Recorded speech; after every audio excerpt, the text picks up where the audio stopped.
CBT Gaming, Firas, Bren Esports, Paparax, Cerberus Esports, 6045 Pirates, Full Sense, X10 Esports, Boom Esports, and Excel Liga Game.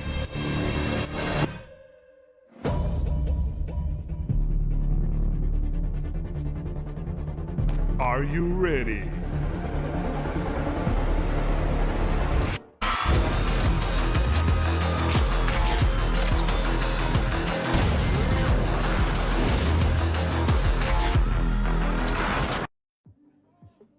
Ready? Born ready. I love that VO. It just makes me just so hyped every time I hear it. Just like the epic voiceovers. I bet you could do a pretty good impression of that black and blue, couldn't you? Don't even put me on I will dare you at some point just to recreate especially that. the Paper Rex one. That is certainly a seller, a banger. Yeah. Well, we're not gonna go there just yet. In the meantime, welcome back here. It's the VALORANT Challengers SEA Playoffs. Welcome back. We're going to the lower bracket today. We're gonna do 6 best of ones in a row, where we find out which of these teams goes to the lower bracket final, and then we'll be going into a best of 3. And to tell you all about that, it's gonna be us, your casters. I'm Illustrato. Joining me on desk is Black and Blue. How you feeling today? I'm feeling really good, man. You know, started off with the falafel sandwich, and I'm looking to end things today with seeing who's going to be moving on to tomorrow, because for the first time, we're going to have people actually eliminated here from the tournament. Tournament life retention is on the line for a lot of these teams we're going to see today. Yeah, and this is basically where you go big or go home, and we talked about this before.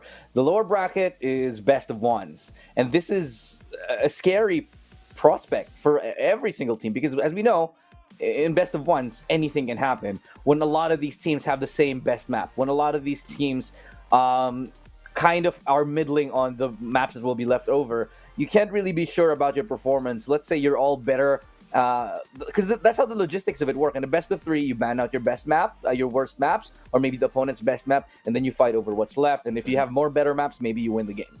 But here it's different. You only get one chance. And so because of that, the whole map economics is all out of whack. It's going to be proving to be a very challenging time for a lot of the teams, even the top teams on board here. We got NXL and Cerberus to start off. Now, they had a little bit of a big underperformance when it came to their best of 3s, and this just makes me more afraid of what's going to happen in these upcoming best of 1s. Yeah, I mean, in a best of 1 setting, it's definitely different from, winning a single map is a big, far cry and call from winning a full best of 3 series, or especially a best of 5. But here we got what they're playing for, of course, at the end of the tournament. First place getting $15,000. Second will get 10K, and it will obviously there go incrementally wise. So everybody who's already here in this spot up until the 10th will get something to be brought on home. But of course, you're gonna want the lion's share of that, and that's what we're fighting for here today, Illustrado. Yeah, $15,000 cash money. If you get to go to Iceland on top of that, you get that pocket money to just sort of go around and do whatever. I know that I've already had an Iceland vacation planned up in my head. No joke. Me and my ex-girlfriend, we planned this thing before, even before we found out about Reykjavik, Iceland. How about with the next one, Illustrado? With that's something we can. That's something that's up for discussion. Now, however, for these teams, $50,000. That's quite a bit of money that you can use to sort of enjoy your time back over there in Iceland. And of course, that is kind of the goal. That's what everybody wants to do. They want to go and sort of test their mettle up against the teams from around the world, because that's where we really want to be at. We want to be global here, my friend. Yeah, I mean, it really is going to be, one of the first real outings of an international scene here, and the representative obviously on seed looking to make a lot of noise. We saw some great games yesterday, but today, well, we're going to have a lot on the line because, well, as we actually saw, like, for example, the very last match of yesterday, which was X10 versus 6045 Pirates. In that one, Pirates were able to dominate X10 on one single map. And, well, for the rest of the other two maps, it was X10 obviously getting that very hefty lead. But the case in point there is that when it comes to winning a best-of-3 series, it's a very far call-off from what a best-of-1 will be, and that's exactly what they're going to have today. One single map, one single chance for a team to get themselves back in. And there's so much on the line today, Estrada, that, it really will be a test of the team's basically willpower, their coordination, and more importantly, like their mental fortitude to not get shaken up as we're going to be starting the day off. Yeah, and you're gonna have a separate mental preparation for best of ones than you will in best of threes. So that's also something that you can consider as a factor. Like one thing is gonna be, you have to make sure that you know that you're going to go into the map that you want. There's additional, parts of the equation which you have to consider. Like, for instance, you want to know for Cerberus and let's say Boom. Let's say you're playing against Cerberus and maybe Boom. You'll have to account for what maps they're good at, the number of maps that you want to ban, the number of maps that you'll actually want to play on, and what they might factor into. So there's a lot more sort of mental gymnastics involved in figuring out where you want to go for a best of one series, and then that makes it a little bit harder, I think, to really truly prep yourself or get in the zone for a map, which is why it's a whole different set of preparations that you got to make. And we're going to be seeing 6 of those best of ones here today. Each and every one of these teams, they're going to have a stellar performance if they want to get to the best of 3 lower bracket grand finals. Yeah, well, here, as you guys can see, is basically the schedule we got coming on up. It's going to be NXL versus Cerberus to start things off, and then Boom Esports versus Fear Us. The winner of each will go on to face CBT and FS, respectively. It's Full Sense, former NG Black Squad. And so that is how our bracket will progress today. We don't know the other matches yet, of course, because as each team wins, they're going to move up on forward, and we're going to see actually basically a total challenge and adventure here from these two teams to be able to go from the round 1 of the lower bracket, maybe get to that 5th round, wherein they will be going up against either the Pirates or Bren. And so that's how far they're going to be going up against here. And a lot of these teams, man, especially the ones who were knocked down early on, like the first 2 games we had, knocked down early on in the bracket, they have a long ways to go. There's a long ladder there. They have to go like through 3 best of ones just to kind of pull themselves out. And then there's best of 3s after that for the finals of the lower bracket. And so there's so much riding on the line here, Lestrado, that I'm concerned for some of the teams here who maybe it's their first outing in the international scene, because while everybody has proven themselves to be worthy of being here, it's going to take a different type of mental fortitude, as you just said, when it comes to winning these single best of 1 elimination rounds. Yeah, and you get knocked, and the feeling of getting knocked out in a best of 1, it's just not very nice. It's not the best feeling in the world, because it's, I think, the best compromise that we can have, at least this time we have a lower bracket, right? Because I think it's very important that we do. And the fact that your team or any team that goes out in the upper bracket has another chance, that's absolutely crucial. And I think anybody in the world would agree with this, that this is not just good for the teams, it's also good for the viewership, I feel like. So truly, I'm excited about what we've got here today. It's going to be a little bit of a long journey, but you and I, Black and Blue, I'm so ready to do this, because the matchups that we got actually are on the lower bracket are pretty solid. A lot of the teams that we thought were the front runners to take this entire tournament, they're actually finding themselves in the lower bracket. Bren's in the lower bracket. You have NXL League game in the lower bracket. Our dark horse Cerberus, who we thought was going to do well, is in the lower bracket. So it's okay, a little bit of a double-edged sword where, sure, we got a lot of good games in the lower bracket, but a lot of good teams are going to be lost here today. Yeah, I mean, a lot of these teams have definitely made a name for themselves, like NXL League game. It was honestly a shocker for them to get sent down into the lower bracket so early on here in our tournament.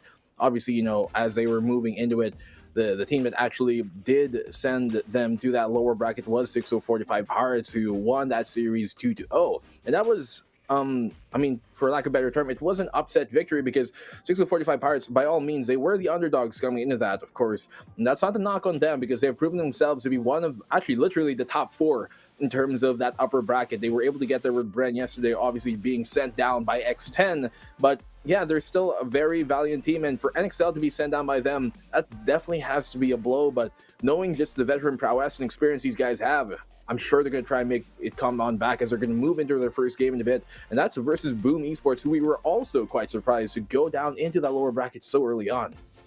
Yeah, Sorry, and Cerberus.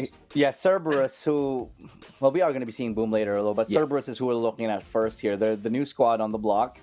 We got Kishi, Loki, Suka. We got Akashi and Daikute. So these guys for Vietnam, probably the top Vietnamese squad. Unfortunately for these guys, they got knocked down a peg a little bit earlier on in the tournament, and quite surprised to see them this early on down there. But having said that, they are going against competition who looked pretty much at about the same level. So I feel like in this best of one, truly anything can go down. It's all going to be about which map we're going to be playing on. But here's the thing. Because Vietnam is such a new region in SEA, there's very little information on where these guys like to actually play. Very little information of how these guys handle certain maps, certain compositions, and basically very little research. So Vietnam might have an advantage here coming into the lower brackets. But having said that, they also haven't had as much actual experience on the battlefield of the international scene. And that experience is going to come in, I guess, fourfold as we move into these next elimination rounds, because you're going to need to use every single card that you've got in your hand. You're going to have to pull out all those stops, because there's no more of the chance. You lose one map, you're out of the tournament, you're eliminated, you're going to be going back home. Not that we ever left home, but you get the point, right? And so when it comes into that, we talked about, how different it will be mentally, but strategically too. If you have like that last card that you haven't pulled out just yet, maybe now is just the time. If you're planning to save it for the grand final or something, well, to get to that place in the first place, you have to go through these. And so maybe if there's that secret strat that these teams are waiting for to pull out, now might just be the time if you really have to save your bomb from basically getting booted out the door. Yeah, I think at this point it's all cards on the table. You got to lay everything down here, because this is the time where, again, like it's a best of one, and you don't know if you're going to get another chance. If this is pretty much do or die. So at this point, if you don't have everything tried out, if you don't have your best thing pulled out of the bag, ready, rear end to go, then you might just find yourself out of the tournament way, way, way too early. And this is the time where we're going to see teams absolutely be digging deep, because they're on a very short leash here. They're on a very short plank, and where they're about to, quite metaphorically, leap off the edge at some point. So really, I think for all the teams here today, everybody's going to have to play out of their minds, and there's no more chances, man. This is the very last one of them.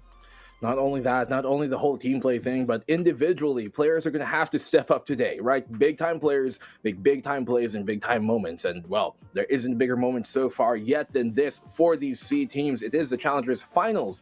And, of course, being that elimination round, we've seen it in, sports and in many other titles where that big-time player is going to make just a huge clutch play. We've seen it already here in this weekend alone, and we're going to need more of that from some of these teams, especially from these first two to come up, Cerberus and NXL. Now, both of these teams, they've got some great players on them, as we're going to be playing on Bind, actually.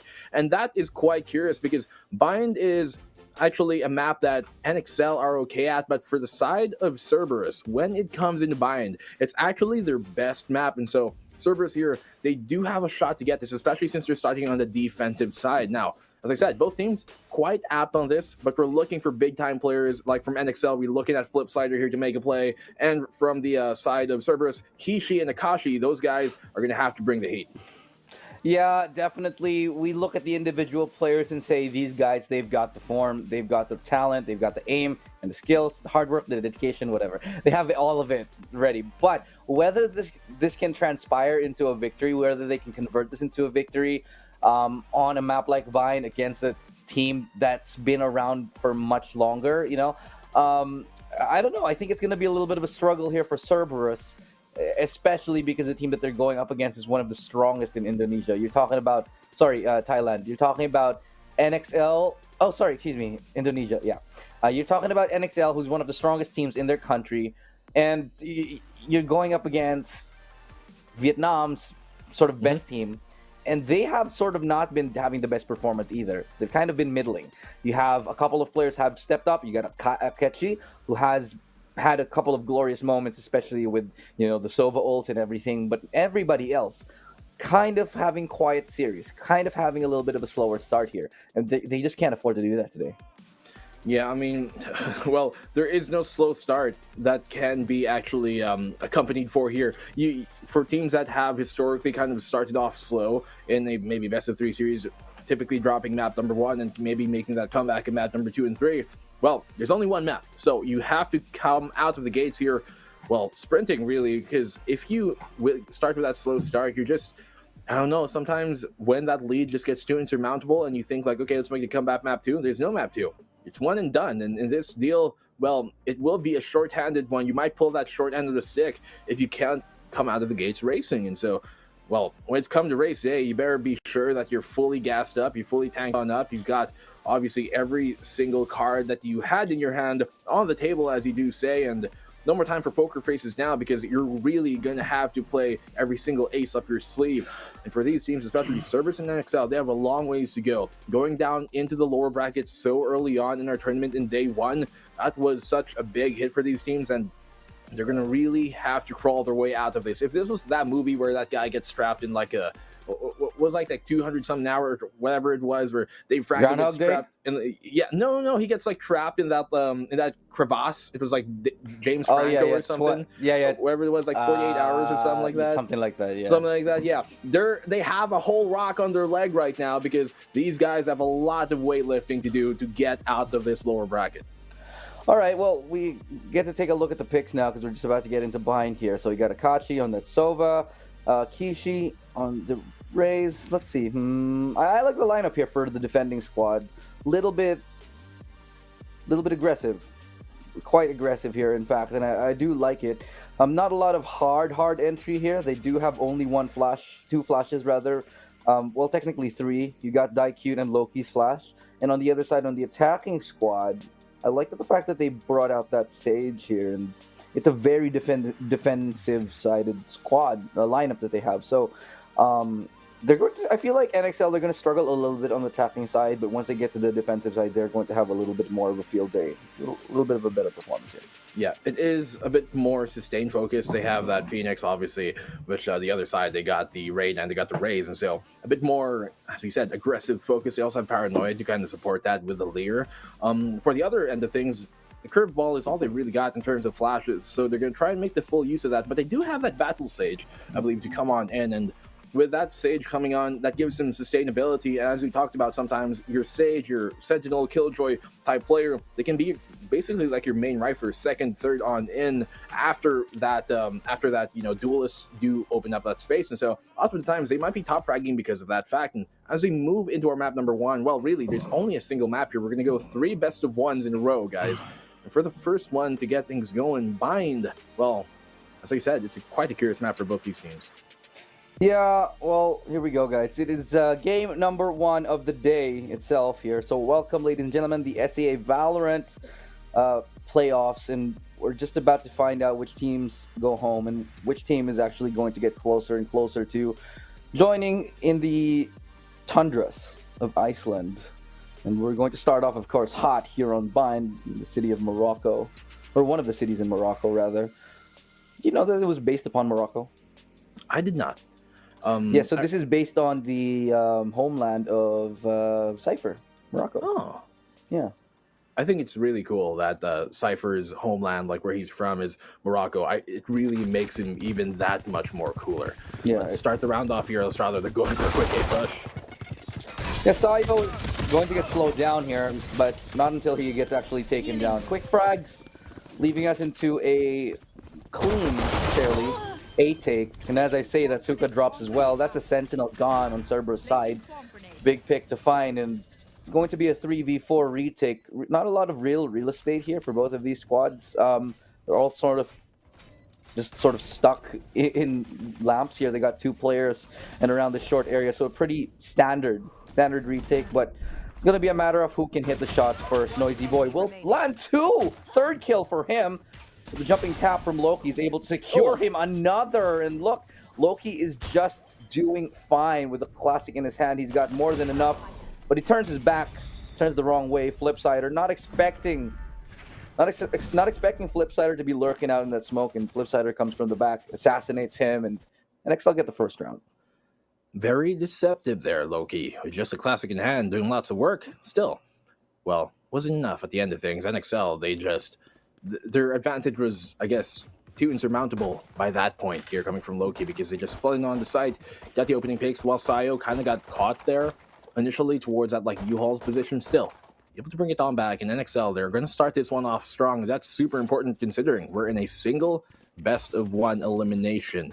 Now, you can see here, Cerberus going for the A site once, NXL going for the A site once more as a Phoenix on there. That's going to be Sayo looking for that early Showers control drone on out. Look at this, playing the very hard corner will be Daisy here, and he's going to find actually that cute, getting that one, getting taken down. This Noisy Boy follows on up for a double opener here for NXL. Pretty solid start, and they're looking to hold on strong. Again, I've said this so many times, and a very good indicator of a solid performance on a team is how clean they can keep their equal rounds, and this is just going to be another one of them. Clean kills here all across the board for NXL, and they keep Cerberus humble.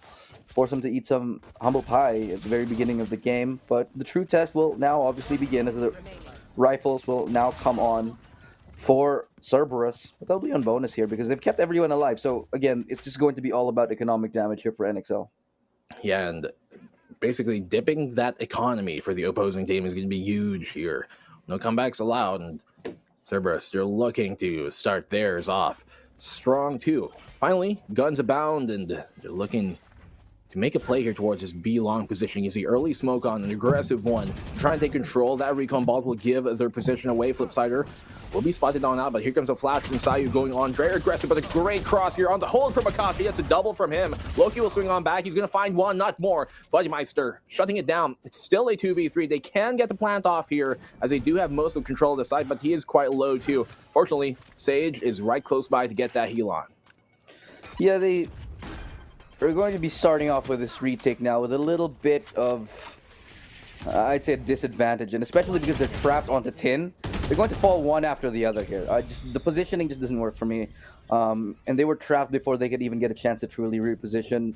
It's all about that lead up onto the site right there. I like the idea to be able to get onto it, especially with just the fact that they only truly had Spectres. So it still works out in their favor because they got 3 kills. Made things very, very expensive for Cerberus side, forcing so many rebuys. And look at this, they have Kishi on just a judge. So when it comes to bonus rounds like that, if you can do any more than 1 kill is actually just so worth it already when you've got the bonus round. Yeah, still a good round for NXL, as you did say. The problem there obviously was as soon as they got the plant, they could not really get any good post-plant positions because Cerberus, they were already at the gates and kept them from really going to better spots at the end of things. And so with NXL once more here, finally able to, wanting to upgrade into these rifles, they're looking to take these fights now. They do have information on that triple player, I believe. They have to check out the back of the APC here as well. Kishi's going to be holding that with the judge. Jury's still out on how that will perform, but Loki holding on to this heaven position. This is going to be super important in how he reacts because Showers is triple stack right now as the A execute comes in once more. This is a straight up just test of the defense here by NXL. They didn't really spend that much time forcing out utility. They're going to go to an early retake, but little do they know that the Hunter's Fury is still up here, and they're not going to challenge for it just yet. Flipsider will get the opening kill, so it's pretty good start here for the attacking side, but they still have 4 more to contend with, and with shots like that from Loki, it's going to be that much harder. Sayo is going to get the kill onto Kishi, which is huge. Crucial one to have found here, but the lockdown taken away here is going to get actually destroyed as a great push from NXL actually brings them to the advantage now. Akashi, he's going to get tagged down low, but still pulls out the rifle at just the right time. Loki, the only one left standing, has a smoke, and he's going to swing out and meet his demise as Flipsider is ready for it. Triple kill on the healer and even gets his res ready. That's what we were talking about, man. Just because he's not on that duelist like Sayo might be, well, he's basically kind of like your main rifler in Flipsider. We know this man can go insane, and just right there, making the right plays in the right moment, getting that triple, and securing the round for NXL more importantly. And this is a great comeback round from them, and because of the fact that, well, they've only dropped a single round right before this on Cerberus, they're going to have to go in eco because they won't get any more, well, great economy under their way, so going to keep things shaking on up here. Loki, the only one with a Spectre or anything more than the pistol. Full economy, and look at that. Just able to get a pick here from Daikyu. Able to heal himself up. Sees as well where the spike is. They catch off Loki, who was trying to get a little bit cheeky with an attempt here. But look at this. 2 players now for the side of Cerberus have full control over the spike. They can go for the res, though, if they do get the opportunity to do it. But they're going to obviously have to make this an interesting fight, as Kishi's not going to give that up without a fight. They're just not going to let him have it. And especially with backup right there for Daikyu. Gets one. Res still very much possible, but they can't go for it. Going for the walls just to deny some vision, but it's going to be broken just as quickly as it goes up. Sayo, crossfire is ready, but it's done enough. Sayo now wants to be able to stay alive right here, leaving Daikyu the only man left standing. And what was a very scrappy round here, what was a very good eco, however, for Cerberus, resulting in a 1v4. Well, Cerberus, what a great eco actually coming for NXL. They found that opening pick, retrieved all that they got, but still, Cerberus trying to make it expensive. Noisy Boy's the only one they found in that eco. And in this case, Daikyu, he's going to have to try and go for Exis. Nothing more here. He finds a 4K actually coming on him. How does he do it? He's going to need more, though. As they did burn the res, he's going to need a 6K to bring this one home. Here comes Alir, but just in the clear, Vascalis will get the round for NXL. Just mistimes it a second, but if he gets that Lear off just in the nick of time, that might have been a kill for him. That could have been an ace and maybe even an overkill. What do you call it when it's 6 kills? Because it's still just an ace, right? Half a dozen. Half a dozen. But like, because in deathmatch it's overkill, so I guess maybe chat will tell us. Perhaps. If that's an ace, then this is, I don't know, of ace.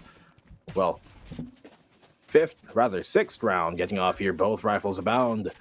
They're looking to actually go for this aggressive push, but on towards Fountain. Information been given away by NXL. They know there's 2 here, but will they expect this, like, triple man crawl up coming in from NXL towards the A site? Seems like they're going to go for the rotate instead.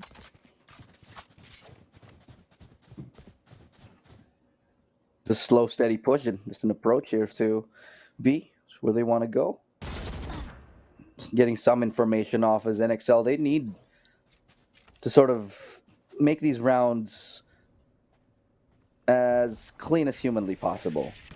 They need to make them count, because going to the next side, again, Cerberus will have a better defensive side, I think. Oh, no, wait, no, I take that back. It's the other way around. Well, they're already making it count. That's a good opening pick here from Makashi, but Loki catching him off guard once more. Vascalis, a quick trade from him. And now they've taken their talents here towards this alpha site, and here they go. Seems like the reaction here coming from Cerberus is they're trying to stop this from happening in the first place. Won't play the post plan. Kishi opening things up on the Vascalis now. It's a 2v4 on this retake. Yeah, but Kishi, he's going to bring it back here. He gets one, getting us closer and closer to a good round here. But it's a quick trade here. Flipsider, who's going to find nothing thus far, and Kishi cleans it up. Good round for Cerberus. And it takes 3 kills from the duelist of the Vietnamese squad to bring us back. And 4-2, they're keeping things relatively close, but Black and Blue, what truly is important is they're able to string the rounds together. On the defensive side, you don't exactly have the luxury of having a lot of economy. You have to be playing really, I'd say, straightforward to the point that you're getting multiple rounds under your belt. So this next round, it's vital for these guys. Well, this round here, if they lose as NXL, they're going to have to go on they can kind of buy on up, but it will still be very mixed off. And for the side of Cerberus, it's more of the same story too, because you can see them, this is the only round that they can actually afford. And with this, a lot of economic, I guess, power play and misbalance will come into this round. Whoever wins it, it's going to be in such a good spot, but they make their way here towards the Bravo side already. Elbow being held by Kashi once more, but they still falling back, giving up the side, and they're going to play the post plant instead. We'll see if they can do it. It's a 5v5 retake, but Bootymeister and Saya only really having a Sheriff. It's going to be a tough ask for these guys, and as we can see, Kishi just walking onto site, straight up pushing here, looking for the aim duels, but the Hunter's Fury is able to slow down the pace. Getting one, Vascal is able to successfully deny Loki, but will it be enough? Daikyu from the flank, he gets one, but the double from Vascalis is good enough for the meantime. But Flipsider going for the long flank here, and nobody's going for the spike defuse just yet. Flipsider with one. Decides to go into the jiggle peek, but Akashi's too quick. He's too fast on it, and it's a good idea from Flipsider right there, and they actually take that round again. So, like we said, Cerberus doing well to get the next round in under their belts. Oh, well, Cerberus, we said that if they won that round, it's going to be a big one for them because they were at the cusp of, bankruptcy. Now, NXL, though, they will kind of buy up here, but you can see that they're not fully stocked up in terms of utility, especially like on Sayo. And so, for the most part, they're going to have the rifles abound, but see, you're still going to be low on anything else. You can see Noisy Boy having to choose between that Alarm Bot or a Nano Swarm, and that's actually huge. But they do have a Orbital Strike online, a single point away as well from Lockdown, and that should come into play here because Suka, they've got theirs for Cerberus online already. Yeah, apologies, guys. Apparently, my mic is sounding weird. I think it's both of us. I'll let them know. I don't know. Yeah, you're right. It's not just me. I just checked chat and the stream. Well, whatever it is, we'll fix it later. I'm sure we've got time. Of course, we got all the time in the world. It's only the first map of the day, Illustrado, and very slow-paced one. Everybody keeping things very compact and very patient as well. But they finally look like to be mounting their execute here towards A or Daikyu. He's gonna be the first one to make contact. You fought well. Kill right there from Flipsider and Sayo help them secure the site, and that boosts their chances. But Makashi, the Sovas just have been quite lethal. Just this entire tournament. Every single time we see a Hunter's Fury, it usually picks up one kill at the very least now. But the Killjoy will be using her lockdown here. And it's going to be a 2v3 retake. Bootymeister actually goes ahead and saves the orbital strike, but that doesn't prevent Suka from pushing in. They hear the tap of the bomb, and Flipsider's right there to pick up the pieces. And one by one, Cerberus go down here. Desperate attempt for that retake, and NXL hang on. Well, they're hanging on for sure here because neither team can necessarily afford to drop around, but Flipsider just going big there with that opening pick in the Daikyu. He was the first one to make contact and the first one to go down. Sayu finding a double in that, and NXL have once more extended their lead. 2 rounds out here over Cerberus, and Cerberus, well, they've got a mean bark, but their bite right now is going to be a bit lacking. A Bucky, a bunch of Sheriffs, and a Frenzy is all they got to really work with. Maybe a Classic Asuka, and that isn't much. And for the side of Cerberus here, they're looking to make a play towards his hookah position. Fortunately, NXL, I think they're catching on, and so they go towards the A site instead.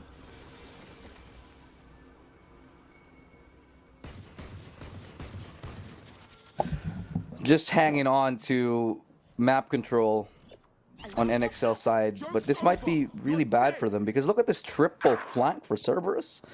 It might be a little too late here. They've only really got, not as I say that, they find one, and they've actually found a second. This shouldn't happen. This is just a crazy flank here that is working as one by one.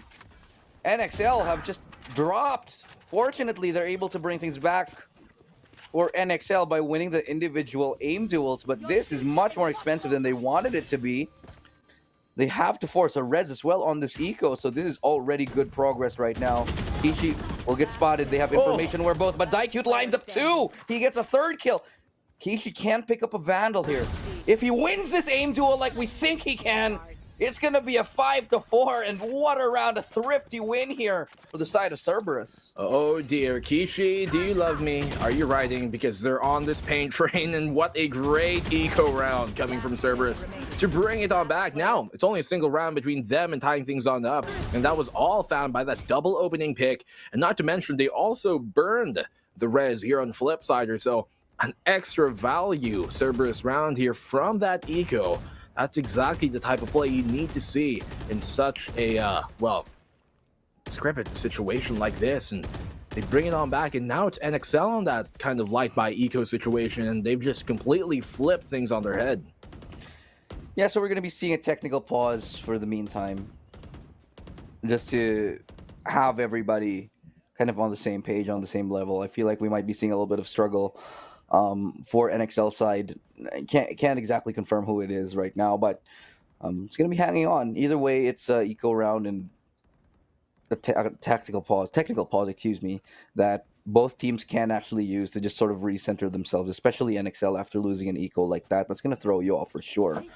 But once again, guys, if you're joining us, this is the lower bracket. We're starting with the lower bracket matches today. They're all best of ones. We're going to do 6 best of ones today, and this is the first of those series. And just as they say that we're ready to go back into the game, 5-4 NXL versus Cerberus. It is Indonesia versus Vietnam. And both of these squads desperately need this win. Otherwise, that's it. Their tournament lives kaput. Yeah, there's a lot riding on this single map, obviously, for both of these teams. And so, loser goes home. We know that. They know that. That's why all the cards, basically all of it on the table, as they do kind of fight for this early hookah control, but at what cost? Flipsider has taken damage. He will be able to heal on up, but still, there will be some early initial damage and information given here for the side of Cerberus, and them looking to tie things on up. They should be able to in this eco, unless NXL can go thrifty, just as Cerberus did in the round prior. For that though, Cerberus are going to find the opening pick. Suga and Akashi finding one apiece. Flipsider, Noisy Boy go down, and as his kind of like B-long push comes on in, Akashi, he's spotted out, but there's nothing they necessarily can do against him. Oh. It's a great shot there from Sayu though. Get the opening pick there in the Noisy Boy, rather on Suka. And in this case, just looking for that sauce, and Budmeister with a ghost, finding it through the paranoia, and still though, here is Akashi and Kishi cleaning the round on up.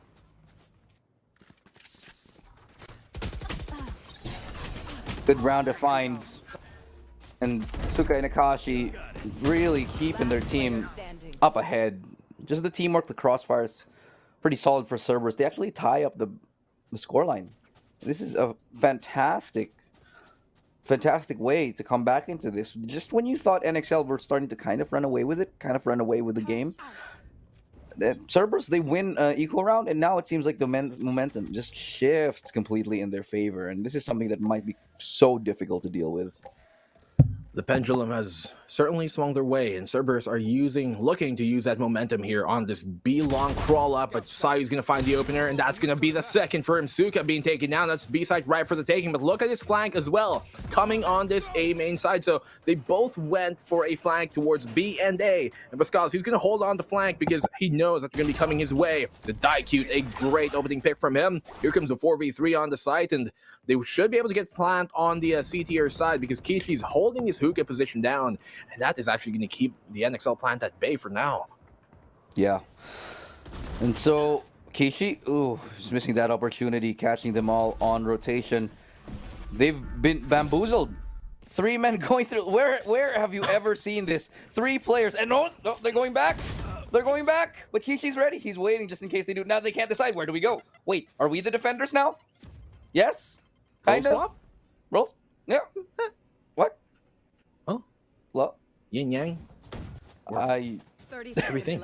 It's all, well, flipped on its head. And, well, Flipsider, he's the orchestrator of all that. But here comes on the retake, Estrado, and the showstopper is not really going to find anything on this comeback from Cerberus. This is the awkwardest round I think I've ever seen in my life. And now they're all trapped on side. Look at this. They're all trapped on side. Yeah, this is, well, Flipsider's able to get one, but what do you expect? It's so awkward that no one can set it. You have 3 players playing tube. They can't decide where to go. Oh, let's go A. No, let's go to CT. Now let's go back to B. Let's plant, and all play inside tube. Yep. Not a good idea for a post plant. Let's leave it at that. They burned the lockdown on that one too, but it doesn't necessarily get NXL anything. It just NXL looks so off. Why are they playing post plants like this? This isn't the first time. Black and Blue. I don't think they necessarily had the choice because they kind of felt like, okay, less than 30 seconds left on the clock. Let's commit towards the B side. We plant, yeah, but we don't have post plant positions because, well, the defenders are actually around everything. They've they've encapsulated us in this kind of tube that we're in the tin, and that's all they got to really work with. Indeed. So, NXL, man, it's the last round, and they're gonna have to do a little bit better with the post plans. I feel like if they because they're not really doing that much to burn utility. And fine, they get a kill on Takeshi, but those are like blue moons. You only see that once in a blue moon. I mean, you can't really rely on that to get you the opening pick every start of the round here. Daikyu, you can count on him. You can count on him to get those picks though. So that and the Hunter's Fury, gonna get some good information on top of it. So the plant now coming in, it is inevitable, much like Thanos, and that doesn't stop Sayo from getting that kill from Daikyu. 4v3, 3v3, as Loki has good information, knows that there's... And look at this, again, they're all trapped in the same spot. What is this post plant from NXL? They're all in lab. And fortunately, they're hitting them shots. Fortunately, they hit their shots. But fundamentally speaking, this is such... If they had a single nade or something like that, if anybody from Cerberus, I don't know. Yeah, I mean, they're very fortunate that they already kind of burned here, the Hunter's Fury from NXL, because if Akashi still had that, he probably would have got 2, maybe even 3 in that U-Haul alone. And that would have certainly been something you see. But, well, with that coming into this one, they do tie things on Apolostrada, which is important, I guess. Right. Getting the round at the end of things is going to be the most important thing. But there is, I think, some things to be, I guess... well, worked up upon from NXL's post plan sometimes. They've been kind of doing this like U-Haul stack, which to be fair, it can work, but you don't normally see all 3 in a 3v3 play that situation. I guess it kind of threw Cerberus off for a loop too. When I guess to be fair in their situation, you won't really expect that, right? You'd expect maybe 1 towards short and then maybe 2 in U-Haul, but for all 3 to be there, you can tell it kind of threw him for a loop. And so as we're moving into the second pistol, Cerberus on the attack this time. They're looking to take themselves to where Flipsider's all alone here in B. B side, only 1 player there, and that's Flipsider. He's more than enough most of the time. And so they're going to make a gamble, take a gamble, and that's actually to just stack 4 players A. They hear nobody. So they're just sort of playing ping pong between the Sentinels right here on NXL side. Have a little bit of information, but it's actually just going to go into a straight up A hit here. Much information has been gained. Kishi, the boombot, not going to get that much. Well, he's going to clear the carpet on, rather the wood on tiles. But Noisy Boy playing these U-Hauls will find that 1, lasers down Kishi up close, and will he find the second? No, but here it comes on. He will actually, as Flipsider gets one of his own on Daikyu. It's a quick 1v4 left alive. Suka, he's going to have to go big, but they know where he is towards his U-Haul position. Sai is going to hold down the line. They can stick the defuse by all means, and Budmeister, he's going to brew him up. Well, good opening start here for NXL, and that's a second pistol round that they've won. Yeah, the pistols are really kind of the saving grace here for NXL, and the fact that they've gotten 4 rounds off of those pistols and kept the anti-egos clean, that's really what's saving them here. That's really what's keeping the game close, because otherwise it would have been just a big stomp here. Cerberus, assuming they got those rounds, it would have been 10-4. 10-3, something like that. It would have been a 10-2 half, maybe 9-3, something like that. And again, Cerberus, they need to work on their pistols as well. I feel like it's very simplistic in nature, which is, I mean, true to the form of pistol rounds, sure, but it's a lot you can do in a tournament, though. A hit now coming up here for Cerberus, and again, with the simple plays, just straight up rush onto short, not even bothering to clear out showers, and they're gonna get picked off here. They don't even dare to go and peek into lamps, and for good reason. There is a judge player waiting for them. Now they try to clear showers, but again, it's too little too late, and everyone's dead. There you have it. Well, they definitely dread that judge, and or in the near future, they know the type of power it got, but they will get the plant off of that, which will be big for the side of Cerberus, because as we said, as you obviously pointed out a while ago, that NXL, this is their saving grace, these pistol rounds, and able to convert it into a flawless second opener in each half. That's their saving grace right now. And for a team like Cerberus, who basically have been playing from the, I guess, lower position on that economy side, that is what has been keeping them on down. But as far as team play and everything else goes, I think Cerberus do have a lot more going for them. NXL, though, they're just so good on those pistol rounds. It has been keeping them alive here. And for a team like Cerberus right now, who have finally weapons on up, this is where they really have to try and make their comeback. If they lose this round, they're going to be in another bad one. It could easily be 10-6, and at that point, NXL can start to run away with things. So for the Cerberus squad right now, they got 3 heads. They got to somehow grow a 6th.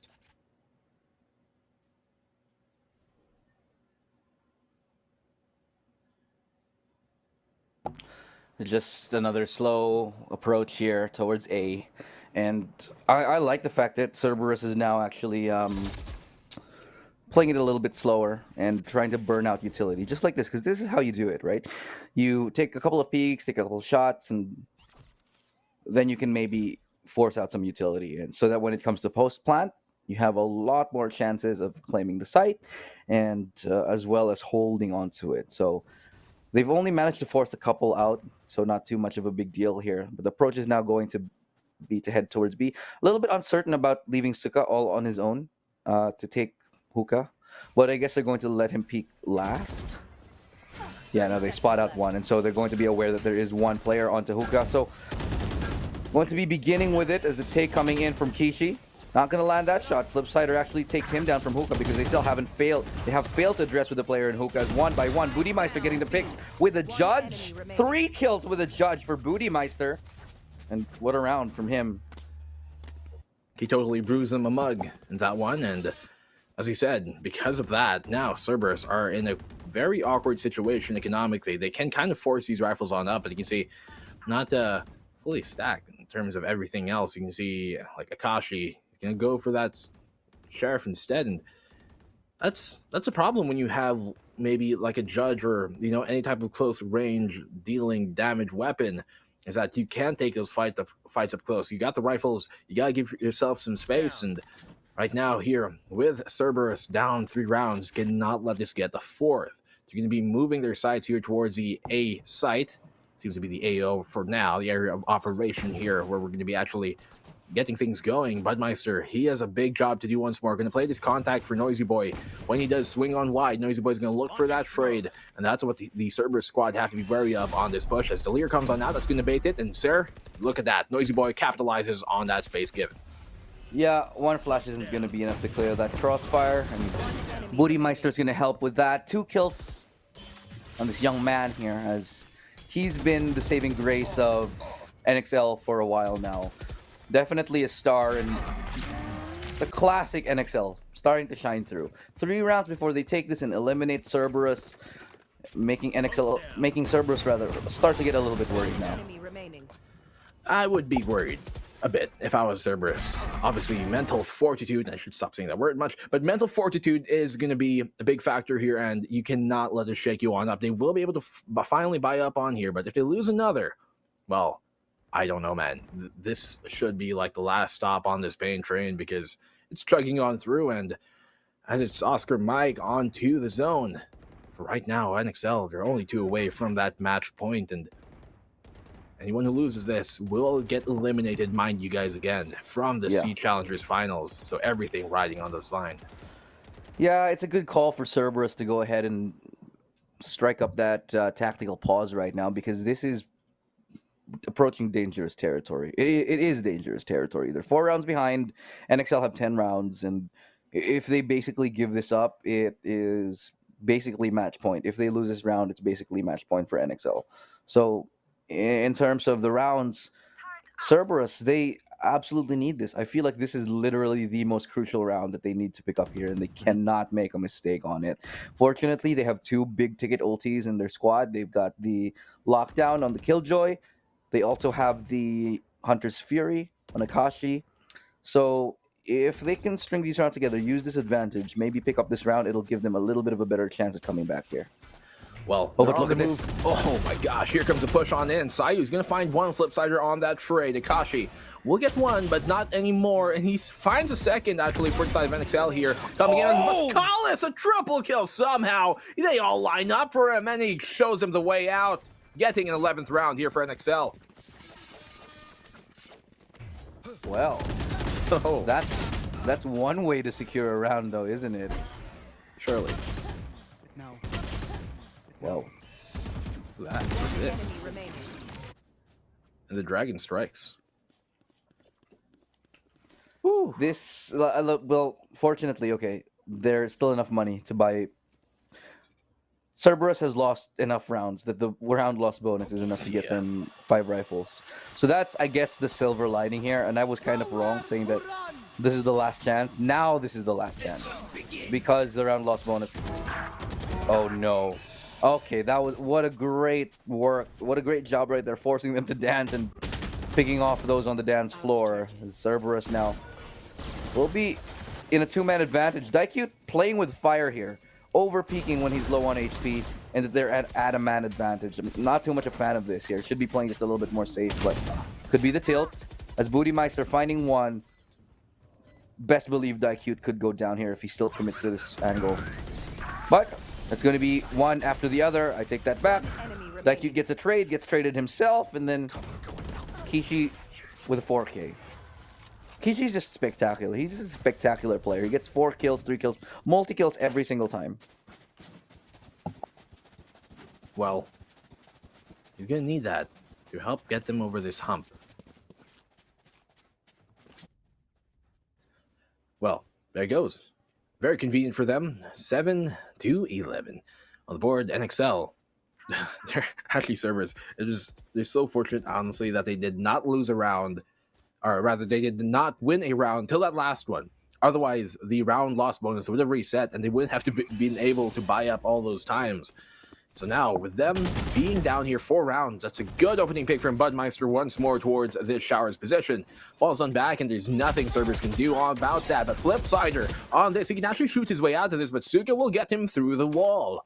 And that's going to be quite an unfortunate one, getting caught out there in transition, Flipsider. But this gives an opening now for the side of Cerberus. They can go towards his B site. 2 defenders on either site here for the side of NXL.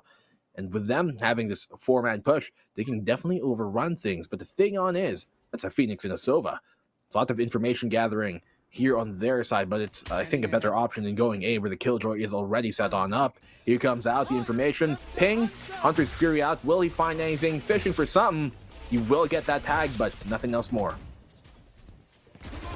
Just an entry here. Oh, he's dead here. Sayo, yep, gone. Write him off. He's dead. Signed the life insurance policy. He's just totally gone right now. But so is Suka, as the shock dart is enough to claim his life. Now, it's going to be a 3v3 retake. The 2 big ultis that they needed for this round are gone. No lockdown will be used to save this one, but Daikyu just might, because he's hitting all his shots, and so is Noisy Boy, for the record. So in this 1v2, he gets 1. No, he gets none. He gets double peaked, rather. It's taken down himself as Cerberus inch closer and closer to this comeback. They're making this happen. They were 6 rounds behind. Now they're only 3. Look at that. I can do math. Yeah, that's why we're here. That's why we got this. That's why we're doing this, because we're great mathematicians. Surely, truly. 11-8, and as you said, they're only 3 rounds away, rather, from tying things on up. Cerberus, if they can get this, actually if they can get 2 more, and that should be able to equalize things up, because then you can see NXL on that eco. Looking onto that, well, Cerberus, it's a lot more digestible than it was a while ago. And certainly their palate has been cleansed, and they've finally found their footing on these opening rounds here, getting something on the board as early. Well, I guess presence is being shown here by Kishi. He's pulling a lot of aggro. You can see a lot of NXL heads are looking his way. And in this situation, they can go for like a quick B rotate if they push it short and go through TP. But for now, they'll be smoking out that cross, and Flipside, he has a very deep angle there with Yoden. Look at this. Suka is actually creeping up into hookah. I feel like it's because he's going to call for a fake. Oh, no, never mind. Sorry. They're just all going to rotate there instead. A little bit ballsy, honestly, if I may say, for Suka to just go ahead and try to clear that on his own. We'll get close enough within spitting distance of the 2 members here on NXL side. He's going to be clearing these angles simply by himself. Now he's going to call for the rotation. They're leaving Daikyu all on his own towards A to cut off anybody who might be going through the porter or might be going off onto A. But that's the start of the take here. Not even going to be deploying the lockdown for now. And Sayo, he's gotten dropped off, but that's going to be the lockdown that we have been waiting for. And Suka's going to get the trade onto Flipsider. Beautiful showstopper from Kishi, untradeable at that point here, and that's going to force everyone back on top of the lockdown, so it's now a 3v4 retake. They do have the advantage here, Cerberus, but they have to play this right because Viscalis and co, they got the way to find themselves in, and Kishi's going to find a triple kill, but Viscalis will shut him on down, finally coming in from behind him from that spawn. They're going to double peek him. They did line on up, and he could have maybe got it if he had rounds in the mag. But, well, very fortunate that Cerberus there, they were actually able to time that a split second early. I was thinking the exact same thing. If he had his gun out, if he had, you know, ammo, that would have been the lineup, because they both were perfectly aligned just for that. And yeah, it would have been a single bullet for Suka, and then the rest is just a spray on down. So easy, exactly. But now it's just 2 rounds apart here. Cerberus, they're making this comeback happen, and this is very scary here. NXL definitely have called this tactical pause, and why this is so important, Black and Blue, and to all of the viewers, is NXL is one of the teams who we pegged as having a pretty great chance at going to Iceland for SEA. And now they're struggling against Cerberus, who is the newest team from the newest region. Well, not necessarily the newest team, but from the newest region to join the VCT. And NXL, man, they're sweating bullets right now. Best believe they are clenched. Their fists are clenched tight because they don't know what to do. They can't deal with the Cerberus attack. They've lost 6 rounds in a row. No, almost 6 rounds in a row, I think, something like that. And they're struggling to find solutions on their defense. Well, maybe, just maybe, this could be what they need to get back in the game, because both of these teams have yet to win a single map here in the SEA Challengers Finals. So for them to bring this one and stay alive in an elimination round, that's going to be big for their morale moving on forward. But only 2 rounds between Cerberus and NXL. That's something that they have to keep in mind right now. Lots of the win condition basically here right now to get this next round, as Sayo is going to open up with a great flashpoint, a great curveball, and the flash to find Loki. Very deceptive on that. Great pick to find, and Daikute will bring it back, avenging his fallen teammate, even bringing Akashi down low. I mean, rather, even though his teammate Akashi is down low, took a lot of damage there to be long. The Flipsider will be forced off, but not until he gets sprayed through the smoke. The timing is perfect for Kishi. This could be a rotate towards A, but doesn't look like they're making any hasty decisions. They're still leaving Daikute, and they like to do this a lot. They like to leave Daikute to sort of cut off rotations, to maybe make some plays, make some noise, whatever it takes. But now they're going to be rotating with a Killjoy onto site, and they still have to deal with Noisy Boy, who does have his lockdown. I expect he'll give it and go. They'll probably play for retake here. I assume that's so. They do go for the rotate here towards the A side, where Noisy Boy is going to find Kishi with 10 seconds left and ticking. Here comes on the lockdown, I think. No, he actually holds on to that as Daikute finds a frag on Sayo. It's now a 2v3 here. They don't have Will time. They have time? I think they do. They have barely enough time to get that plant off. It should be able to stick, and there it goes. They don't. No, they don't. Oh, the miscalculation. They don't have time. They ran out. They overthought it. They stalled a little bit too long. If they actually just went to A, they burned down the time way too soon, way too close. Oh, and that hesitation to go for the teleport. That call for the teleport, I think, was a big miscomm right there. The moment they hit... The reason why they turned around at the exact time was probably because the IGL was going, go teleport, go teleport, go teleport. But already, Kishi was in a weird angle. He got taken down already, and there was no chance for a trade. And so, man, that just puts them at a rough spot. Match point for NXL. That was a mid-round split-second decision that definitely kind of cost them it. So here they're trying to fish out with the Hunter's Fury, doing some damage early on, but Flipside is going to play this close and he's going to play it tight. He will be able to find a frag. Yes, he will. Find his second. Yes, and a third for him too. He's looking to close this game on out strong, and Loki's the last one left alive. He might be the god of deception, but he's going to need to be the god of Valorant to bring this one back, and Ace Clutch has to come his way. And mind you, Flipsider does have the res, and they do have the lockdown as well. He has a spike, so he's got something to work with, but it isn't much. Definitely not. And after all this time, they've made a great comeback, but for it to end like this, it has to be heartbreaking for Cerberus. Loki will just get taken out right there, and man, oh man. A little bit of a disappointment, but yeah, Cerberus they're out, man. They're out. They're out of the pool. They're out of the equation. Their chances of going to Iceland have just been shot down here. But NXL keep the dream alive, not just for themselves, but also for the rest of the members in Indonesia. Because we did see yesterday that all of the Indonesian teams get knocked down to the lower bracket, and so this keeps them a little bit more in the running. Yeah, I mean, well, coming into this, I think it would be safe to say that NXL were the favorites to come out of this best of one anyways, just because of the history that they do have. And Cerberus, while they're, an organization that has a lot of tenure in the esports scene, they've done a lot of things, but here in Valorant, as they come into SEA Challengers Finals, they don't have as big of a name and as big of a history and background as NXL might have there for their own respective scene. And so, as they're coming into this, well, unfortunately, Cerberus, they will be eliminated from the SEA Challengers Finals, and be going on home as NXL move on forward in the bracket to further fight for their continuing tenure here. Cerberus, you got to feel for these guys. They put on a great show. They put on a great match, but it just wasn't enough to overcome NXL, who, let's be real here, so many mistakes from NXL. I felt like there were so many things that Cerberus could have capitalized on, but they didn't. The post plans from NXL were awful. The retakes were fairly decent, but there was just NXL didn't look clean. And this is a scary, scary prospect coming into best of ones. Fortunately, they had Zascalis, who stepped up and hit every single shot, like almost ever in that game, to really keep their team truly, in the running. But it's not a good look here for a team that we pegged to be maybe the SEA representatives. NXL are looking a little bit shoddy. I mean, there's a lot to go around, a lot to think about here for the side of Cerberus. Like, what really can they, work on moving on forward? They definitely should be watching this VOD afterwards to see, like, okay, well, what can we, kind of work on here moving on out? Because I agree with you. I think there were a bunch of openings that NXL left open. I was honestly expecting them to do better, even though they won this. So I don't want to give them that flame, because they did win.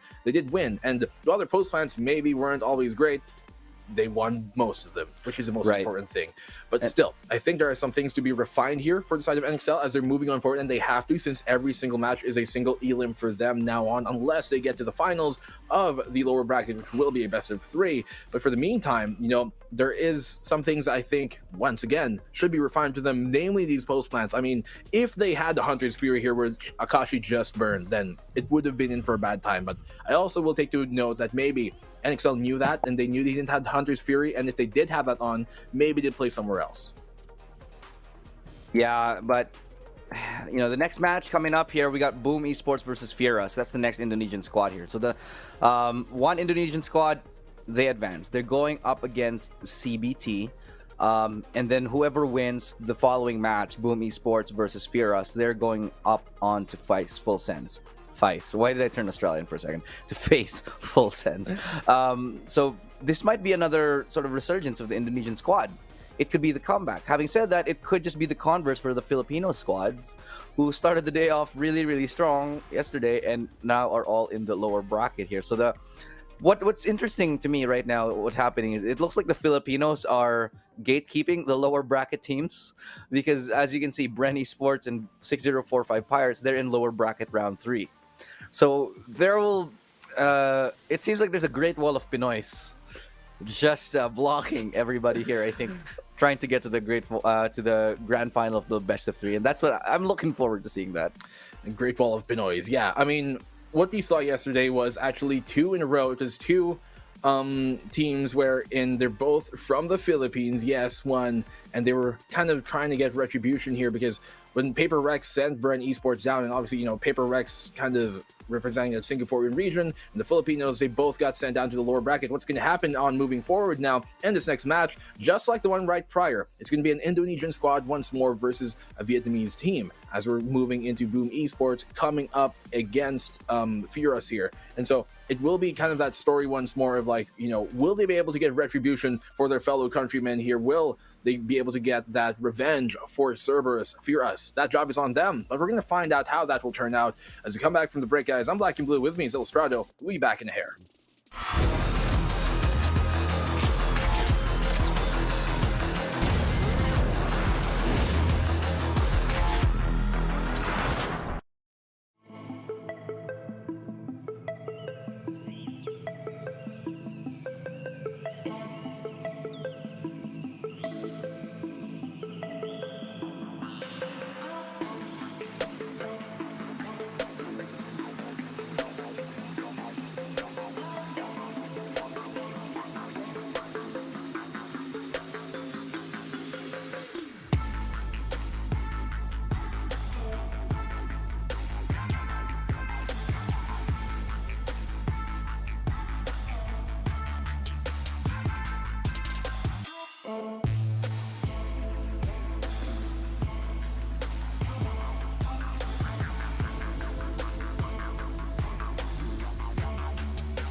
Cerberus going home back to the land of the dead, where maybe back to serve Hades and will haunt the land of the living no longer. It's X10 going up next later on. But sorry, not X10, NXL. Just all these X's here. NXL going up ahead, and they're going to be advancing. But of course, before their game, it's Boom Esports going to be going up against none other than Fearus. Another chance for another Indonesian team to go ahead and qualify and advance. Because yesterday, the Indonesian squad, they didn't exactly have the best of runs. But I feel like today they might be doing a little bit better. Yeah, I mean, well, it just wasn't too good for any of these other regions, honestly, for like these first 2 days, aside from the Filipino squad, obviously, and the Malaysian SG qualifiers coming in, and Thailand, of course, from X10, Paper Rex being that other representative from MYSG. And so for all the other regions that we do have here, like Vietnam, Indonesia, especially, like it hasn't been too great for them, getting sent down, relegated to the lower bracket early, claw and fight their way back just to, well, at the end of that gate will be the Filipino squads as well for that best of one. And whoever wins that later on versus either Bren or 6045 Pirates will move on to those, finals here for the lower bracket, which will be a best of three. But first, they've got this upcoming match to worry about, and especially this one on in with Boom coming up against Fearus. I think it's kind of safe to say that Fearus are once more here kind of the underdogs. I know it's that case for what we saw a while ago too, with Cerberus being the underdogs of the Vietnamese squad under the Indonesian team once more, but it really just is. Boom Esports is a team with lots of history and lots of power on them, and so it's just really it is that case. They are the underdogs in this situation, so they have to try and get retribution for the Cerberus squad who just got sent back home. Yeah, so because the way it's structured, right? We look at how the Vietnamese are sort of the newest entrants into the scene, and their sort of path to the SEA Challengers final. It's not exactly the smoothest. That's why they had to go through a little bit of an extra hoop, just in order to get to, I'd say, technically qualify, because everybody else got placed sort of a little bit of a round above. They took a little bit of a loss here. The teams that sort of qualified last, they took a couple of extra steps to get here, and now they find themselves going through even more hoops, trying to get through the lower bracket. And the lower bracket, we've said this time and time again, it's hell, man. It's hell. No one knows what happens. It feels like you're playing in low prio or something like that, because just the unpredictable nature of it. It's like quantum physics, quantum mechanics here. You just don't know where the quarks will show up at some point. It just feels like not necessarily a certain element of randomness will be involved. It's just the unpredictable nature of it. Just earlier, we saw a very close game with NXL and Cerberus almost took that. Let's be honest here. If NXL didn't clean up in those last couple rounds, that could have been a Cerberus win, and one of the favorites to actually take home the SEA title would have been knocked out. I mean, you're totally right on that one. It seemed, I don't want to knock these guys once more because they've done some great things, but it did seem kind of sloppy on their end from the side of NXL. They still were able to win, which is the most important thing. But as we're looking at here now, we got Boom Esports. That's Blaze, NC Slasher, Asterisk, Eeyore, and the Dern King. These guys, well, they are also one of the favorites, honestly, coming to this. I think a lot of people had them in the top 5, the upper echelon of this tournament when they were moving into things here. But yet, they were sent back down by, I think it was the Pirates, actually, no, let me correct myself. It was Bren Esports that got them here, another Filipino team that sent them down to the lower bracket. And that was such a huge thing because during Masters 1, it was Boom who sent Bren home.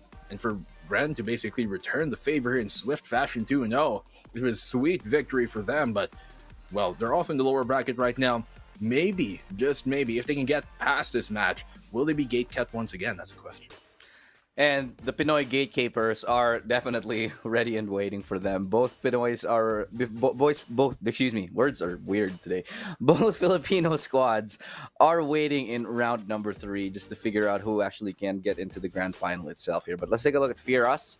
Got Slows, Mofex, Nat Hong 2K, got Unique and Copy Cake. So Nat Hong, he is honestly probably the star of this squad. We've seen his performance in the previous best of 3, and truly a sight to behold. A wonderful player, is able to make so many moves for his team and win a lot of rounds that nobody thought would be possible. However, the rest of his squad kind of need to step up the pace. And this is sort of a little bit of a recurring trend that we're seeing here today, and even in the previous days. So you got one player who's popping up and everybody's kind of just like, you do you, man. You do you. Well, we did see some good performances from at least one other player from that side of theirs, from Fear Us, during at least that match with 6045 Pirates, and it was MoFX. He was stepping up to the table. He has just as many frags, just a hair under as Natong, but with them being the double duelists, you kind of expect that. And so they're going to have to bring things more here. What I think, though, is really the place that they should adjust as we're moving into Bind once again. As a map, well, it seems like a double bound. We're bound to bind here. Will we go for a third? Well, we'll see that. But as I was saying, the players I think who should really step up on here is kind of that backlander supports Cupcake and Unique, especially on that Omen and on that Sentinel. They're the guys who we're really looking to see much. Slows has been doing his job reconnaissance-wise, getting just as many frags as the, double duelists. But it's those players, Cupcake and Unique, that I'm really looking forward here to, as their job as a controller and a sentinel, to cut up the site and really enable more to happen from the side here of, basically the whole roster of Fear Us. Yeah, and don't get me wrong, the Fear Us roster, they're actually pretty solid. It's just that in terms of, I think, what we saw yesterday, I feel like it was the inexperience starting to show there. Like, these guys have the aim, they have the capacity to be able to take clutch rounds and crazy rounds for themselves, and to take players down from even squads like Boom or X10. I believe that. I genuinely believe that. But I think a lot of it has to do with the fact that they're struggling with the... Maybe it's nerves, maybe it's just that they don't know how to truly handle themselves, or maybe they're a little bit intimidated by the competition. But in certain rounds, you see glimpses of that magic that they can actually contribute into the game, into the scene. And hopefully, if they find that and repeat it, sort of like what 6045 Pirates did yesterday, we're going to have a new contender on our hands. I'm kind of wondering here why we're bound to bind once more. It's full of sand, it's coarse. I guess it's because, all of the teams are very happy to play it. It's like one of the most level maps that everybody and their grandmothers know how to play. It's very shooty. I think these teams really just want to shoot their way out of this lower bracket right now, and I can't blame them. I don't think anybody wants to go on like a BO1 icebox or anything like that, or like a best of one split. That would be definitely something that would be, you might just drain yourself out after map number 1, and if you've got a long way to go here in the lower bracket, that's definitely not the case that you want. But as we're looking at the compositions here on the pick, what do you think about this? They're going to be pulling out the Astra, it seems, Boom Esports. They've done this in the past. They've mixed varying results, but they also do have the double duelist to complement it. Yeah, I'm glad they're gearing away from the Astra now, because Astra on Bind, it's not great. It's okay. Yesterday we saw like a double Astra on both teams. Like an Astra on both teams, and we saw 2 of them. And that was that was messy, to say the least. It was just like a smoke fest, and I'm glad that they're going with the more traditional, the more traditional Brimstone here. But yeah, I like both lineups here. Nothing too crazy from either side. I thought we were going to see the Sky on Natong 2K. I'm a little bit sad that we're not, because I think Sky is fantastic for this map. I think, actually, you know what? Sorry. I think Sky is fantastic on every single map. Especially has a lot to do with whoever uses it. But that's not what we're going to be seeing here today. Personally, in terms of the picks, I think it's going to be pretty straightforward. These teams just have to know that what their win conditions are. Neither of these teams are really going for truly aggressive or niche playstyles. Not like Bren yesterday, who was consistently running the 2 initiator setup, or not like X10, who was running the no duelist lineup here. It's basically straightforward. It's I think, back to the basics on building blocks, back to fundamentals, and I think this is where we're going to start to see more individual players start to shine. I agree, and I like that the fact that they looked, or rather moved away from that Astra, because it seemed like, what a lot of teams I think do wrong when trying to incorporate Astra into their composition is that they use it as a replacement for necessarily like a Sentinel, or a replacement for, even worse, a controller. They think like, okay, she's got smoke, so she can be our main smoker. But from what I've noticed, a lot of times, and this is true in many other, shooters that in the past, also in history, that do have, like kind of like agent and composition wise, a lot of times metas do favor more when you stack 2 of the same. So Astra should be used more of a complement to your main smoker, or complement to your main sentinel, and not as a replacement of that. And if they were just going to have that Astra without the Brim, without an Omen, then I think it wouldn't have went well. But we're starting off here with a pistol, and MoFX is looking to play the contact here towards a short. A Thorn King will find that opener. Down A. quick start to the round, and this will allow a little bit of breathing room here for Boom. It's a good way to get into the game, especially when a Durnking's ready for the follow-up. Unique gets another, but again, it's still a 3v4. The damage has been done economically, and it's a matter of where to go next is really the question here. Look at this mid-round aggression here from Boom. I like it. They're going for a double peek towards showers. Could be punished here, but in fact it will be, and there's a 1-for-1 trade. But this still favors Boom because of the fact that there's a one-man advantage here. But winning shots like that and over peeking those angles, I don't know about this, man. It's a little bit sketchy. I think that the Boom Esports may be overcommitting to certain duels. Yeah. There has to come a point where like red flags come up in the back of your head, like when you're trying to, I don't know, buy a new video game, and then the dude trying to sell you off of it from the marketplace is asking it to meet up at a pretty sketchy place. Those red flags should alarm you. And well, Slows, he's gonna double back here into the site. We'll find the opposing Silver Predator, gonna swing on wide, Ghost in hand, and very fortunate to land that shot at the end of things, because Slows, he was looking to cap it off. 22 HP left on Eeyore. And for now, he's going to honk on back, and they will get that round.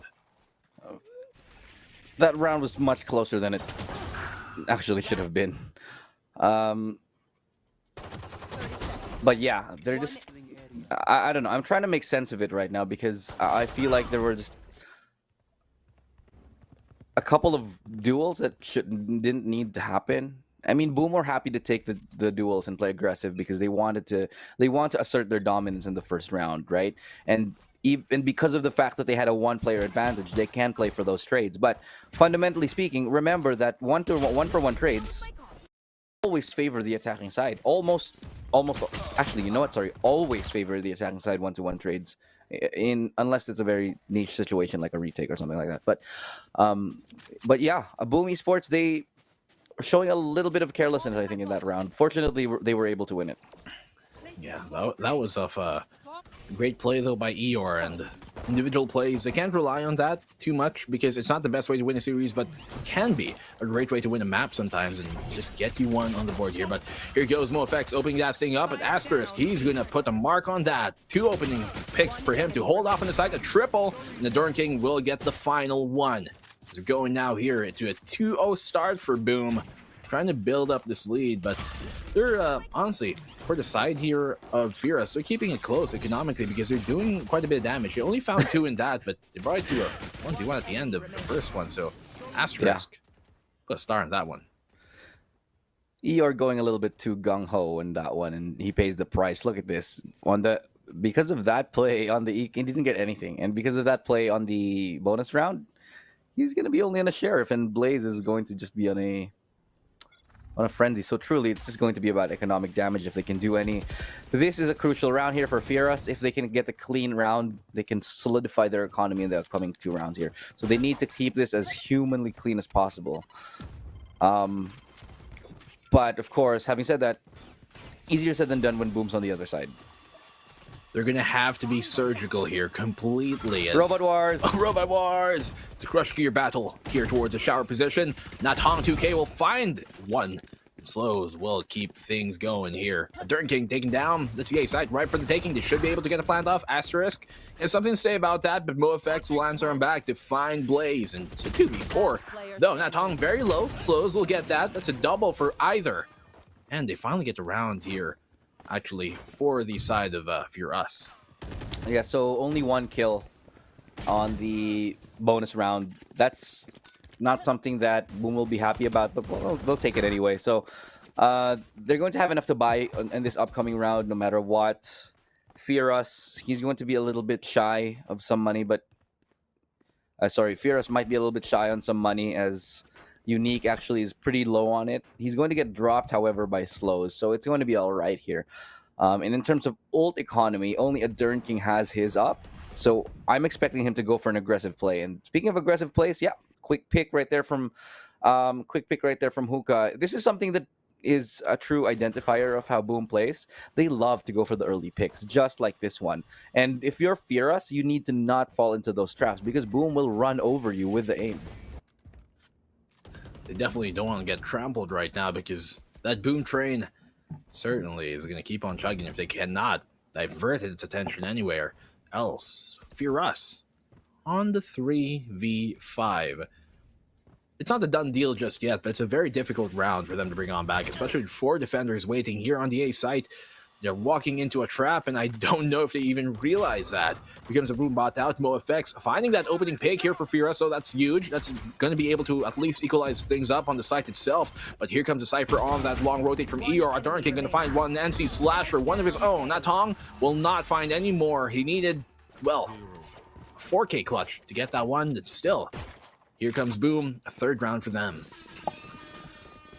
Important win to find, making the economy of Fear Us definitely come into question.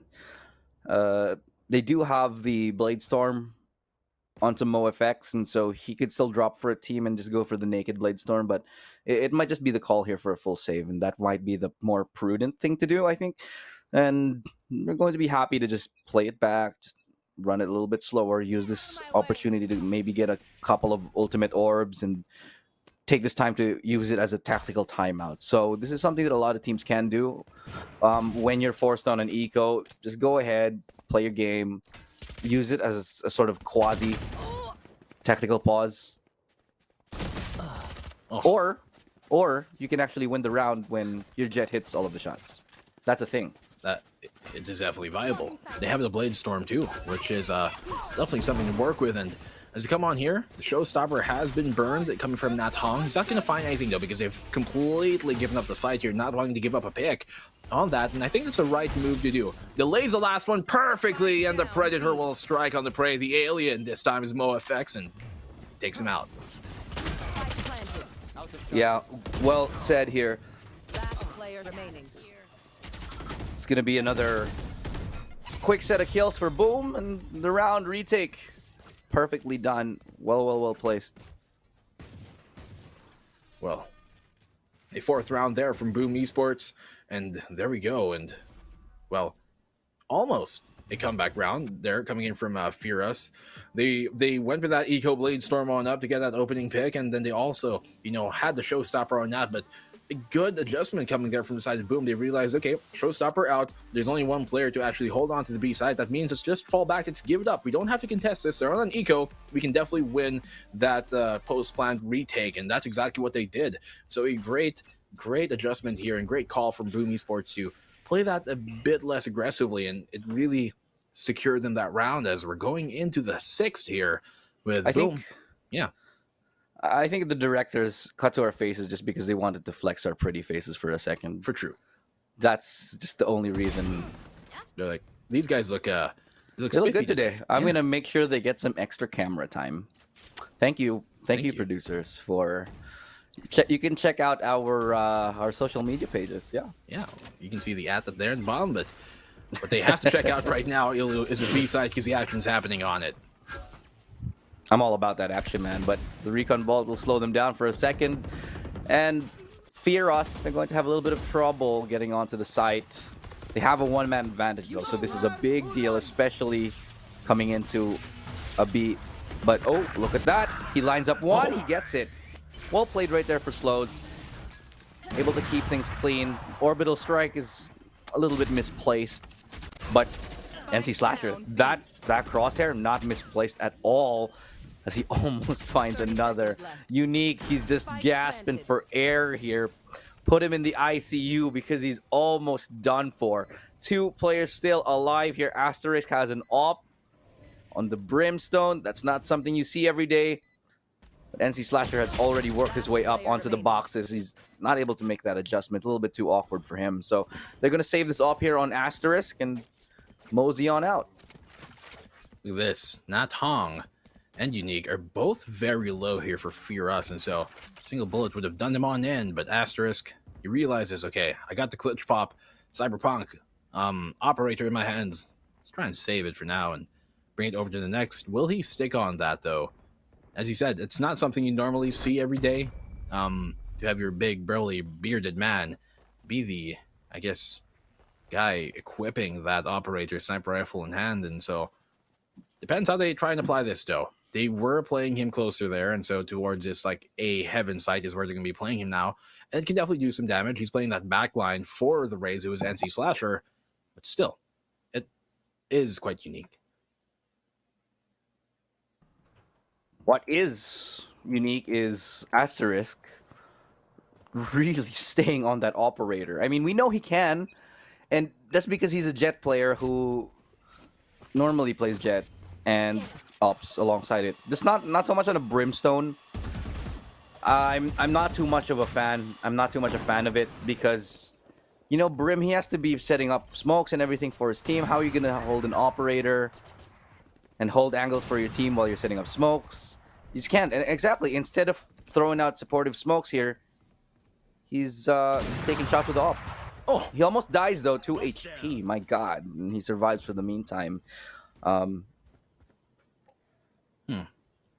very fortunate there because a single bullet would have done him on in, and the Jet there from Firas, he was definitely looking his way. That was MoFX coming on in, but a good opening pick here once more as they find another. Unique finally going to answer back here for the side of Firas, but Blaze, he's going to get that one. Unique, second with the turret. Asterisk was 2 literally HP. 2 HP, and so a single tag up was all that they needed to do him in. As soon as he peeked that, it was insta-kill. And so Unique, Jean, rocking the hard place right now. He does have an avenue to kind of escape here towards the U-Hauls, but even if he does exit through that, you're going to be waiting on the other side.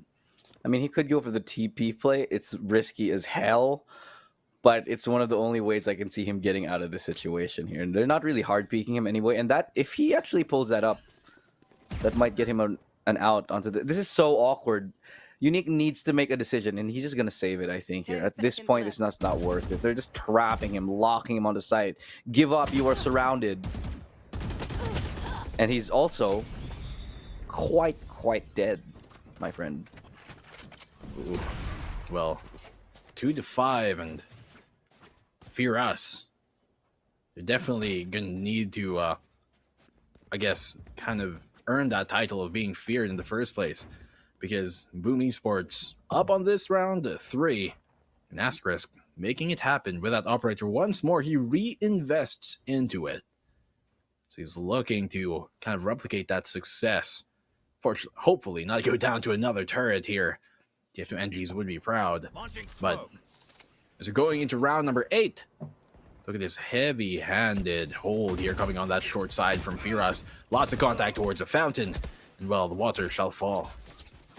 They're running into a bunch of players here. That mission aborted. 3 players pushing out. Just no. Show of force here towards B long. That's all it is. And what's the response here, though, from Firas? They got information that there's quite a bit of presence towards B.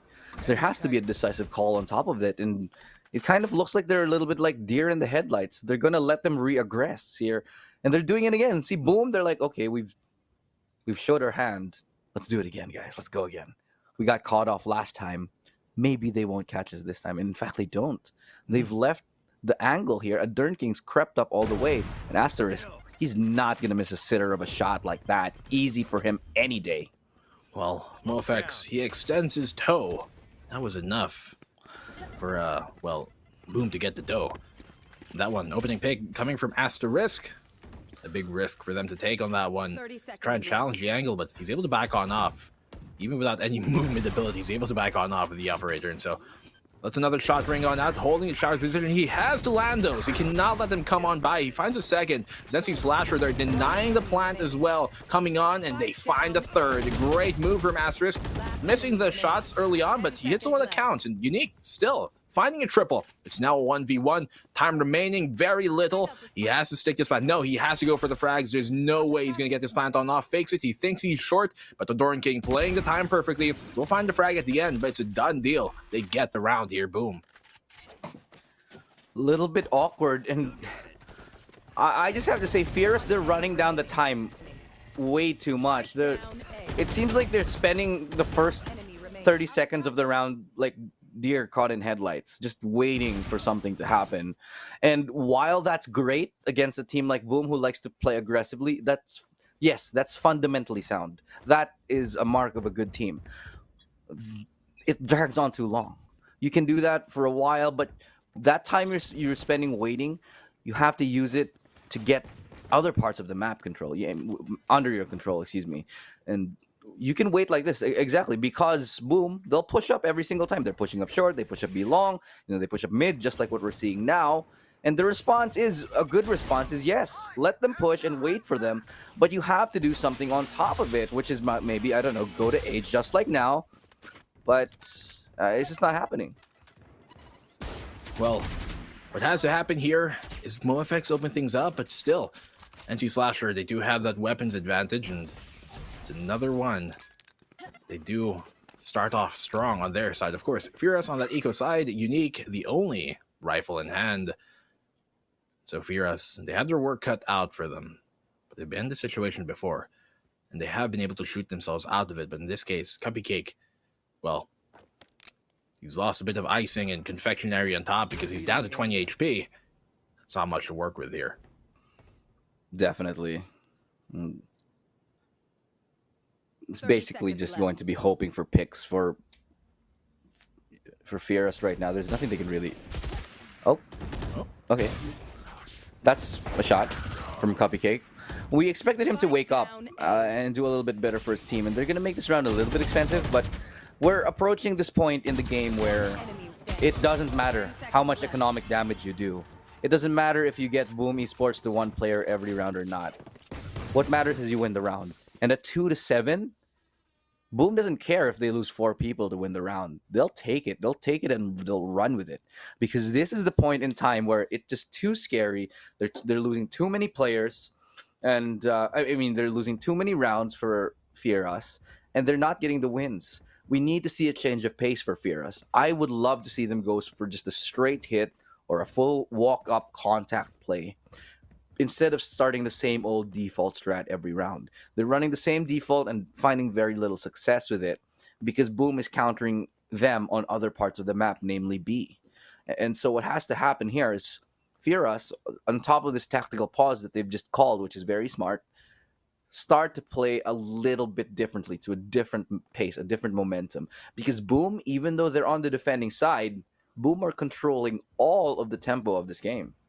Well, they seem to be believers of the no mix-up is the best mix-up philosophy.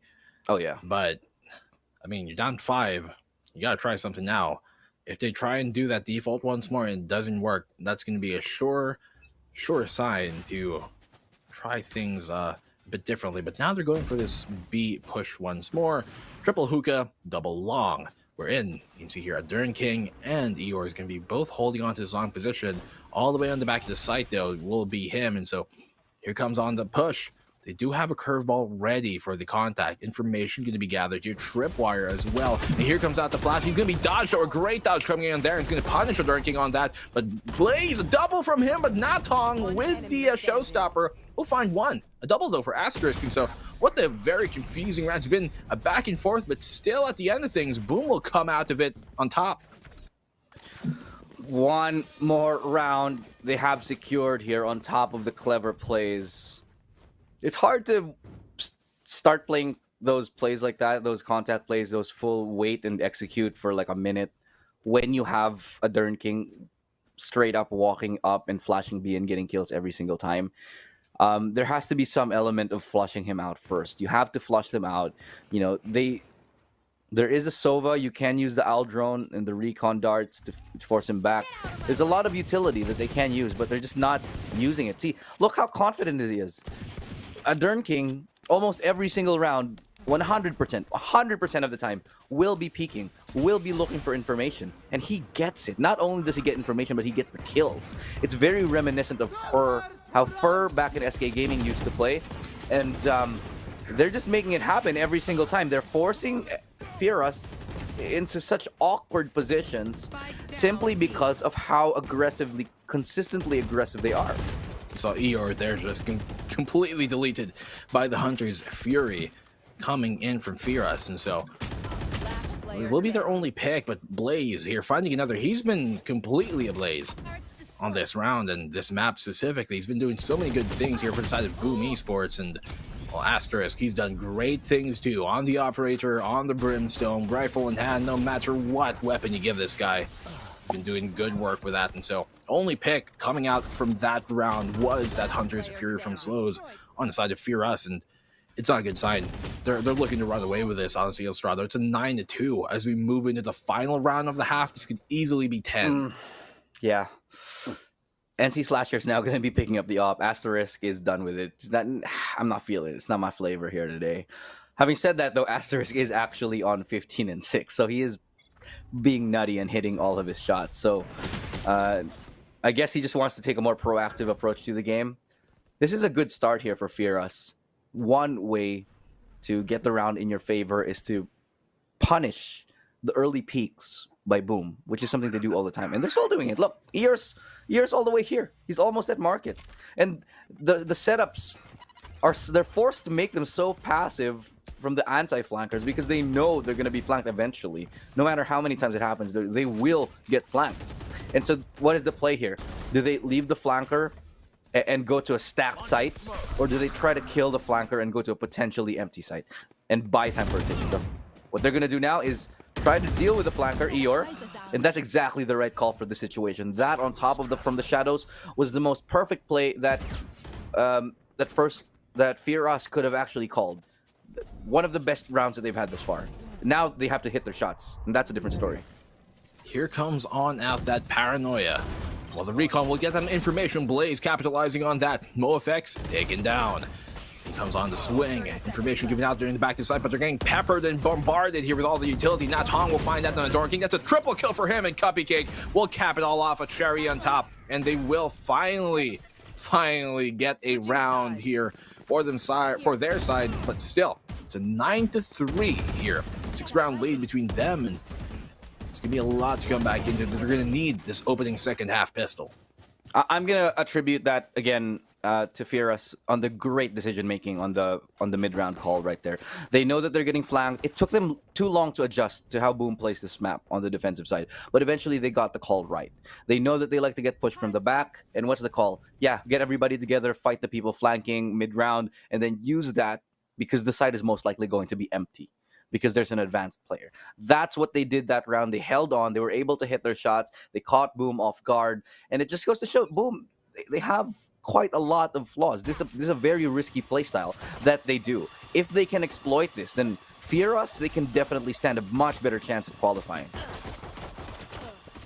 They're going to have a needle in the haystack to be searching for to get this one as the Durn King opens it up and slows once more. It's a big player removed for the side of Fierus to get the board here for a BME, Boom Esports. They're completely flooded over the site, and there's nothing Fierus can do to stop them. They're going to have to play the retake instead.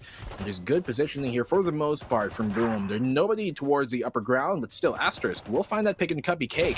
And with Unique pieing this corner on elbow, Blaze is going to get away with that one scot-free too. Natong going to try and re-engage, but he's out of ammo. And here comes the swing. We're going to win that one, actually, Natong. But still, it's a 1v4. They know he's elbow. Two players very low. He's going to win that. Oh, still a Durn King on the trade. And Boom go up 7 rounds once again. It's nice moments like that from Nat Hong. It's still been the Nat Hong show, let's face it here for Fierus. And it's bright flashes of glory for the Vietnamese squad. However, it's still flashes in the pan. They're unrepeatable. They're meretricious. They're flashy, but they don't really get them the victories that they need. And like we said, this has been, I think, the recurring trend for what everybody thinks of Vietnam. As of now, don't get me wrong. They're such good aimers. One of the most mechanically skilled regions in SEA. But they just haven't had the opportunity to play at this level yet. They haven't really been, I think, on competitive Valorant for very long. And so it's starting to show. But the potential is very, very much there. Yeah, it's definitely, their first birth into this international scene. And so, a Durn King, a double spray down from him could be a triple. Burns the ultimate there, going for a run it back, and he's going to get sent back. Nope. Continuing on, Nat Hong taken down. This is a triple opening kill here for the side of Boom Esports. Not losing a single member. Flawless so far. But Slows, he does have that Marshall on him, and if he can pepper some of these players down, that's going to be big. Still, though, it's a 4v2, and in this situation with the Stinger is all you've got to capitalize on that too. There isn't much really here to work with for the side of Fierus. That's a good pick up to find, and Fierus are already bleeding out here. And they're gone. That was one of the quickest executes I've seen this entire tournament. Just so clean, so crisp. And that was a force buy for Firas. They have nothing. They have nothing. Nothing at all. Yeah. It does feel like the ship has sailed for this Vietnamese squad, for the both of the Vietnamese squads. However, we did see so many great moments from Cerberus. And of course, Cerberus is the favored Vietnamese squad, right? And they actually, don't get me wrong, they had a wonderful streak that they almost actually took out one of the favored Indonesian teams. But they just sort of fell short at the very last one. However, coming into the next stages, I'd be a little bit scared of what Vietnam can actually come up with. The more time that they have actually had to acclimate into the region, into this playstyle, I just feel like they'll be bringing more special things to this. But as I say that, it's potentially one of the very last rounds here. Boom might be getting match point here, and with that denial from Blaze, it's looking like it's going to happen for sure, and getting shot through the smoke is going to feel even worse. 2 players left here for Firas, and they've got the aim, but can they hit the shots right now? Doesn't look like it's going to be a yes.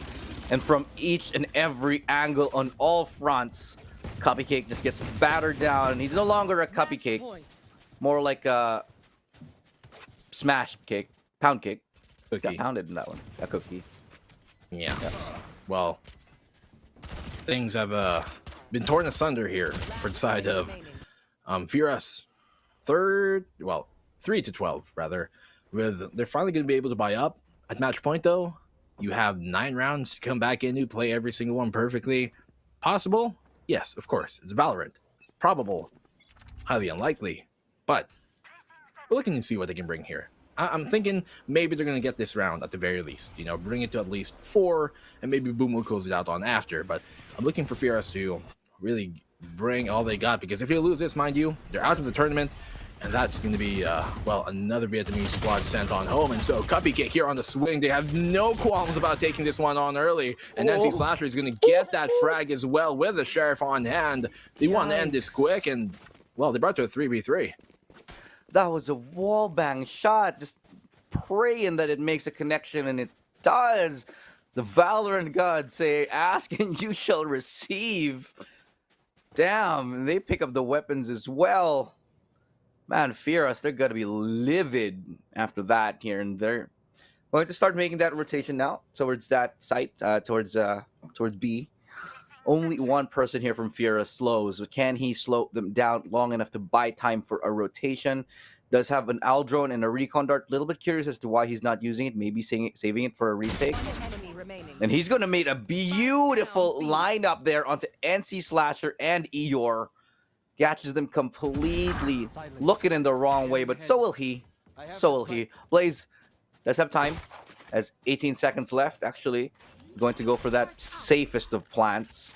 14 seconds left. He's going to spot one, not going to hit the shot he needs. And Firas will get the desperate round that they need, preventing their own demise. It's a stay of execution for the meantime here for the Vietnamese squad. I don't think it's preventing, more necessarily delaying, you know, buying them some time to work with, because, well, they've had some, you know, valiant rounds where they have kind of shined. I don't think they can keep it up here, to be quite honest with you. Boom are just too good right now. The Darren King, NC Slasher, Blaze, ER, all of them, Asterisk too, just are 2 on point right now in Firas. They've been struggling. I'd like to see them make the comeback though, but let's see if that's going to be likely. Finally, guns abound here for the Boom Esports squad. Rifles in every single hand. And they're looking to make full work of that as they come on here towards the A side. Here comes out the Hunter Fury. Good dodge from Nat Hong with that, jetpack and last pack, and he still tags up Cupcake at the end. Yeah, and there's no way to heal him, so he's going to be sitting at 45 HP for the rest of the round. That's a bullet. That's 1 bullet to the chest with a Vandal. Or, I mean, a Deagle. I mean, a Sheriff. And, yep. It's not a lot of HP. Let's just put it that. And, well, now NC Slasher trying to make some work happen towards B. I do not think that he'll be committing very, very much to this one. And that quick tap right click like that, that quick tap that NC Slasher is doing like that, that's a PUBG player. only Battle Royale players ever do that. No CS hailing player ever will do that. Just so you know. And this is I think he is. just fun to point out. He probably is, isn't he? I think he was a former Because CS Player or players will do 1-3. They'll do 30 1-3 or seconds left. 2Q. 1-3. That whole thing. Yeah. That's a quick ADS thing. Maybe he's a COD player. That could be possible too. But thinking of players here, not Hong. He's gonna find that pick. Speaking of the devil. Asterisk though on the trade onto him. 13 seconds left on the clock and taking Eeyore, dropping on down. He finds all the buttons as boom. Well, they're gonna get the opening here. They're looking to make the stop finally. Blaze bring it down to a 3v2. Spike will get planted. Do they have enough time? No. No. Yes. No. Oh Yes. apparently. They do. It seems like there's a bit of a What? delay between the overlay. Oh no, Oh. they did not. Okay. So I got confused there for a second. Yeah. I thought it was. The Yeah. overlay was confusing, to be fair. Yeah, the overlay kind of messed with you. But nothing we can do but go into the next round here. So Fear Us adjusting quite quickly. Cool. Nice. They're alive for now. 5-12. Still though. Yeah. With Boom coming up on here, 5 full rifles up on their side. Here they come on in towards his push towards Hookah. Fierce looking to receive this on the A site though.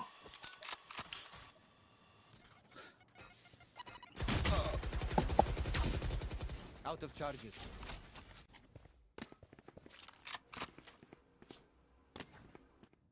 Yeah, but just a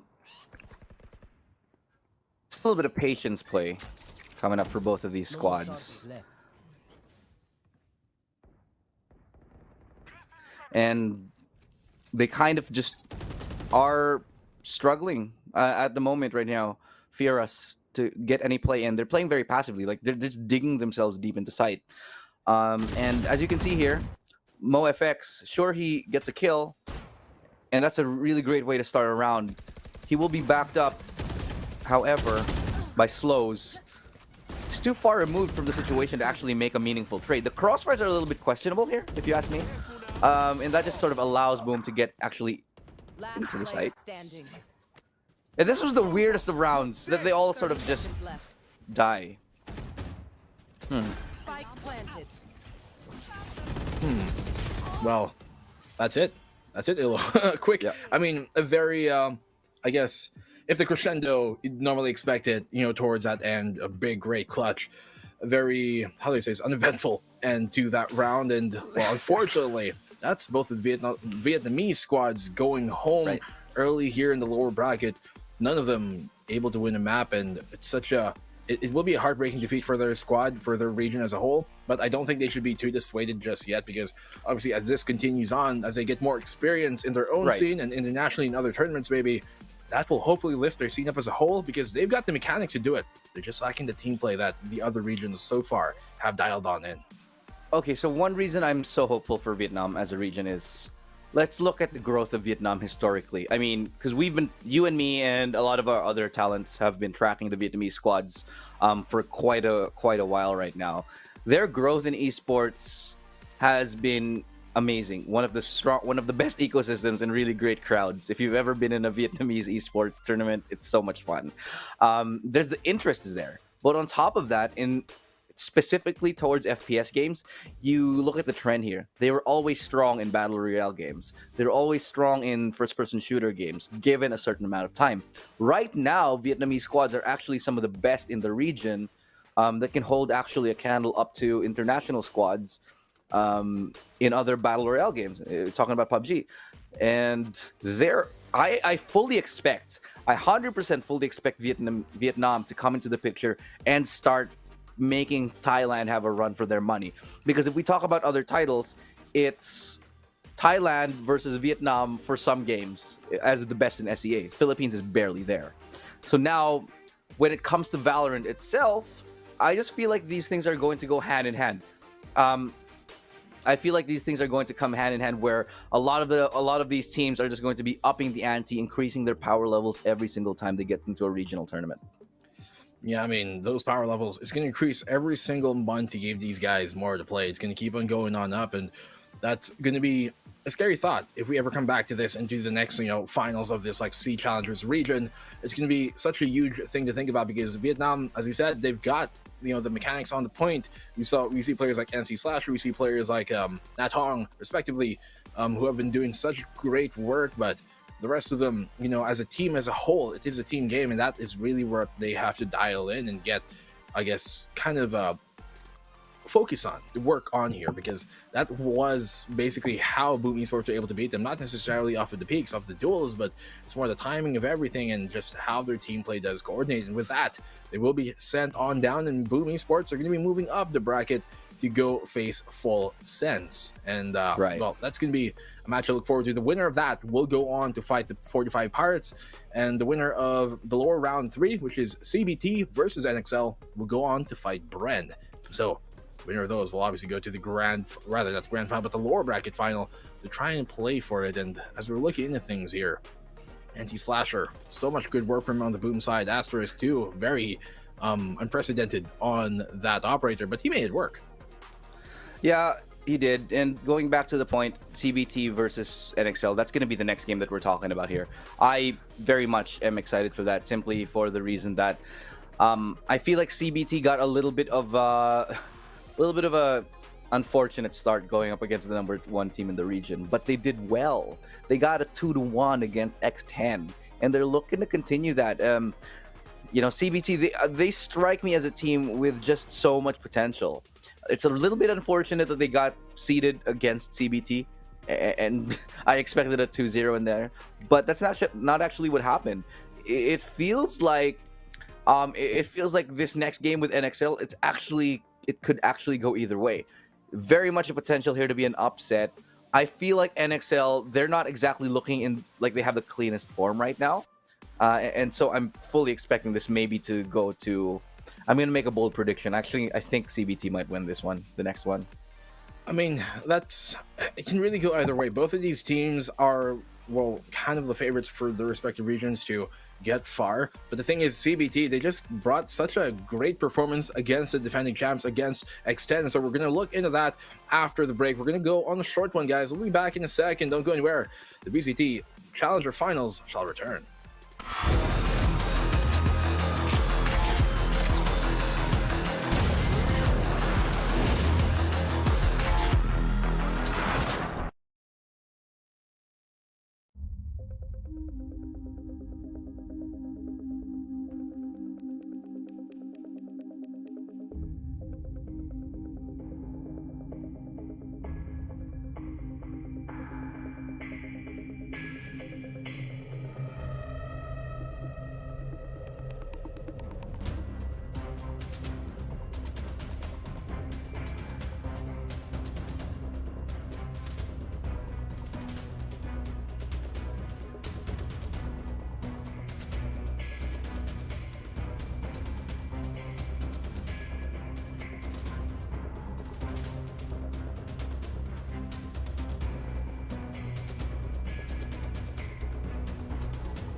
Hello, welcome back here with another best of one to come up, and it will be the lower bracket match once again. I am Black and Blue. With me is Illustrado. We both have blue coats today, black shirt on mine, white on his. But of course, as we're going to be talking on things, it will be NXL trying to show again if they can make it further on here. They're going to be going up against a very, very, very formidable CBT. What do you think about this next match to come up here, Illustrado? Okay, so CBT, I didn't honestly expect that much from this squad coming. I'll be completely honest. I feel like CBT was pretty good in their first match, and that surprised everyone. This just makes the whole upcoming best of one that much sweeter because we have no idea how it's gonna go. NXL, let's be real here, underperforming. But yeah, this could be the return of the Kings for CBT because we know these guys: Rainy, EO Kant, ZMJJK, and Spring.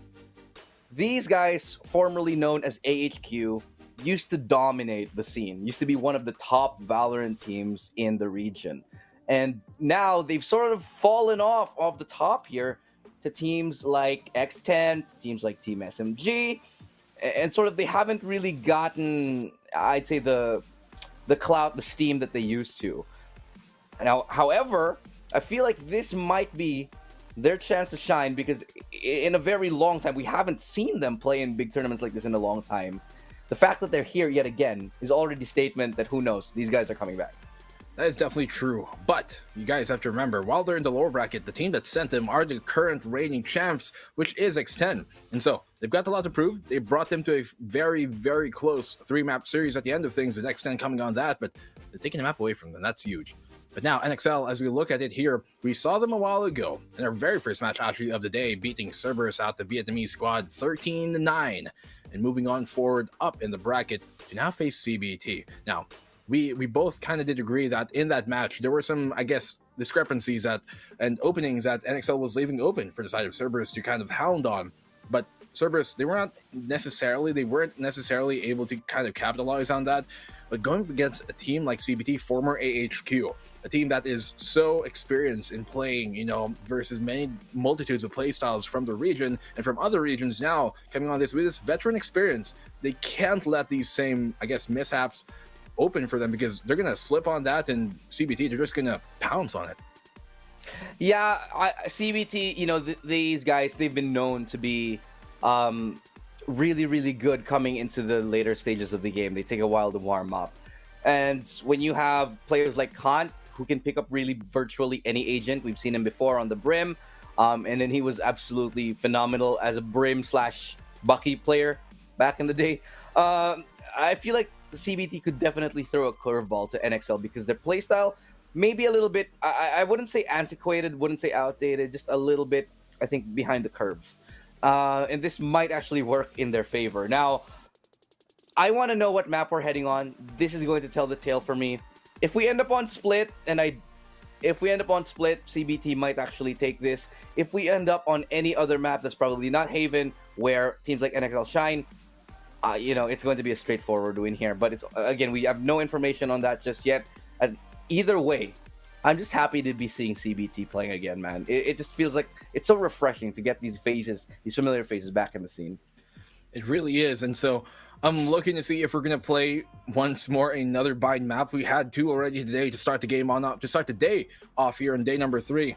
And Ilu, mind you, we're only, of course, in we're halfway through, just barely halfway through the tournament right now. We're in day 3 of 4. We only played 2 best of 1 maps, and we still have so much more to go after this. Of course, there's going to be a bunch more best of 1s on the lower bracket, which Asarai and Dax will pick on up. But for now, this will be one of the final lower bracket best of 1s that me and Ilu will do later on, though, in the day. We're going to have best of 3. So basically, what we're having today is 6 best of 1s and then 2 best of 3s to cap the day on off. And we're here coming into the 3rd. Will we be bound to bind? That's the question. And some people might think that, is it like default for every single lower bracket match? Will it only be bind? And actually, the fact of the factor is, the teams are just comfortable playing it. They just ended up like, okay, let's decide to play bind. Nobody wants to play a best of 1 elimination icebox or best of 1 elimination split. And so you can kind of, expect like bind, Haven, Ascent, maybe, to be those type of maps that they'll actually end up on. Did you just say map of the fatter? Did I say that? You definitely did say map of the fatter. I did. I Okay. feel my I producer. feel personally attacked. I feel personally attacked here. Hey, I mean, in the quarantine, I think out of all the people here, we've all kind of, well, I guess beefed up. Yeah. Well, it is what it is. Just can't get out, and It is so what it is. just sit around and play Valorant. But then again, I feel like my life's wishes are already fulfilled. But it's in Ascent where we'll be going to. It has been picked by CB. Obviously, we went through a big selection of map picks and vetoes here before we got to this point here. And CBT actually will be happy to play on this map. So Ascent, I think this is historically speaking, a map where CBT, formerly known as A, were always okay on. They weren't like great on it, and then they didn't really win every map. But they'll be happy to play up against NXL on it. So, in all honesty here, I'm thinking NXL have an advantage, but CBT, I feel like they just have the raw skill to make it work. They do. That's what they're bringing into this game. Now, NXL, they're obviously a very formidable team as well. But CBT, for them to be coming on in here, they have a lot to prove. They were able to obviously, take that map number 1 from the side of X10, not map number 1, map number 2, I believe, away from X10, and bringing the current reigning champ to that full 3-map series, and a very close one, mind you.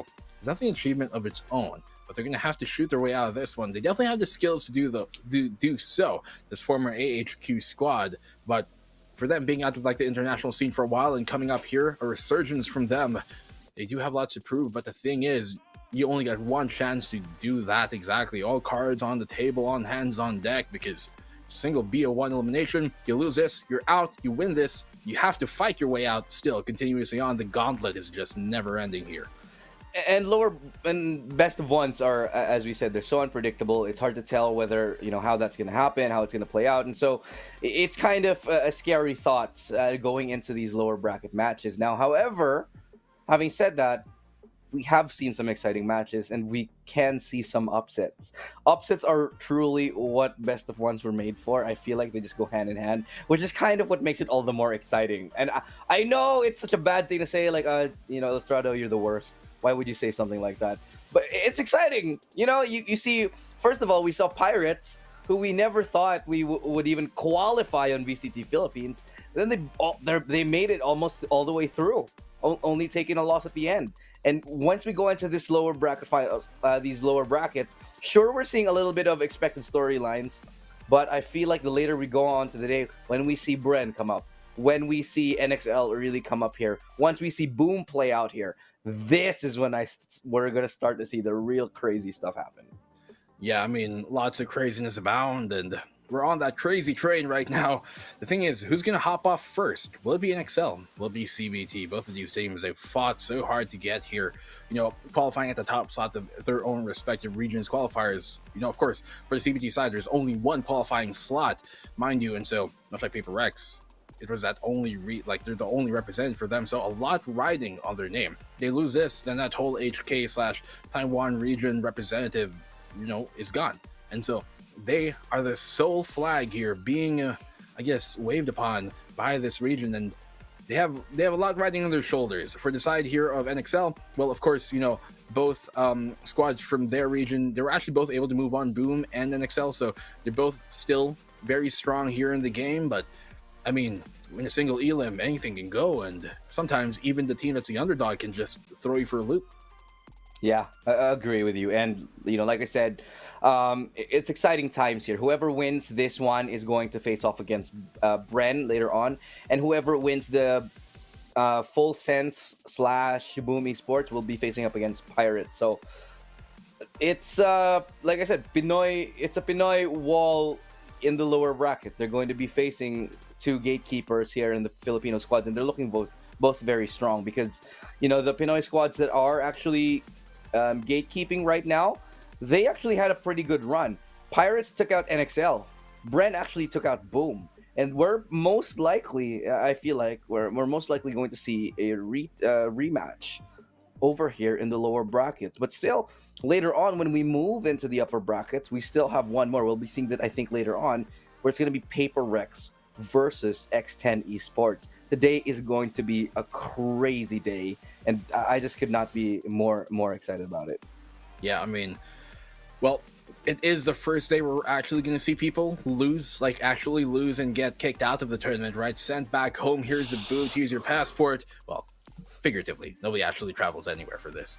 But yeah, it's the same thought is like, it's still bound here, so send him on home is what each team's fans are probably going to be cheering, even though they're already at home. We all have to be, but that's what's great about this, even though we're at home, we can all still kind of enjoy this whole thing as a whole C region, as the SEA region. We still got this, like, I guess, weekend to have fun and see some great Valorant action and just basically root for representatives of our own respective countries. And so let us know, guys, who you guys are rooting for. Of course, there's so many teams here that are just spectacular, and so many, while they might not be the best, some of these teams are actually super fun to watch and super entertaining as well in their play style, and individually some great plays coming on from them. There's been so many highlights already on the weekend, and we're only on day 3. Tomorrow we still have more series, and we're only in map number 2, by the way, or rather in game number 3 of today. And so we still have 3 more best of 1s after this one coming up, and then we still have 2 more best of 3s, and that's a lot of Valorant going on. And tomorrow we have a full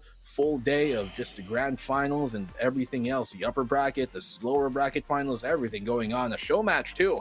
That's a lot to digest, but it's some great Valorant action coming here, Ilu. And this week alone, it's been a great one, but we're gonna need great teams to step up to be able to fish themselves out of this lower bracket.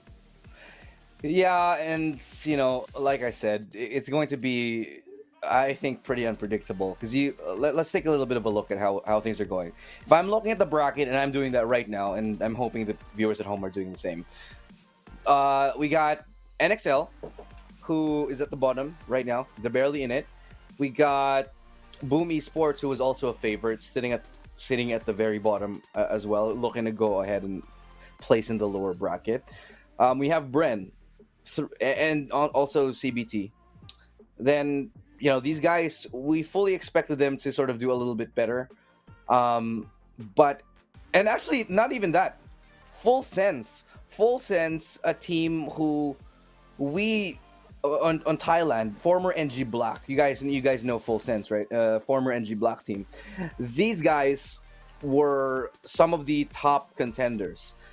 I'm genuinely surprised that Paper Rex is all the way up here in the upper bracket final, especially because this is the first appearance they've ever made on the international stage at this scale. And they're doing so well, taking out a team like Bren Esports. Because Paper Rex, their journey wasn't exactly easiest. Everybody talks about the MYSG region. And who do they talk about first? Well, maybe TMG for a while, but most of the time, it's Team SMG. Team SMG, they didn't make it. I'd say it's a very big letdown for them that they didn't make it all this way.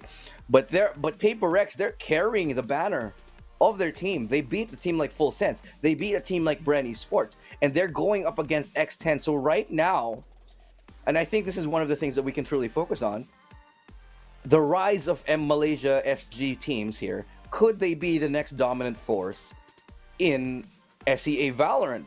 Because you got a team that's world-class like SMG, and you got a team like Paper Rex right now just about to take on the number 1 squad, X10. If X10 actually go down here, Paper Rex might just solidify Malaysian Singaporean dominance in the region.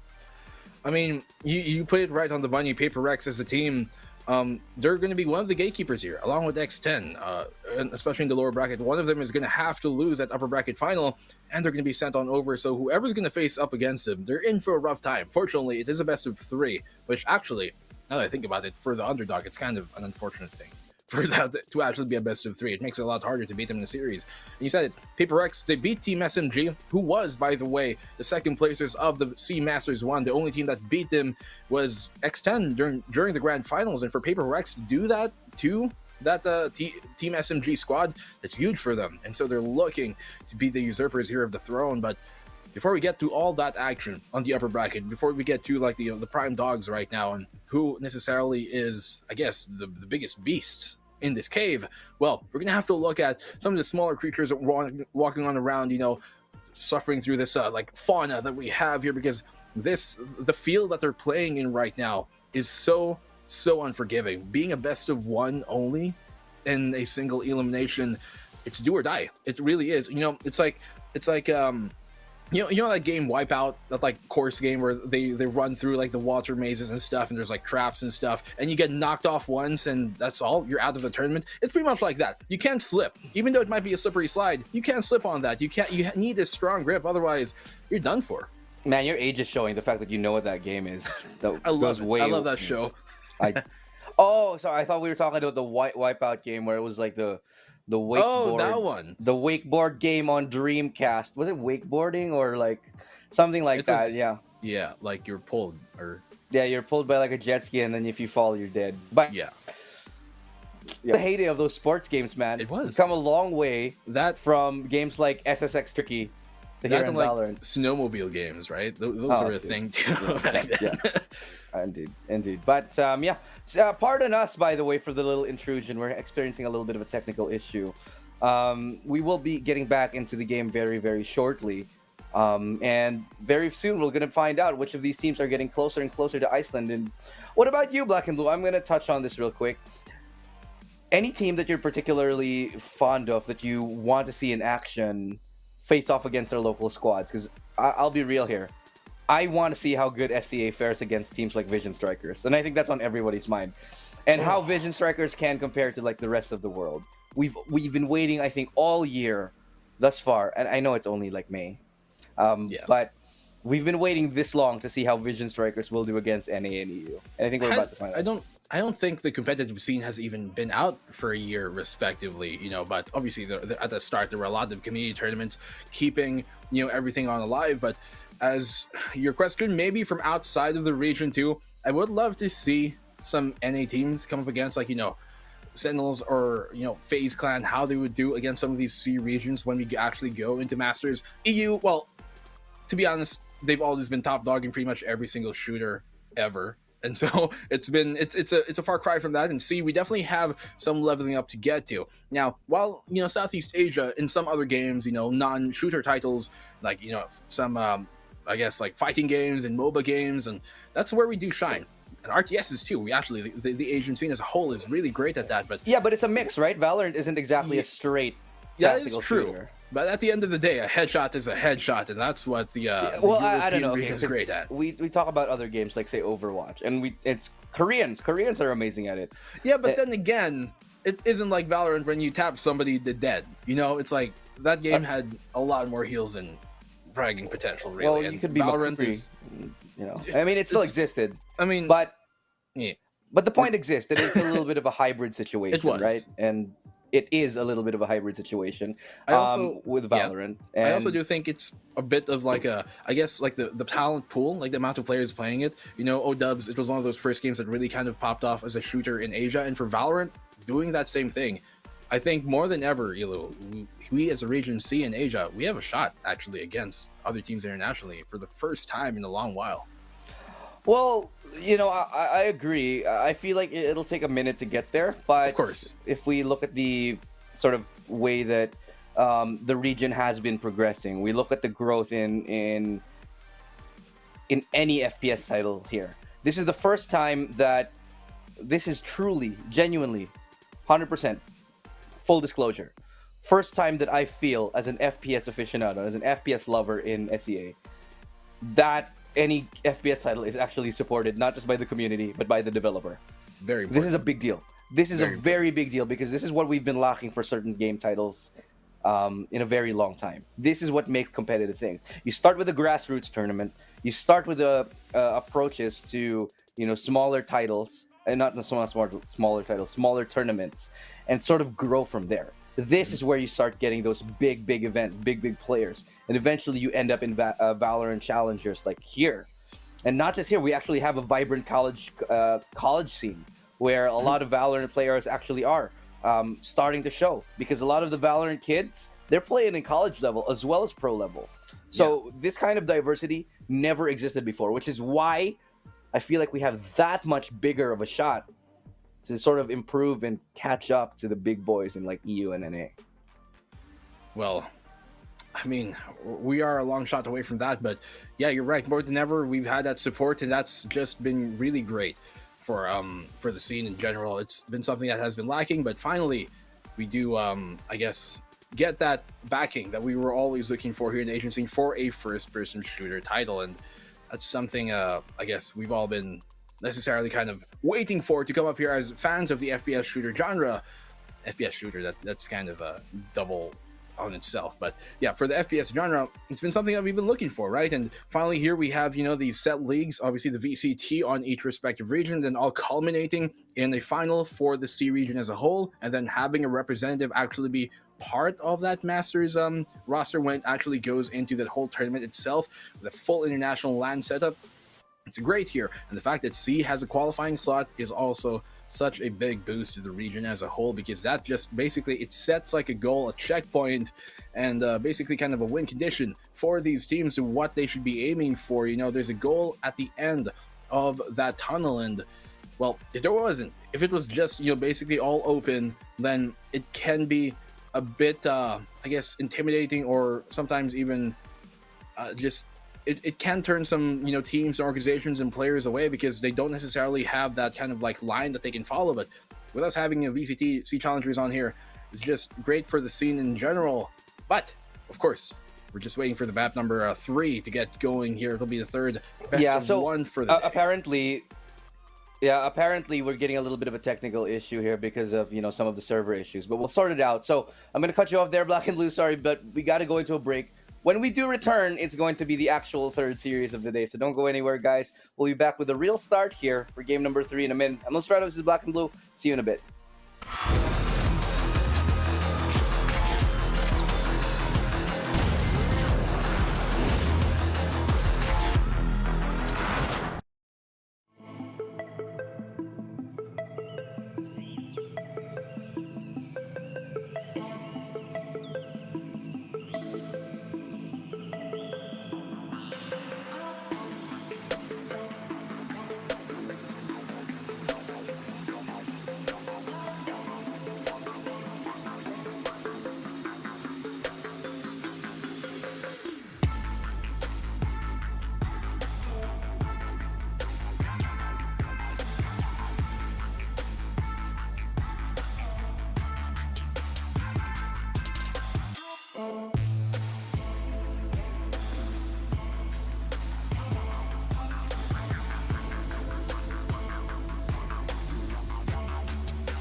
Welcome back, guys. Here, VALORANT Challengers SEA Playoffs, and we're going into the next series of the day. It's taken a minute here, but we're finally gonna get into it, and we're going to be seeing none other than NXL versus CBT. NXL starting the day strong here, winning the first game, and now they're about to go ahead and play on through against, I'd say, one of the teams that used to be the vanguards of VALORANT in SEA. My name is Illustrato, your caster here today. Joining me, Black and Blue. How are you feeling about this upcoming game, my friend? I'm feeling good. I think it's going to be a closer game than what we saw from that previous match. That we saw, Boom and I already forget. It was Boom and let me check the bracket. I should notice it on the top of my head. It was Boom and Furious. Yeah, that 13-5 coming in here. I was about to say full sets, but it is Furious coming up against them. Both Vietnamese squads being removed. I think we're going to get a closer game, and that is because of the fact that CBT, while they might have been out of like the international scene for a while, they've been grinding slowly but surely.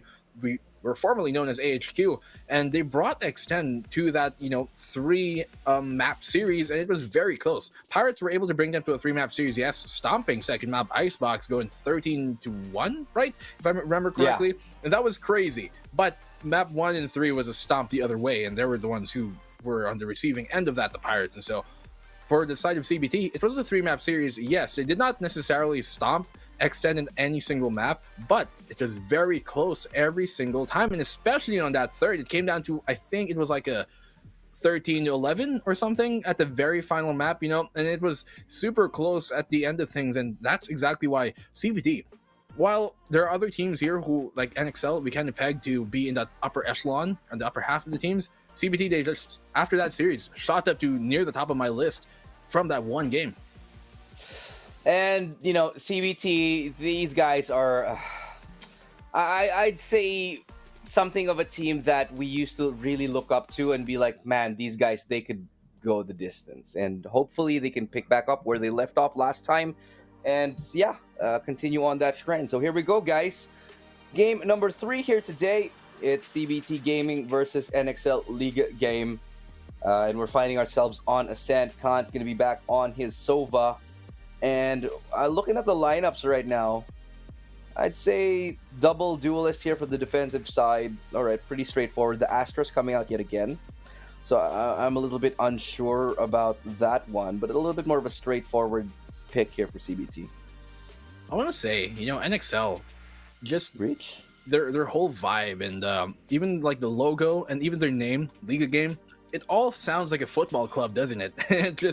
I think it's so apt for them to be representing here. But looking at the composition as you pulled on out, Noisy Boy on that breach, Astra on a Budmeister here. They don't necessarily have a hard smoker, so they're going to rely on that Astra smoke alone. On the other end of things, they do have the Omen, they do have the Phoenix, who we've seen some mixed results from Phoenix during this whole weekend.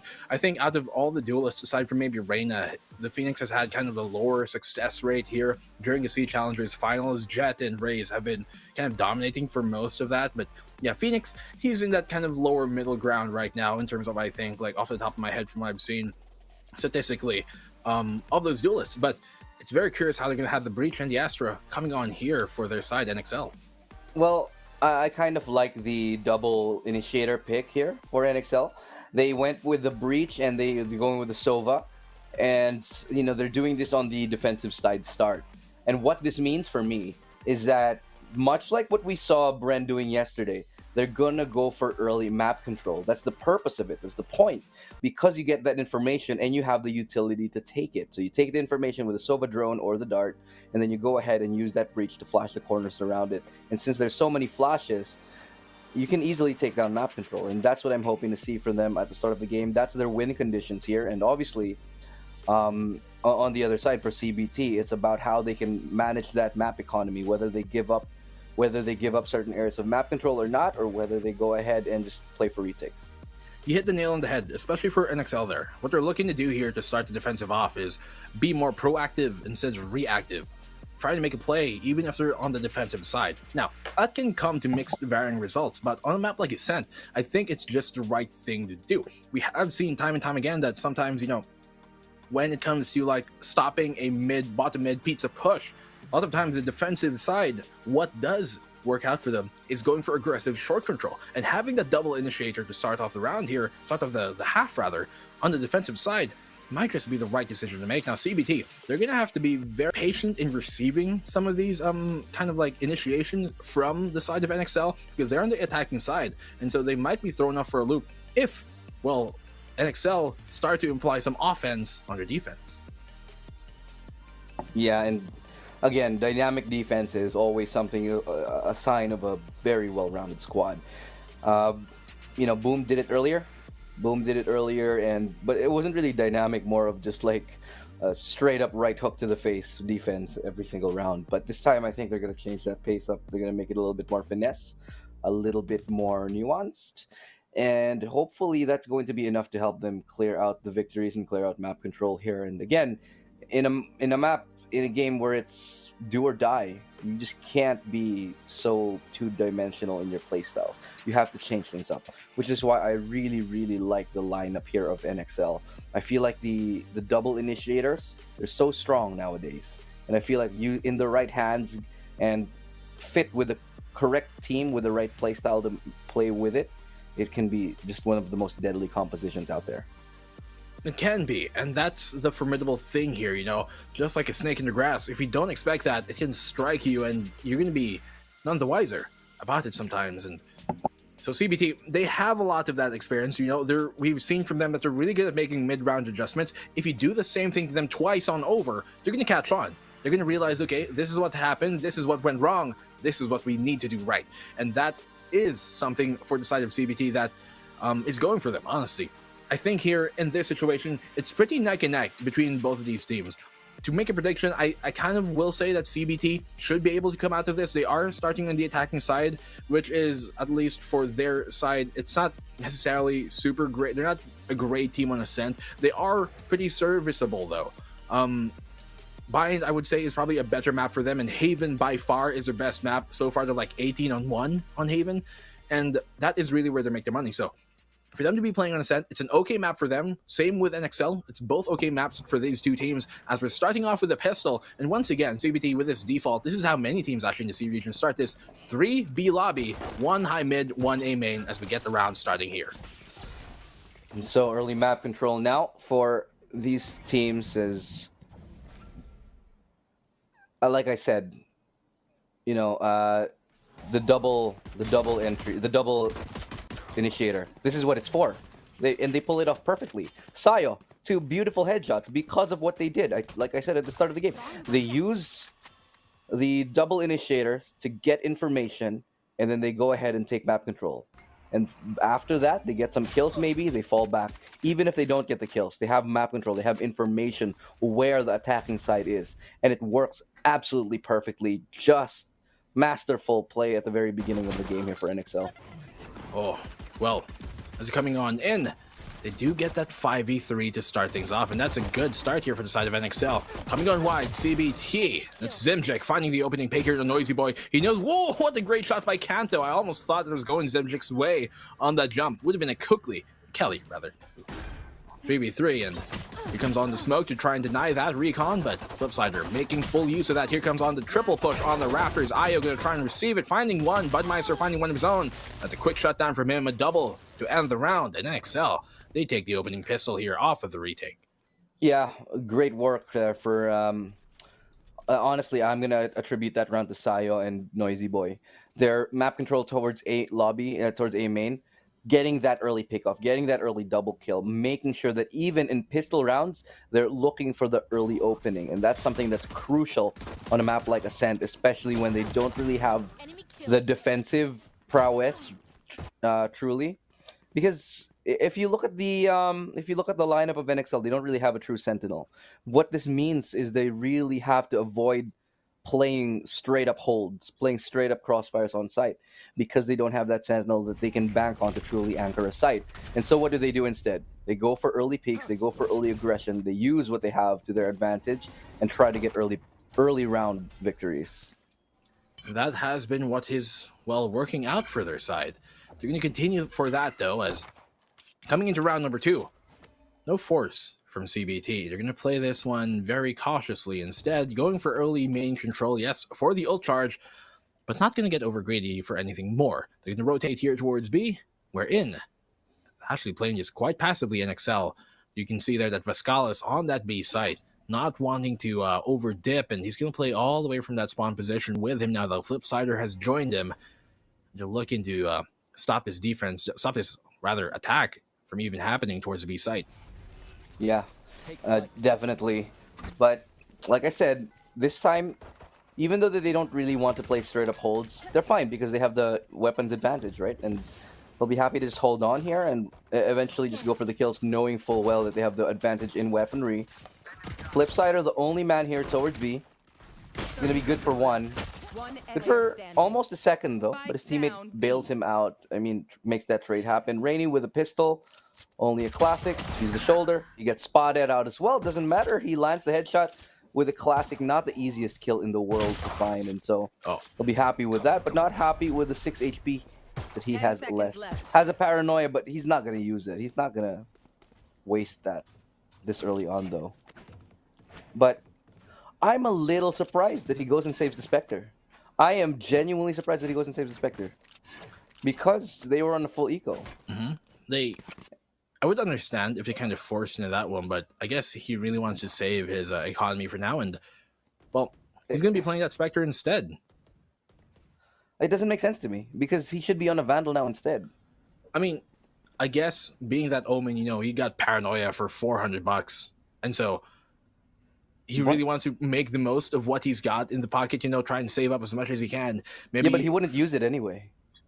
He can just go ahead and die, and he'd still have enough for a Vandal. That is true. I mean, in most senses, you would just kind of throw that on away and then play for the Vandal third round, but, well, he decides otherwise, and so they're going to have to make do with what they got. As Io finds an opening pick, that's at least, something for the side here CBT to work on. Yeah, it's a good pick to start off the round, and it's a crucial kill. Flipsider, though, he's pinned down here, to say the least. And he'll get hit by 2 shock darts. Neither of them will do enough damage to kill him. But that's a lot of rotations now called in for everyone. Everyone from NXL's already here. And they've just taken the bait, full hook, line, and sinker. But it looks like CBT, they still want to go for this, utilizing the weaponry and the man advantage in their favor. But it's a good outdrawn that actually gives a lot of information to them.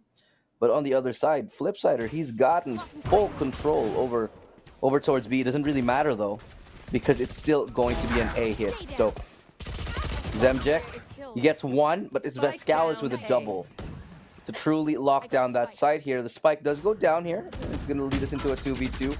Flipsider getting tagged yet again through the wall here, leaving on him to 26 HP.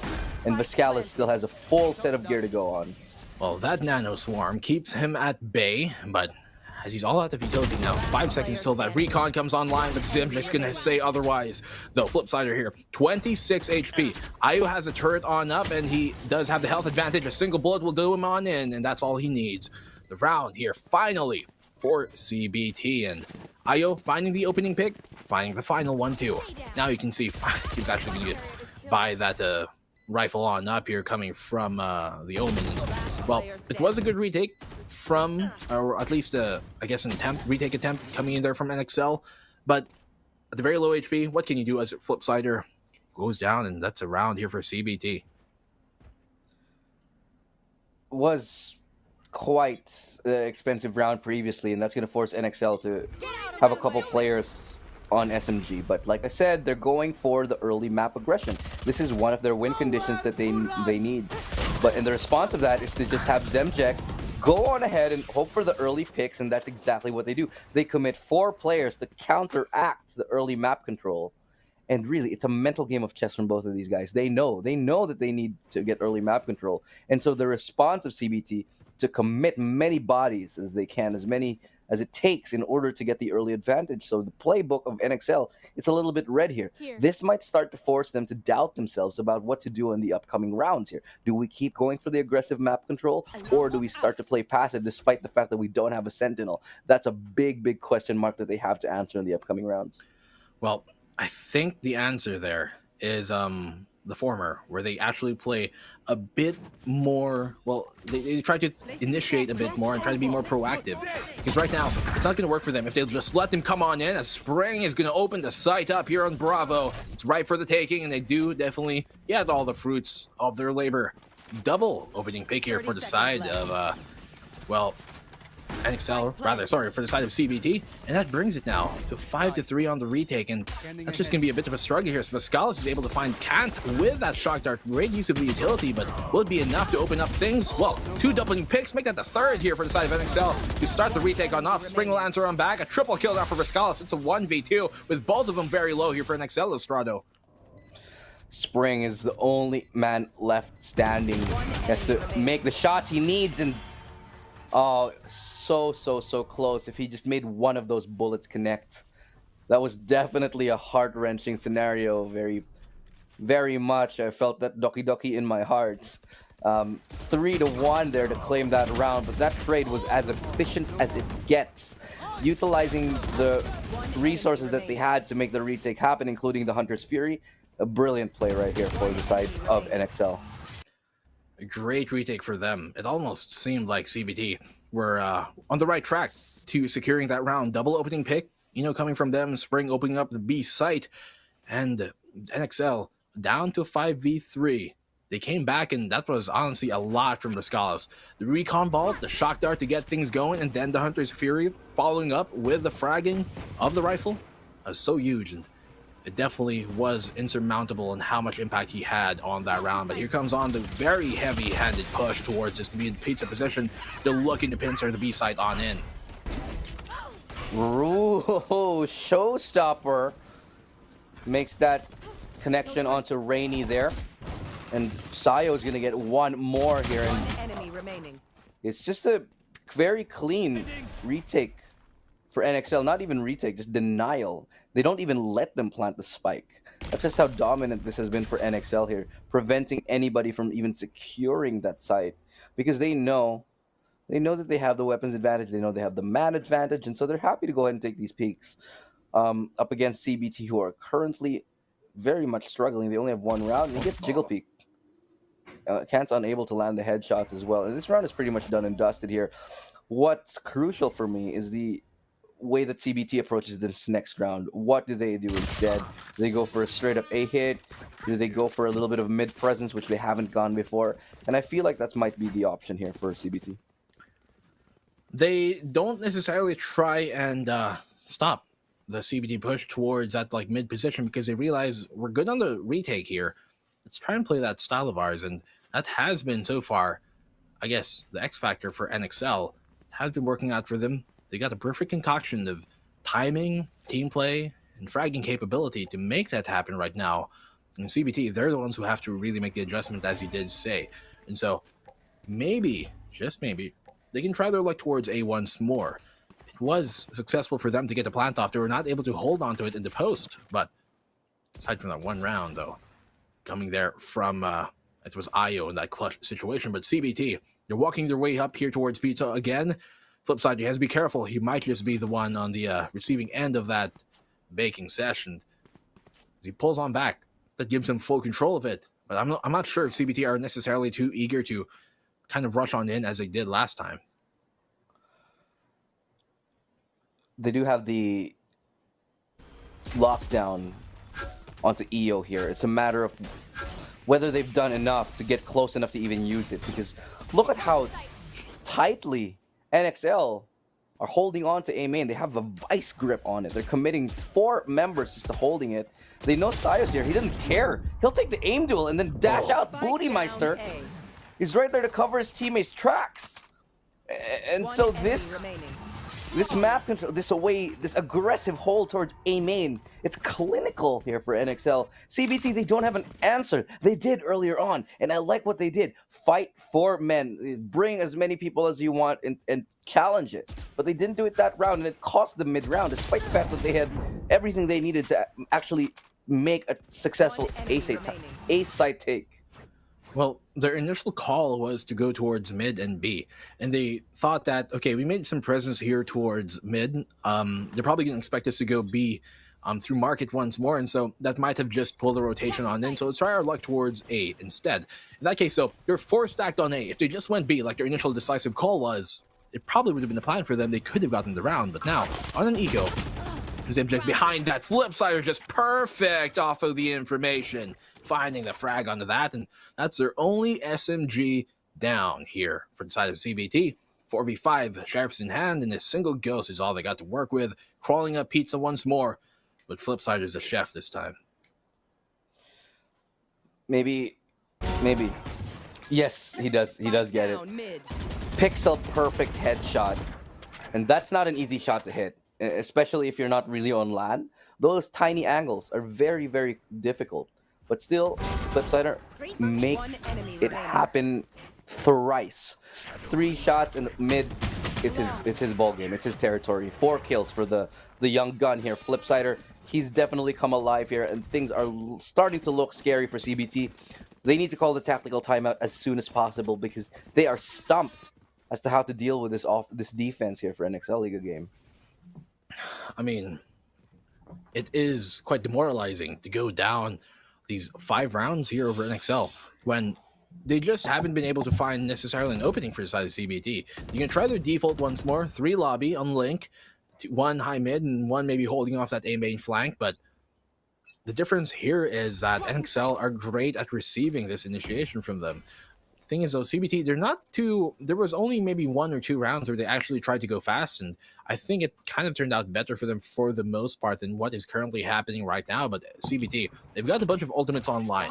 They do have the running back, they have the lockdown, especially Hunter's Fury and Bladestorm almost there, and they do have from the shadows, and so they can dump a lot, but they have to be careful by dumping all this. Will they give up too much just for a single round in terms of their utility, especially rather ultimate economy, as they're trying to make their way towards the B side once more. A split is going to come on here to try and pincer things, but that basically spawn CT hold has just been so strong for NXL. They're going to have to look for a way to try and poke a hole in it. I love this from NXL. They're happy to go and play retake because they know they have a double initiator anyway.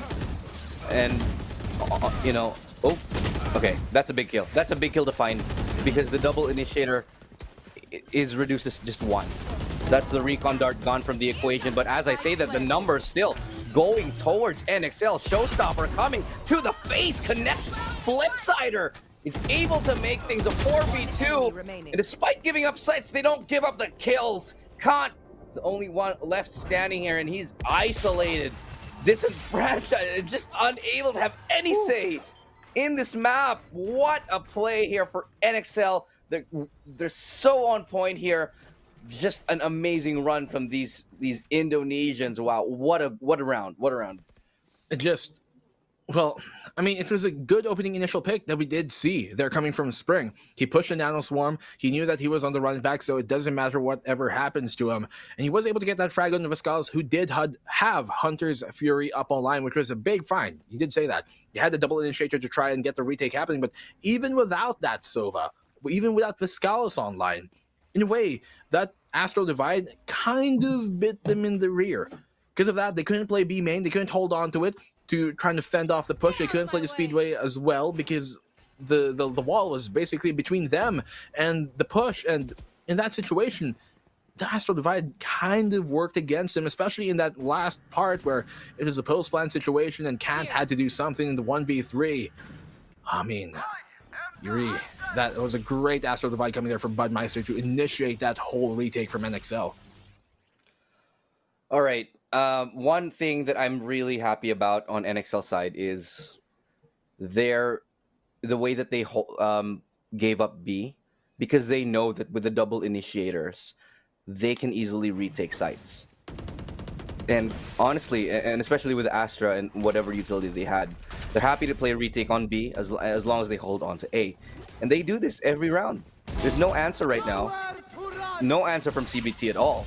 And they know their win conditions perfectly. NXL know what they need to do to win this game. Know what they need to do to win Ascent here. Now is the time. They found a spot, a perfect time for vulnerability on the side, and they're pushing on through. Look at this. It's clinical. It's methodical. It's absolutely textbook retake from NXL. Round after round after round. It's like they have a chart and plan. They have it memorized.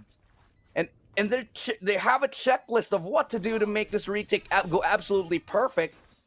And just as I say it, flawless round here for NXL. And that's how you want it. You want that checklist. You want every single team to know what to do every single moment and what they're going to do in the next 10 seconds, what they're going to do in the next 10 seconds after that, and the next 10 after that on the retake. And that is what NXL just suddenly are so good at. Where was this NXL that we saw a while ago? You know, in that first lower bracket match that they had. This is such a big showing from them. And for them to go 8-1 here in the first half versus CBT, who, mind you, this is not the bad map for CBT, but right now it's looking like that. And NXL, I mean, versus X10, CBT, they didn't look like this. And for NXL to be doing this, I think it really just is a term of great adjustment coming here from the side of NXL. They have so much economy in their way. They can lose this one and lose that one after and still be able to buy up more. And they're just in such a hefty advantage here over CVT. It's looking like a one-sided show. I'll tell you exactly why. The one round CBT won was the one time they challenged that double A main holder there from NXL. And now they're going to do it again. Fine, do it now. But it's a little bit too late. They have only what? This. They have Sheriffs. They have, they have a single Spectre. But in this instance, oh my god, he even takes so much damage. In this instance, NXL will be happy to play the numbers, will be happy to play the weaponry. Because look what they have. They have Noisy Boys. Ultimate right here on his side. And so they'll be happy to just be like, sure, you want to go A? We'll let you have as much control over A main as you want. Hell, even take mid. Hell, even take B. Because we have the Rolling Thunder, we have the weaponry advantage, we have the know-how on how to make these executes, these retakes go absolutely perfect and go our way. NXL are not sweating at all because CBT, they're not making them sweat. They're not challenging the right areas for map control. They know that mid is weak. They're not going mid. They went mid once. And so it's just going to be, look at this. They're just going to walk onto site. CBT is going to walk onto site for free, and NXL are going to win the round on a retake. I'm calling it. They let them. They're giving them this false sense of security. They have the weapons advantage by all means, so they should be able to take this round off. But you can see now they're playing a bit of this kind of like B main hold. They do not want to get flanked, and they're trying to make that basically their anchor point and not let them even get near the site. Because if you're from B main, that's your kind of whole goal. Here comes the Paranoia on now. Rolling Thunder and a dash on inside. You will find double Sayonara, but still here, Ray chiming on in. It's a flurry of frags in NXL, as you called it, Illustrado. A quick round on the retake. They gave them that false sense of security, giving that whole kind of initiate, retreat, retaliate kind of system here for NXL. It's been working like a well-oiled machine. And I think that round was doable for CBT, actually. It's good they got into the site, sure. But they don't. There's a couple of things that they need to realize. It's not enough that you take the site and get the plant. You have to get the numbers advantage, especially if you have missing weaponry. They needed to have pushed CT. They needed to have pushed closer to mid to hopefully get a frag. They needed advanced crossfires in strange angles that NXL would second guess themselves and take a little bit more time to clear the site. If they posted up maybe a crossfire towards maybe Pizza or tried to get a little bit aggressive towards CT, it would have taken time away from the retake. But they played a little bit of a standard retake round, and in situations like that, it's just not enough against a team who has the Rolling Thunder, against full weaponry, and meanwhile you only have sort of a shoddy buy. I have to agree. Their post-plant position right now from CBT, which is funnily enough what we were criticizing from NXL during that win a while ago on Cerberus. CBT, it's been botched so many times. Why were they all stacked up there in that inside the pit? Why was B main such a heavy hold from them when they got Sheriffs? And why didn't they go for more aggressive control? Maybe even hold market down or something like that. Something like that. Extend out of the site just a hair. It really is something that does do wonders in the post plant, especially when you're on that eco. You can play the default, standard-wise, of course, when you got rifles abound and you got utility to work with, but when you don't, you have to make a play. You have to be a bit more proactive. And right now, CBT, they're just letting them, I guess, play their own style. See, NXL, they're going to let them walk into this. They're not going to stop them. There is a player on the back of the site, yes, and he's going to try and make some noise. Noisy Boy will try and bring as many as down with him that he can. But the rest of the NXL squad, they're going to play this patiently and let CBT crawl on in. That's a good frag to find, but it's taken a bit of them too long to get onto the site because the backup's already here. Sure, Zemjek gets a nice shot in, but there's 12 seconds left on the clock, and there's 2 heads to find. The setup, the defensive setup for NXL, they're literally perfect. Last round. I'm sorry, in the I'm going to nerd out. I'm gonna absolutely nerd rage about how good that was. They left Noisy Boys on the back of site just to play hold. If he can get 1 kill, great. That's fine. But the purpose of that, the whole purpose of that setup was to have that recon dart plus flash play coming into their site to blind up and to slow down anybody else, to buy time for the A retakers to come in. And the moment that happens, you saw it. Sayo already there. Before Noisy Boy even goes down, Sayo's already pushing past them in CT, getting into stairs, looking for a kill. This just means that it took a little too long for CBT to take that decisive hold and to kill off Noisy Boy. They were waiting, and they were sort of, I guess, floundering in one area of the site. And now they're in a lot of trouble because it's 10-1. It's the last round of the half. You should run. Well, if you're flopping like a fish on deck, you can't expect not to be turned into a dish. Zimjek opening up here towards the side, completely blind, and Budmeister is going to brew him on. It's a good opening pick here, but here comes Cat with the answer on back. They do pop that lockdown as well to try and force him on back. Flipsider caught in a very awkward position right now. Still takes one with him before he goes on down. Paranoia out, very anxious, but Sayo will still find him through the floor. Here comes out the Blade Storm. Ayo, they know where he is. It's a 1v3 right now, holding down his main position. Now, earlier on, he was able to hold things down from here, but the difference is they had the spike planted. He does not have much control. Guardian in hand, and well, he's going to need more than that parental guidance to bring him on. His 11-1 NXL. They're just running away with this. I'm not even going to say it's about the aim, because if we look at the stats, no one's really going crazy. It's really just because there's one thing about NXL that I feel like is truly setting them apart. They know how to play their composition perfectly. They know how to, at the start of the game, notice at the start of the game, they were taking A main. They started the pistol round with Noisy Boy and Sayo going for the aggressive peek in A main. That in itself already conditioned NXL to be afraid of A main. Conditioned CBT to be afraid of A main because they started taking it. And they used that mental conditioning to hold on to it in a vice grip almost every single round. Now they were going towards B, but the thing is, NXL, they're happy to play retake. And they were playing retake for most of the game. And that just left CBT, and I think, just in a losing conundrum of what to do here. Now, the play, just to shape things up, what does NXL do instead?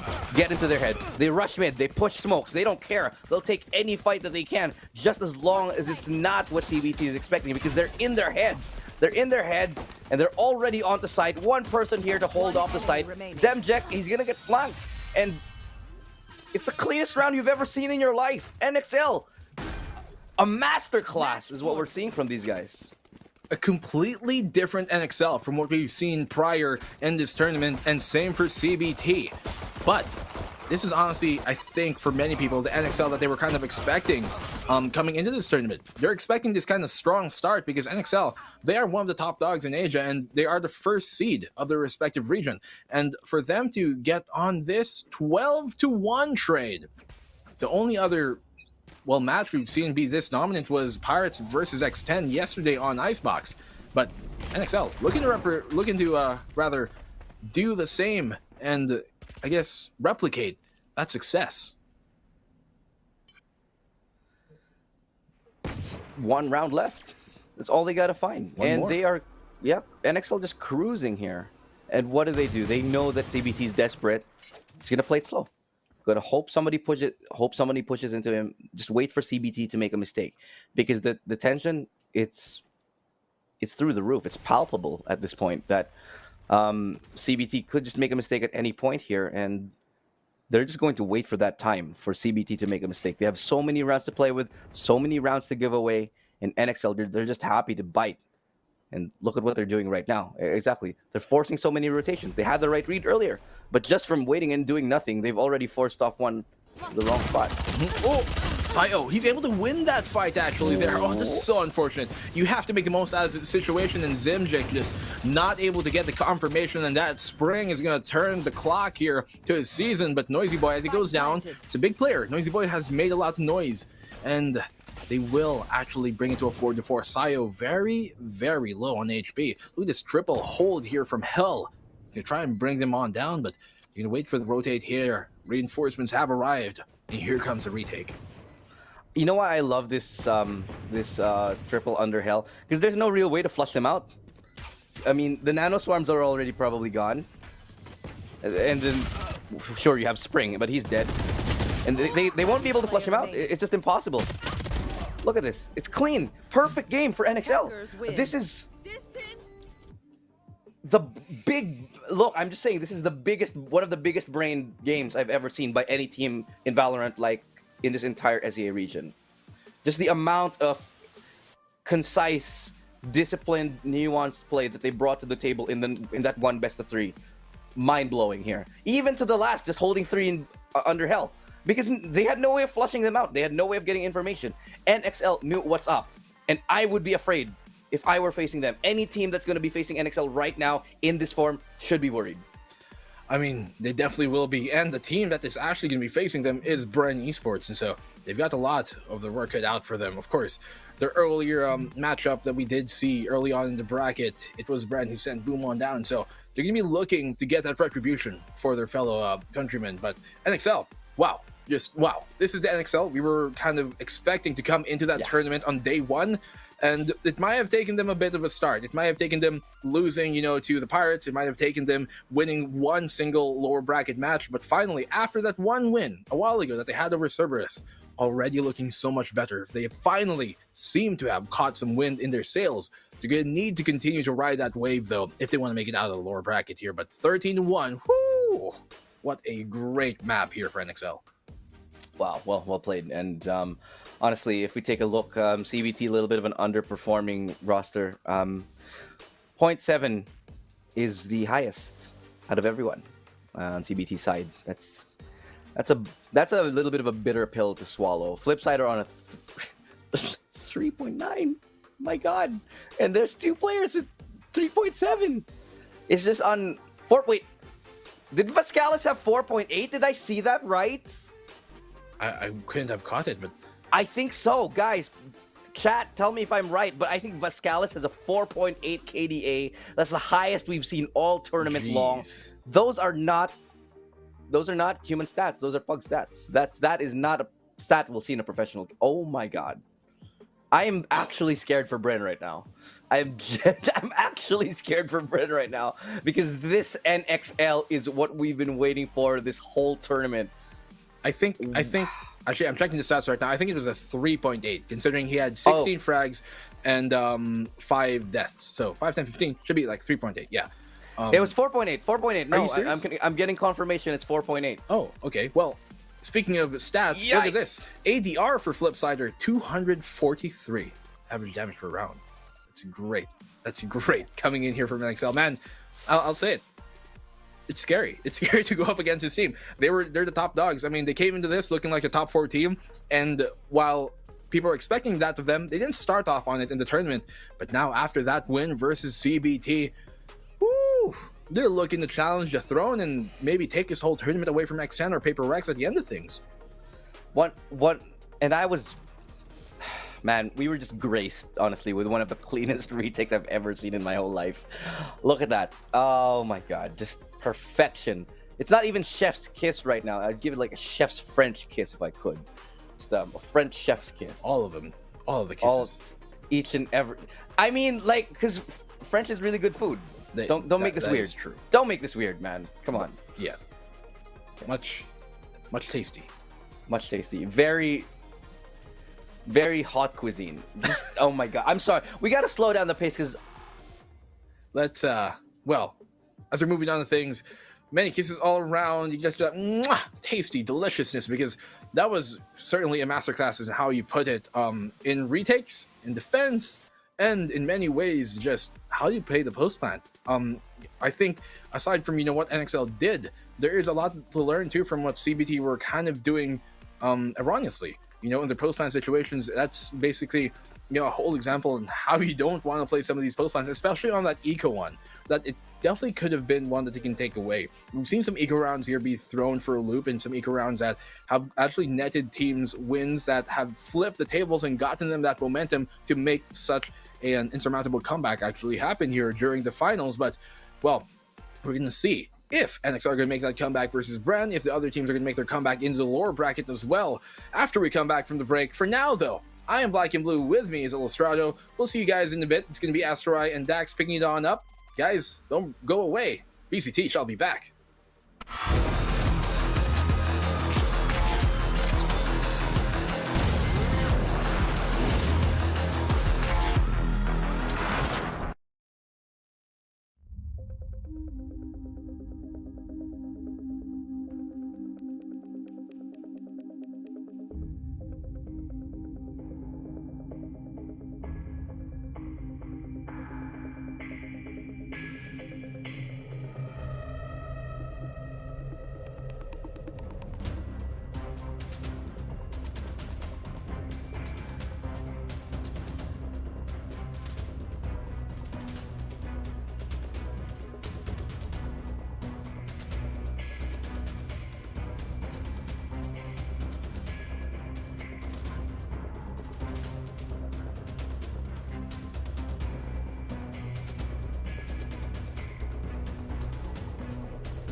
Here we are. Next set of best of ones for our lower bracket will continue for today. My name is Asarai, and joining with me now is Dax. And like I said, it's you and me, man. It's no more we're the unfortunate duo for this time because Illustrato and Black and Blue aren't casting anymore. Oh no, it's so unfortunate, right? Whenever you're on Illustrato says it's just an unfortunate sight to behold. But fortunately, we're gonna be getting some really good games as we get into the latter half of the best of one eliminations. And honestly, I'm gonna say this outright. Unpopular opinion, big fan of best of one sudden death. I just like the fact that it just feels like it's so high octane. Sometimes it's like, oh no, if you lose this map, you're out of the tournament. Your second chance is gone. But at the very least, I understand why best of three would be a bit better there. But overall, it really goes to show how these teams perform under pressure. It's like you have to perform right here, right now. We saw it a while ago for NXL. They're going to be facing off against Bren after this match. But here we are. This is going to be a big one. Full Sense versus Boom Esports. Yeah, so Full Sense, again, coming in, I believe, from Thailand, formerly known as NG Black, one of the best teams that come out there. Aside from, of course, X10, that is still kind of swimming in the upper brackets, which we'll be seeing later or, in the future matches. But this is going to be interesting because they're up against Boom Esports, who did go, I believe, up against Cerberus and Bren, and didn't really, I think, had the most explosive performances. Players such as the Dern King and Blaze King looked to have been the players to kind of elevate Boom, but it seems like, I believe I talked about this with the previous days here, Dax, that the Indonesian teams that joined VCT SEA Challengers seem to be lagging behind in terms of the meta. They try to still play the certain avant-garde they've kind of used in the previous months, and it's still using it now. It seems like it doesn't get that value when other teams are utilizing the Astras and the Vipers, Sometimes old school cool is old school for a reason. And Boom Esports, let's just be honest, after a solid run versus Cerberus where they were able to dominate on their home turf split, and then they had a good fight on Haven, when they got to Bren, it just the script was completely flipped. Bren really they're all bringing in this Sky plus Sova composition that really works for them, and Boom left to the dust. But at the very least, Boom right here, right now, facing off against a really strong team in Full Sense. And I gotta say, they did perform pretty well there against Spear. As you can see, Blaze King, Dern King doing the usual things. Asters, of course, when he's on that controller on Bind, especially that Brimstone, he is just stellar to behold. But on the flip side, Full Sense, I wanted to say this about their cast. It just feels like Full Sense, they just weren't ready for the full force of Paper Rex, but they can sense there's still a really strong contender right now coming into this one, because this NG Black roster, they were part of Masters 1, but they changed it up a little bit coming into this bracket. Having PTC in, so stellar, one of the standouts of the former mid roster where it was half Thailand and half Philippines alongside Wits. He really was so strong on the duelist, and he proved it in the upper bracket as well versus Paper X. Yeah, and if you guys did not remember, this team was the one that kind of made Paper X basically sweat on that split game where you saw PTC enforcing a Yoru on the attacking side. And it really caught Paper Rex off guard. Now, coming into this match with Boom Esports, they're looking really good. But Boom is also of that same caliber. Again, they did lose to Bren in that best of 3 series when we saw, I think that was day 1 on the upper bracket quarterfinals. And they really did struggle because I think it ended like 13-3 for both of those games, 13-5. So that means that there is something lacking with Boom when they go up against these more organized sets of play. But up against Full Sense, they might have a shot if the map does suit the Boom Esports playstyle. But of course, like you said, Dax, this is why we favor these kind of sudden death matches. This is why we favor the gauntlet that is the lower bracket, because anything can happen and all cards are laid bare right now with these players. Absolutely. And as you can see, the Boom Esports roster, just to build on what we've been seeing so far, day 2, they lost out to Bren there. Day 1, they were able to win out versus Cerberus. But the thing is, those 13 threes, it really hurt their hearts, and they have retooled themselves, and they're refocusing coming into the lower bracket. Expect the greatness again of Blaze and Dern trying to do their best and more. I'm really expecting to see that Sova pop off, because Blaze King, he's one of those players who you can just rely on. It's like, okay, things are just not working out at all for Boom Esports. And sometimes you don't even need to look at your duelists. You look at your Sova of all things. He is just such a strong support player, and he can really play basically a hard carry role for the side of Boom Esports. But here we go, gonna be getting into bind. Boom Esports able to play this a while ago versus Firas, and they were able to win it 13-5. On the flip side, though, the only time we've seen full sense in this map was the very painful game of a 13-1 scoreline versus Paper Rex. So in terms of the tournament itself, sure, it might be Boom Esports right now feeling a bit more confident coming into bind, but Full Sense knows that it's not Paper Rex. It's not going to be that Forsaken show that suddenly pops on off, and there is a big chance for them to try and take it. It's best of one, though. We know that it is going to be all cards on the table, on the line, and I gotta say, Asterai, one more thing.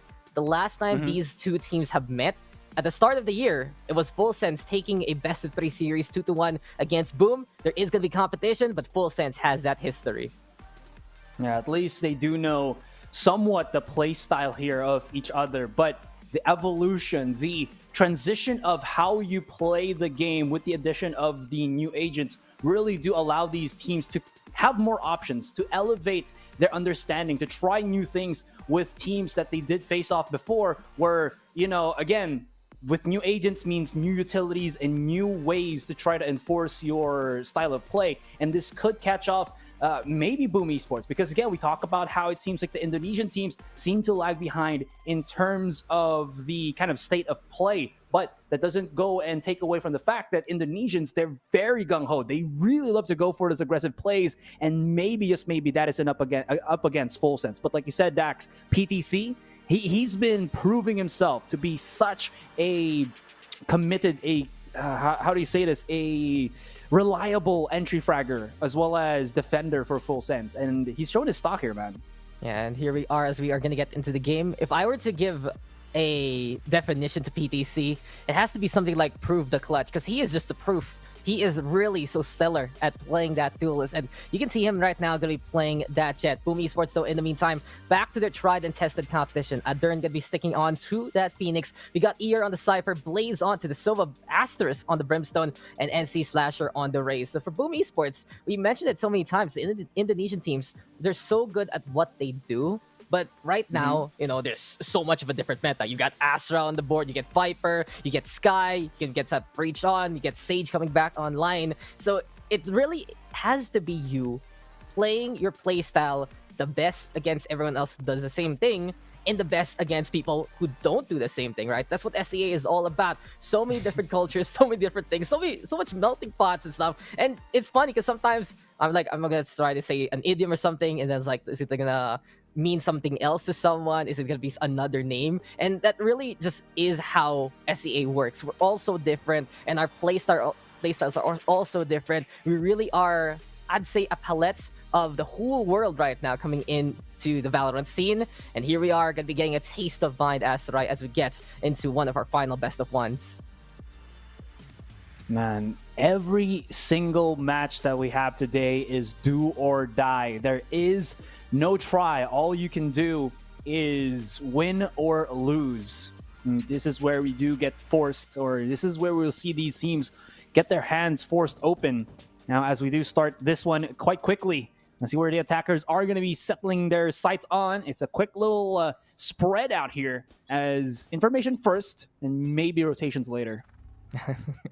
Get a little bit of the evidence before you file a case here, as we are going to be getting the case study of Boom versus Full Sense. Indonesia versus Thailand, and Asterisk drop a lurk into the market, gets the first kill onto John Olsen. Full Sense trying to play the aggressive side right now on the short angle. But the thing is, even though Boom is going to be seeding the short side, they're still happy to get that free shower control. I know I mentioned it a lot about this map and Phoenix, but showers plus Phoenix equals Doom and Destruction onto the other side. And you can see Adern, he's already on the A side. It's a free path over to A and more. It's Adern trying to go for another one, but here we go with Chalalala, finding that kill. Blaze, though, with the answer. It's A for the taking here for Boom. Full Sense trying to rotate.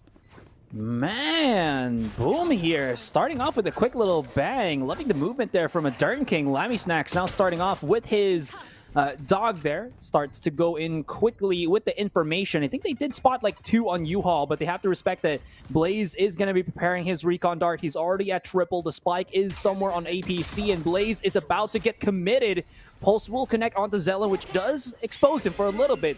And Lammy Snacks, he knows what's up with the crossfire. Is going to be too real. Zelen has to peek out right now. Spots out the other. Beautiful adjustment. 5 bullets into the chamber, but he knows where his opponent is, but there's not really a lot of time, and his smoke is about to dissipate as well. This gives NC Slasher more chances to go for the clutch, and I like it. He doesn't panic and go for a quick shot. He knows that he has the moment to go for, and he held his breath, goes for a right click, and clutches the round for Boom.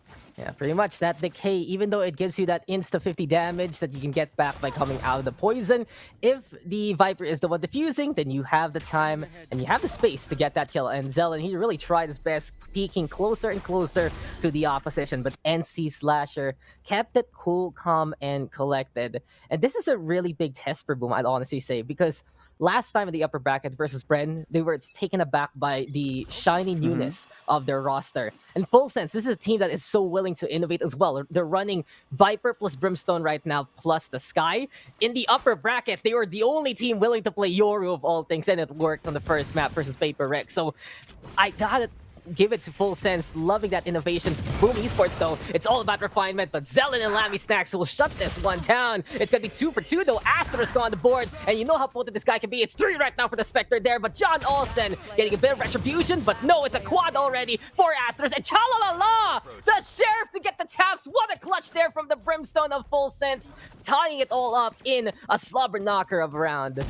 We need that last kill from Chalalala, because I don't know how he actually connected that headshot onto the last target, onto his last opponent, but crossfire is being set up here by Full Sense, as well as, I believe, counter flashes from Lammy Snacks allowed them for a very successful retake, because Boom Esports, they all charged in from Octagon, from Octa, which means Full Sense, all they had to really do was focus on the one angle, and if they can just time everything right, it is pretty devastating. And that goes to show that Full Sense still is on that warpath, on that, we just know how to coordinate with our team slightly better there in that scenario. And now Boom Esports, they're going to be back onto the drawing board, only going to be relegated to these Spectres. PTC, with his teammate, now going to be taking a quick take shower here, as he does get spotted through that recon dart, or sorry, Sova drone. Aldron saying hello, and you can't dash out of that one. This is going to be very painful now for PTC. It's all about the bounces, though, and the counter flames from the incendiary of the Brimstone, at least getting the zone on. But Boom Esports, of course, the showers is one of the points they want to get for a Dern King. Full Sense having the right idea to try to hold the line. Still dangerous, though, because they're running the Jet and the Phoenix right now, and it's not the Phoenix holding on to this one, it's the Jet. So PTC, he needs to make his shots go on through to the other side and get the connections onto Boom if they want to hold this one. But instead, they retreat. They're waiting now for Boom to come onto A. They're challenging it. They want that oppression, but look at the distance where Full Sense have kind of situated themselves on. They know that they have the superior weapon, so there's not really much for the close quarter combat, but it seems like Boom make it work, putting a couple of bodies on short, but the real tugger there is Dern King, as well as his teammate coming in from Showers, able to overwhelm. And now we do put ourselves in a 2 versus 3. They can pick up the weapons if they want, but as these smokes dissipate, they have to be honest for the moment. The crossfires are being set up, and John Olsen, he has to go big. Does he know that one is already on triple? He can throw his hot hands if ever, but he wants to go for that quick little take, and he will not get denied. Backs away on, charges right up, and his teammate is still there to go for the pinch as well on U-Haul. Yeah, that peek from Dern King, it was the right decision because the hot hands could have come online anytime. John also, though, just hitting the shots anyway with Lammy Snacks. And there you go. Seems like the Phoenix of Full Sense is the one who knows how to play that retake game. But thing is, Asturai, I do wonder a little bit about the duelist configuration right now of Full Sense. It's a bit worrying to put PTC in the shower just because Boom can rush that down a lot easier against the Jet. But if you put John Olsen there, the showers, it becomes the sauna instead. It'll be Phoenix versus Phoenix. And if John Olsen is just this potent right now, he's feeling it. He's going to be able to take the fight at the very start of the round rather than that retake. But it's all about it's just all about a guessing game by this point. It really is up to Full Sense to see where they're comfy, and either duelist can work. And right here, right now, they're the ones in the lead. Well, they are in the lead, but It seems like Boom have made it into a very expensive round. Boom, though, because they bought into those Spectres, their opponents have to they have to respect that and be relegated for the moment to just play with the Sheriffs. They can always do some damage with these Sheriffs if they can just tighten the distance. But for the moment, you can see Full Sense just pushing him back, playing the distance, playing the angles, respecting the folly. And Sha-la-la-la is about to be in for a rude awakening. Oh, he backs away, but baits it perfectly. He knew that somebody was there, and he just re-peeks it, thinking that somebody might caught him on that cross, but he was just a smarter person, smarter player. Oh, John Boom. Olsen, though, he wasn't prepared. And NC Slasher with a proper shot at the proper time. Full Sense, if that toxic screen is going to be going on down, they need to coordinate and communicate that one, because it seems like the Phoenix just caught napping. And now it makes a bit more sense here for the B side hold, for the side of Full Sense. If you have someone like Cha-la-la-la holding onto the showers, they have the incendiary anyway. Lammy Saxo turning on the route peak onto the long angle, but Selen is just going to be able to get the quad there overall. It's 3 in a row for that push. And what a hold by the Viper. Sure, the toxic screen could have been coordinated a bit better, but he was the one to get the shots anyway. He was the one to get the takedowns, and Full Sense will just be in full force in gratitude to the Viper there. The lead zapping from Zelen. My goodness, he just lines it up beautifully. And you said it already, as can be, man. He just held his angle. Viper set up on B. Very easy for him to defend. And once again, back to the drawing board for the Boom Esports squad. NC Slasher, I'm going to be starting off with his Boom bot onto the hookah side. It should spot out PTC, but he hasn't pushed up with it.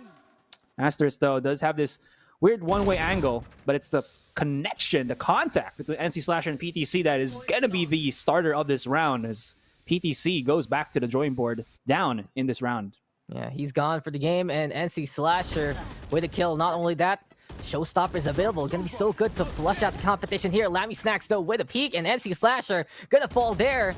Seems like Full Sense and the utilities are the ones getting the kills right now. John Olsen trying to give chase, but unfortunately the bullets do not go after the teleporter there. Here we go though, Cha-la-la-la, perfect orbital strike, cooking up a Dern King to a crispy glow. Viper Spit though, gonna be into play here for the side of Full Sense as well. Cha-la-la-la with another one there. Blaze gonna be going on down, and it seems like with this Viper and this Brimstone right now for the side of Full Sense alongside the Phoenix, there's just so much map control coming into bind. Oh my gosh, there was like a dog coming out there of the kennel. Imagine that if you're just looking at the dog in the kennel and barking at you, and then immediately the kennel opens. Aren't you going to have your own heart attack? Exactly. John Olsen, though, is going to go for the fiery plays. Okay, one kill. Asterisk, though. Asterisk, he's trying to hold the line, and it's not going to be enough. Full Sense, so many people there. Cha-la-la-la with a triple kill coming into the round. And I gotta say, it is very, for lack of a better term, very choking right now for the side of Full Sense. You have the poison, which already makes your respiratory systems go cough, and more. But that orbital strike is just so good at cooking up a storm and cooking up whoever is stuck in a certain angle. That was the case. Run it back being used there by a Dern King. That marker had to be somewhere. And the orbital strike, it's a big circle. It will hit someone eventually, and that was the case. Now, if you want to counter out a comp like this, Boom Esports, they need to realize that it's a matter of timing and a matter of forcing out utility.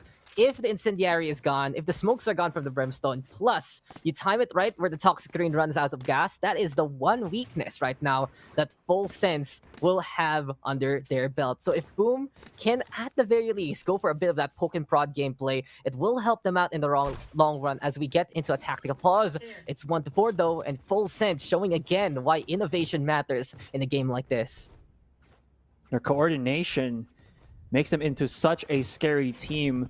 We did see that best of 3 with Paper Rex, but I think the odd factor that really caught Full Sense unaware is Paper Rex. They just have an insane player in the form of Forsaken, and his erratic playstyle does catch off Full Sense here, but when Boom can't really go up to that speed, kind of play similarly to that, and catch Full Sense off guard, like you said, man, they can just keep popping out these smokes. And if you wait long enough, maybe you can play away from the utility.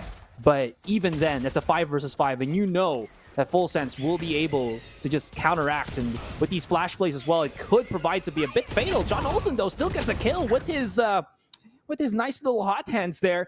PTC swatting the fly in the air that wanted to go boom boom into the B side, and cha-la-la-la. He goes for a first and the second to commit to Asterisk, who was on the short side. And this is Full Sense not stopping at all. 5-1 coming into our best of one here, Dax. Yeah, the song of the Brimstone there, you can hear it every single time you try to go to A. Cha-la-la with such good holds. Lammy Snacks though playing the guiding lights. And the thing is, if you look at Full Sense, come on, the last time they were here, it was 13-1. You're in the playoffs for good reason. There is no way that's going to happen again. You're going to have a good game no matter what, because this is Bind. First, you learn to walk. First, you learn to crawl, rather. Then you learn how to play Bind. Then you learn to walk. That's pretty much the basics of Valorant here. And I really expect Bind to be the map we see a lot for Best of Ones, because everyone knows it. Here in SCA, sure, Ascent might be more popular because it's great more, but Bind really is just something you know by heart. And right now, the heart to the shot there. It's going to be Zelen holding the line again. The control right now from these controllers have been so sublime. Aster, so trying to go for the flank, gets the surprise onto the Desert Snake, but it's 2v1. Can the Brimstone find the clutch? It has been all about the Brims and the Vipers right now. Asterisk, though, he gets a headshot, but it's still John Olsen from above.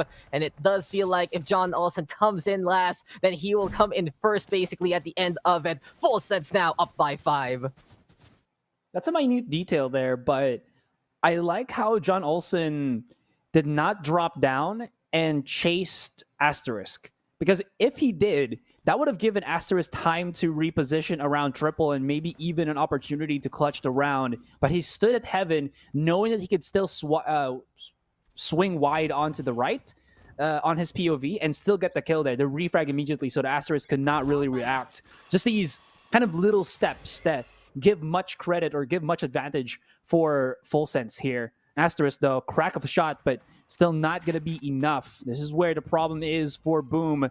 They have these clutch opportunities, but it's always the 1 versus 2, never really the numbers, the same number of people that will try to go for that win for Boom here. Lots of flashes being thrown out, and this is just freaking disgusting. Are they going to go and throw this once again? But a Turn King, he opens things up. The quick adjustment from John Olsen, but once again, this man does not get denied, and he does get it pop off onto his opponent as NC Slasher comes down, has to back away as, of course, it's the ultimate from John Olsen up again in this 8th round. Nice movement. NC Slasher might be able to get the backstab here. John Olsen, though, going on back to the garden. And apparently the Ray is a little too late to that one. But just that hold right on B long. It's very simple mathematics, Asterai. 2 flashes are better than 1. And right now, John Olsen will get a better shot onto the low HP NC Slasher. That's also another case of basic mathematics. 1 shot, 1 kill. Here we go, though, with the headshot there from Asterisk versus Lammy Snacks. We'll see, though, if he can try to go for the clutch. But John Olsen waking on up. It's going to be a quad for him. And really, the old school NG Black roster, you could rely on a guy like John Olsen to get these takedowns. Now he has help in PTC, but PTC a bit struggling, even though he's had such good form overall. But hey, just a flash gameplay. You want to be a Phoenix playing close. You want to be a Phoenix given the opportunity to hit those curveballs where they count. And here we go, a bit of the dry peek action. It's just Full Sense winning these kind of fights, plus some solid anchors by both the Brimstone and the Viper, really giving them such a good buffer coming into this game. Again, this is a best of 1 here, Dax.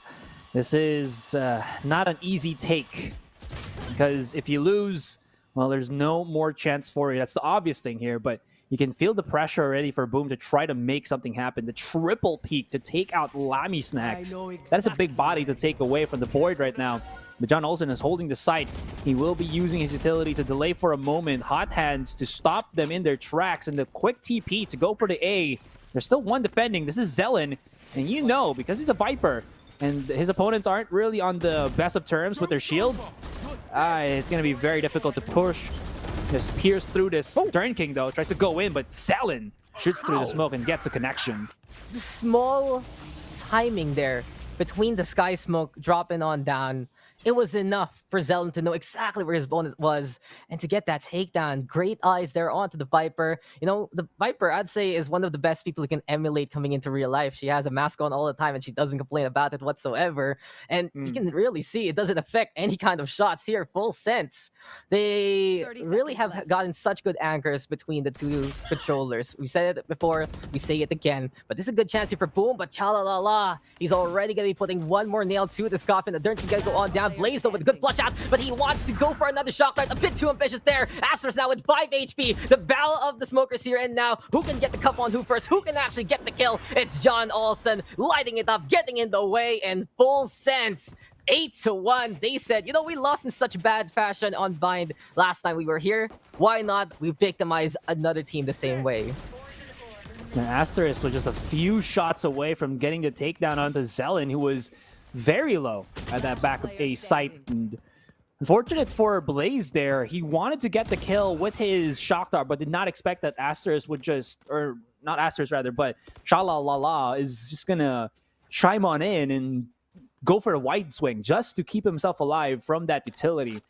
In any case, still was a weaker buy for Boom. They're back on their ultimates. They're back on their guns. And this should be their best opportunity yet. But check out Full Sense. Operator in the hands of PTC, a 4-man stack on A, respecting it.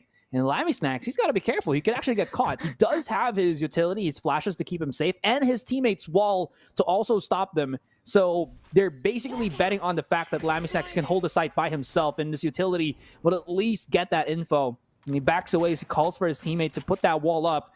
Very smart from him. And NC Slasher, if he goes through this, insta 50 damage, 1 headshot from Lammy Snacks, and you're done. But 50 seconds, there's still some opportunity for Boom to decide to go to the other side.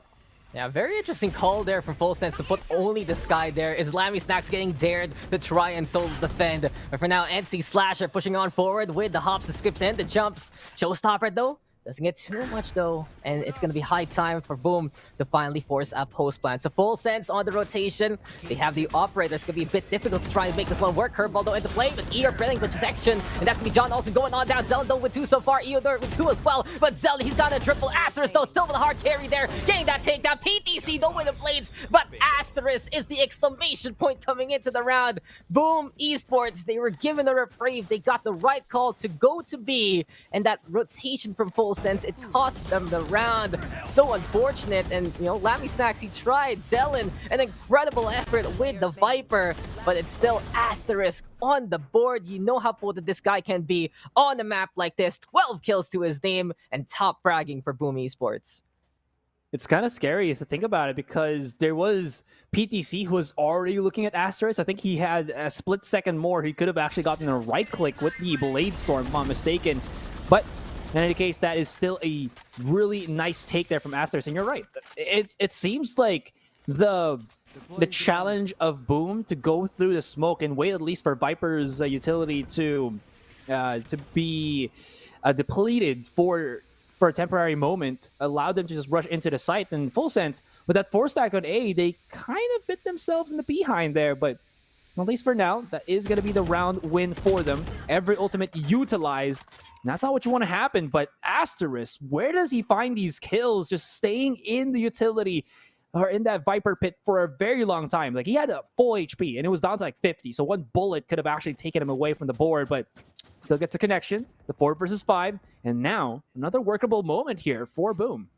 You know, the decision making from Asterisk has been one of the best. He really shows up, especially on Bind. He's usually on the controller role. Sometimes he does play the duelist on maps like Haven to play the Jet. But overall, he's really such a potent force here for the side of Boom. And the Third King now catching out John Olsen. NC Slash though trying to play the entry, but he will fall to the hand of PTC. But the Third King now bringing the fire and the flames to B side. And seems like Boom, they got the confidence here to play on the west side of the map. Chalalala though finding one more. And it's 1v3. All up to the Brimstone here, but it's not enough. Blaze with the kill. Boom Esports saying, we are not done just yet.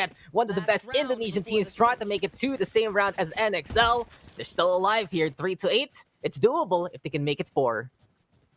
Man, these kills through smokes for Boom. They're finally finding these particular frags out of nowhere, where Full Sense was doing the same thing a couple of rounds in, and this really helped them to kind of push the metric or push the sights here. And 3-8, one more round before we do end the first half. And Asterisk really providing his worth. You saw there when the round was just starting, 13 kills on this man, while his second in command fragger is about like 7 or 6. He's really found his kills, and what that also does is he does get the quick charge onto his ultimate. A couple more kills should be able to fuel that for the moment, but at least now they do have something to entry onto the site. But John Olsen, a bit too overeager for Observing King to charge right in. Whoa, that was just a beautiful off angle from Lammy Snacks. Flashes himself off the bat and finds another cha-la-la-la onto the other side of the map. And now, Boom, who wanted to always go for the B, have kind of gone to the wayside. And Asterisk, he wanted to bypass, but he didn't get the kill on Johnny Olsen. And you know that he's just going to be, bro, if you pass me, I'm obviously going to chase you down. And it's going to be the 3-9 full sense with a full sweep of the first half. 3 rounds only given to their Indonesian opponents. Full sense and full control, basically. It's a big scoreline to remember. And John Olsen, he saw it, was like, do you think I didn't see you? Do you think I didn't notice you? He was spotted, he was hurt, he was chased after, and everything and anything just to shut down Asters. They know the Brimstone is the biggest threat right now on the side of Boom Esports. Full sense, though, overwhelming the opposition. And now it's time for them to prove what they got onto the attacking side. Now, when we look at their attack, though, it does favor them in a way for the setup initially. You have Sky, you have Double Duelist, you have Brimstone. But my biggest concern right now is how the full sense post-plant is going to be. When they're the ones defending that spike, they just need to get the kills, basically. They can try to use it with the talk screen to help them out and some incredible lineups between the Incendiary plus the Poison Cloud and the Snake Bites. But besides that, it might be Boom able to play good retake, especially they have such good AoE damage. They have such good zone cleaners, such as the Raze, the Phoenix, the Sova, and the Brimstone. So we'll see how this is gonna work. Boom Esports, I feel like they have a better chance right now onto the second half if they can get that initial momentum. But mum's the word, and pistol is around. If they lose this, it's double digits for full sense. And Boom buying into 5 frenzies. You know what? I like a good frenzy. And this, I mean, it's good, right? Because Do you like 5 of them? Do you like 5 you can of them? just go, yeah. Okay. I mean, maybe. I like that too. Maybe you I buy just rush them frenzies down. too. I buy Yeah, frenzies exactly, a lot. exactly. It's, if you think about it, if we all have friends against go for the rush down, it's scary. But right now, Yeah. what else is scary? Because Durin King there with precision, he gets 2. And yes, the frenzies are coming online. NC Slasher on the board. You expect 1 machine pistol, but not 5 of them. And full sense, they're just getting full autoed right now. Can they go for the fight even more? Too many bullets on the side of Boom. 4-9, and a necessary round there for the side of Boom Esports. They needed that pistol to get momentum, and now they're only down by a handful. Dude, that was filthy. Like you said, 1 might be a bit of a hassle, a bit of a blight to the charge in here for full sense, but 5 is a rather devastating onslaught of barrages from pellets of the frenzies.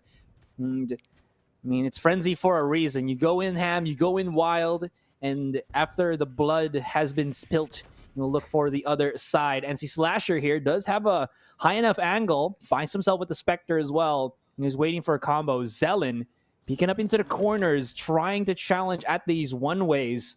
And I do like it, because his opponents, the defenders, might not be expecting that he will try to go through that. And there could be some opportunities here. Lammy Snacks into the forefront, or as he tries to get something at the opening of Showers with the Sheriff in hand. And NC Slasher is looking at that general direction, but the Lammy Snacks, cool, calm, collected, and patient, finds 1.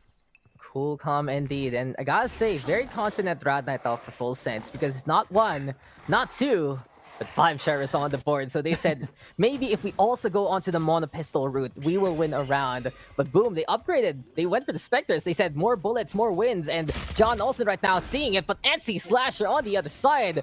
And able to get that takedown. John Olsen not really getting much success in those toxic screen duels. But PTC, there's the headshot there onto Blaze. It is post-plant right now as Full Sense has taken control of A site. But there we go with Curveball, Durn King on the board. NC Slasher also finding one more. Great angle here being taken by the Raze Frenzy now in hand. More bullets is going to be the answer here, but sha-la-la-la. It's time for the lineup, good sir. Does the Brimstone even know it? He has to go for the peek instead. Blastback is there, going for the shots, but NC Slasher will just be able to slice and dice his way to victory.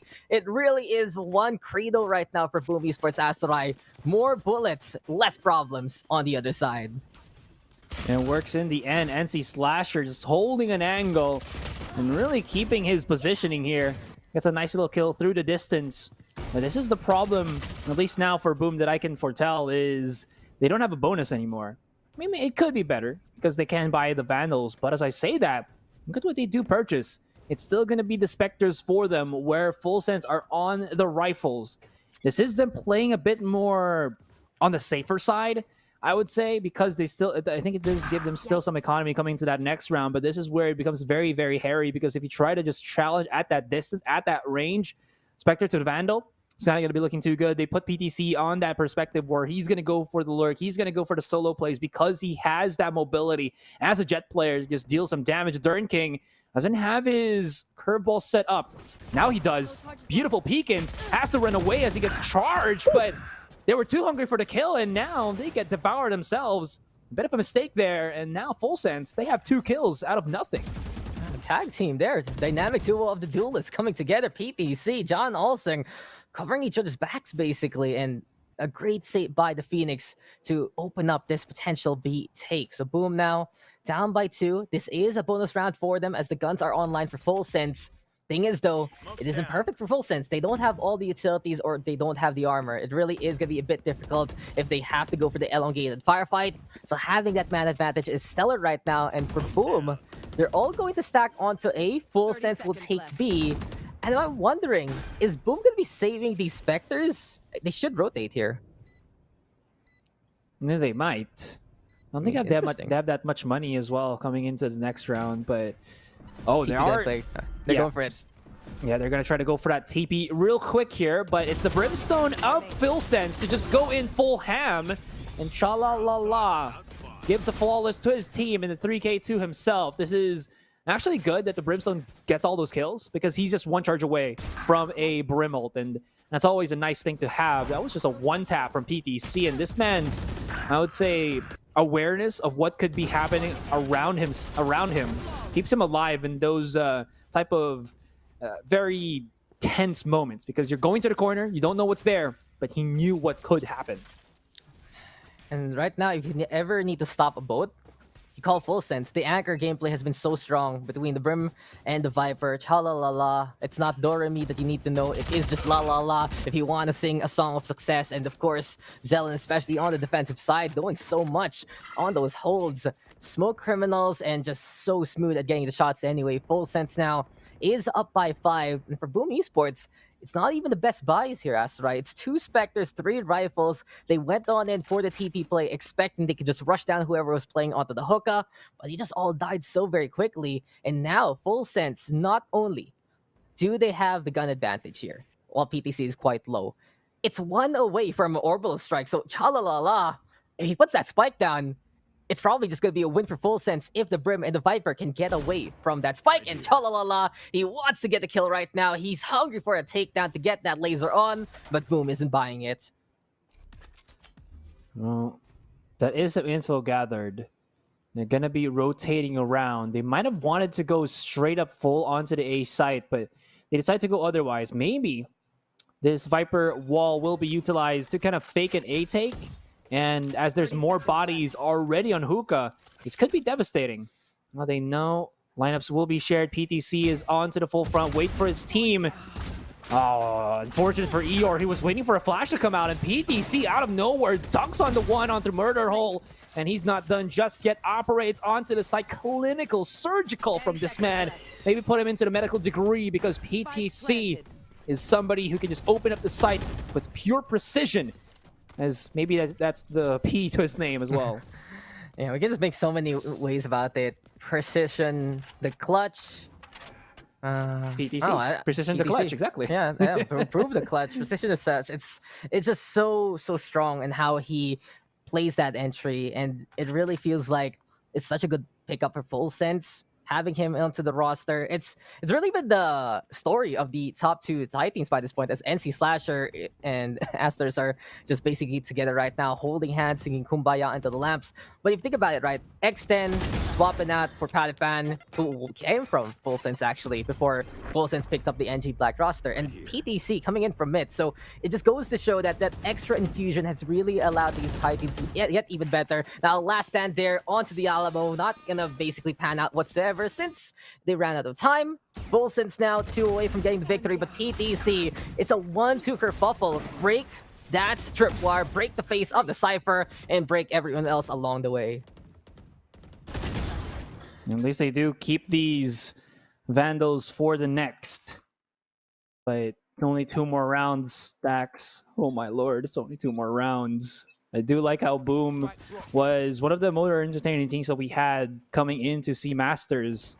They're a fun team, but up against another Thai squad, and like you said, Full Sense, just the behemoth right now with the inclusion of PTC. They're looking to nestle that comeback, wanting another grudge revenge matchup, the ones who kicked them off of Olympus. And that might be another opportunity here for them. There is still some chances here. Who is actually the one that they're going to have to go up against if ever they do win? Pirates. Pirates, there you go. Yes. Thank you. So that's actually going to be another like hefty match for the Pirates, because Pirates haven't had, I think, an easy series after they beat, I think that was Fearus. In any case here, now they're going to be challenging in. Lammy Snacks finds the one into the corner. 45 to go. And NC Slasher got it back on out of there. What does Bamoosh as the Molly is just about to cook him underneath? Yeah, it's just the power of the Phoenix really into the shower, forcing those rotations. And the thing is, Full Sense, they're not as peculiar about it as PTC opens it up onto B side with the kill onto Blaze, but here with the answer. And oh, the Cypher tried to go against Lava. It's not going to be enough. But like I said, Full Sense, they like to go for this B stake. They say, okay, let's pressure the shower, try to force a bit of rotation, but they're not too desperate about it, unlike the other teams. So Adern kick, though, with the push on forward, spotted out from the hookah. He's going to get taken on down with the second life. He's back to the original one. The primary Phoenix timeline is here. But PTC, he's on the left-hand side. He's on to the cubby right now, waiting for someone to come. Molly going to be there from Chalala as well. And the thing is, this orbital strike, if it doesn't need to get used for a round like this, it's going to be stellar for that potential match point. John also with 2. Lammy Snacks seeing through the fire and the flames to get the takedown onto Adern. It's match point here for the Thai team of Full Sense. They're 1 away from moving on to the next round.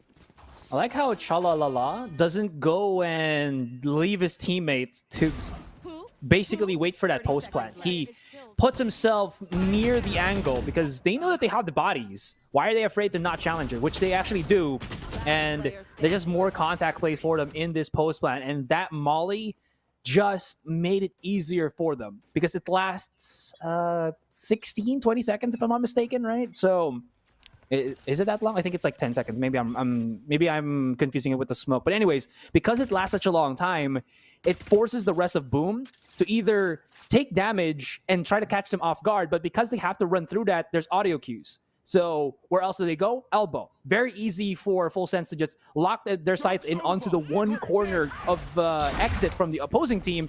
And Aster's here. He can provide some damage there, which he does. Slasher comes in out of nowhere. And the judge plays to come out. PTC and the rest did not expect that to happen. But Boom, well, say otherwise. And these amazing aggressive plays is why there's still a team that competes here in Southeast Asia Challengers, giving a run for the money for Full Sense. They're not going to be whittled down, but they have to respect that it's still PTC and Lammy Snacks alive. This tandem, this duo can be devastating if you give them the opportunity to do so. Boom Esports, they're trying to change the verdict of this case study with that judge. Makes sense, and you know, that shotgun out of nowhere comes close enough to get the takedowns. NC Slasher, he's just gotten 4 in the board. He picks up a Vandal. And Boom Esports, you need that surprise factor. It's best of 1. If you lose one more round, you're not just out of the match, you're out of the running. You're not going to be going to Iceland whatsoever. And for Boom, it really feels like they need that redemption right now, because this is really one of the few times we see Boom Esports this mortal coming into this bracket. Bren Esports just manhandling them right now. It's Full Sense just doing it and more. And the problem has to be the fact that they're still a bit stuck in their ways. They're really good at what they do, yes. But the thing is, meta evolves per patch, per agent, and things do change on up. You can't just rely on the same things over and over again and look to make it work if it's just not your day, if it's not your patch whatsoever. And the thing is, Boom Esports, they're still a very strong team, no matter what. But are they going to get left into the wayside? It might be the case because PTC dashed in to get that takedown, speed kills, and PTC is absolutely lethal. No child moments though, as he's going to be going over to the B side. Blaze right now hit by the Seekers. The pinch is coming here, Asarai, and there's the execution. It is a two-man advantage here for Full Sense. I think he was legally blind there for about 5 seconds. He just could not find anybody. My gosh, my heart goes to Blaze. I mean, imagine just trying to run away for dear life when you can't even see anybody. You're just shouting, Clarice, where are you? And now it's Full Sense going for the full defense here. Has their teammate already swimming into the B side with the toxicity on that Viper pit. And here we go. Only Asterisk and a Durin King to remain. It's a short work. Asterisk has been knocked out. The Durin King also will follow shortly after. And Full Sense claim victory 13-6. The writing was on the wall there, Asarai, as soon as the Viper Spit was up. What? Viper Spit plus Orbital Strike? If somehow you figure that out, then you are just a god on challenge. But no, Boom Esports, they kept alive with the judge for a round, but it was just icing on the cake for Full Sense instead. And there you go, ladies and gentlemen. Innovation is the way to get better and better. Boom Esports, no slouch whatsoever. Really playing to their comfort picks, really playing to what they know and love. But unfortunately, it's just so difficult right now. You're trying to go for the speed of the Phoenix, right? But then you have to cross a barrier that removes 50 of your HP. And if you think about it, if you have to run it back, so sure, 150, and you go through the poison, you have 100, you're gonna be losing the armor. So the next time around, after that running back, if you don't kill that Viper, you only have 50 HP in the first 2 seconds. It's just so hard to play that entry. And I feel like I've been a bit of a doubter right now of the Phoenix overall in the bracket, but it really is just because many of the people in the SEA region have adjusted their playstyle to pick up these smoke-oriented comps. You have Viper plus Astra, you have Viper plus Brimstone that we saw a while ago. You can see some different combinations of controllers, and overall, that extra utility really giving Full Sense the edge. They didn't want to get traumatized anymore. They gave that suffering to Boom Esports instead. A great effort though from Boom. NC Slasher feeling comfortable and looking good with the raise. A Durin King doing a good job as well with a 1.3 KD. And of course, Asterisk getting so many kills. But this round, this match has gone to Full Sense. The headshots, cha-la-la. He just hits those 290 on that combat score. And he's been gobbling up all these kills non-stop. And I believe that is going to be a promo that Full Sense will be dealing on in. As I think on the chat there is some mentions of promo as well from Black and Blue. Thanks for that, man. Maybe we'll gobble ourselves up a nice little meal as we prepare ourselves for the oncoming. But Boom, their path has been blocked. They're going to have to go back to the drawing board and once again work their way from the bottom to the top. It's really unfortunate because there were some plays that I really did think that Boom just got, a possible one-up. But like you said, Dax, when there's a Viper pit ultimate being used, aside from the changes and whatnot to the instant damage, the one agent that they needed to be able to revel inside of that particular arena is Blaze's Sova. If he's not there to put out the recon dart, it's very difficult for them to go for these takes. And why that is so important, why they needed that recon dart, because PTC was also in the vicinity. And if you can't get the catch off onto a player such as PTC, he's going to be able to catch you more times than not. And that really did them a number. And again, GG's to both of these teams. Full Sense, fantastic play. And they're looking much, much better than what we saw when they went up against Paper Rex. But of course, that is still to be said. They have another fight coming in here, and I believe that is going to be the 60-45 Pirates later on. Oh, this is going to be big. So we got NXL versus Bren, Pirates versus Full Sense. And just to build on the Sova shenanigans that we basically did not see there, it's just so hard. Look at Full Sense's composition. Not only do you have Viper plus Brimstone, you also have Jet. And even though Jet smokes don't last too long, they're very quick. And if there is that small chance that we see Blaze getting a really nutty dart that can get that info. It could just be PTC smoking it out. There's just so many options there for the side of Volsets to prevent that intel from coming on in. And Chalalala, as you already sung the hymn, gotta say, on the next episode of Dragon Ball Valorant, in the next round, and the Pirates, we'll find out if he can just go for the clutch there. Great effort from Boom, though. You can really see why they're one of the stalwarts of the Indonesian scene. But I feel like as a whole, it's time for innovation. NXL can try to prove that one wrong later on versus Bren. But besides that, it's back to the drawing board. It's back to hitting the notes there for Boom Esports. So this is going to be now Bren versus NXL, if I'm not mistaken, right? This is going to be the one that we're tuning on in our first Filipino team game in this day number 3 up against NXL Liga, who were knocked off onto the lower bracket by their counterpart. And now they did win up against CBT 13-1. They're looking pretty hot here. Bren, we know that they have themselves a shiny new roster, shiny new wits to add on to this one. And this could be interesting because they've already taken out Boom Esports when we started the tournament, believe on day 1. And they're going to try to do the same maybe to NXL League game. That could be something. Anyways, guys, we're going to go for that quick break. And when we do come back, we'll see if Bren can finally become public Brenemy number 1 once again, or will they get shut down by NXL Liga's game? Don't go anywhere. We'll be right back.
Bren versus NXL. This best of one, yes, best of one, not best of three, is going to be do or die between these two teams. We're back from that break. My name is Asarai. With me now is Dax.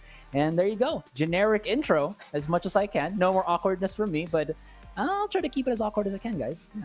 Come on, Asarai. I was promised the real Asarai experience, and that wasn't it. I was fully expecting you to come in here singing the DBZ song after everything we said last time. Later. But sure, let me take the helm. This, guys, is the first half of basically a PH doubleheader. The Great Wall of the Philippines is in the way of the lower bracket. We got Bren versus NXL. And NXL, they were defeated by the other Philippine team, Pirates, in a very surprising fashion yesterday. But today, they are just completely on point. As right, the past few games we've seen them versus likes of Cerberus, versus likes of CBT. Very surprising results, and I gotta say, it really feels like they look like a completely different team. Now, when you look at the NXL roster, like Flipsider, he did stellar yesterday. Like, I don't think many people give him enough credit that against Pirates, he did such a good job, but he wasn't on his signature race. It was the Jet, it was the Sage, a little bit different, still getting the kills anyway. And now, when he's whipped out the grenades, he has just been on point. Of course, Noise Boy gonna be there doing the kills that need to be done. Very, very credible support alongside Vascaliz. So NXL looking to be prim and proper. But on the other side, Bren Esports, the PH hopeful, coming into this one. It was a very, very close series versus Paper Rex. It went to overtime in the third map. They dominated the first map of Icebox as well. So you can really see for Bren, they're at peak form, adding wits to the roster. This is gonna be a good one. On day for NXL, on point form for Bren, who's going to be taking it. Man, but if we kind of take out of the equation what we saw earlier today with NXL, Vascalis had the, I would say, unluckiest matches that he experienced yesterday up against 6045 Pirates. He got caught multiple times with his hand in the air trying to control his drone.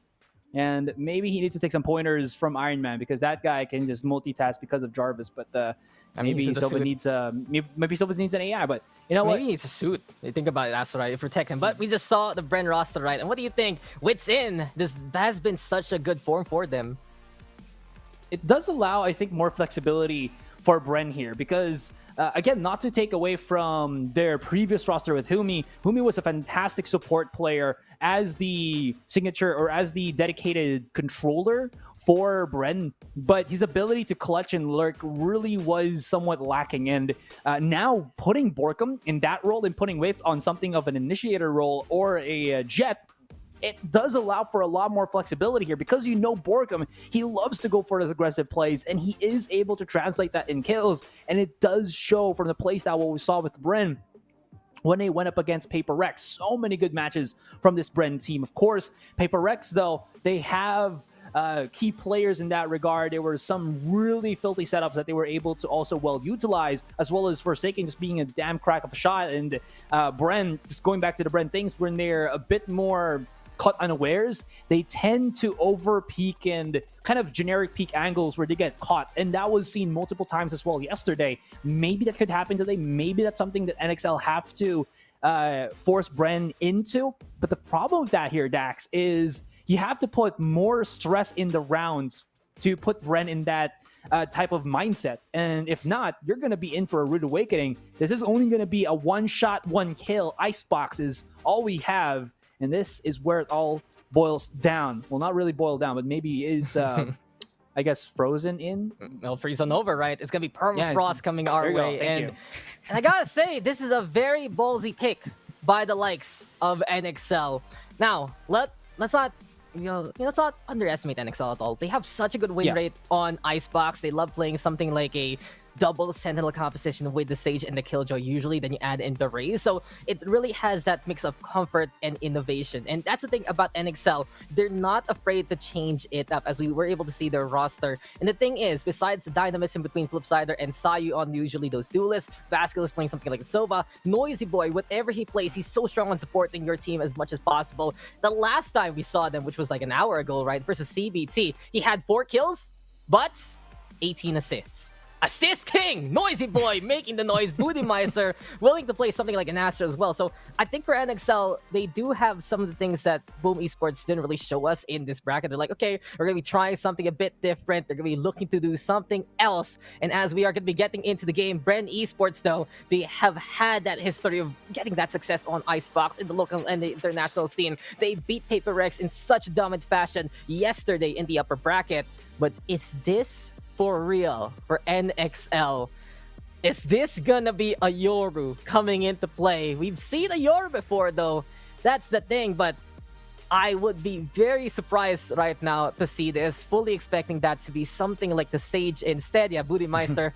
my heart was like, Yoru on Icebox? How does that even work? And there you have it. Instead of Raze, though, they're playing the Reyna, Sayu. He might be feeling it here, Asterai, so they're going to be putting all their chips on the line with that momentum. Yeah, Sayu, I think it does make sense because, where is it? Yeah, Flipsider tends to give way sometimes to Sayu to go for the duelist. I think if they're trying to work out with something, or maybe it's because Flipsider is the only one who can play that that Viper here on Icebox. Could be also something, but Sayu, you can't really sleep on this man when he plays on a duelist as well. He can really produce those kills. And Bren here, they have themselves that, I think, set roster that we've seen them use time and time again with the agent selection that they have, but really good to see a lot more control to come out for NXL. They are going to be stopping Bren from getting those offensive little plays there, but it's all about where they try to go for the read first, because with that recon dart, they should be able to work off of that and not just like, passively give control to Bren, because when you allow Bren to do something like that, even where it's on the attacking and defending side, you're in for a rude awakening, because we've seen Bren multiple times go in for those when they're in A, like defending. They just charge in, use that wall to kind of boost themselves on elbow, and you got caught unawares. So this is something that NXL have to also be very afraid of, because Icebox, this map that chills opponents to the bone, will also be extra chilly, as Bren have so much in their cold-blooded veins to use in this best of one. Yeah, I'm feeling the chill already. And the thing is, for the side of Bren Esports, one more factor that lets them really do well on Icebox is how they attack on their losses. You can see if they lose one, their playstyle changes immensely. If they lose control, then they play on the open angles. If they lose duelist, then they get more control. And it really is just going to be that mixed match of utility and more. It will be Bren Esports, though, running the Sova and the Viper here. And now double duelist. Wits is back on the Jet rather than something like the Sky Dispenser on the Sage. And more or less, basically, the usual comps that these two teams are going to be running on Icebox. Even though Bren has proven their superiority last time in the upper bracket, on a map like this, you cannot count out NXL, who not only has history on Icebox as well, but also a very good run so far. It's been tiring for NXL, and this is a interesting point of debate, Asterai. The freshness of Bren getting the rest, getting to wait for NXL, over the heat of NXL right now, the momentum after getting those wins. What do you think is going to be bigger here as we get into a quick little default plan for NXL on B sites? I feel like how far these teams have been playing, a game's a game. They're going to be able to perform regardless of if they got enough rest or if they come in from such a hot streak with that 13-1 from NXL. These teams have that pedigree, and I feel like it might not be that big of a factor. In any case, this is going to be the retake. Quick little take there from NXL, spotting out already Dubstep with the big flanks, and that's pretty big here because now they're just going to be able to go in and focus on the ones coming into the site now, and there's going to be a big flank coming in from Flipsider. Very quick picks here. And the one to remain is Vash, who is trying to go for that ninja positioning around the enemy's Sage Wall. But in the end, it's not going to matter. And NXL pick off a round. And even though you said it just is going to be a map for these two teams, NXL, come on, the momentum, just how dominant they've been, especially in their outing versus CBT. You got to factor that in right now, Sarai, because off to the gates we go, off to the speed we see from NXL, and every single person from this team getting a takedown, beating Bren where they've really improved right now during that pistol. And it has to be Bren on the back foot immediately. So NXL off to a good start, off to the races, and Nor. Gonna be a tighter hold though for Bren between the Viper and the Sage. But Baskel is with the takedown. Saw you on the board as well. Beautiful catch here from NXL. Throwing it down as well with a slow orb, but they have to wait things out. See that flash chatter in front of them, but it's off to the B side we go again. Bren, they're very far from this. A quick jump from Jesse Vash, thinking that he can play the Assassin's Creed style and just come in from up above. Get that pick. Not gonna happen, yo. And now Witz is gonna get spotted by the Sova drone. Big flank from Booty Meister, and not because he's a Sage, he's gonna take it standing or just pay passive. It's gonna be him looking for those angles, and dubstep, my goodness. Has to be aware that somebody is still trying to chase him down. There was one in front, but he did not know the one in the back. And that's another quick take for NXL. Taking up the head of Flipsider, but still 2-0 for this NXL team. Yeah, beautiful flank there by Booty Meister, just getting in that booty control, and it will just be high time for Dubstep to try and get some more. So he's gotten a good tap already. That is a good sign that your Arena can hit shots like that. The thing is, you mentioned it already, it's time for the buys here for Bren. Bonus tool for NXL. They are still sticking on the round though with the guns they have, especially that Bulldog. And honestly, even though the Bulldog isn't the best rifle, it still has that good mid-range compared to that Spectre. We'll see now if it's going to be a factor here as NXL change it up, go over to A side, but Witz is waiting and Witz is wanting a takedown. Challenge as challenge can be, but Witz is getting caught. Oh my goodness, he just could not find a foothold on 410, and now he's running for dear life. Refrags will be abound as we do see the members of NXL fall down like flies. Jesse Vash into the corner, popping a couple of the shots as he does spot out the spike. Knows it once it's in the corner. We'll have to wait for some reinforcements as the rest of Bren come in. Sovadro will find some key information. Noisy Boy does have the angle, but Dispenser takes him away nonetheless. That's the back four now. Spots out one. Vascales maybe is coming in hot here. Wasn't lucky yesterday, but this could be his time to shine. But he still has to go for the Polisher as Bren do take that round. Only losing 3, but actually, no. Losing 3 is actually a pretty big deal because they got no money. Yeah, it's going to be costly into the pocket, and it really feels like a bit of a recession right now for the side of Bren. Gotta say, though, even though Witz was caught out early, one of the best things Bren has right now with their newest player on the field is that A movement. I really look at Witz and I see him just like, he's surfing on a site. The way he moves around the round, from nest to mid, to the alleyways, to those lanes, to the pipes, to the rafters and more, and even the screens, he knows how to hop in like the best ones. He's like a bunny hopping on the round, and Bren, they need to be fleet-footed like that if they want to have a more secure round on A. So here we go, NXL, it's time for the guns. Borkum, oh no, he's on the Bulldog. Last time we saw it there, last time we saw Borkum on the Bulldog Asteroid, it didn't really work out for him. Maybe a redemption arc is in order just with the gun.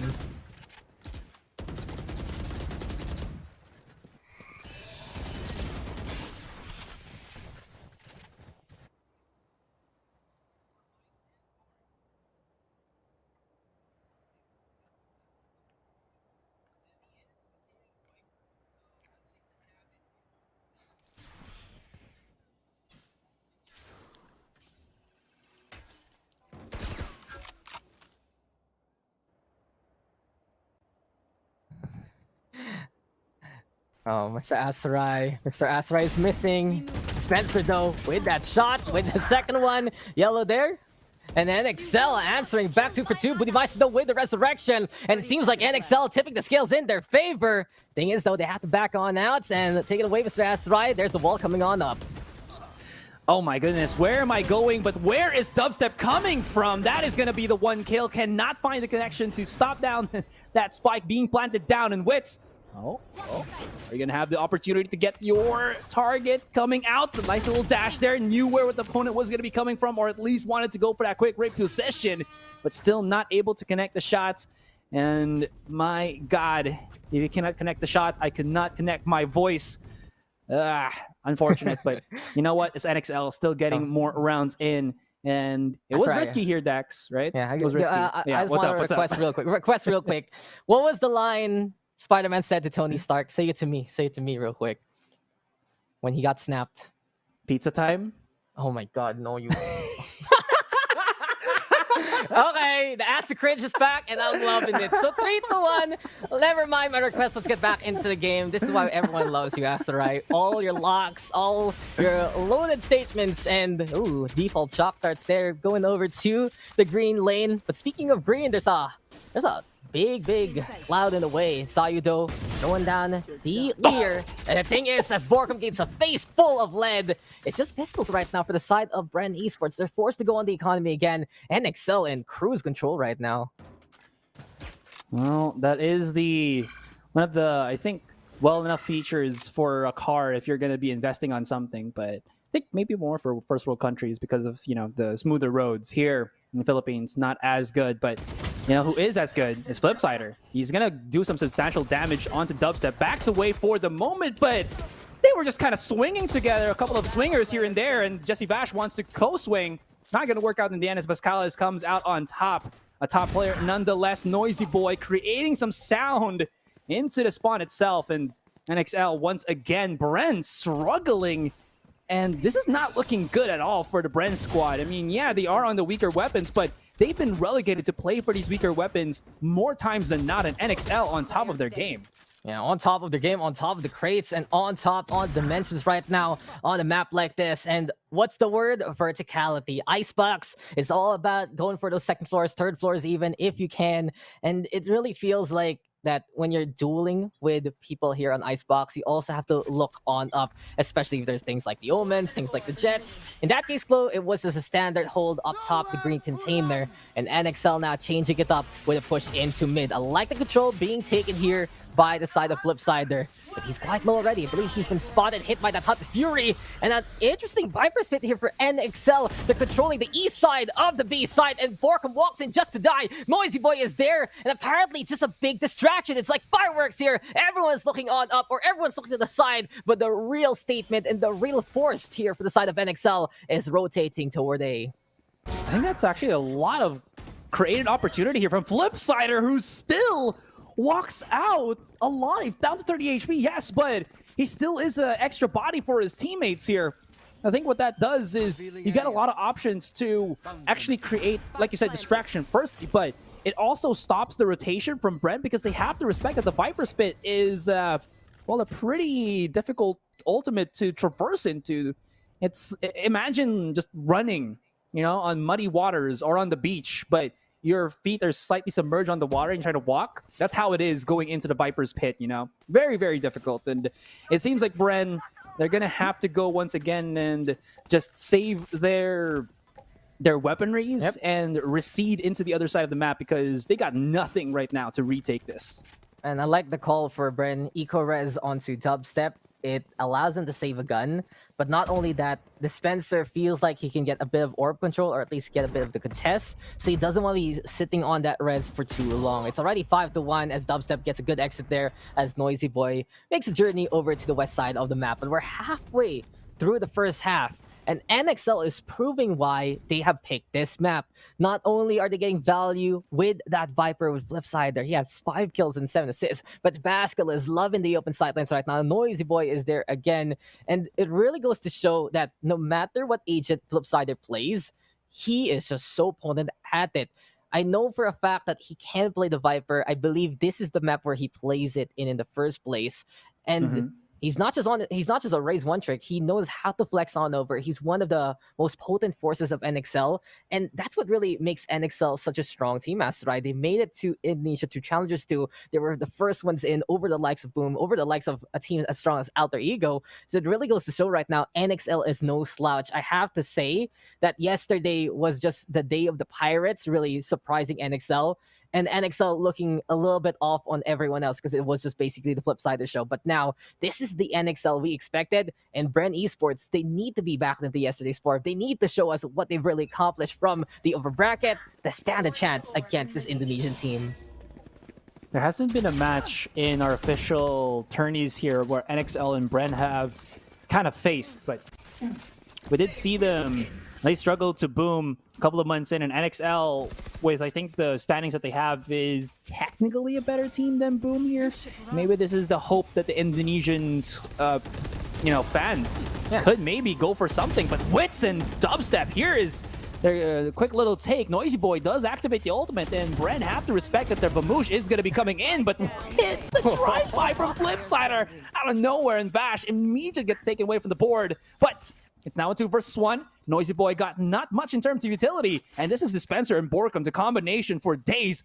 But Noisy Boy, he fakes and tries to go to screen to try to isolate the fight. But he can actually get spotted by Borkum with just a quick swing to the right.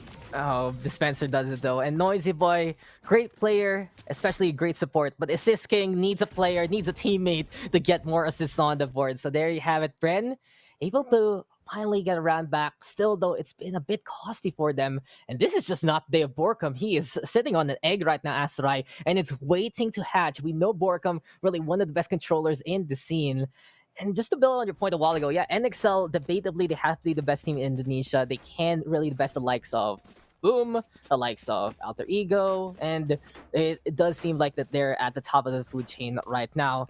In the meantime, though, for the PH scene, come on, months after months, it's really been Bren. It's only been now that there's really been that contention with Hashra beating them in Stage 2 Week 1, with Pirates having the best storyline ever and really going against some of the best teams in the region. But Bren is still king unless they get usurped by better performances and sometime soon. You can really see that the hopefuls of the PH scene, they're relying on Bren right now to move on to the next round. And Exceldo, the last Indonesian representative, still trying to keep it up, and they still have the advantage as it's guns abound for both sides. Here. Man, talk about hopes and whatnot. And in our particular, in these mixing pot, this melting pot of regions, Here. now that we are in the lower brackets, there have been some isolations or regions that have been pushed, both of the representatives, to go into the lower brackets right now. And you know, it's obviously Indonesia and Philippines that I'm talking about here. Indonesia, like you said, man, it's only the one onto NXL, and the pressure really is on for them to perform, not only for themselves, but also for their brethren to, well, you know, tap on chest, represent. But the 5-2 looking really, really shiny for them. Bren now kind of elevating and putting a lot more bodies to the B. But as they put this, what is it, like a 30-degree angle on the Viper walls? It's you see it, it's looking very acute. It really looks pretty cute here for both the sides too. But now, as we get our protractors down and as we get back to the ruler of the wall instead, it's all about geometry coming into base side. The Spencer Baskel is though trading blows and trading kills. Borkum in the meantime, he's hungry for a kill and he wants to go for that sleuth on in, trying to slither through the snow right now. Toes out the state fight though onto the yellow side. Sayu, he cannot swing as wide as he would like, and instead it will be Jesse Bash going for it, but Sayu holding line. He will get two there. Bootymeister on the board. Dubstep though finding a target. It's 1v3, but the Reina has the tools to try and do so. 28 HP now on Dubstep, getting topped up because of the decay. Sees one up top at Bascalis. He has the high ground, Anakin, and it will be NXL now up by 4, 6-2, looking to make sure that this half will go in their side. The biggest problem for Bren there is it's one of two things. Wits, as he wide swings on the back of yellow, he just cannot find the initial frag to create that momentum on the retake for Bren. And because of that, it's when he dies, Bren just tries to scramble and pick up the kills if he can, but there's like two people from NXL that's already looking to get that quick little extended extra frag, and they all fall down right afterwards. It's the horror song that you hear on movies, and it seems like Bren here, they're kind of doing the same thing. Offensive little peek there from Wits as he whips out the blades. Okay, we see you, Wits. Okay. That's going to be a nice little starting pick here, but you do have to respect that there is going to be the revive, and there is going to be more retribution or a swift reckoning to come out here from NXL. They do get the quick kill onto Vash, who wanted to get that refrag, maybe to catch him off, but this does puts Bren into a weirder position because you don't really know where their opponents are. The setups is going to be there, and B seems to be the bombastic site here for NXL. Borkum holding to go for that cross on yellow, and they have to destroy quickly this recon that could be coming.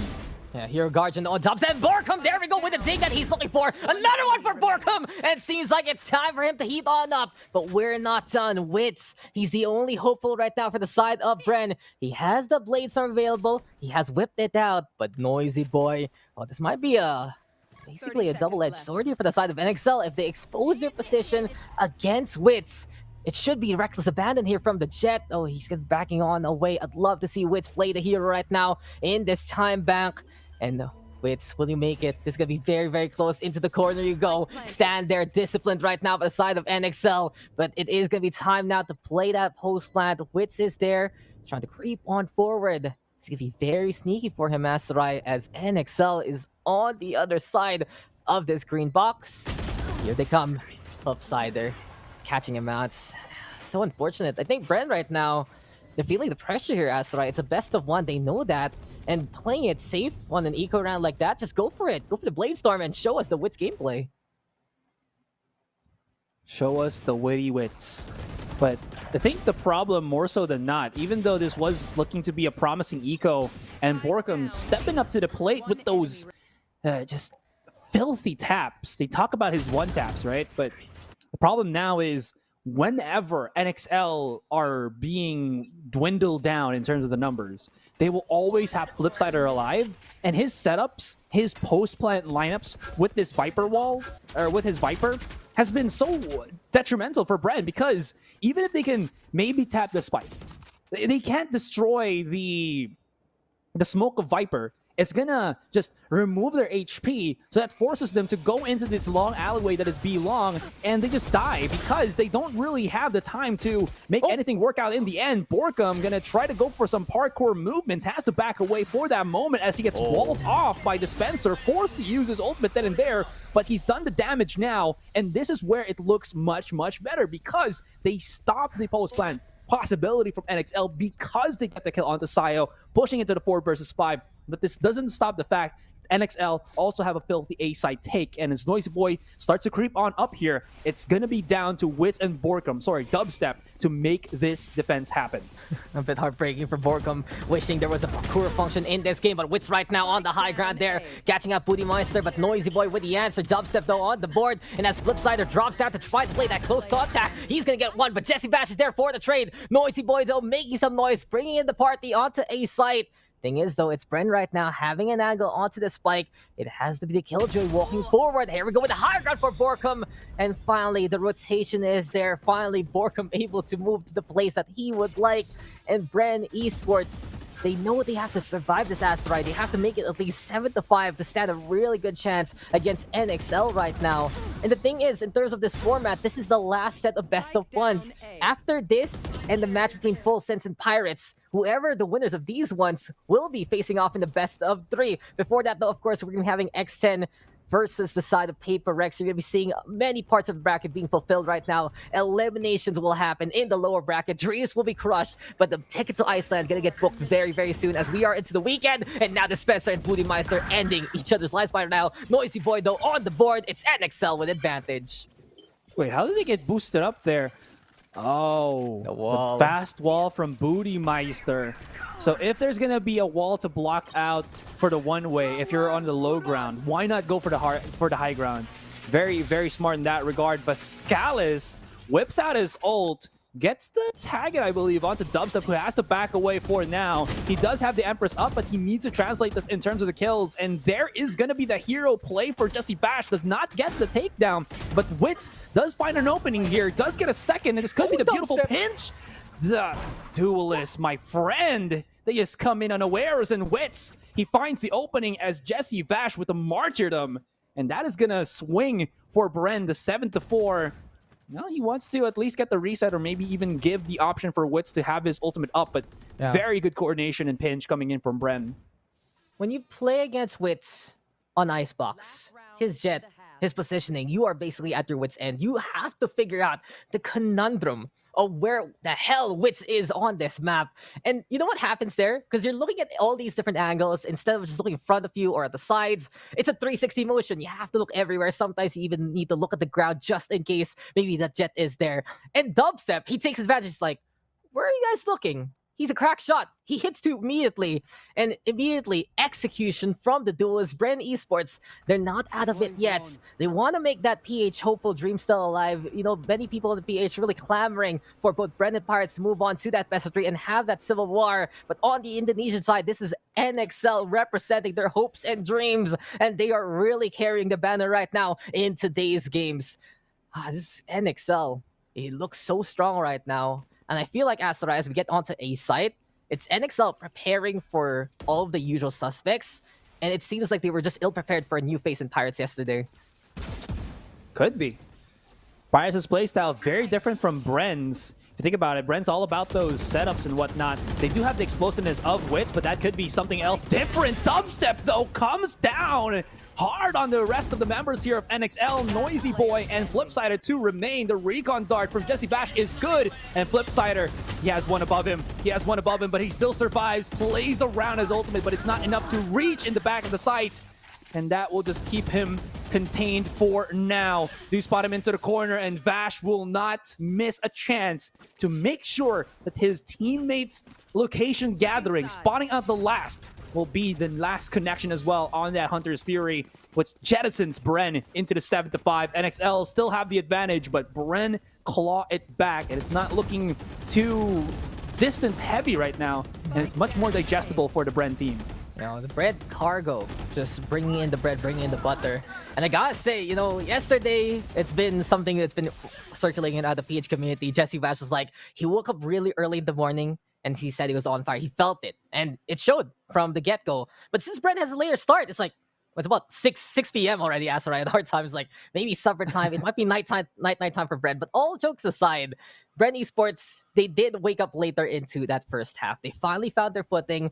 They saw what NXL was up to, and they got the raids at the right time. NXL, though, so very potent. They're still feeling the heat from the previous matches, and it really was just that initial momentum that pushed them to the scoreline. But for Bren, come on, it's time. It's time, Asteroid, to see if we are not going to be disappointed on the pistol round. Bren has been redeeming themselves here in the SEA playoffs for the pistol. NXL, though, they showed up last time. Can they do it again? Here we go. Second half is upon us. Flipsider could be Bren Dupon if he's not careful. Here's a bajillion footsteps and backs away. And just tries to get on out of there. You're a witty guy, Asarai. Sometimes I'm just like, sometimes I just have to cringe. Sometimes I'm like, yeah, I accept that. I give you a nod. Yeah. And unfortunately, we're not in the studio, so I can't just nod. I have to tell you outright. But anyway, Bren, they're moving around, trying to decide where to go here.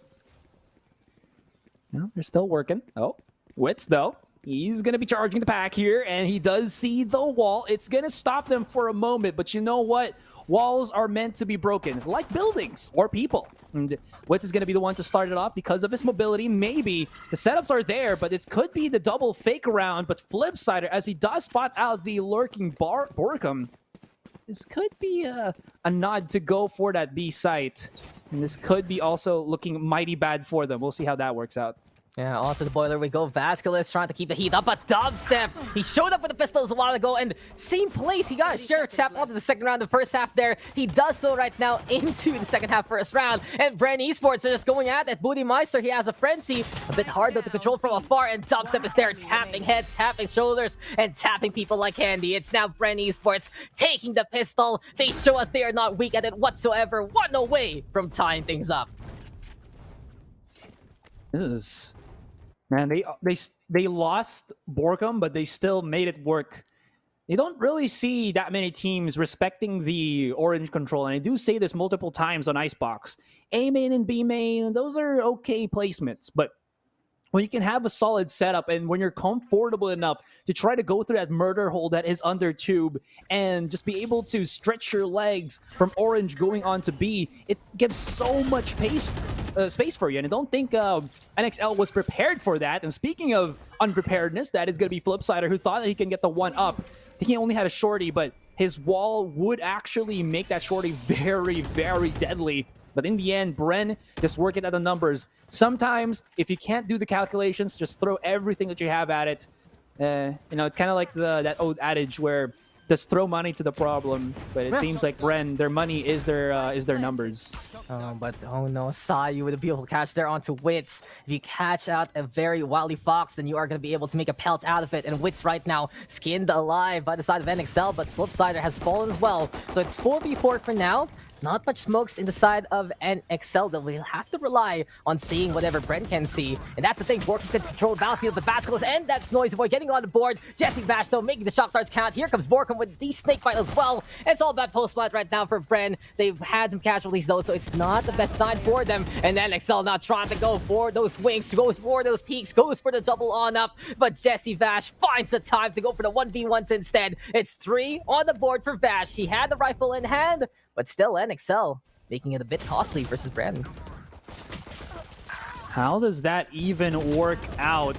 That puts a bit of pressure on Bren here to try to at least fight for another day.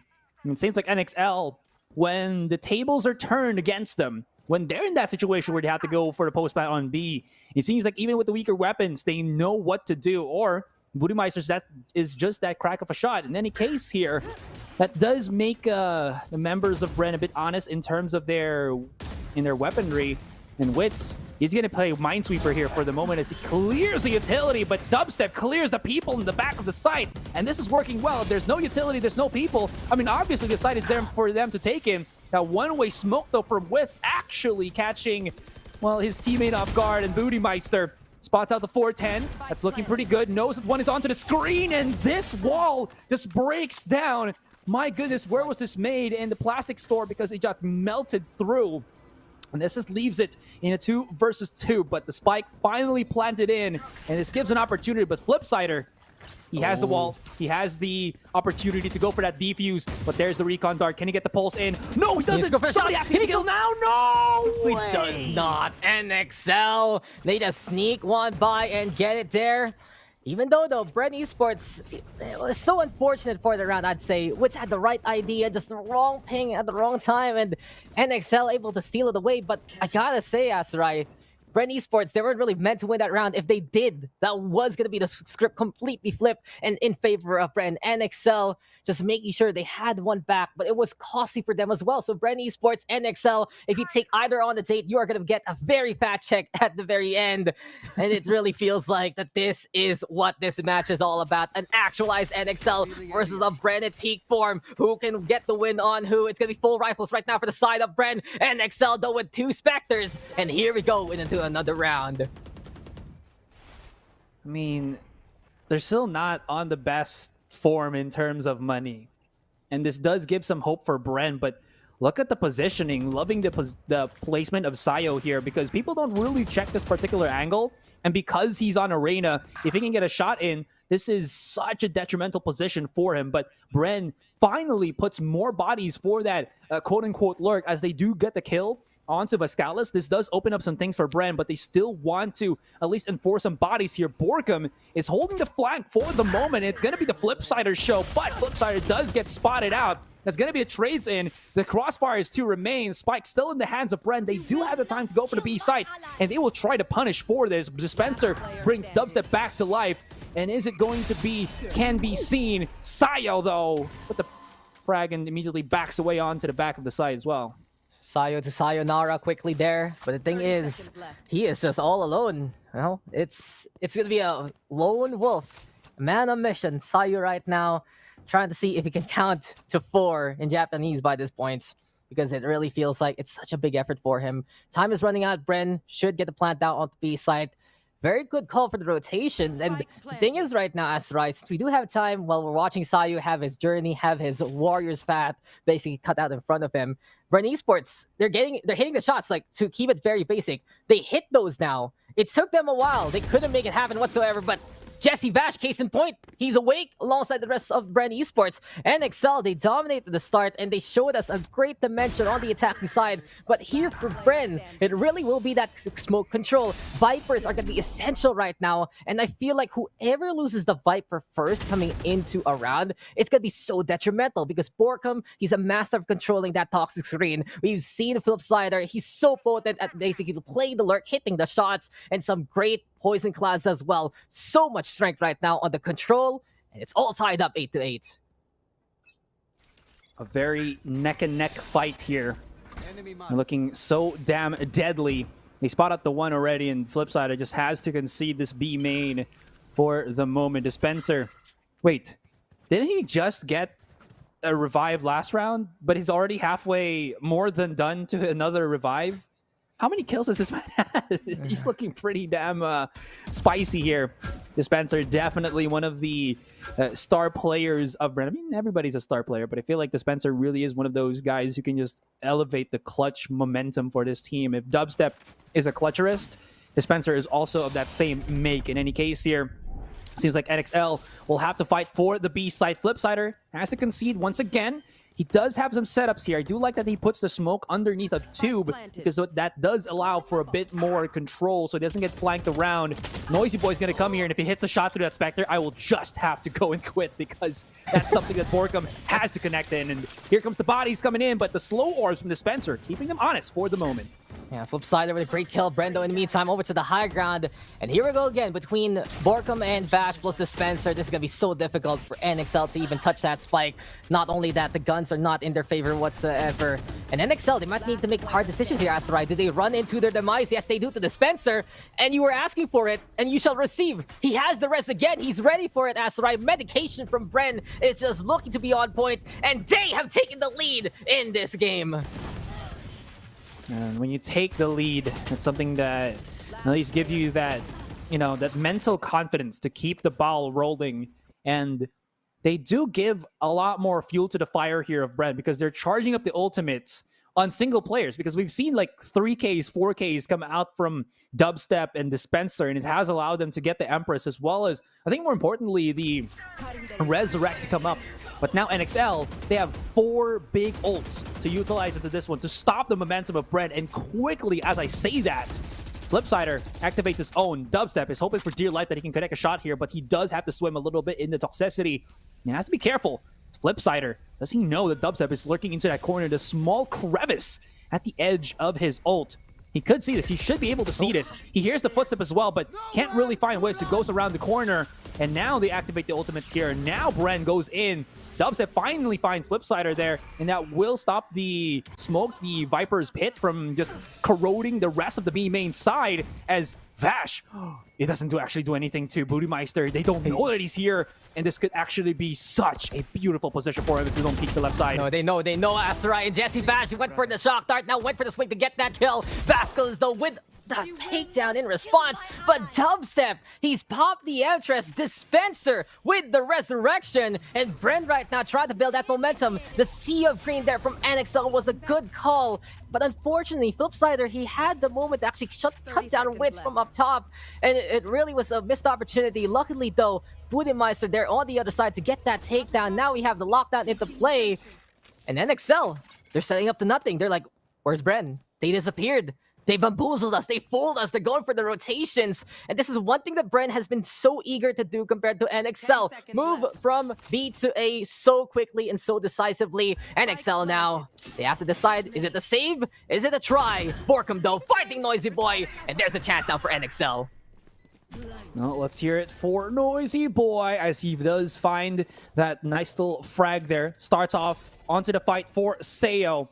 But can he know, does he know that Wits is on that elevated position? Hears it, sees it, but cannot, as there's too many targets. It's a game of ping pong. He goes up, down, left, right, tries to hit the shots, but cannot connect, and that is going to be Bren jettisoned into 10 rounds here. Bootymeister gets his booty slapped as he wanted to get that sneaky little play, but it seems like Bren is on point. Sometimes they make the mistake of not checking their corners, peeking their angles, but it seems like they are going to be Kurt in this one, where they check the Kurt angles. Yeah. He's an Olympic gold medalist, that's for sure.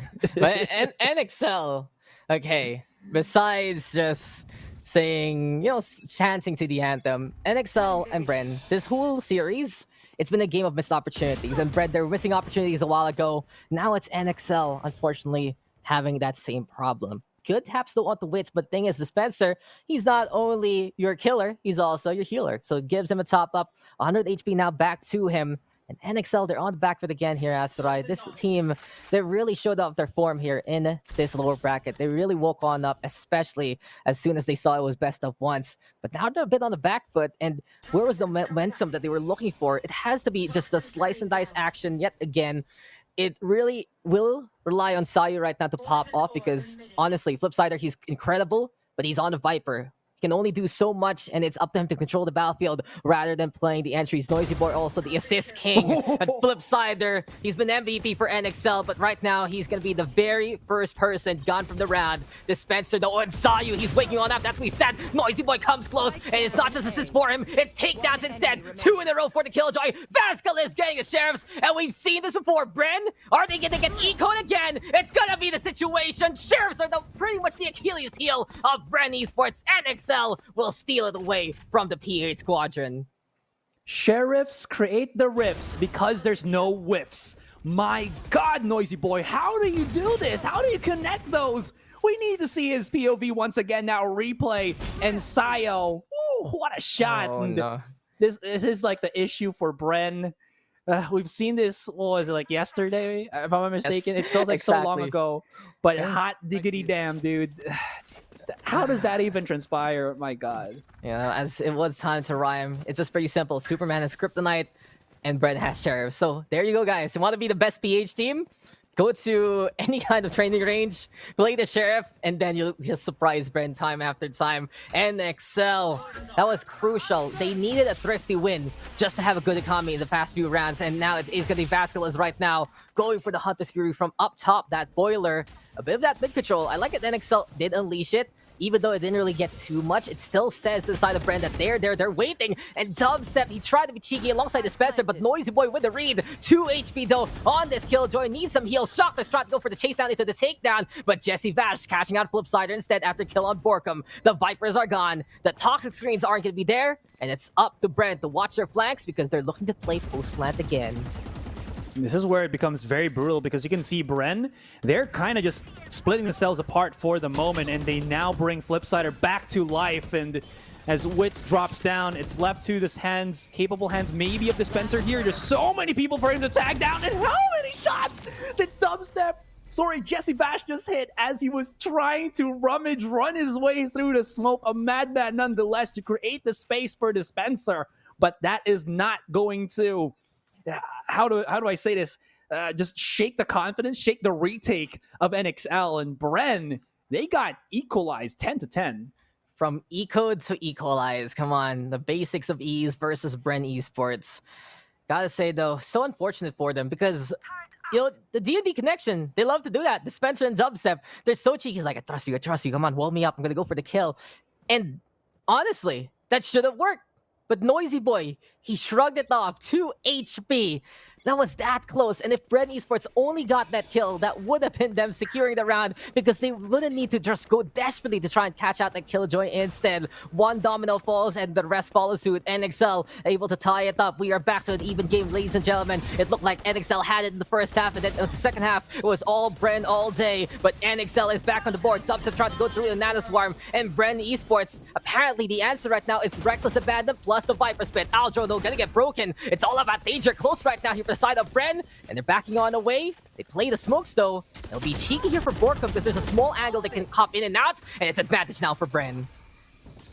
Well, play the Mission Impossible music because through that smoke, through this 3 versus 5, it seems to be such a not workable situation, but holy moly, where does that commit? Where does that transpire? They have the post-plant, yes, but look at this. The great wall of Budimeister is there to stop them in their tracks. Coming in as well to the maze is going to be Flipsider as now he spots out Dubstep. The back of him is now going to be taken down, and it's all to the hands of Jesse Bash. Does he have the kill left in him? Yes, he does, as he stops Flipsider. And can this man do it? No, that's going to be a no as the defuse comes in. I thought... He ran I out of wasn't even shock looking darts. at the... He ran out of shock darts, Astray. It was just Oh, it was no. so unfortunate because this was such a good wall from NXL. That many segments. And Dubstep, he knew he had to go for the run on in. I do wish, though, that he actually tried to go for the left line first. He went after the guy on the left-hand side first. But it was 50-50, right? You just have to make a decision. You have to go for the call. And Bren Esports, it was just not enough. Suddenly, from Bren control to NXL stealing it yet again. It's been the story of the past 3 rounds, basically. And NXL take the lead back. Bren right now, it's desperation time. They still have to buy, sure, but the Wits, he's only in a classic since he has the Blade Storm. I feel like this is a wish right now for Bren. This is do or die, because if NXL takes it, very worried for the Bren economy. The Bren economy. Well, Definitely going down the drain. And they have this last round here, Dax. A do or die for them, like you said. Wits does have the blades out in the open, and these blades, are they made in, a really good place, like maybe Ionia or something, or will it just going to be something along the makes of, I don't know what's a bad place in League of Legends anyways. It's going to connect, though. Oh, wait, Zon is pretty techy. No, but it's pretty techy. Okay, well, let's not talk about that great game. Let's go over to this one. And Boodmeister gonna be able to, at the very least, get a kill. No lockdown detained though from the side of Noisy Boy. And here we go, Bren. Cue the Benny Hill music, Astray, because it really feels like when Bren rotates, it's just baited, and it's like baited again. But Noisy Boy, he ain't falling for it. He's on the side, so right now gonna get tossed on over. Rafters for the Sova. This is gonna be a very big execute for Bren if ever. There's the wall, and Vascal is catching out Wiz. That's huge here for the side of NXL. Bren running out of time. Jesse Bash though playing a bit of a lurk. Wins it out, but Noisy Boy is holding the line. Borkum though finding the time to get that takedown. And at the skin of their teeth, Bren able to put a spike down. But Flipsider, you know this guy is someone you can rely on for NXL. 1v2. He does have the walls. He knows that Vash was playing somewhere on that hut and has to respect that position, but because in a 2 versus 1, he just goes in and charges at it because he also knows that his opponent is low in terms of HP, but Flipsider will get flipped to the side as Bren decides to go and push this into the 11-11. The Sail is here. The Wits with that entry as well here on our replay. And that really starts the momentum, but there's just something with Bren, Dax. There's just something that happens in the middle of the round where NXL get the one-up on them, and Bren always forced in these clutch scenarios where they have to either be so godly or catch NXL off guard to get that W. It's never before the round happens. It's at when the post plant becomes, but it's not really working too well. They have to adjust this as quickly as can be, and Wits just goes in wild. Recon dart as well just to help him if somebody is on the close angle, but he's not going to stop right now. But NXL still do have the weaponry to stop them in their tracks. You know what NXL has? They have the flip factor and they have the noise. It's incredible. Noisy Boy, I don't think he has assists right now. All he has is kills.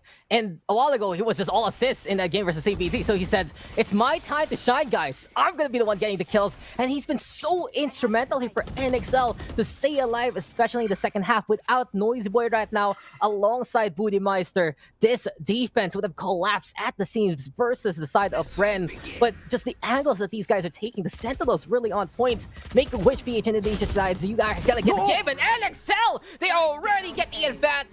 Bren walks into their certain doom and destruction. It's up to Borkum now. Is it Borkum time? Is it gonna be time for him to shine? Or else NXL will be on match point. He creeps on closer and closer. I like how he's playing the nest.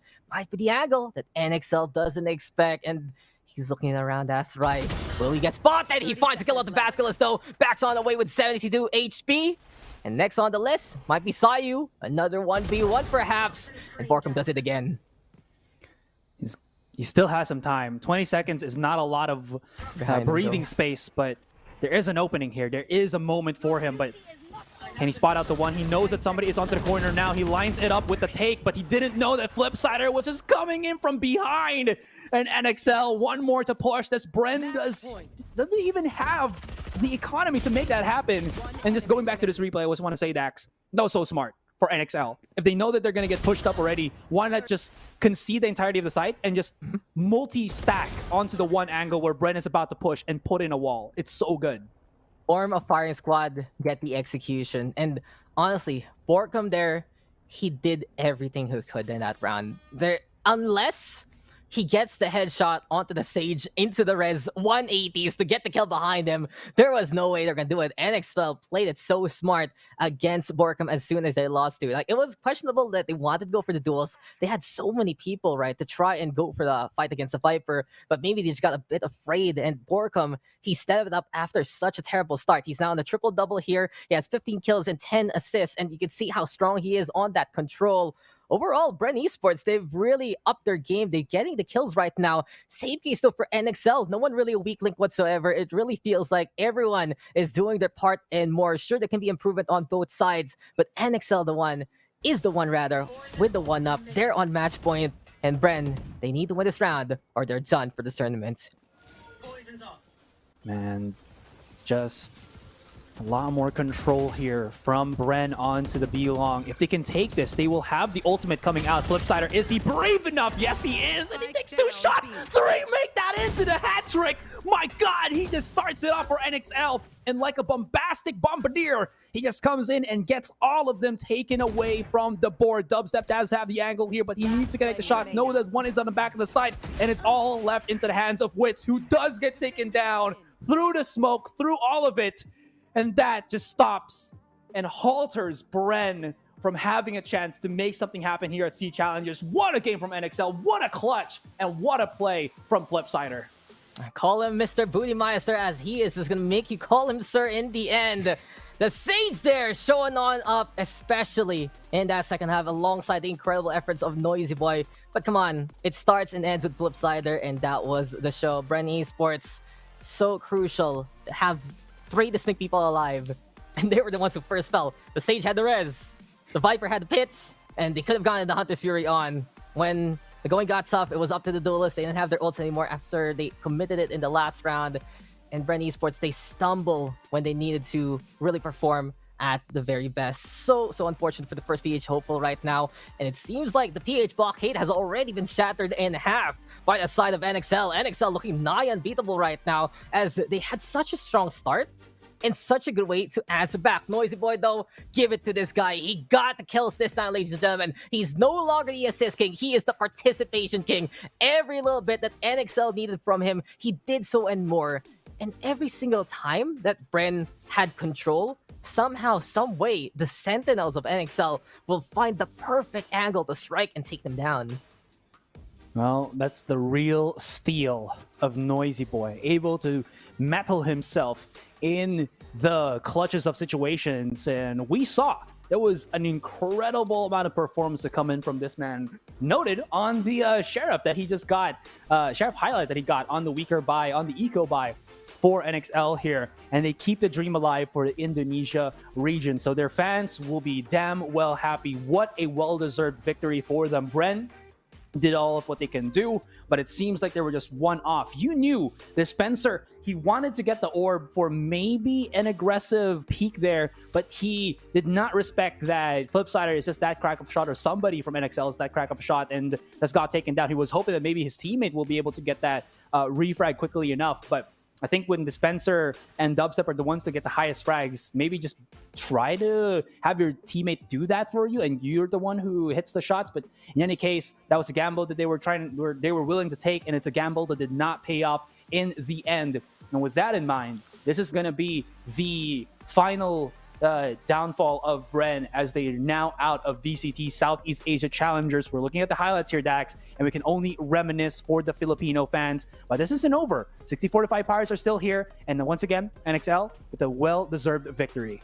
I mean, come on, best of one. You have to go all in, and basically both teams were all in at this point. Some just opportunities being taken by both NXL and Bren. But I gotta say, it was 2 factors for NXL that really gave them that win. First things first, that first half. They got the buffer, they felt confident, and even though Bren went for that comeback, they still had the score line that gave them the advantage for quite a while. And the second time was just how things tipped in favor of NXL. I'd say most of the times that they won, it was basically 50-50. Sometimes it'd be like 45-55, 40-60. And somehow, some way, it's NXL who figures it out anyway. The odds were stacked a little bit against them. They were put in the thrifty way. And Bren Esports, they have one Achilles heel that we've seen all tournament. They lose the Sheriffs, they get ecoed. And that's something that they need to understand that they can go on. Bren Esports is such a comfortable and confident roster. But for some reason, when they see Sheriffs on the other side, they're not just going in for the trades, they're not going for the fire rates, they're not going in for the extra bullet advantage. They let the taps happen, and they fall flat to it. So heartbreaking for Bren and NXL. This could be interesting because it's either Full Sense or Pirates on the other side. If Pirates wins, it's going to be a rematch. It's going to be Retribution perhaps, or NXL in the same bracket. Full Sense, though, looking very strong right now. And Bren Esports, my heart goes to them. Of course, one of our favorite teams, let's just be honest here, for BH side. But at the same time, you know, it really has been them showing up in peak form. But my fears were not unfounded at all. There is a history between these guys, but it's still a very new roster together. They came together as 5 during week number 2. It's not 4+1 anymore. It's 5. But still, stage 2, week 2, so early for the lifespan of the team. Well, we'll have to figure out or wait for a bit more before we get into that last best of one before NXL figure out if it's going to be the 60-45 Pirates or will it be Full Sense. Don't go anywhere. VCT Southeast Asia Challenger will be challenging more of these teams to step up to the plate on that best of one. Don't go anywhere. We'll be right back.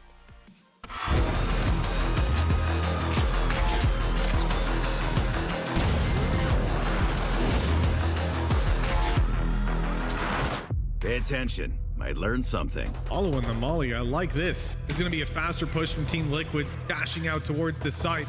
For one, oh, he goes back into the Molly. That's so good, man.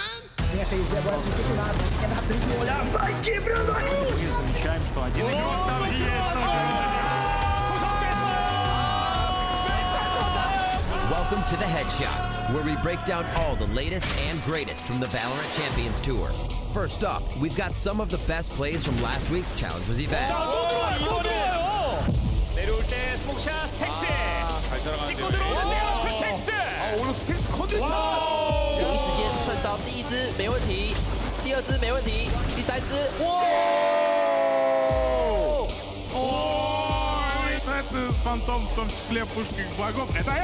Gerçekten takım halinde çok iyiler. Kusur yine tek mermi ve Dash yine tek mermi.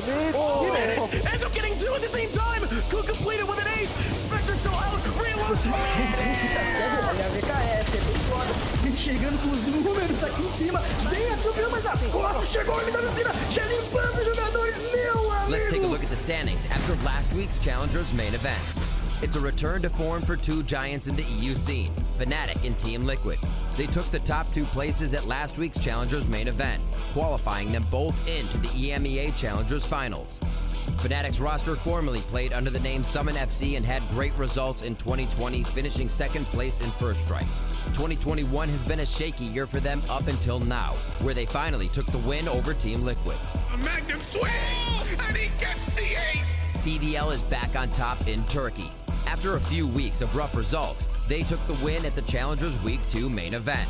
BBL will advance into the EMEA Challengers Finals alongside other Turkish representatives, Footballist and Oxygen Esports. With BBL in Pool A and Footballist in B, we could see a Regional Masters Grand Finals rematch. Over in Brazil, we've locked in our first 4 teams for Challengers Finals. Gamelanders and Furia, who took wins at the Week 2 main event, as well as the runners-up Team Vikings and Shark Esports. These 4 teams will compete for a chance at Masters Reykjavik, alongside the 4 qualifiers from the Week 3 main event. O Saci tem que pressionar, o Niang já fez metade, bem avança, agora o jogador Saci levou o primeiro, Saci vai ser derrubado, Niang! Vision Strikers' 102-game win streak has finally come to a close in Korea. They had their first ever loss as an organization in Challengers last week as F4Q knocked them into the Group A lower bracket. Ganga.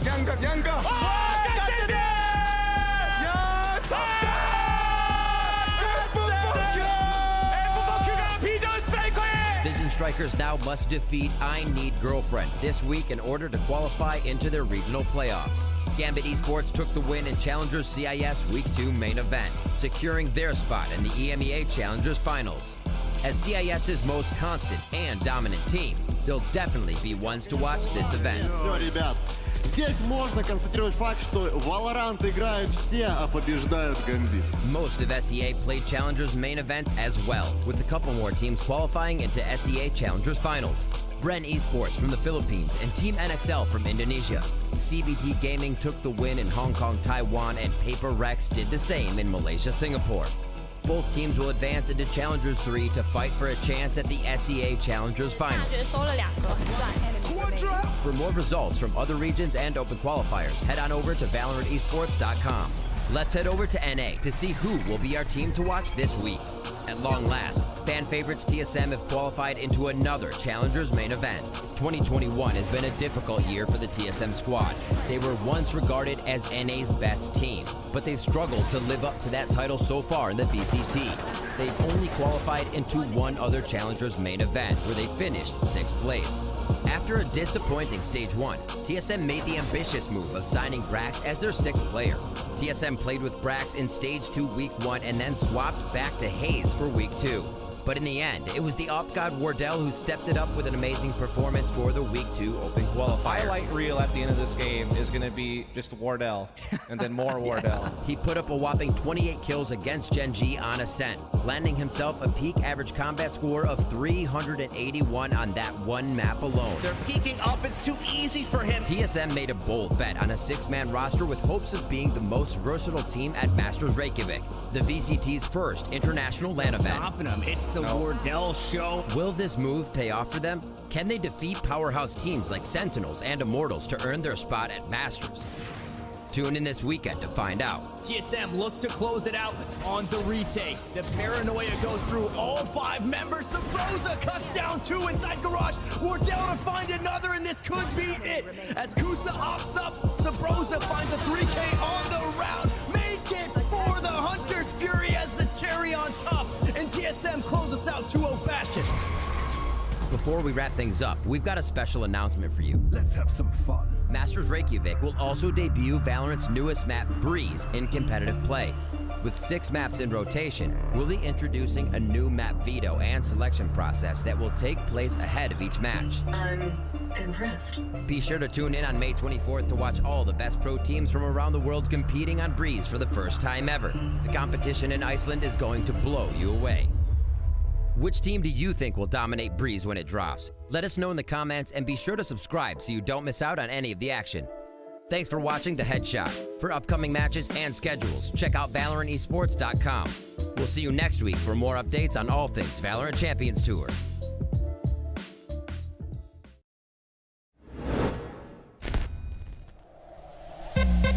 During game number 1 of the VALORANT Challengers PH Stage 1 Week 3 semifinals between Oasis Gaming and the First Order, at the map Ascent on the 10th round, TFO's Coco stood his ground and staged a solo comeback to seize the round.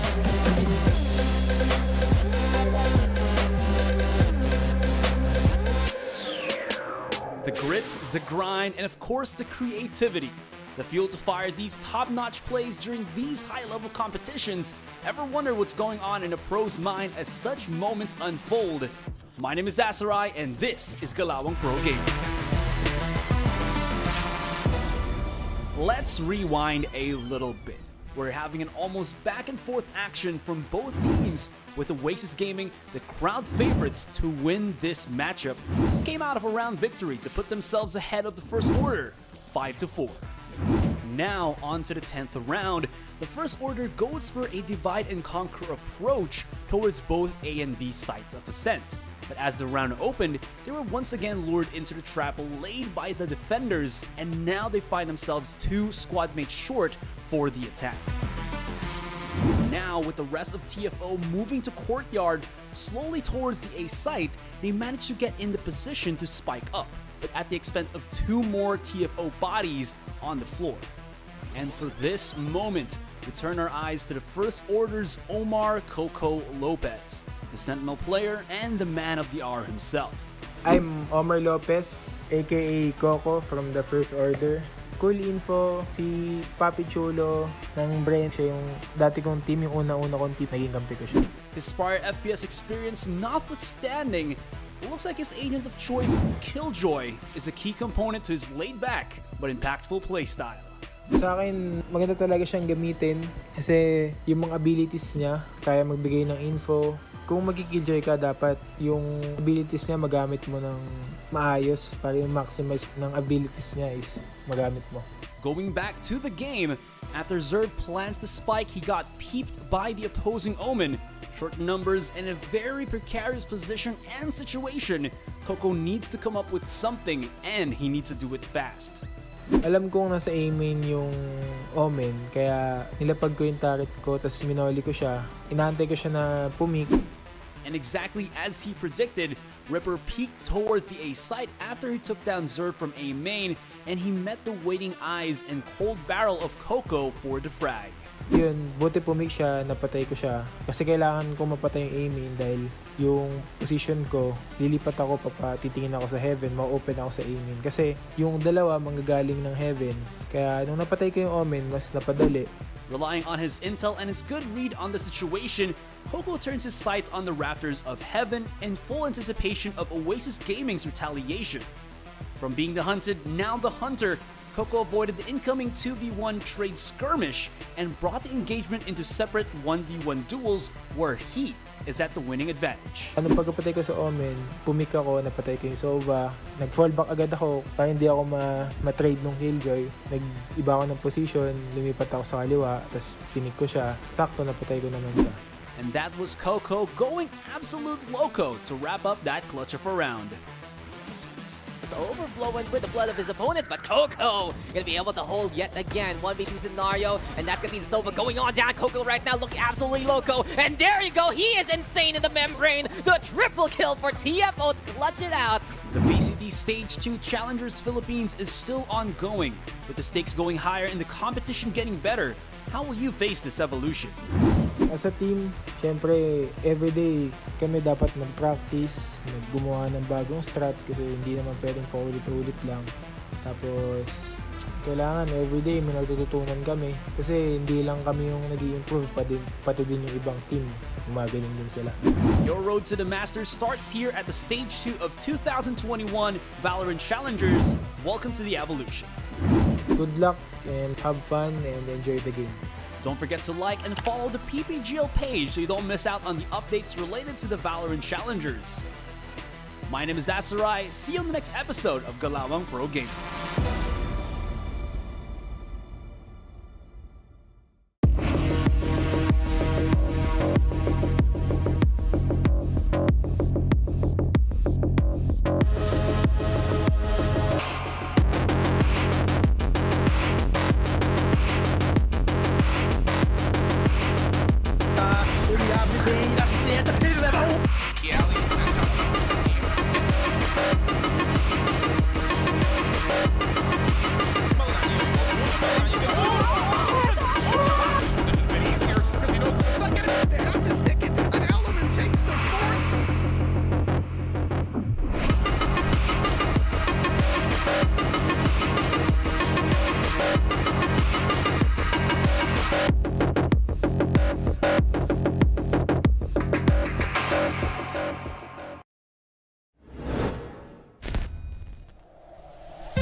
Game number 2 of the VALORANT Challengers Philippines Stage 1 Week 2 semifinals between Hashira and Archangel at the buy map on the 11th round.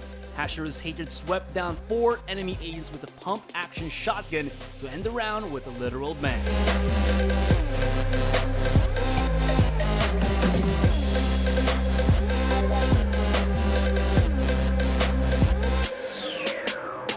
The grit, the grind, and most definitely the creativity. The fuel to fire for these top-notch plays during these high-level competitions. And with that being said, have you ever wondered what's going on in a pro's mind as such moments unfold? My name is Asarai, and this is Galawang Pro Game. Rewind time. Archangel took Game 1 against Hashira in a very close fight. Now in the second map bind, the Pillars of Hashira were looking stronger than ever, winning 5 rounds straight until the Angels finally got an answer, with the next 5 rounds going back and forth between the two teams. With a 4-round advantage, the defenders Hashira went for a good spread on the map, then switched to a more conservative approach after getting tagged by a recon dart from B. Now for the attacking Archangel, after taking and digesting the intel they got from B, decided to mount an A-side attack with 4 of their squad pushing from A short and the bottleneck corridor of A back, leaving their duelists at the window for good measure.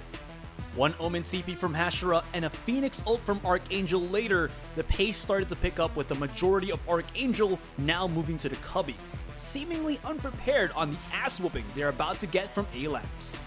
And that person that's about to lay the smackdown is none other than Hashira's Mohammed Faisal Hatred Makarambon. Hi, I'm Mohammed Faisal Arumpak Makarambon, also known as Hatred from the team Hashira.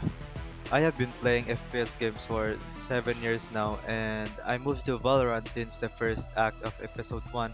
Thanks to Rabbit scouting via Omen Teleport, Hatred was in a prime position to deal damage to the opposing team. And with a Bucky on his hands, he's gonna go old school on Archangel. During that round, they had no time and they needed to plant the spike. The time as there were 3 guys on A short, I just took the risk to delay as much time as I can. Seeing 3 of the Archangel squad all clump together, Hatred risked his life by firing a warning shell, then immediately backed out with a side tailwind, almost like he was asking to get traded with. So in this play, it was a forced buy round for us and I needed to do a risky play to stop them from taking the momentum. So I positioned myself in U-Hole for a perfect off-angle to the right click of the Bucky. But with a steady arm and some gritty pump action, blew the faces of Josh S, Johan, and Carl as he bobbed and wove towards the cubby and finished the play with Shane getting added to the body count. And the entire Philippine Valorant community went bananas afterwards. Archangel now. Clock is draining on down. Hatred showing his hand. He only has Bucky, but it doesn't matter because Josh S and Johan and even Carl all go down one by one, lining on up just to die. Ching right now will still fall to the power of the shotgun, and Hatred is just channeling his rage into this barrel. The VCT Stage 2 Challengers Philippines is currently ongoing. The stakes keep on getting higher and the competition, of course, is getting better. How will you face this evolution? First of all, we don't want to become complacent. We just want to focus on our goal, and that is to reach Masters and represent Philippines, then eventually play in the champion stage. Your road to the Masters starts here at the Stage 2 of 2021 VALORANT Challengers. Welcome to the evolution. Good luck and have fun to all the teams, and don't forget to eat your bananas. Don't forget to like and follow the PPGL page so you don't miss out on the updates related to the VALORANT Challengers. My name is Zasarai, and see you on the next episode of Galawang Pro Game.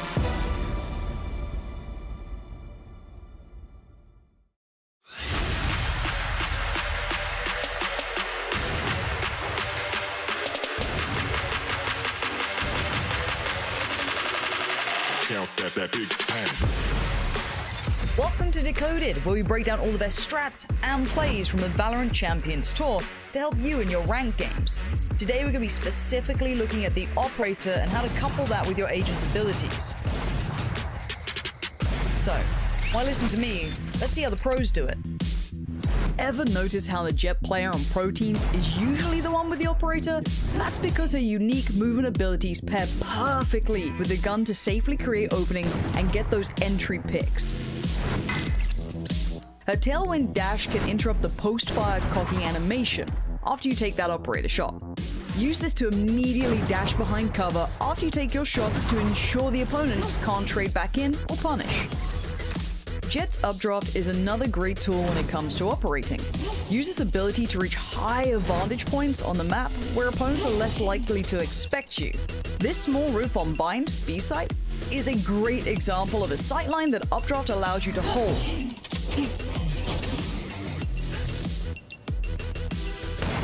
Here's another couple of locations for you guys to try. Keep in mind that other agents can also use their abilities to reach some of these locations, including Omen's Shrouded Step or Razor's Blast Packs. Now, let's hear from Baby Bay on how he likes to utilize Jet's mobility when playing that up. I feel like there aren't a lot of other heroes that can get away with as much as Jet can with the operator. When you have the op and you're playing Jet, and you have your dash up especially, you can go for these ballsy peaks that like people don't expect you to do. You combine Jet with an op and she is a nasty hero, and it's definitely a lot of instinct that goes into it. It's a lot of fast thinking, like a lot of reactionary thinking. You know, you can get into these sticky situations and get out. Peeking into a molly and just dashing away, going for like just aggro picks on riflers all the time. Even oppers, because if they miss their shot and you take your shot, you can just dash away instantly. Smokes and walls are an essential tool for oppers, especially on defense. They can be used in a number of different ways, like denying vision from your enemies or potentially faking your location. When holding angles like Ascent A main, try to cover the site entry with a smoke. This allows you to safely hold the angle from A heaven without being spotted by the opponents until they emerge from the smoke. At which point, there's nowhere for them to take cover. Here's a couple more locations to try. Going up.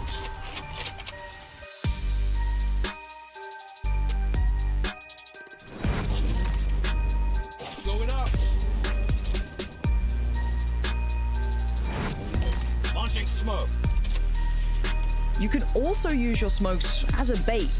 Take a look at how CNED uses them here to bait the enemy.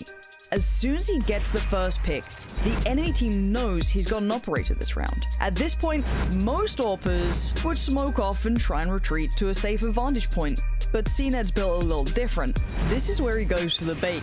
He walks into the smoke instead of away from it and is able to catch 3 more players from Rix off guard by toying with their expectations. Now let's recap everything we've learned so you'll be ready to op like a pro in your next ranked game. As Jet, use her tailwind to dash behind cover after taking your shot.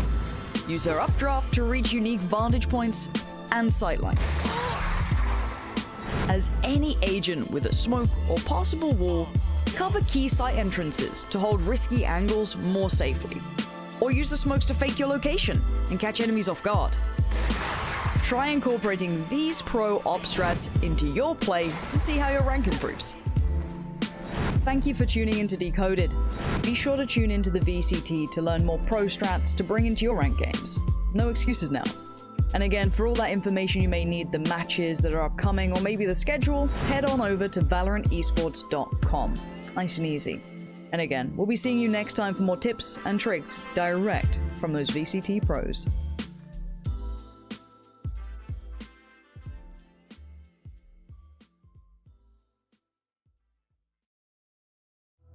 Alright, where's the fight? Mèo mà gặp chó thì làm sao đỡ được đây mèo ơi. Rondo hạ gục vị trí của Unique lại tiếp tục là sử dụng những chú chim địa tra của Vít. Bây giờ thì ôi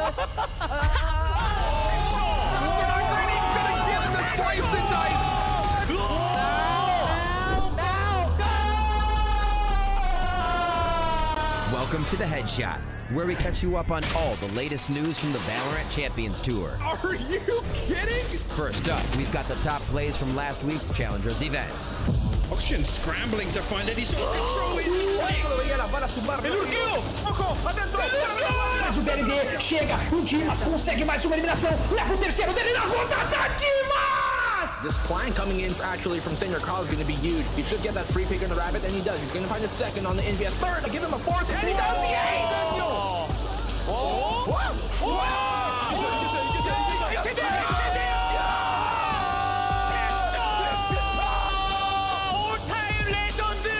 Now, let's check in with Regional Masters Japan champion Munchkin from Crazy Raccoon. 안녕하세요. 크레이지 라쿤 팀 원스킨 변상범이라고 합니다.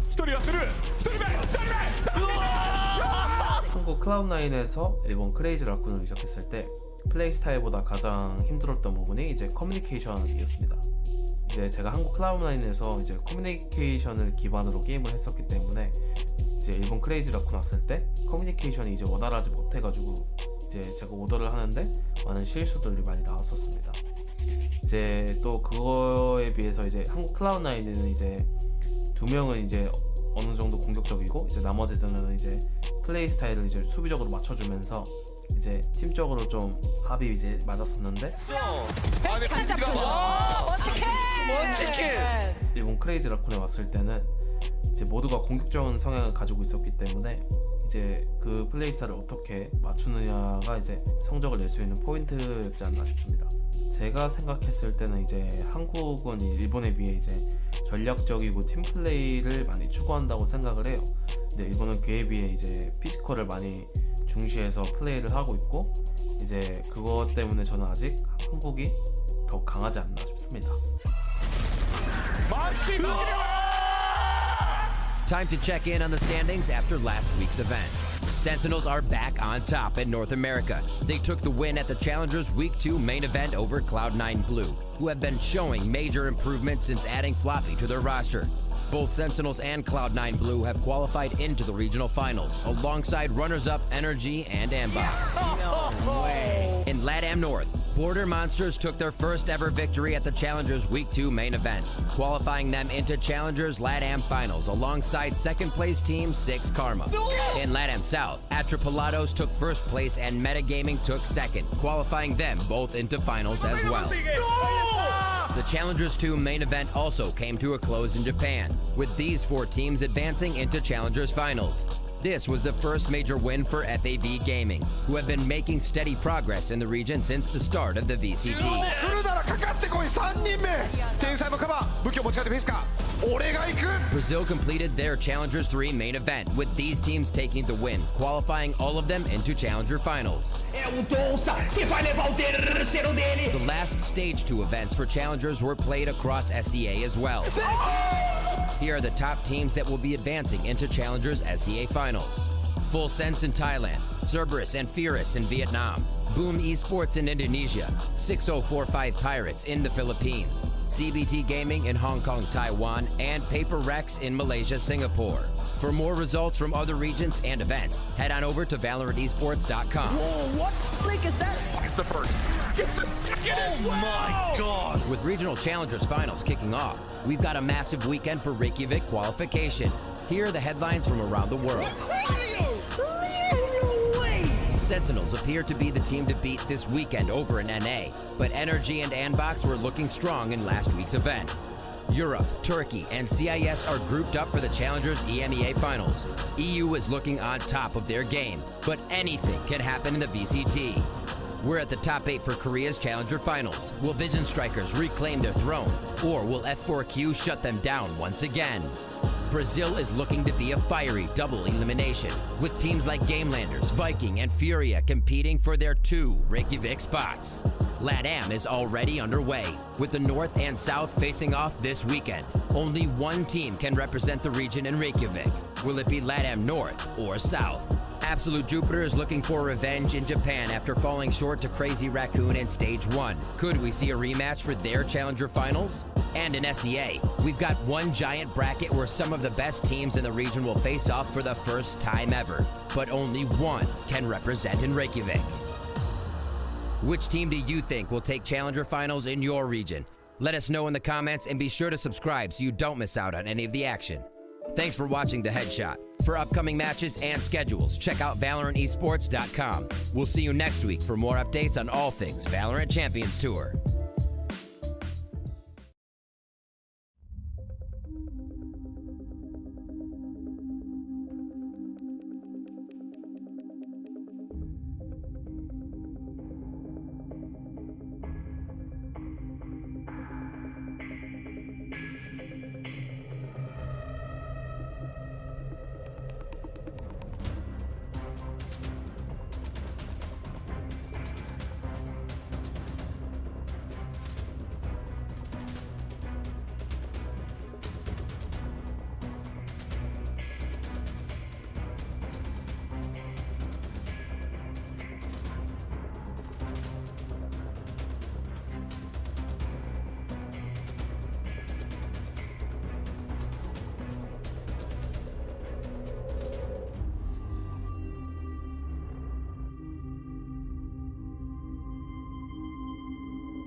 the grit, the grind, and of course the creativity, the fuel to fire for these top-notch plays, for these top-notch teams. Welcome back to the Southeast Asia Challenger. My name is Asarai. Joining with me now is Dax, and we are looking at this best of one between Full Sense and the 6045 Pirates. So Dax, this is going to be a nail-biter because this is the final Filipino team here in the tournament. That was a pro gamer intro. I will give you a 10 out of 10. That one better than Lostrado already. So there you go. I'm very fortunate to have you here, Asarai, for that introduction. And yes, it's unfortunately for the side of the PH, only one rep standing. It will just be the 6045 Pirates looking to face off against a resurgent Full Sense. And if the army of Bren falls, then the navy of the Pirates will come instead. And the thing is, the Pirates, not many really expected them to be there. I'd honestly say it's just been such a historic run for them. They've really gone leaps and bounds to the expectations put upon them. They've gone through that. They punched through that glass ceiling. They've shattered all the expectations and more. But right now, they're fighting for their tournament life against an actualized Full Sense. They've silenced the doubters, man. Doubters are just kind of muted for now. But this is going to be a very, very, how to say this, uphill battle for them. Full Sense is definitely a team that just explodes when you give them the chance to, and you saw that they were nigh unstoppable coming in to this particular lower bracket. But again, this is something that I think Pirates are going to be in for another awakening, because this is their first time. This is again their time to hit another Thai team, if I'm mistaken, since they did fight up against X10 yesterday. And will they be able to come in this one right now and keep the Filipino dream alive, or will Full Sense come full swing? Because this team is wanting to get another shot at PRX because they got beat, yo, and they want that second chance to prove themselves once again.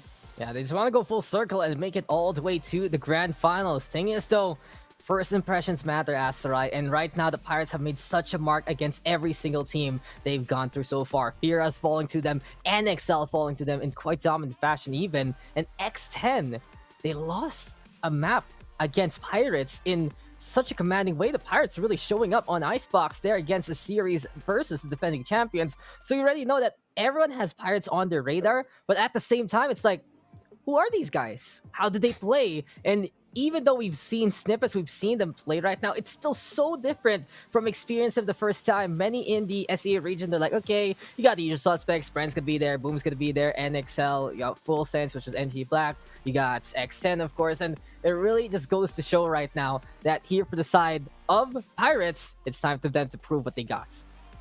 The Cebuano Commandos, my goodness, can...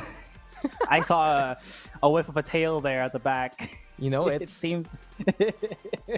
But yeah, Dax's adorable cats aside, it seems like there is needed to turn this meow of 6045 Pirates into a very beckoning roar, as they really need to step up their play. Because again, we do talk about Full Sense is that scary of a team. I think we didn't really see them be the Full Sense that we were expecting. This is NG Black resonified. This is a team that can really fight up against X10 if they're on their good day. It seems like they were just a bit shy on the first one, but into this lower bracket, there is no mistakes, and Full Sense look to be such a complete team here and now. But going against 6045 Pirates, who have also shown a lot of maturity, a lot of growing up in a lot of growing up in such a short span of time. I said growing up, okay? They look pretty damn good as well coming into this festival. Set sails for dictionaries there, ladies and gentlemen. The Pirates, though, yeah, they've been impressive. And they came to play just like my first cat to try to go for the second one there. It's like, hey, come on, let's roam all around the room. And these guys, they like to roam around the maps. You got the likes Farsight and Senior Carl. It really is just the dynamic duo of duelists showing on up the same way, the same place, and the same manner. They know how, from the challengers in the PH all the way to SEA. And that's really the thing. Farsight so dominant. And Senior Carl, it's like, I notice it for every Pirates game. There's that moment they're losing, and then Senior Carl comes in, cape in hand, saves the day. It's like, this is a Senior Carl moment, and everyone else are able to follow suit. Include now Flash, Nico, and 2GE, or 2Get as he likes to be deemed. They are just so clutch in their own ways. Just out of nowhere, the Pirates able to step it up. But on the other side, Full Sense, This is also another star-studded roster from the Thai side. You know, adding PTC into this roster. NG Black getting so much success already. Now, under the Full Sense banner, they showed up in this bracket. And you can't really put out of the equation that I think the Thai region is one of the teams that just has optimized the flash plays from people like Lammy Snacks, you know, coming from Full Sense we saw in the roster, and X10 with Cruz. It seems like the Thai team is making it so that everyone else in the Southeast Asia scene is blind to their sort of play. And yes, pun intended, you saw how amazing these two can really set up with those flash angles, and it does caught their opponent. The one issue that you would have with that is, at least in maybe rank or when you're playing with your friends, you're afraid of being flashed out by your own teammate. But when you're in this high level of play and you can execute with precision and you can open into sights with these abilities and take kills where your opponent just like looking at you, they're blinded and you can't do anything but shoot in the distance and shoot into free fire and hope that they can hit a shot and you can get a precision shot to kill. It works in the end, and this is something I think the Pirates have to be very much aware of, although we have seen the Pirates such as Nico also use the flash on his own regard, but not in all the maps. He usually plays that Soba, but will they try to do it right now as Haven is where all will be laid bare? This is going to be fun. Haven seems like a map that both of these sides are happy to play. Pirates, Full Sense, they can come in full swim and full steam. It's just going to be all about the punches, the kicks, and all about the duels right now between these two teams. And talk about Full Sense right now, it's not just the flashes, but also the smokes. Will we get that double control yet again coming in that one? Because it was such a magnanimous sight to behold. It was like, you see everything, but you also see nothing at the same time. So hard to navigate versus the type of Full Sense. And I gotta say for Full Sense, I think they really like this matchup against Pirates, because Pirates, they really remind me of Paper Rex. They are so strong, they're so dominant in the contact, and the fact of the matter is, Full Sense was knocked down by Paper Rex to the lower bracket. So if they can beat Pirates, it might be the first step to really steel themselves against a squad like that if they really want that retribution. But the Pirates, the journey sails on. Every win is an achievement for the Pirates. Every series they take against the region is an accomplishment. And every unbelievable sight that you can behold with the Pirates, then it's a journey that you're happy to be along part of. Well, you know, if you are a Pirate, you have to be G to rope in that ship of yours, to rope in that victory and get yourself that W. In this best of one, again, there's no second chances here. And Full Sense, we talked about this, players like PTC, like Lammy Snacks, can bring it all the way back for them. Now it's going to be the defender side for the Pirates. They're going to be staving off the pressure. And look at the hover over. Nico looking to go for the sky. So there is some utility in that flasherist. But for Full Sense, their flasherist is seeming to be John Olsen, who has been such a cracked Phoenix in the matches that we've seen them a while ago. And yeah, bring in the hair and bring in the stars, because it's going to be 2GE, 2Ge. I'm just going to get used to it. 2Ge on that Astra versus Zelen to be the same thing. And that's the thing about these two teams. They're willing to innovate. Pirates, they love to play that hard contact, sure, but they've really studied the parts of the meta that has allowed them to get even better. It's not just like whip out 2 duelists, whip out 3 duelists. No, they know how to play him with the sky, play him with things like the Astra, and it really has been the reason why they made it this far, not only from the PH scene, but also into SEA. But Full Sense, it's full throttle with PTC and John Olsen on those signature heroes. Chalalala over to the Killjoy as well, with Davy Snacks onto the Sova, Zelen onto the Astra. I'm really liking the comps right now, as it isn't just all about comfort here for these two teams, but it's also a side of how much they've updated and really retooled their roster. Senior Carl is going to be... Yeah, okay, I thought I was muted there for a while. Senior Carl is going to be... I won't say relegated, but he chooses to go for the battle stage. And this is something that I think will help them out, because when you're on a stage, the most obvious fact is you have the wall to be able to plug in a couple of positions here. They also have a Killjoy that will help out control this map as they're on the defending side. There's a lot of abilities to be thrown at the very start of the round so that there's no quick plays that can come from Full Sense that we saw. They were so quick to pull the trigger when they were going up against, I believe, Boom Esports a while ago. This is the one big problem that I think Boom wasn't really able to adapt to. And Full Sense just go in, like, I'm just going to make some sounds here. Clap, clap, clap, keep going into the site. And it seems like that is something that Pirates have put a lot of thought in. They're not going to go for double duelist here, but this does allow for a lot more mobility, a lot more versatility when they're going to be playing on the defending side. And we'll see if it's going to be Full Sense or 6045 Pirates. Here we go. Haven, it's on. That clap, clap, clap, Sarai. I feel like that's going to be the beat of this whole match right now. It's just going to be them, okay, keep the tempo, keep the rhythm, keep it on and on and on, because we're going to be fighting forever between these two squads. Full Sense looking to make it back to the upper echelons of the scene, looking to show on up and book a dates with whoever actually makes it to the finals later on. But they still have Pirates right in front of them, and this Pirate Squadron, as we said, so very potent, have really gone above and beyond all the expectations.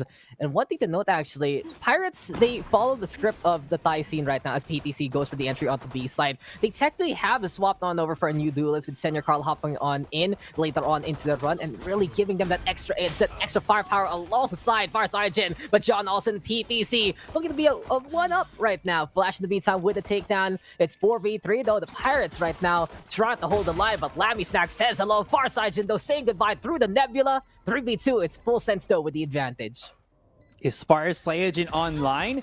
He's been a bit of a non-factor, I would say, for the Pirates for the past few games that they've had, but it hasn't really exploded just yet. Again, he can translate if he needs to, but he needs a little bit more now when the Pirates do need him the most. He can't just Avatar Airbender it and lose for 100 years. In any case, Senior Carl is still here into the fray, but did not expect that the Nano Swarm was just jiggling down below. And that is going to be Full Sense to come in with the first round. Very close, though, as Senior Carl gets almost the wall to help him out there. You know, I'll give you a hot take right now. I've noticed for Pirates. I really think Senior Carl is showing up Far Sargent overall. Like, Far Sargent, he's the boy from the collegiate scene. He is just incredible, and he's really been the star of the Pirates. But as soon as Senior Carl came in, it just wasn't relief.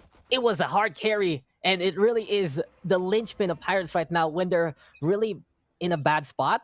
Senior Carl is a shining light in the darkness that brings them back. And he almost did it there. A bit questionable, though, to get closer to the turret because it does more damage if you're nearby. So even though the Nano Swarm wasn't there, that would have been his demise. And speaking of his demise, John Olsen there with the takedown. PTC coming closer and closer. But Nico with the shorty! And that's the big surprise that Pirates loves to do. And now Nico gets a second! He's been a stable part of Pirates so far. And he will fall after taking 2 down. 3v3. Damage done, but John Olsen loves the close contact and loves the triple kill. Lots of sustain for this man. You gotta respect that he has so much damage and aim to allow him to go for these just solo plays. Far Sargent a bit too zealous to try to go for that quick peek to get onto the lurk. He's been fantastic with it, but not having teammates to give him more information of where the others are, he can only go for the 50-50. It's the swing to the left or the right. And it seems he got swept off his feet. Not in the romantic way, but in the I will kill you kind of way, which is not really the good way. In any case, Flash will make his way here onto the mid side. Grass is going to be a bit green for him, but is he going to be paved to the ground? Brown as can be, and 2-0 for Full Sense. And, you know, not judging, but I know that there are people who are saying they like that. They like it that way. And right now, Full Sense is liking this way. It's 2-0 for them. They are up onto the scoreboard and off the good start on the Haven attacking side. Now, Haven is pretty simple. There are 3 sides, so the attack has more choices, more things the defense needs to basically defend, and it allows the side of Full Sense to navigate the way they know how, the way they like, and they are up by 2 because of it. But Pirates, they've done some incredible things in the past few rounds. Senior Carl with a bit of a clutch into the first pistol before falling flat against the Killjoy setup. In that second round, Nico with a shorty into the Spectre spray on down, and it's just incredible what we witnessed there. He was so fast at getting the gun and using it immediately, changing up from a slow fire rate to a fast one. So the Pirates, they've really shown their growth all throughout this SEA bracket. But Full Sense, they're veterans right now. They're looking very, very strong. They still have guns into play. It's a Bulldog, 2 standard rifles, and 2 Spectres. We'll see though how this is gonna play out. Pirates right now try to bring it back. There is a flash for Nico here, but he can't really be able to set up for Fire Sage, and when he's getting picked off by himself, John Olsen is on the hunt, and Nico, all he can really do is try to wiggle a couple of shots here and there. Now Recon Dart is going to spot another one here, but Tuge holds his own. The anchor onto the C site, and C he will command. Come and see, because Tuge is here, and it's all left onto John Olsen and teammate, who is stuck, has to back away, respect that there's too much hold on C on the other side. And maybe a bit of a turnaround, try to go onto the other edge here. There is a wall to stop them from going B. There still is some time, and they can wiggle on through. 20 seconds, they have to start running, but look at where the rest of Pirates are, and they like this. They're going in for the big flanks, but they're not running, and Full Sense don't know this big flank is about to happen. This big is Full Sense forced to play on the A side. The Pirates right now and placed there with the Killjoy and playing the flank as well. And then now the Swarm gonna get in the way. Full Sense, do they even have time to put the spike down? Yes, they do, but John Olsen, he will die to the turret of Flash. And the Pirates, they set up the nets, they put up the baits, and they come on with a long and big haul. Pirates on the board there, and 2G, Tuge, come on. Anchor Master Tuge, aye Captain, he just sets it up, knocks it down. Well, you know, if you think about it, Tuge in Filipino, I think if you translate it, it's not really Filipino, but it's like a Filipino gamer wording, is like Gege, which is, could be translated like GG. Isn't it good game? Isn't it usually get to? I don't know, I'm not I too mean, versed. maybe he's trying to one-up us, or Okay. maybe he's also really in love with bean sprouts, because that's also what Toge means, right? Bean sprouts. Okay, Asturai, okay. Yeah. But the thing is, I mean, it makes sense. So I'll save you here.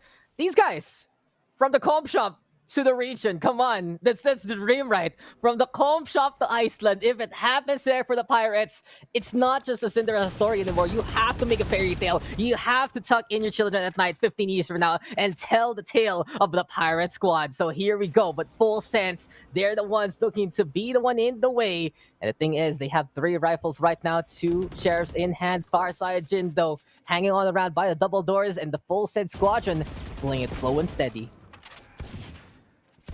They're going for an aggressive fake push onto B. They gravitated the attention of Pirates. As you can see, Pirates are looking both at Garage and the B entrance that Full Sense brought back. The Pirates don't see anything for like the next 5 seconds. They have to be wary. You see Nico, he threw out his flash immediately just to make sure that there is nobody there anymore. And he gravitates the rotation here. It's going to be Tuge as well as Nico to stop them in their tracks. Going in onto the graffiti. He has to be helped here, but the Cosmic Divide is going to split them up. But Nico steps up. Big 2 kills already and flash to remain.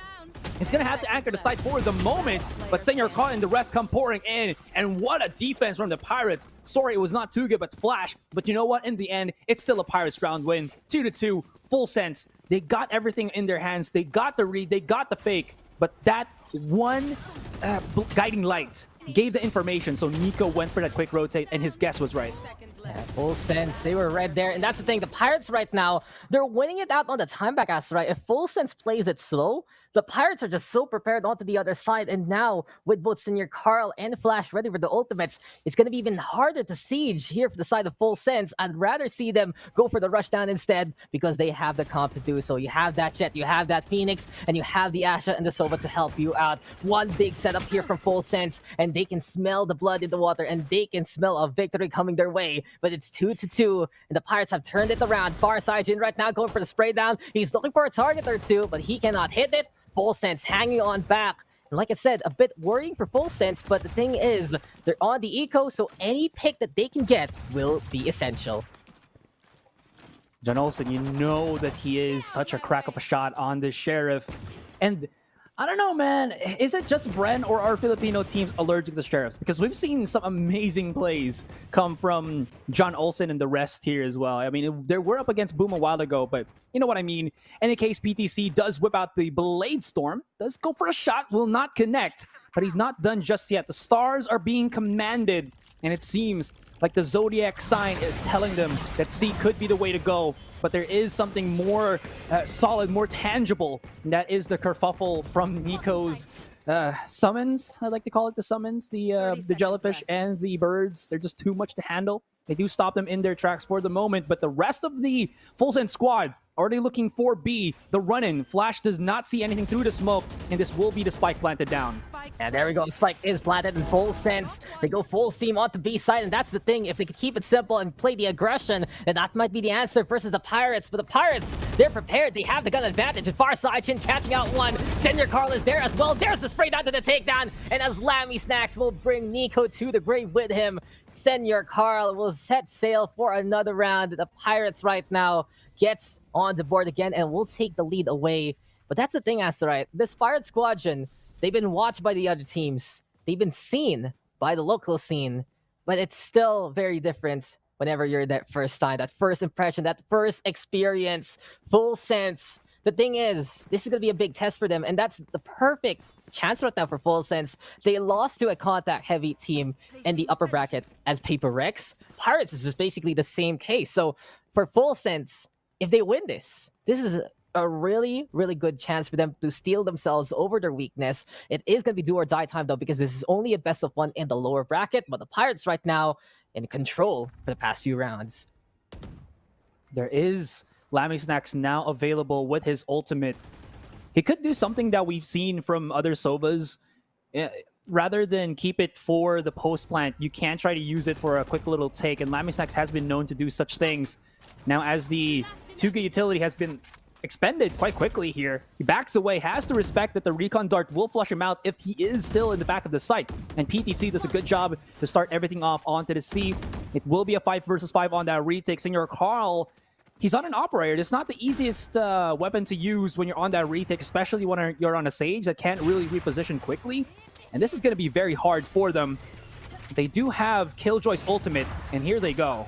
Yeah, Senior Carl though with the kill onto Zelen, and here goes Farsarchin hopping on in. Can he get caught though by the side of Full Sense right now? It's a lockdown to get the zone, but John Olsen, it's his power up close and personal. John Olsen, know his name, fear it. Nico though in the meantime with the cancel on back, gets the kill onto the Phoenix, and now this could be the Sky. A little too ambitious. Lammy Snacks PTC on the board, but the Pirates looting that booty and looting that round from the side of Full Sense. They stole it. They got in the way, and distraction, isolation, the gameplay there for the Pirates. What a way to end that round. They got a good shot with the op at the start. PTC almost was able to wrap all the way around. I think I hit my microphone there, explaining too much, but I think he waited a little bit because he was hoping that somebody was lurking around and he could get a catch. I think he just was not expecting that Pirates were going to go for a full 5-man to come out from the spawn. That was a valiant effort. They did have Lammy Snacks to use his ultimate at the very edge, but the thing about that you have to respect is if you're on a Sova and you're using an ultimate on that post plant, yes, you can kill your opponents on the 2 tag, but the thing about that though is you can actually just one tap one if you're full HP, or if you know how much damage it does, which I think is like 75 or 80, have somebody else do it, absorb the damage, and they should be able to get that rest of the half of the spike diffused. In any case, somebody else had to peek with Lammy Snacks' ultimate there. They tried to, but I think Pirates were just prepared for that one. There was, I believe, a quick tactical pause from Full Sense, as now they're not really broken economy, but if they lose this one, as you can see, Zelen doesn't really have a weapon anymore. They're going to be reset once again. I think they just maybe let Zelen to save with a classic and have him buy a hero Vandal later on if Full Sense does not get this round. It's looking hard for them, but they still have a chance. They've tried every site, but it hasn't worked out. And let's see if their approach will be different this time. And for Full Sense, they just have to sense how Pirates are going to play. Expect the unexpected. And they had a good handle on it. If John Olsen can hold the line a lot longer in those CQC angles, then it will be such a testament to their stability versus the Pirates. And it will be a big rallying point for them. Because if John Olsen is alive longer, then he can get those clutch kills even closer and even sooner for the Full Sense side. But for now, Pirates, they'll be popping the fireworks over onto B. The cannons have been sounded. Quick little Nebula though, is it just going to be a dissipation? Yes, it is. So a bit of a fake, and PTC, he's quick on the trigger finger and catches out Flash, going for that center of mass. PTC though trying to get another one, but Tuge How many times have we seen him anchor out the seaside? He's done it again, watching over the garage. John Olsen, though, and Lammy Snacks trying to play the flanks right now. There we go with a Sova. It's moving on through the stars. And Lammy Snacks, he wants another one, but Nico able to feast on him. Senor Carl, though, with the res. It's 3v3. Thing is, though, that's the run it back. And this is Full Sense having all the ultimates they need. John Olsen immediately activates his ult to go start scouting and actually have a usable body to throw towards the Pirates. It works out in the end because Nico is left to his own devices. They had to fight in. They knew that Nico was getting pushed up, so they wanted to get that control onto the garage side, but FS will not be too focused on the one angle only. They will look at both, and it seems like in the end that will work for them. Man, when you give PTC an inch, he will just rip it up into a mile. A while ago, it was him and Lammy Snacks with the flash plays, but PTC, by his lonesome, is opening these angles. And Full Sense, they were aware of the utilities being thrown by Pirates. So what do? You just try to outpace those utilities, and they find that opening. Beautiful plays coming out from Full Sense. And never count out Full Sense. Come on, this team, they really showed up in basically the region. They're one of the reps from Masters 1 for Thailand.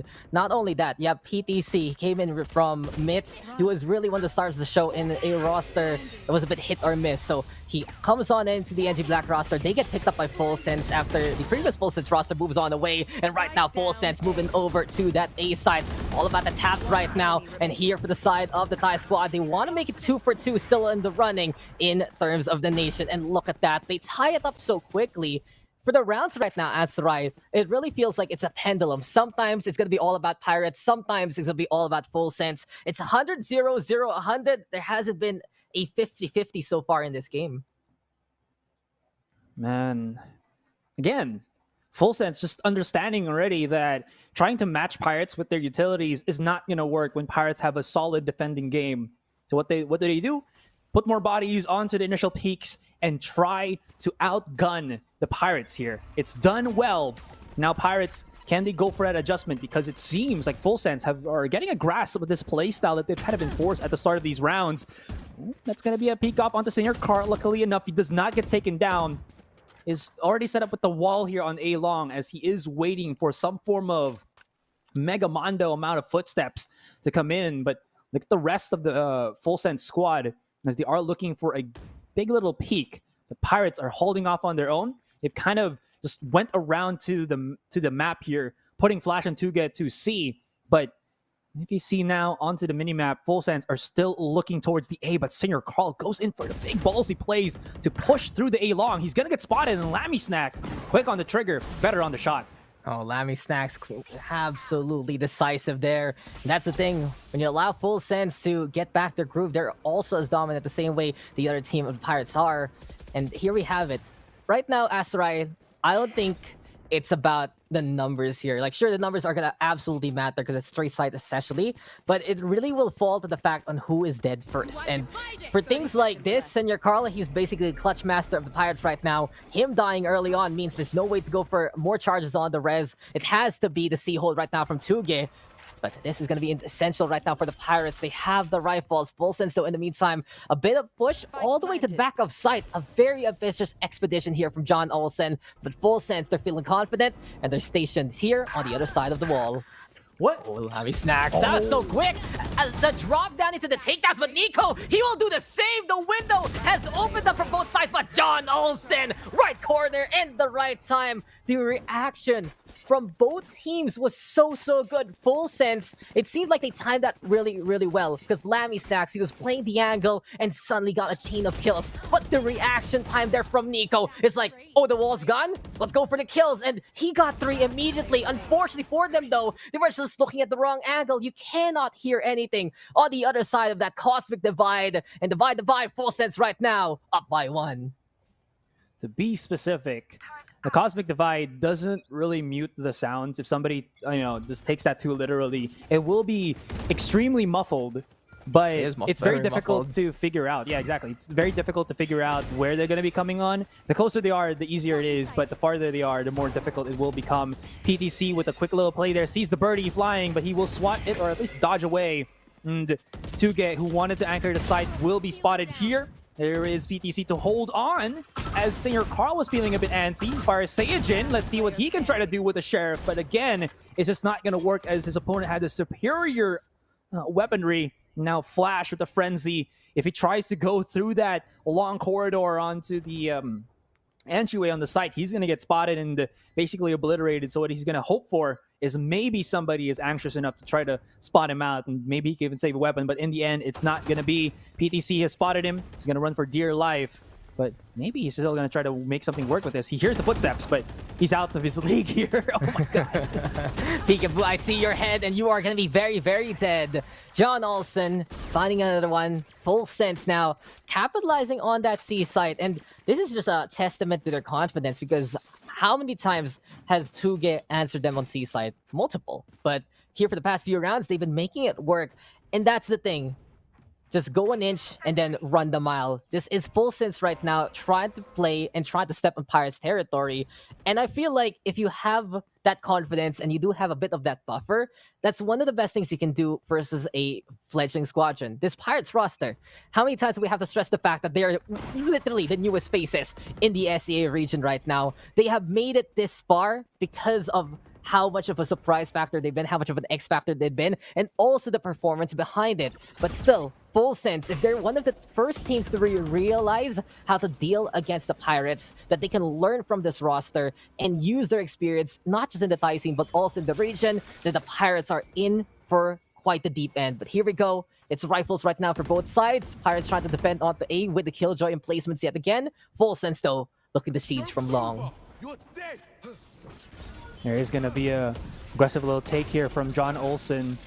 Man, he's going to be able to use this, run it back to basically sweep the entirety of the A site. And here comes the issue once again. It seems like Full Sense, they just have everything set up for them. They don't really go for B anymore, but they go for these explosive plays on both A and C. And it has worked out.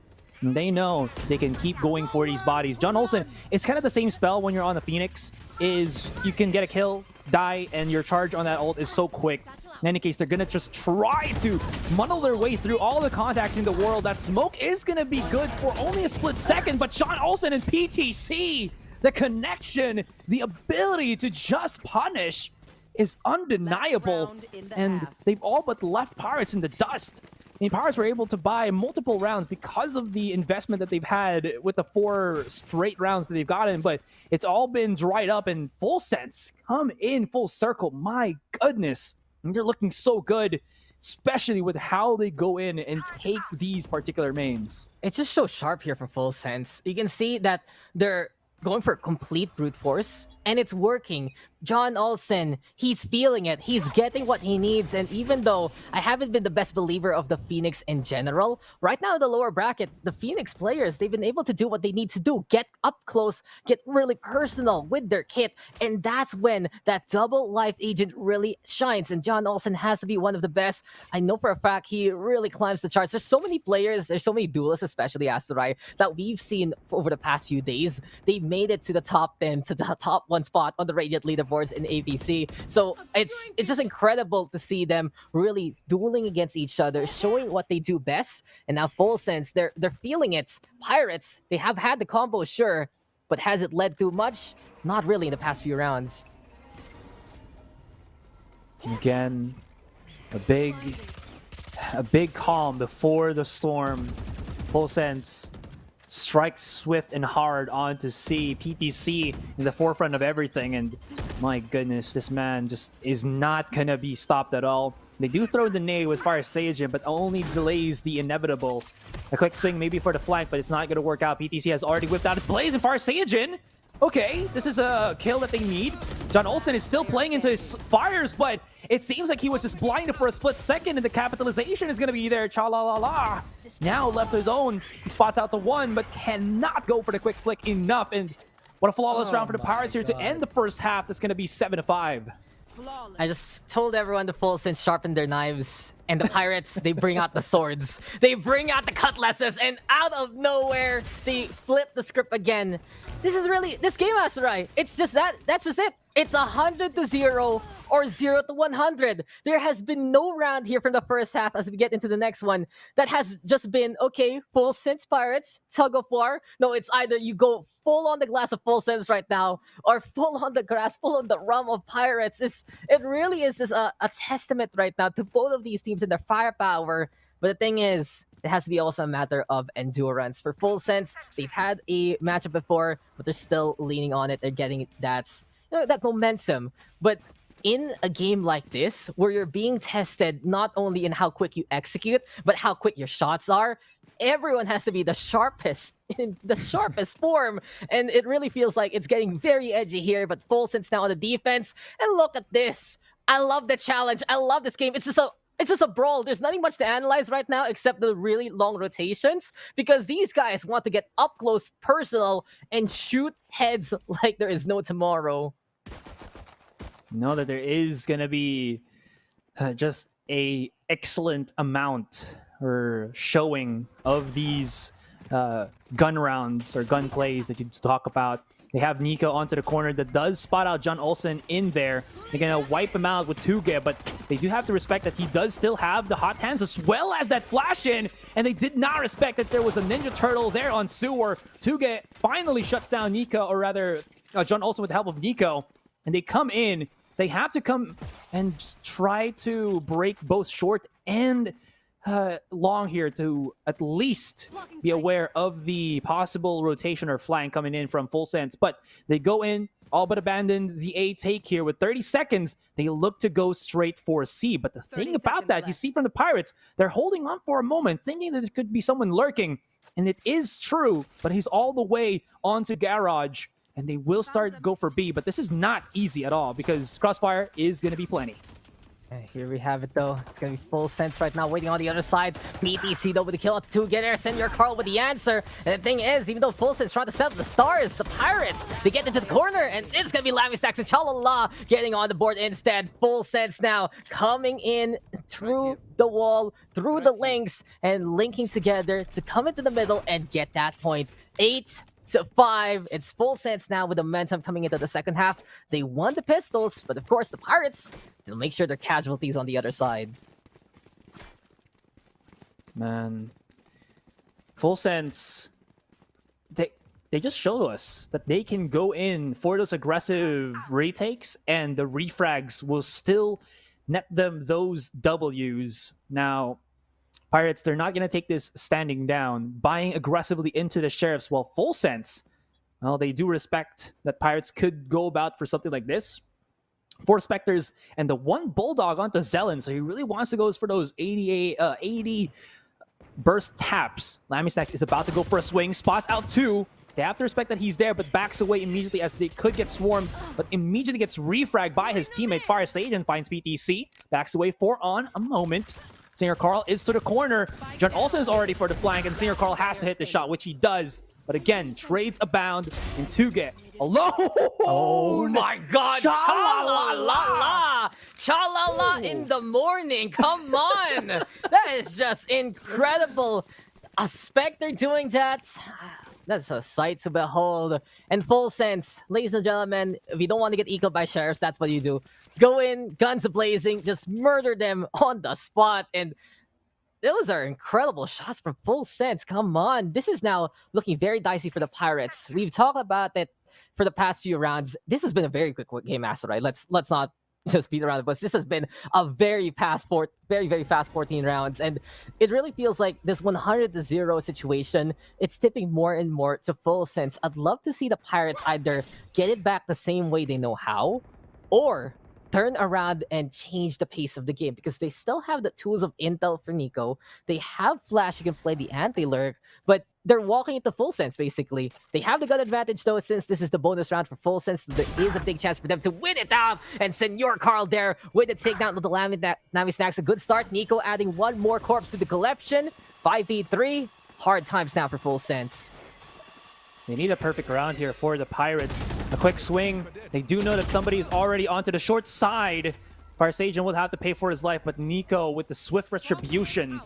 Now they do claim the A. Flash will be putting the Nano Swarm just to hold him off for much longer. Senor Carl is still holding somewhere onto the garage side, or sorry, window side, as he is a bit afraid. Oh! Wow. What? Nico. What? That's the one in Nico there. That's the shot. And you know, that's the thing.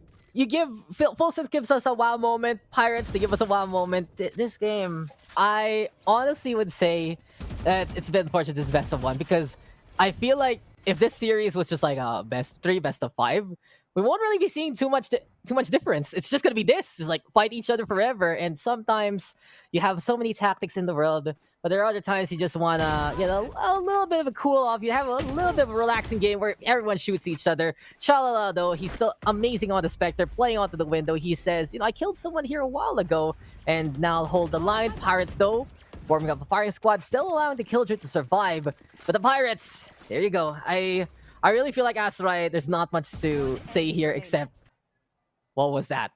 That is it. That is the show. My brain broke for a moment. They did try to go and take away the Spectre in the hand of Chalalala, but the problem with that is if you try to chase him and he can get at least 2 kills without being taken down, or even if he was taken down, Pirates are still building bank, and they have to respect that their Vandals, even though they're winning these rounds, cannot really be rebought quickly enough. Or if they do, they're going to have to force to either use or not buy more utility, or have to go for the half shield, which is never really a good option for them. And it's so damn expensive. In any case, now they have some foothold here, but Full Sense always looking so damn deadly. Triple stack onto the B. No, make that a penta stack. There's like 5 people situated here. They've all but abandoned A and C. Just a bit of utility to maybe hold the lurks that could be coming from those angles. But other than that, it's a lot more bodies to go for these refrags. It's really nice of a setup because it allows them to really catch Pirates off guard, who may be hoping that there's just maybe 1 or 2 people on the site. You're not expecting a third. But they go but abandon it. They know that Nico does have his ultimate. And there we go. Jellyfish swimming into the air. And we'll see if this is going to spot anybody in A. Well, news for you, nobody. It's at least saying hello to the Link there. And oh, the shock darts are coming. But apparently the Pirates are able to survive the volley. And the thing is, the Full Sense roster, they say Penta stack into the Penta retake. Here we go now. Brawl coming on in. And both sides going to be tested here. Fireside Jindo playing onto the hell right now. Waldo broken. And after a bit of that intel there from the side of Lammy Snacks, Full Sense has an idea of how Pirates is stationed. Nico, though, over to the default as of the moment. Pain Shell's going to get thrown on over. And I like the star here right now. Farside Jin, he's going to be in the bad spot. PTC, though, gets in the face of Nico. Senor Carl with the answer. And PTC again at John Olsen. Here comes the duelist off the side of FS. And Full Sense, they're doing it again. But Flash, he's still alive, spraying it down. Is there enough time here for Full Sense? You have to make a blockade of bodies. You have to get the right target. It's going to be very close. And the Pirates, they steal it again. What a way to take it from Full Sense. Full Sense, no one going for the push onto A-Long. They let Flash stay there, and they paid a hefty toll, the price for it. What was that round? It was just a bloody fight, a tussle. You know, when you get into the Fight Club, you don't talk about Fight Club, but when you do, my God, it's just a rumble in this Haven jungle. Rumble in this Haven jungle, bro. Yeah, I know, right? Oh, check this out, check this out. This is Boost little peek there from Fire Sage, but he finds nothing. There's no one there. No one to call There's no one there. It's not happening. It's not happening. Another round where a brawl happens, but in the end, the Pirates, they've actually won these objectives better than in Full Sense. Full Sense, it's like they annihilate everyone. It's not about the spike for them. It's complete annihilation, and that's been how they've been winning rounds. But the Pirates, they played the lockdown plays to get enough space, and Flash again. I have no idea how that even happened. It was the side of FS just stacking on around, and if you're gonna do that, get in the way of the bullets if you're not gonna be hunting down the last member, right? Unfortunate for the side of Full Sense, but they still have the lead. They are going to go for the Hero Guardian, though. We'll see what John Olsen can do with this mid-range taps. 1 shot, 1 kill if you hit the head. But the Pirates, they're fully kitted. They're thinking about that split A push, but they're backing on up, and they might meet PTC on the other side. You know, John Olsen's one of those guys that embody the saying, one shot, one kill, no luck, all skill. Doesn't need anything to make his approach, his impact known. Oh no, this is going to be such a close quarter combat into the corner. And the crossfire is going to be real. Zelen has all the information that he needs to pop the shots off. The nades will be thrown. There is going to be the quick little takes. But John Olsen, where is he hitting the shots from? All the way downtown, the 3K. And John Olsen, as I say it, one shot is all he needs. And he translates that into a triple. And that is PTC. Close quarter. Oh my goodness. This is just absolute thrust in your team because PTC, he was the hero basically. He said, I will die on the spot, but everyone will come in to save the day. And you add one more hero there, Lammy Snacks. That recon bolt, that was essential. Without that, John Olsen would not know where to line it up and knock it down. Of course, the Phoenix with 22 kills. You know he's cracked. You know he's going to hit those shots. And the amount of trust. And PTC! Close a while ago, far now. And Full Sense is just understanding how Pirates is playing again and again. The Pirates roster, they need to find another navigation. They need to read another treasure map right now if they want to get that success. But Senor Carl having his moment again, getting to the front lines, gets to PTC. There's the ball onto the link. Still have to be careful though. It's only a rifle right now in the hands of Senor Carl. But Nico, he's also trying to play the eco and catches out the Sova on the other side. They're not planning the spike just yet. They have time, and they're waiting to try to get that information in and hope that they can at least work with what they've got. They know now that one is going to be coming from the side. John Olsen just goes in wild in the pinch. My God, perfect from Full Sense. Nico into the swing, but John Olsen, his timing, his dedication, and his experience just tells him every fiber of his body that there's someone at the corner of that artificial wall, and he finds it. Senor Carl, though, Spectre is deadly in his hands, but it's still not going to stop. They take the B site, but the problem there is they take the site, they put a wall up, but because they don't have the weapons, they can't really push out of there. And all that they can really hope is maybe take down the oncoming onslaught from Full Sense, which they could not due to the fact that John Olsen just puts out a magnificent flash and everybody just came rushing right in. And that's the thing about Full Sense. It really feels like they woke up today, Asarai, and they said, if you can't beat them, join them. This is just hard contact from them, and they have the roster to do it between PTC and John Olsen. It isn't as reserved as we saw versus the side of Paper Rex, and it really feels like that these guys are just going in ham. Sure, versus in the upper bracket matchup, they were just outgunned, outdueled in the very end. But this time, here in the lower bracket, it really is just them trying to stick whatever works, and they're doing so. It's just about the amount of team chemistry that's building on for Full Sense right now. And I'd say the same thing for the Pirates, but in this case, it really has to be who can hit the better shot. There's nothing else that will matter here unless you really get a solid setup or a solid take onto a site without that hard contact. And here we go. The Pirates right now, they have the Sky and the Astra. That's pretty much it. I like the setup here, though, from the side of Tuge. He's going to be cutting that C site in half. So the Pirates right now looking to play tactically and trying to change it up. Not only that, they're looking to build up a wall and navigate safely through to the other side. But Zelen, he's anchoring and giving Tuge takes up his own medicine. 2 in the board here for the Astra. Here comes Farsigen, but the Blaze will cut his neck and make sure that his throat is gurgling there. Flash right now looking for another one. Nico with the catch on the PTC, but Chalalala catches out his counterpart. 7 HP, and this is going to be 7 points only for the side of Pirates. Can Nico figure it out? No, the Killjoy will peak again, and again to get that takedown. Full Sense now is on match points. That split second that the Molly was thrown out from John Olsen and Nico reacts to the visuals of it. You saw him there. Also this one, Sayer Carl was about to put the wall to actually to the right rather than to stop to put it on the platform. And you saw that he was about to just place it. The problem there was nobody went first initially over him, and he got caught as he was coming out, and I think they just panicked, and the lineup was very, very good for Full Sense. And now we're looking at this with a 12-7, 5 straight rounds for the Pirates. If they can try to make this work out for them, they do have the weapons, but you can see that they are, I don't say a bit, but a tad, what's the word here? not able to flush out the entirety of the site. If they look one angle, everybody's looking at that one angle. They need to be able to simultaneously peek these corners, because it seems like Full Sense, they got themselves those pocket angle plays that just work time and time again, round after round here, Dex. Yeah, just that extra sneaky factor from Full Sense giving the edge, because the Pirates, they want to overrun whoever is in front of them, and that is it. I like the change up from the Pirates, though, in that last round. They tried to play it tactically, but there was just that hesitation. Senior Carl, he was thinking, how do I build this wall? How will we even do this? And if you give that extra time for Full Sense, then they will take it and they will destroy you. You could see that Full Sense came on back to sea side. The anchor there from Zelen really giving get a taste of his own medicine. And it's Full Sense now on match point. But regardless of the result here, Pirates, they have to get a handful of a streak to try and force overtime. Full Sense, in the meantime, is just one away from victory.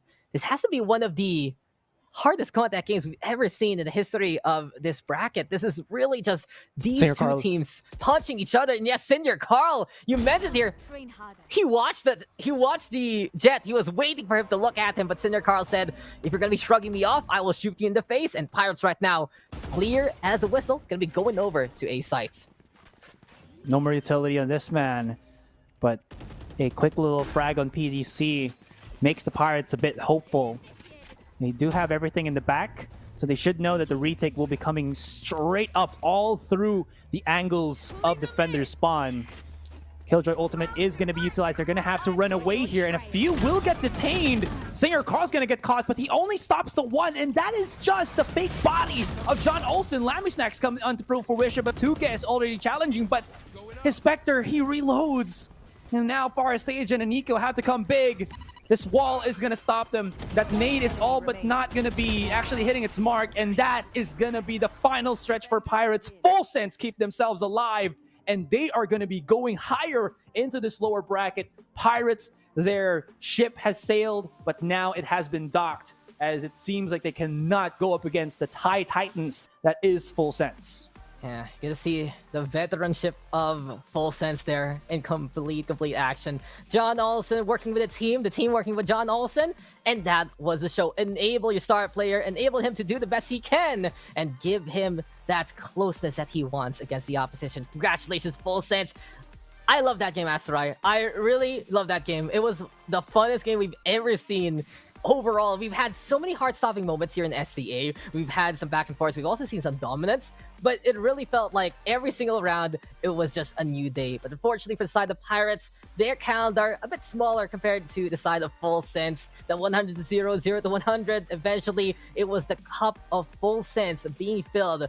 But the Pirates, let's just give it to them. This has really been one of the deepest runs a new team has really done into the SAA region. When you look at the bracket, you already know that half of them came from Masters 1. Most of them are familiar faces to each other. They know that this is going to be the rivalries. And then you have a upstart here out of nowhere. It's like, who are Pirates? And they made such a big name for themselves coming to this one. Even though the Great Wall of the Philippines now going to be breaking on down with both Bren and Pirates eliminated, it is just well-deserved by the victors. NXL while go Full Sense right now. And John Olsen with a 3.7 KDA. He is just on fire and on his fleet feet. Sheesh, 27 kills. I just want to brush up on that last play.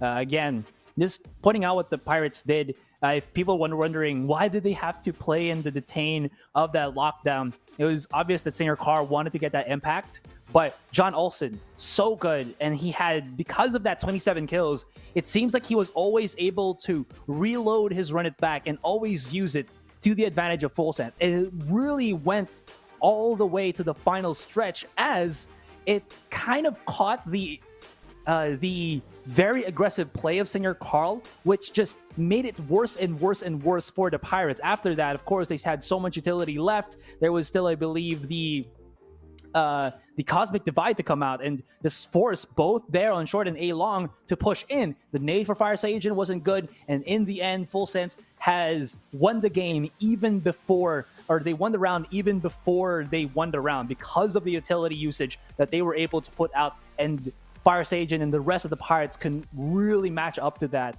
They hoped that they could, but there was just too many bodies to try to take down, and not enough on their side to throw out and counter it. And for the fight, the Full Sense, that's the victory they want.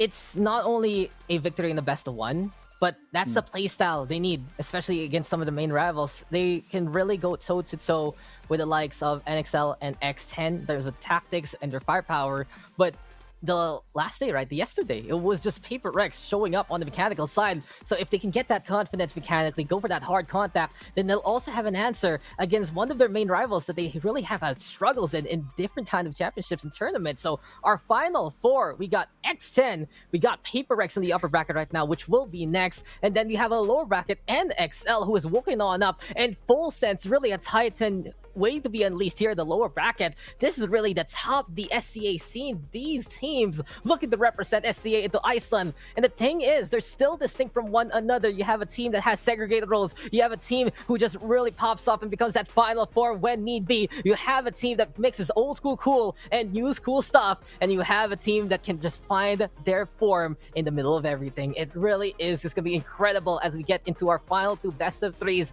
coming into tonight. But what a game. This was my favorite game. I'm really going about this. I just had so much fun.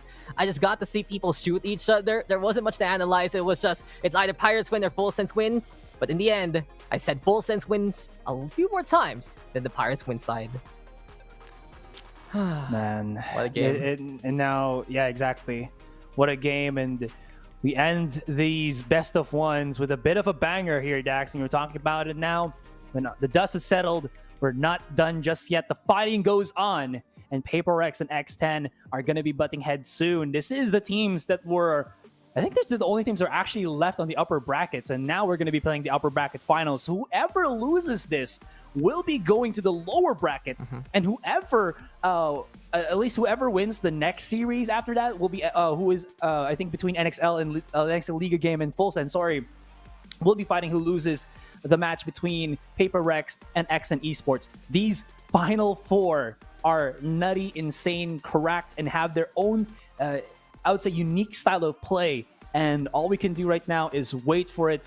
Do love the utility usage on the flashes. I think it's a really underrated thing. And when you see people like John Olsen and Forsaken from PRX just use it, it's really, really scary.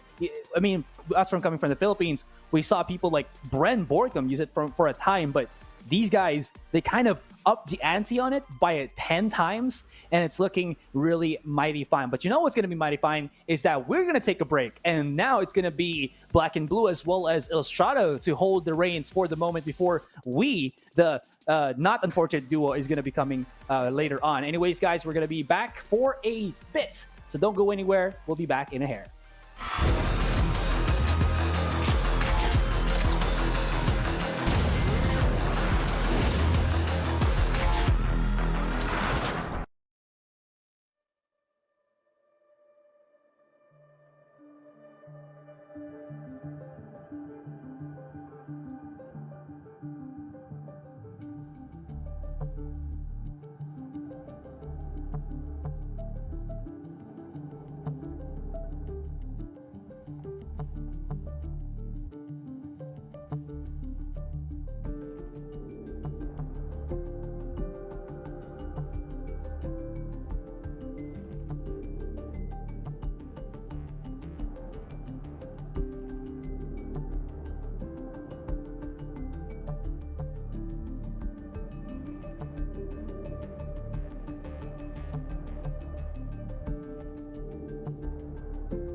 welcome Black and Blue. This is my original introduction, yeah, because I don't take people's introductions or extras, much like some other casters here. So welcome back here to the VALORANT Challengers SEA Playoffs. You're joining me. I'm Lustrado, your caster here today, and I'm joined here by Black and Blue. So we just saw the final Philippine team get dropped out. So Philippines gone, Vietnam gone. We're still in the running with Hong Kong, Taiwan. We still got Thailand up in there, and we still got Malaysia, Singapore. So still a few really good teams up in the running, but things are starting to look scary as we get closer and closer to the final. Reason.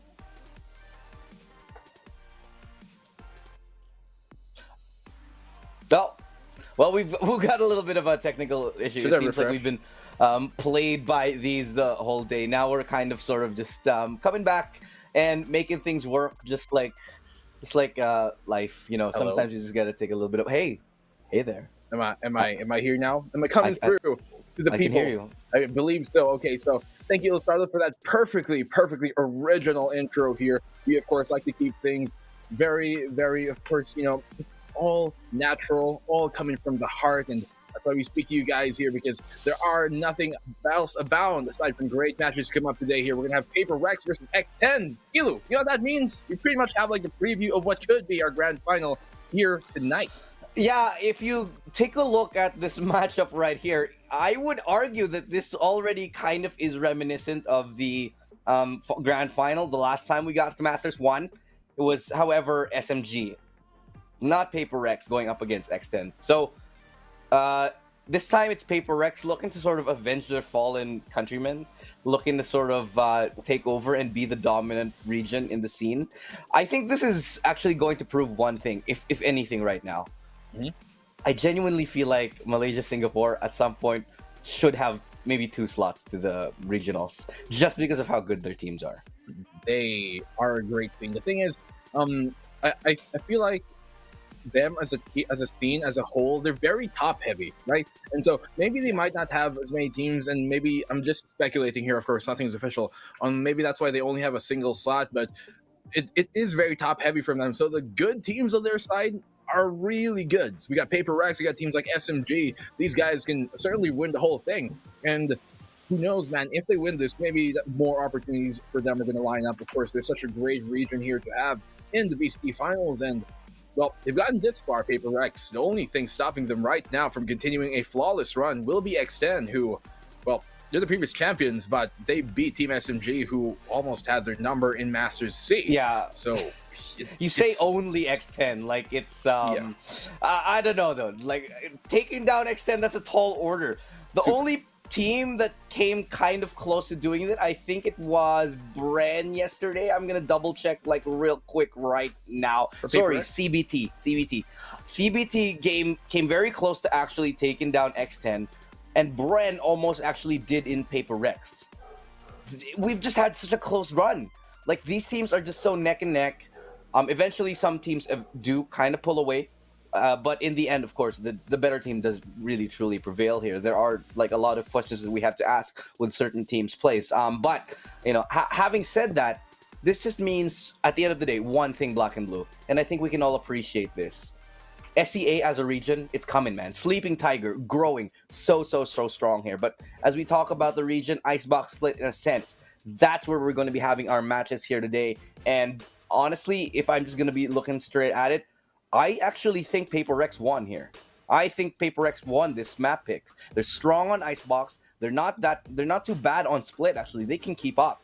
But okay, I'm a little bit surprised that X10, I mean Paper Rex let X10 have Split, because that's almost a sure win. Having said that though, Ascent, Paper Rex are also very good on it. I kind of have to disagree on Split. I mean, Icebox, it makes sense. Yeah, they're at a 71 win percentage on Icebox, but actually, Split is the same exact idea, but there is a smaller sample size for Split. They haven't played as many Split games as they have on Icebox, but still, it's still a very good map coming in here for Paper Rex. The thing is, though, it's a great map for X10, and that's where I guess kind of the discrepancy comes on in. Both of these teams very, very capable when it comes to split, and so we're going to be kind of, well, split apart on who really we can be looking forward to take that map number 2. Now, it is the map pick of X10, and they came into this fully knowing how valid and how great Paper Rex are on that map, but they probably have something up their sleeve because we've seen some great things from Paper Rex on Split. It's a 71 win percentage map for them, just as they are on Icebox, but still, X10, they're so good on this map too. Aside from maybe like, let's say Haven, I think for X10, it's really one of their best maps as well. Like, it's probably going to be Icebox and Bind, who's close to that, but from the rest of things, X10 is still a pretty good split map, and so I'm looking for them to really close the gap on the year, and I fully believe we're going to go to map 3 series here. I agree. I agree, but it's really dangerous here. I think the split thing should have been addressed. I feel like it's a little bit of a misnomer that split is still in here. I feel like they should have banned it on the side of Paper Rex. Having said that, they might be a little bit more confident than we might think, but if we look at the facts, if we look at the stats, Paper Rex are not as good here. X10 are just so dominant on split. That's just the way that it's been here. But let's go ahead and talk about these teams right now as we go into the picks. Let's take a look and see the lineup for Icebox. So we've got the double initiator here for X10, and they have the Viper. Attackers, on the side of Paper Rex, they're going with the Yoru and potentially a triple duelist lineup. Okay, no, they might just go for... I actually like the triple duelist lineup. If I'm going to put it in perspective, this is actually a really good counter to how X10 is going to play. Because if X10 do this, and they won't. Okay, they're not going to go for the triple duelist, although I like the idea. So the double initiator, the purpose of the double initiator plus Viper is to be able to take vast tracts of map control, large amounts of map control, and do it successfully using that, using the information that you get from Sova and then the follow-up initiation that you can get from the sky. Now, on the other side, I like the fact that they were considering the triple duelist because it nullifies a lot of what you can do with that double initiator setup just by getting those kills instead, whether it's on a different area or not. But instead, they're going for the more traditional role here, and we're going to go into the first map of the day. Well, there is that double initiator setup that we did see to varying effect a while ago and earlier throughout this entire weekend. But what I think is going to be a big factor here too is, well, I've been saying it the whole time, big time players, big time plays, and big time moments, and what else larger is there here for the C scene than the C Challenger Finals. That means we're going to have X10's Potifon coming up against Paper Rex's Tyrannosaurus over Rex. Well, Forsaken. And mind you, guys, and I'm going to cut the mod some slack here because I know people are going to be asking, is it the same Forsaken? Yes, he's from CS. Yes, he's the one from Xcurate's brother. No, it's not Word.exe. But we'll move past that. As we're moving in here now to our first map of the first best of 3 of the day, it will be Icebox. Now, this was a pick for Paper Rex. They're going to be starting on the attacking side, which is a favored side, mind you, as well on Icebox. But still, X10, they're looking to bring the heat here on Icebox. Paper Rex, their journey here was a struggle. They took down Team SMG in what was truly one of the best of 5 games I've seen in my life. One of the most exciting ones. But to bring it against X10, the current favorite, they're looking to take things back and get revenge for their fallen countrymen. Because in the last Masters, SMG took a loss against X10. This is another chance for Malaysia, Singapore. I cannot stress how important this game is. Not just for PRX as a team, but for the Malaysia SG region. It has been X10 and the Thai scene to dominate in the FPS community for a very, very, very long time. It just goes to show that, okay, that pick the headshot just brings him down so low. But as I was saying, this is just such a crucial win here that will sort of elevate the entire play of SEA if it comes down to it. Yeah, it means a lot for the region and especially here for their standing in the C Challenger Finals. But as we move into it, opening pick here from Fox is very sly with that Ghost. Tommy will be going down Forsaken, finding one of his own here for the side of Paper Rex. It is a 4v4 already immediately, but Forsaken taking lots of damage in that stead. You will get the plant off though, and so that's something going for the side here of Paper Rex. But here comes the retake, the yellow push coming in from X10. Sushi Boys opening things up. He finds a double. Scary will find one more in Potifon. Will close it on off. A successful, clean retake here from X10 to get the pistol. And that's exactly what they want to get into this game here. A clean pistol round Patifon, again, we've talked about him so many times. Phenom, potentially the best player in Asia. One of.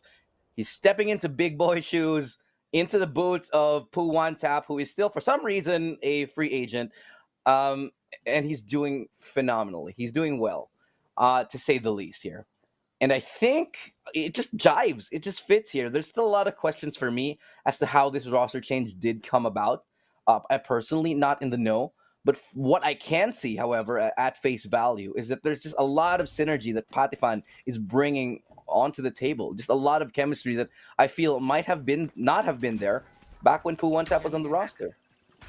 He does bring a different, I guess, sauce, a different flavor of things here to the X10 roster. And so far, it has been quite successful for them. But Cruz, he's going to find that opener. Fox is another one here. Marshall, hunting season on out for him. He's going to find the opposing Sova.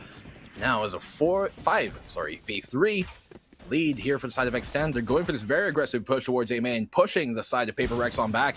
He's stomping them away. Tagged on up. Patifon will get to confirm Foxes as well. That's a second for both. And here now, Bankai, well, he will die.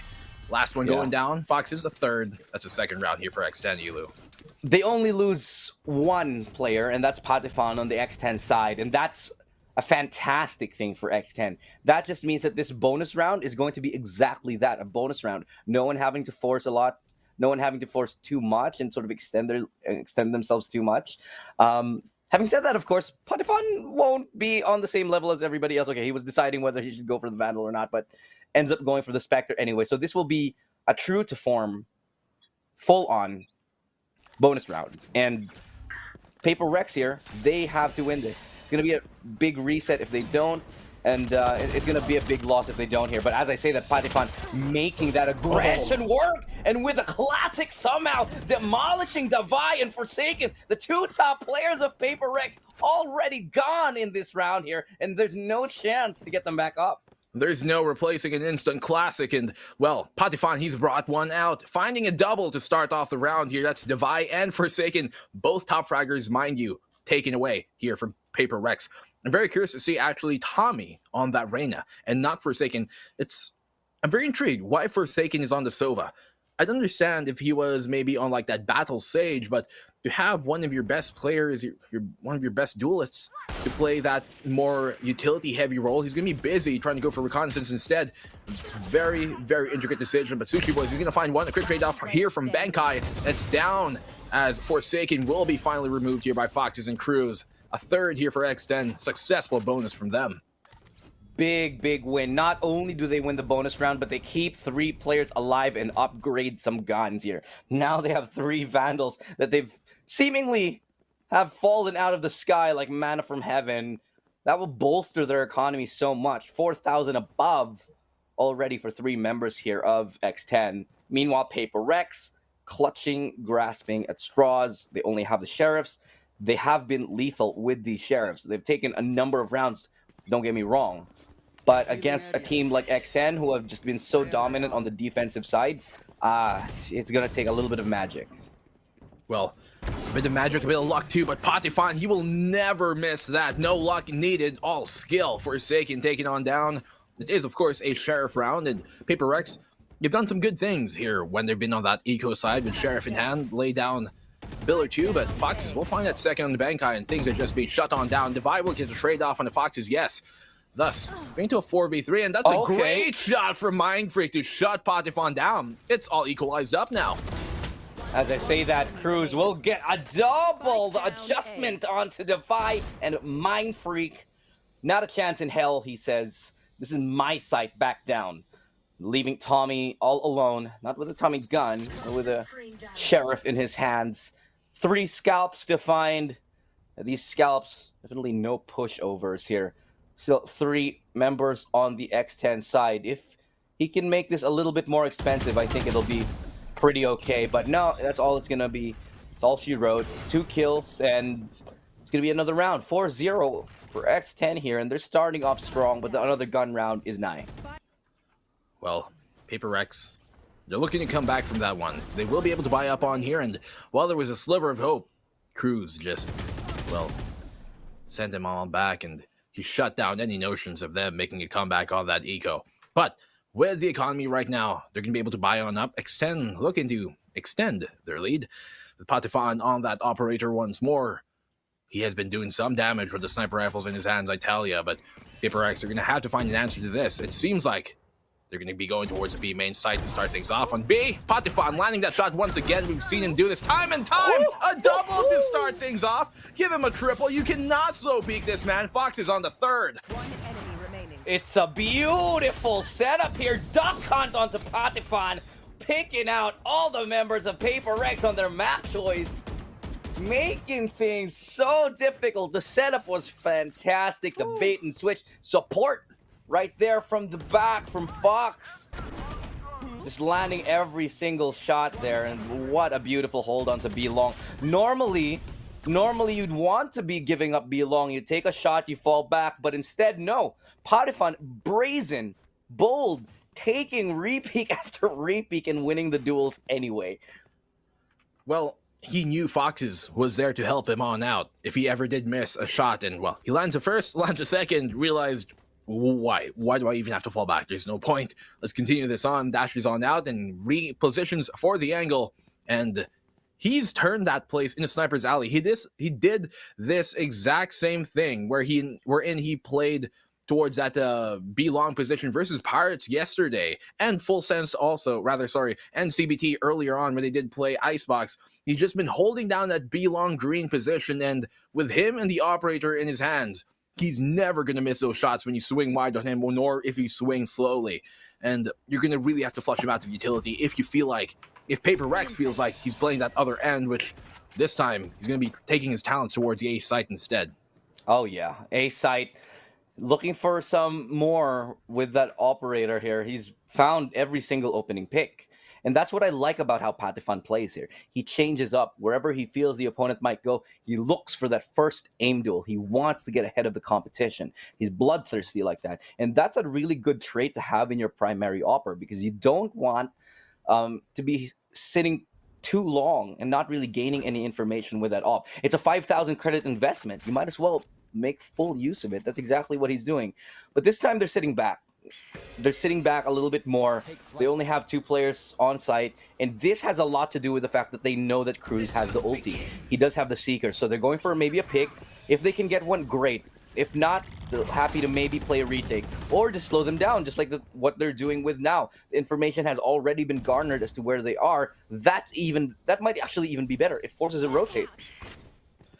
It does pull their attention here towards the B site instead, and so Paper Rex being dissuaded from that A take, and you can see the rotation from the defensive side also coming on in full steam ahead. Here comes a train on towards the B, and well, at the other end of that pain, it will be Sushi on the other end of it, so he's gonna have to play this Cypher on towards Yellow perfectly. He finds that opening pick in the Forsaken. Mind Freak and Tommy's gonna find one apiece here for the side of Paper Rex. They're making this B site execute happen. They will get the plant on off with just some time to spare, and they're in the 4v3 in the post plant, but Cruz, he's got something to say about it, taking down Mind Freak from behind, and he's trying to go for the swing too.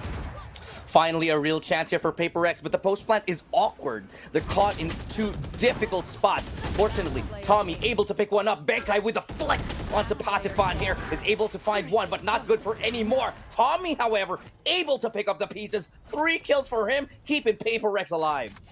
Oh, they're moving past the Jurassic Age right now. Paper X just barely hanging on. 5-round lead cut down to 4. In X10, they're looking for more. Well, that round, it was almost a successful retake, honestly, here from the side of X10. With that pick from Cruz to get the Viper off of the board and that pit going on down, it seemed like things were starting to look dire for the side of Paper X, but luckily, in that 2v1, Tommy on the swing from Yellow, shutting them down, and they will get their first round. But you can see, even with that, you're still kind of in a mixed situation. A Guardian is all that Benkai has got, but they do have a lot of ultimate utility and economy here to apply into round number 7. Do have a little bit of cushioning in terms of the economy here for X10. And when I say a little bit, I mean a lot. They have managed to save up quite a bit, and so they're going to be fully utilizing that in this upcoming round here. Again, with the op onto Patifan, he's been lethal on it. And look at this aggressive angle he's taken. He's peeking all the way down there towards spawn, towards the A main side. just to make sure that nobody goes through, and his back is being covered by Cruz. This is an advanced setup. This is a setup that gives them advanced information so that they can actually afford to play 2 players close on B. And because of all the information garnered that there's nobody really towards A, they're happily content just sitting back and knowing that they have a Sentinel and a Viper towards B to slow down whatever push that they may have on the side of Paper X. This B site, they're going to have to slow them on down because they're marching on forward, and Scary will once again be the sole defender here towards that Bravo site to hold on to things. Sushi right around the corner actually to help him, so you got 2 of your basic Sentinels to hold on to things, and Sushi Boy, he's going to find that opener. It's Tommy will get that frag. I realize, obviously, Viper is a controller, but you don't really play her that way sometimes. Cruz, though, with that opening pick, Scary will find one of his own ones more, Mind Freak. Both of the Vipers opening things up here, but it is going to be a 2v4 heavily in the favor of X10, and that should be the round here as they go for the save. Paper Rex, nothing they can do. Outmanned, outgunned, Spike dropped, and that will be the 6th here for X10. I like the idea from Paper Rex, actually, honestly. I like the idea to go for that rotate, to stall a little bit on A. In fact, the Vi even throws down the Wind Orb, the Cloud Burst, rather, to Wind Orb. The Cloud Burst, that's not Sage. Sage can't revive. But, I mean, Jet can't revive. So, Are you Jet sure about actually that? throws the... Yeah, depends on who you ask. But, Jet actually throws the Cloud Burst to obscure the vision of Patifan for a second. But that's not enough to force him back. If he may be forced, I think, Patifan a little bit further back to question himself, that could have been the key. That may have been signaling them for a better rotate. But here's what they do instead. They set up that Viper trap towards A, the Viper wall here. And that's kind of a big giveaway. Because that's I'd say the caveat. You get so much map control, sure, with that wall. But it's a little bit of an easy read to know where you're going to go if you do commit to it. Well, this wall, it's not going to dissuade them just yet, as it does come on down. You're going to push on through. Rifle in hand, 2 of them only. It's going to be Divine Mind Freak. They're going to have to open things up here for the side of Paper Rex as they make their execute on happening. Fox is waiting behind that toxic wall from Paper Rex, trying to make a move, but it's going to be Scary to open things up here. Good retaliation on Forsaken, and he's going to swing, going to try and deny the plant, but no Divide. Quick on the trade, Tommy as well. Cruz, he will get it on to a 3v3. Rifle still bound here for the side of Paper Rex, and Tommy's able to retrieve one on Fox's. Patifan, great shot there with the operator as Divide's going to get the trade off on him, the opposing Jet. It's a 1v2 with Cruz in the situation once more. He can stick the half defuse, but Tommy's right behind him, gonna get the chip Divide, and they will get a second here. Finally, Paper Rex to cut into this lead. This is the round that Paper Rex desperately needed. A thrifty win is going to bolster their economy. Basically a stimulus package right there that just helps them get back into the game. And emblazoned by the fact that Tommy is hitting every single shot. He's been phenomenal for his team. Tommy's 6-6 right now. Sure, it doesn't seem like it. But the crucial kills, the very important ones that help Paper Rex to get the round, it's been going their way because Tommy's been hitting those crucial points here. Now, what we need to see, though, is Forsaken back and hitting. Forsaken, again, one of the best players in the region. And yet he's still sitting at the very bottom here, playing as that Sova. And that's, I guess, one of the big factors when you're having one of the best players in the region sitting on the Sova. I think that's a little bit of the caveat here. He's forced to stay back. He's forced to stay alive. Sure, you have him on post plants, but he's not there to open up the rounds alongside Tommy. The only sensible reason why I can think for them to have Forsaken on that Sova is they kind of want him to play, the more clutch situations at the end of the round, which may be a 2v1 or something like that. That's where they want him to be at. And so I can see where they're coming at if that's the angle they're trying to apply here. But with that early information given towards B-Long already, Patifan knows the jig is up, and they're going to actually still continue on here, Paper Rex. They're not dissuaded by that operator shot ringing on out. They're not dissuaded by all the presence already being shown here from X10 towards that B site. And yeah, by all means, I think they should be. There's 4 of them waiting for this pounce. Yeah, but that's because the Viper spit is deployed on A. It's a little bit tough to push into that, I suppose. I don't know if they have the information. It took a minute for Tommy to get that, but they do eventually. They're going to be met with stiff aggression here. 4 players here towards the back. Tommy trying to make some space for his team. Gets punished by Sushi Boys.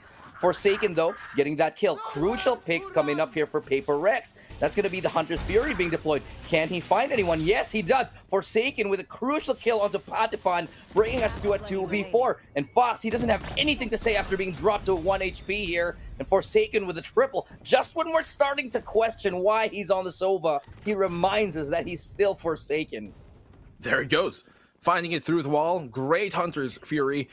They probably would have won the round, I feel, even without that. But still, getting that confirmation is going to be huge. And Benkai and Devi both have ultimates up here for the side Paper Rex. You can see X10, nada. Not a single thing. Nothing even close.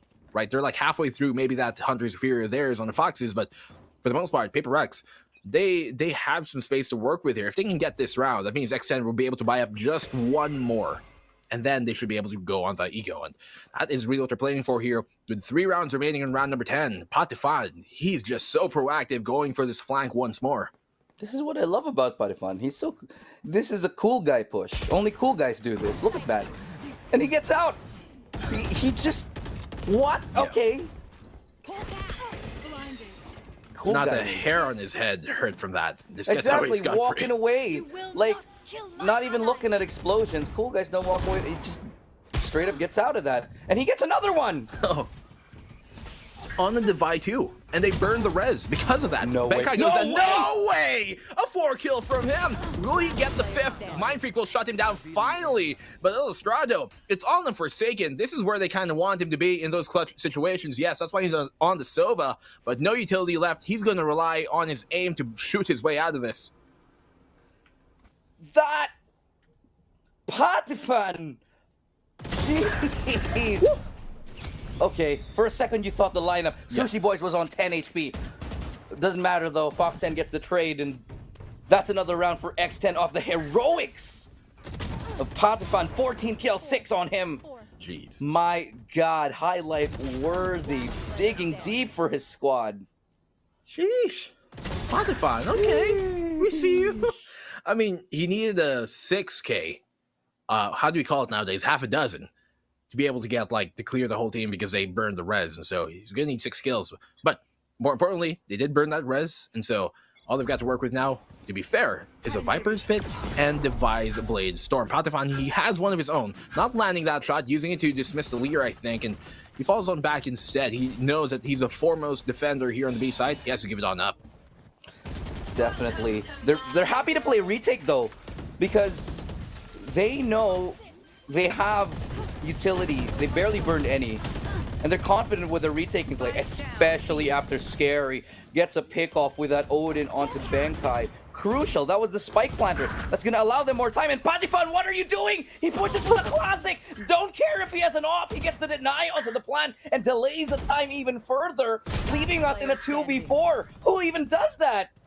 Bro, Patifan! What? Just MVP level plays from him. You see, he doesn't care about, saving the operator. He does not care about that. What matters to him is winning the round. And not only is that evident from that classic frag that he just did to deny the plant, you saw him actually burn the Blade Storm just to be able to have a chance of denying it. He just right-clicked on where the default plant spot would be, trying to get lucky. Might not have found it, but he was able to get the follow-up with the classic, and that's all that matters for him. Getting the round, and Devi, he's going to need a triple here to get this one, but Crows is not going to let him last too long. X10, extend their lead, 5 rounds over Paper Rex. Patifan, I just have to say, man, Patifan is special. Not in an insulting way. In the best of ways. In the best, dude. He has an op. He doesn't care. He knows he's Jet. He can dash away. He pulls out a classic, for God's sakes. A classic. Right clicks the spike planter in the face and falls off. My God. He just complete unselfishness there. And it's all about the team, all about the win. And that's what you need from a champion. But now, Paper Rex, they're going to have to pull out all those stops. You can see not a full buy on them. Guardian here in Forsaken. Marshall on Devi, but he does have the Blade Storm. And Sushi Boys going to find the opening pick. Well, let's go here. Sushi Boys is one of the best Sentinels in the region. Not easy to go up against him. And he's very, very much a dedicated Sentinel who knows how to lock down sites, knows when to give it up as well here. Forsaken does find a little bit of information. He does get a tag onto Fox. And so Devi will be making some work. We're waiting for him to show up. Devi also a phenomenal player. Definitely one of the best. Gets a dash in. Gets that kill onto Sushi Boys. That's huge right here. Foxy with an op. Double op setup right now for X10 if you haven't noticed just yet. But now we have... And it's a 3v3 retake. 2 ops on a retake. Not the best of scenarios here, but Patifan getting up close. And for a second, you believed with a shorty. No, not going to be. It's Fox who gets the kills. And they're going to be making a long round trip here. Look at this big boy flank from Benkai. Goes all the way back towards mid, towards orange. Just to see if he can do it. But Hunter's Fury now being deployed just to get information. But Forsaken, he'll get tagged up and knocked out. Benkai's the last one left standing. They have no idea where he is. He's going to get covered. He gets the first. Waiting for the defuse. Spamming through the wall. Doesn't land it. He gets it through the wall. Benkai! Coming big here. The big flank, the big flick, and the big spray. Switching sides. Ends the half 4-8 off of a great clutch there coming from Benkai. He went for the long flank. Slid on in from orange and just peeled them on open here on that post plant, finding the 2v1, getting the raise on down. Foxes though, such a big play made from him. He got a triple in that round, but in the end, it will be Benkai securing the round for Paper Rex. Now, we saw some very, very confident plays coming from a lot of these players there on X10. We saw Patifan try and drop on in with the shorty. We saw Devi somehow escaping certain death, turning on the round and winning that fight with the Bladestorm, getting a triple of his own. In the end, though, it also came from the heroics of Benkai as well to get them a fourth and keep them in this game. If they went down 3-9, that might have just been, you know, the map forfeited, but 4-8, it's only a 4-round deficit. They're still in this one, Elu. Yeah, they are. And they're now going to be on the defensive side. Look at what Paper Rex have done. Look how far they've pushed. They've gotten the entirety of A, which means that it allows them to rotate 3 players towards B. But the big question is, can they hold off? They don't exactly have a Sentinel in their squad. And that's one of the big problems here. No Sentinel on Paper Rex, making sites a little bit harder to hold. Devi pushing through, fully flashed. Devi has no idea what just hit him. Completely blinded on that. Nothing he could have done. You saw that he had all the time in the world there off of that cruise to get the pick, turn on around, look him in the eye, tell him good night, and he definitely certainly dished it on out. Patifan, he's gonna get the frag on to Tommy there, and Fox is closing it on out. X10, they get the round here, and that's surprising considering the fact that, as you pointed out, Paper Rex, they got so much early A main control to start things off, but in this post plan, Cruz, he just dismantled them and he was in control. Well, that's going to be another crucial round here, extending X10's lead. It's looking like it's going to be 10-4. This is Paper Rex's map pick. This is looking very, very dire for them. A lot of questions about what's happening here on the side of Paper Rex. It doesn't look like they're feeling comfortable. It looks like they're feeling so red, and oh my god, they're just keeping it going. Patifan, yet again, finding Tommy, just making mincemeat out of X10 here, as the site will be easily claimed right now. They have it. Spike will go down. Mind Freak as well. And it's going to be the cleanest of anti-ecos you've ever seen. 10-4, and, well, X10, they're Oscar Mike here to getting this first round on the board. Rather, it's first map, because what a lead they've built up already. 6 to start this half, really. PRX, Paper Rex, they have a Tyrannosaurus of a lead here to cut into. Though, they are one of the top teams who are definitely capable of that, and we're looking for them to see anything, looking to see them, rather, cut into this. They finally have rifles on up here, Elu. The buy will be a bit of a bonus once more for X10. They were successful earlier on in the first half. Let's see if you're going to be able to pull it out once more here, as a B push is going to come from X10. But those walls, it's going to dissuade them, and they're going to try their luck here towards A. The buy on Devi. He has a Phantom. I'm sorry, I'll show myself out. I just had to do it. I'm trying to one-up Asteroid's cringe, okay? So bear with me. I don't think that's possible. Yeah, maybe not. What is possible, though, is this site take. Oh, my God. Patifan finding Benkai somehow. Tommy trying to get a little bit cheeky, gets caught off. Fox is going to get that trade. It's going to be Oh my god, X10 just winning every duel. This is their bonus round. Ooh. Well, on a bonus, once more, Ilu, they've been successful. First time around, round number 3 of this map number 1. And once more, here, round number 15, they're doing it again. Somehow, Paper Rex, this just seems to be a weakness of this. They can't deal with these aggressive SMGs, these Spectres just spraying them on down, internalized suppressor on them, and it's just been completely dismantling the Paper Rex, both offense and defense here, actually. And so yes, Paper Rex, this is their map pick on map number 1, but it doesn't seem like it. What's very funny though is that X10, this is also quite a good map for them, but I mean, Paper Rex coming into this, I was looking for a bit of a stronger start for this series from them. They have quite a good record when it comes to playing on Icebox, a 71 win percentage for them, and yet still, with them starting on that attacking side and the defend here coming in from X10 now flipped on over, it's just looking to be a heartbreaking loss on their own map. X10, man, they're just looking on another level right now. I hate to say this, but PRX, this is their map pick. They're looking, excuse the pun, kind of flat here, and a little bit torn up. I got information. Apparently, the graphic was wrong initially. It is an X10 map pick. Oh, this is an X10 map pick. Oh, thank you. So it is a wrong graphic. This makes a lot more sense now. It does. This makes a lot more sense. Apparently. But wait, so does that mean Paper Rex actually picked Split against X10? That's very curious coming in from Paper Rex, a team like them. But Cruz right now having no mind of all of that. Background noise, Devi will be going down. Mindfreak will find one of his own with the quick trade coming in from Cruz. He's going to find 2 before going on down. But a great shot from Forsaken. Cruz, a third for him to send it on back. It is a 2v3 though. And X10, they do have the lead. Bankai and Tommy, Marshall and Sheriff. Well, definitely upholders of the law. But right now, it's X10, the Outlaws, just cementing themselves as Sushi Boys finds another. There is no deputy here, as he shot the Sheriff. And Bankai gets a tag. A little bit of a low HP on a couple, so it's still doable. You know, Scary is 1 tap away on a body shot.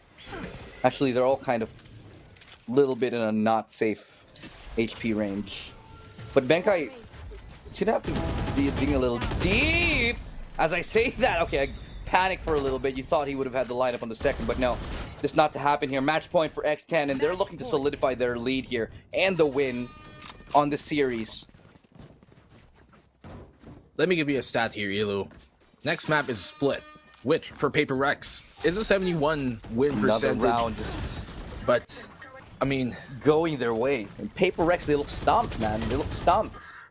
What can you do? I was muted apparently on our side, but as I was saying, let me give you a stat here, Ilu. Paper Rex, they're a 71 percentage win team on Split, next map up, but for X10, they're 73.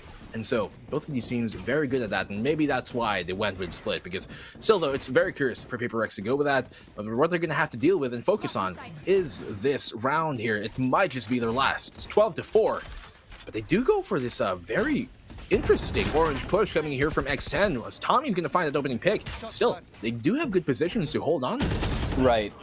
But as Sushi Boys falls, that's the Sentinel gone for X10's side here. 1 by 1, they're dropping here. Devi back in the picture. So is Tommy. Devi alive and kicking, keeping his team alive. We've waited for this. One of the best players, obviously, of the Malaysia-Singapore scene, now coming up here. We always look to him. We look to Forsaken. We look to Devi whenever we want to hear about Paper Rex. And this time, he's done it. He's done it. He's kept his team alive. But there's still a long, long way to go before we can even consider the possibility of a comeback here for Paper Rex. It's 7 rounds, Ilu, here for them to catch up on in. They're going to have to play that every single round perfectly. And versus an X10 team who has just not been dropping the ball in any of them, It's very hard. Look at this. Patifan at 19, Cruz at 18. They're in full control. And Paper Rex are going to try and be a bit more initiative here. Proactive on this A main push. Lear on out. Boost up with the wall. Will they catch him waiting under the Cypher Gauge? No! Foxes still finds that on the Tommy. And Sushi's also waiting right under. But the great shot from Benkai there. ADSing and getting the double tap. Flashy right there. Benkai getting taken down, though. And I honestly think there's a little bit of an overcommitment. Benkai should have fallen back. Still has a res in his hands, but Devai, he is known, his position. And that's going to signal the time for him to get out of the dodge. He's taking a couple of kills. Time to move out here. But that's going to mean that everybody else going towards B here. Uh-oh. Mind Freak, because of the Seekers, he gets caught out and taken down. That's a big win here for X10. The only person holding onto B. And little do they know, Cruz has already crept up this far back. Who even checks this angle? There's no way he gets less than one. And he does. He finds Forsaken. He seals the deal. And that's the game here. X10 taking the first game. I mean, it was an XM map pick. Initially, the graphic that did show it was Paper Rex's, but now it makes a bit more sense for how just good that they were on that Icebox map. Still, though, I mean, Paper Rex, they're still a good Icebox team. If you look at their stats so far, they're 12-5 on that. That's 71%. And for them to drop the ball here super hard, it just speaks volumes to how great and above the rest of the competition X10 currently are. They may have started the tournament off a bit slower, especially versus CBT there, but now they're just ramping on things up here. And Paper Rex, well, their extinction, it might just be coming for them. Yeah, they looked like they were ripped to confetti at some point right there. And why am I so blurry? Is it just me? Your after hours Illustrado is what's capping on here. Yeah. I'll get to fixing that. I'm wondering what's going on here. But I'm just actually doing a little bit of throwback, just going back to my roots of gaming. You know, the 64-bit games. That's kind of where I live a lot of the time. Yeah. I'm just going back to my roots. Anyway, so X10, they're looking like they had a wonderful start here, especially on apparently their map pick. We're going on to Split. I take back what I said earlier. I said that Paper X looked like they actually won the map veto. I could not have been more wrong. Split is an X10 map. Split on an X10, you put those two things together, you make magic. I mean, Split for X10, they're currently 11-4 of that, so that's 73% of a win percentage, and they're really good on the defensive side too, winning more than half of that. But look at this map coming on here, 13-5. What a dominant scoreline, and I was not expecting this. Now, Paper Rex, traditionally and historically here during the VCT SEA Challengers Finals, they do start off slower, right? Losing map number 1 is not something that's uncommon to them, and they do make that comeback usually in map number 2 and map number 3. But as we're moving to Split, it's going to be so difficult for them to do. And at the end of this, I'm not even going to be surprised if we go 2-0, but still though, we have to, of course, respect how much Paper Rex are just so formidable as well. We're hoping here that they can extend it for their sake into a 3-map series, because X10, if they cannot stop this train, I don't think anybody can. Yeah. You know, Paper Rex, they're probably the other team who we saw potentially be the favorite to take this one, just because they took down SMG, and SMG actually was almost the one who represented SEA, who could have represented SEA. Just not happening here. Just not happening. I don't know if anybody can come close to X10. At this point, the gap, the bridge, it just looks so wide. It just looks so far. I don't know how anybody can bridge this gap. And currently, with the way things look right now, you think for a second that every other team in SEA is starting to catch up. But it just might be that today X10 is starting to pull away from that. That is true, but I mean, man, I really think that, you know, push aside whatever strategy, whatever post-plan, maybe having him on the clutch agent near the end of every round, maybe that's the strat, but I really don't think Forsaken should be on a Sova. I just really don't. And I feel like you kind of agree with me in this too. They need him, especially Paper Rex, to be able to open up the site and be able to basically be their main rifler. When he's on that Sova, yes, that means he's probably going to be, you know, alive more in the later rounds, and he can probably pull off those clutches. But also means that he won't be in the main fragging position. He won't be in a main rifler position either, because he's going to be busy looking for information for his fraggers, for his riflers. And that, I think, is something that they should really try and hone in on, because if you saw that, they have much higher of a headshot percentage rate on that map, and so they're landing their shots here, Paper Rex. The only difference is, are they high impact ones, and are they coming from the right people? That is the question here, and we're about to find out as we go into the next stage here, the next game, very, very soon. It's split to follow this up, and this is Paper Rex's map pick. It's going to be very difficult, I think, to win this when X10 is looking like this, and when we know how good X10 is on split. So very, very dangerous territory that we're starting to see here. I, however, think that it's still a possibility. And even if Paper X do lose here, they fall down to the lower bracket, there still might be a chance for a rematch where Paper X may learn from their mistakes here. But it is quite evident that X10 is the team to beat. But before we go and talk about these things anymore, we'll have to take a little bit of a break. When we get back, though, it's going to be game number 2 here between Paper Rex and X10. Who is going to be closer to going to Reykjavik and Iceland? We'll find out in just a sec.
Welcome back here at the VCT SEA Challengers Finals. I'm Black and Blue, with me is Illustrado, and before we move into map 2, let's just look back at how X10, they've got the moves and they're on the move, they've got the groove as well in that map, because it was a quick 13-5 and we were not expecting that, Elu, were we? No, but you weren't expecting this dab. Oh, I'm sorry, I'm gonna show myself out. I don't know why I did that. I just... it's 2019. Yeah, I know, that's a boomer thing, isn't it now? Anyway, yeah, X10, X10, yeah, amazing run. They just did fantastically, but we're going now into split, which is Paper Rex, their map choice. But, you know, let's be honest here, X10, they're also really, really good on it. So this is going to be a very, very tough run here for these guys here. I mean, to be fair, it is also one of Paper Rex's best maps statistically. Yes, statistically. But sometimes statistics don't always kind of coincide with the real story and how things happen. But then again, so is Icebox, and we just saw what happened, how they got dismantled on that.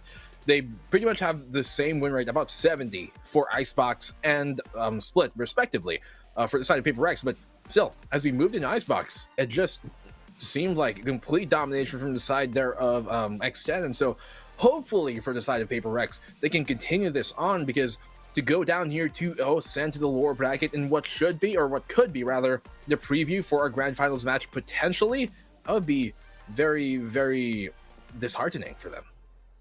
Yeah, I'm just hoping that Paper Rex don't let that loss get to their head, because, you know, I feel like they were in their heads a little bit too much, maybe because they were going up against X10. I'm not sure. But the fact of the matter is, we needed a little bit of a better performance for Forsaken and Devi. I think a lot of the time people look at Paper Rex and their team and think, okay, Devi and Forsaken, if they're hitting their shots, if they're winning their duels, Paper Rex are going to win. But they weren't. That's just the truth of the matter. And unfortunately, it wasn't enough to get them that win on Icebox. Maybe this time on a map that is, I guess, less aim-based, less duel-based, and more sort of team crossfire, team-centric, team tactic-centric, they might start to shine even more here. I mean, to be fair, they weren't also placing Forsaken in a position to do that. Exactly. Now, this is no knock on Tommy, because Reyna is that duelist that he does flex into sometimes for the side of Paper X. But, sorry, Forsaken, they have him on that roster. He's gained all of this kind of like notoriety for a good reason. He's cracked. This guy is insane. But if you don't put him in that situation to be able to do that, when you put him on the Sova, I guess the idea there is, once again, for him to be able to play those clutch moments, be late in the round when it's maybe a 2v3, and you have him on the line. That's where you're kind of expecting him to go big, because you have him on that Sova, but still, he's not on that duelist. He's not on the main rifler position like a Battle Sage or a Killjoy or anything like that. It will not be able to enable him to get those frags, and you need Devi and Forsaken to pop off against a team that's so well-rounded like X10, especially on Split, Elu. Let's not knock onto Tommy. He did great. He did great. But it's not enough. It's the truth of the matter is that we need Forsaken to do Forsaken things. Just be crazy on the server, and he can do that on Split. I'm very hopeful. I think it's a very good chance here for Paper Rex to come back into this. But let's take a look at the lineup right now. They're holding on to the Viper pick for X10. And while I think that this is a little bit of a mixed bag of emotions that it brings out, they will be having an Astra to support it. Very unorthodox pick here for X10, actually. I mean, still though, I think they can make this work. If you look at their composition wise, they pretty much every single thing checked.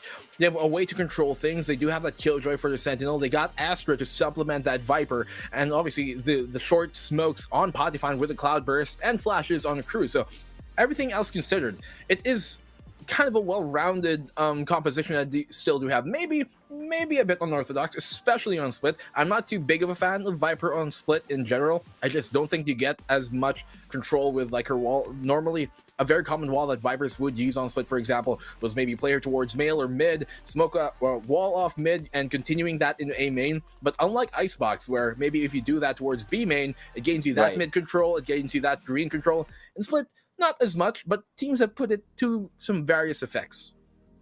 Well, here we go. Split, name of the game. This is where we're going to be ending up now. So let's take a quick peek and see what we have on our hands. Game number 2, last chance here for Paper Rex to advance and avoid getting taken to the lower brackets. So let's go ahead and sort of start breaking this down here. In my personal opinion, I still think X10 are going to win this. I feel like this is a map that they're also too strong on, and right now they're just playing insane. And Paper Rex here, it's all going to be about whether Forsaken can wake up and play on the server or not.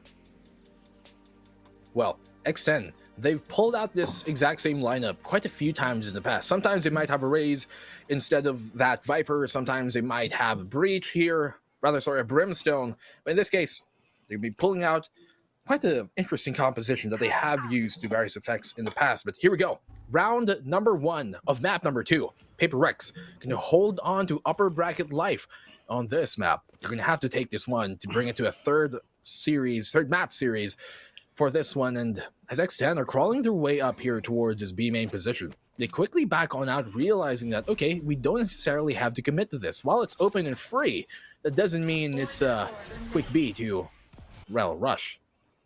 Yeah, we'll see what they can do here. It's the early wall towards A, just to prevent anybody from getting through, and the two Sentinels having a little bit of a Sentinel face-off. You want a wall? I'm going to drop my turret. Neither of which are going to make any progress here. No real meaningful progress at the very least. But it's mid. That's going to be the name of the game. They're smoking off B Heaven and going to take control over ropes. This allows some possibility for a play here towards A. And especially when Cruz gets that kill onto Devi, that's going to be huge here. 4 players. It's actually a fake, and they're selling it. Flash right now coming up here. The Paranoia, as well as the blind here from Breach towards Heaven. But Benkai and Mindfreak, they've got something to say about it. And look, nope, they're not even going there. They're going towards A again. But Tommy's right there to stop them. Not for long, though. Scary gets that trade frag. Brings his team level, taking us to a 2v2 planted for Heaven. It is a 2v2, and the timing there was quite unfortunate, honestly, for Devi to be found on that vent position, because they let go of it as soon as it came on in, and there it goes. Foxes, a great push through the smoke to get Benkai off of the board.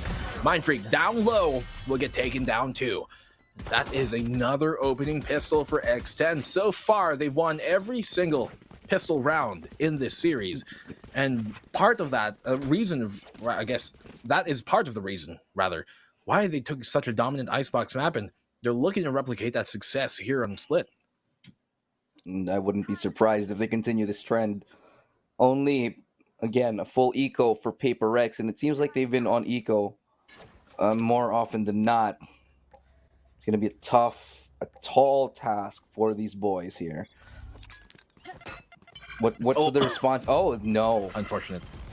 Yeah. Well, you can see he kind of wanted to go for that ult charge with the nade, but the fact that it bounced on back, he was like, okay, it's not safe anymore. Can't paint that wall. It's falling back, but they are going to be stacking the A site, and I do like this. It is a gamble, but at least if they go down together, and that's what's important. Spike is rotating towards B. They've actually split up their forces here. Maybe going to leave Killjoy to go for that lurk, but I take that back. They actually Spike. They're going to rotate it towards A. So a little bit of indecision here, and that might be the wrong call because there's actually 4 members of Paper Rex holding down the line, and nobody's backing down. Nobody's hesitating. They're just staying on it and literally holding a line, maybe a firing squad in case anybody from the side of Paper Rex comes in here. It's a good gamble for them. It might pay off.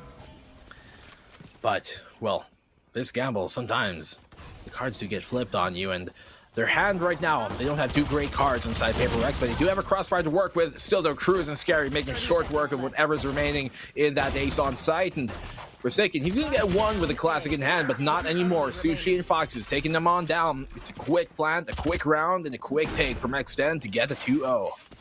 Good discipline for Scary and Patifan to actually not peak when they've had less than 50 HP. Patifan was on 4.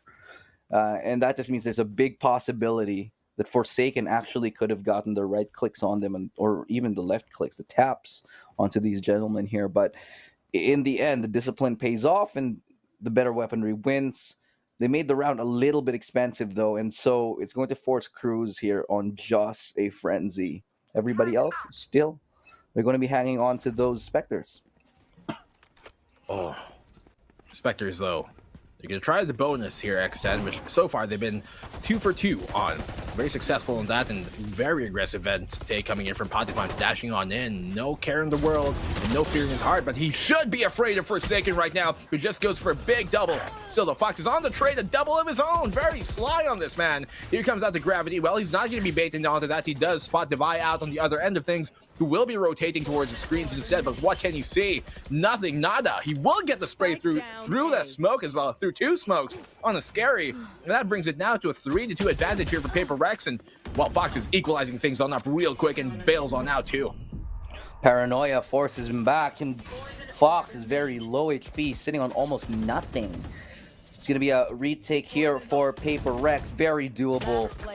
They're going to have to play it smart as Mind Freak gets the kill on Fox. 2v1. Will they line up for him or will they play the trade? Sushi Boys looking to play clever, looking to play cheeky in the smoke, but Mind Freak's watching it like a hawk, knowing that it's very possible Sushi Boy pushes out, and exactly that is what he does.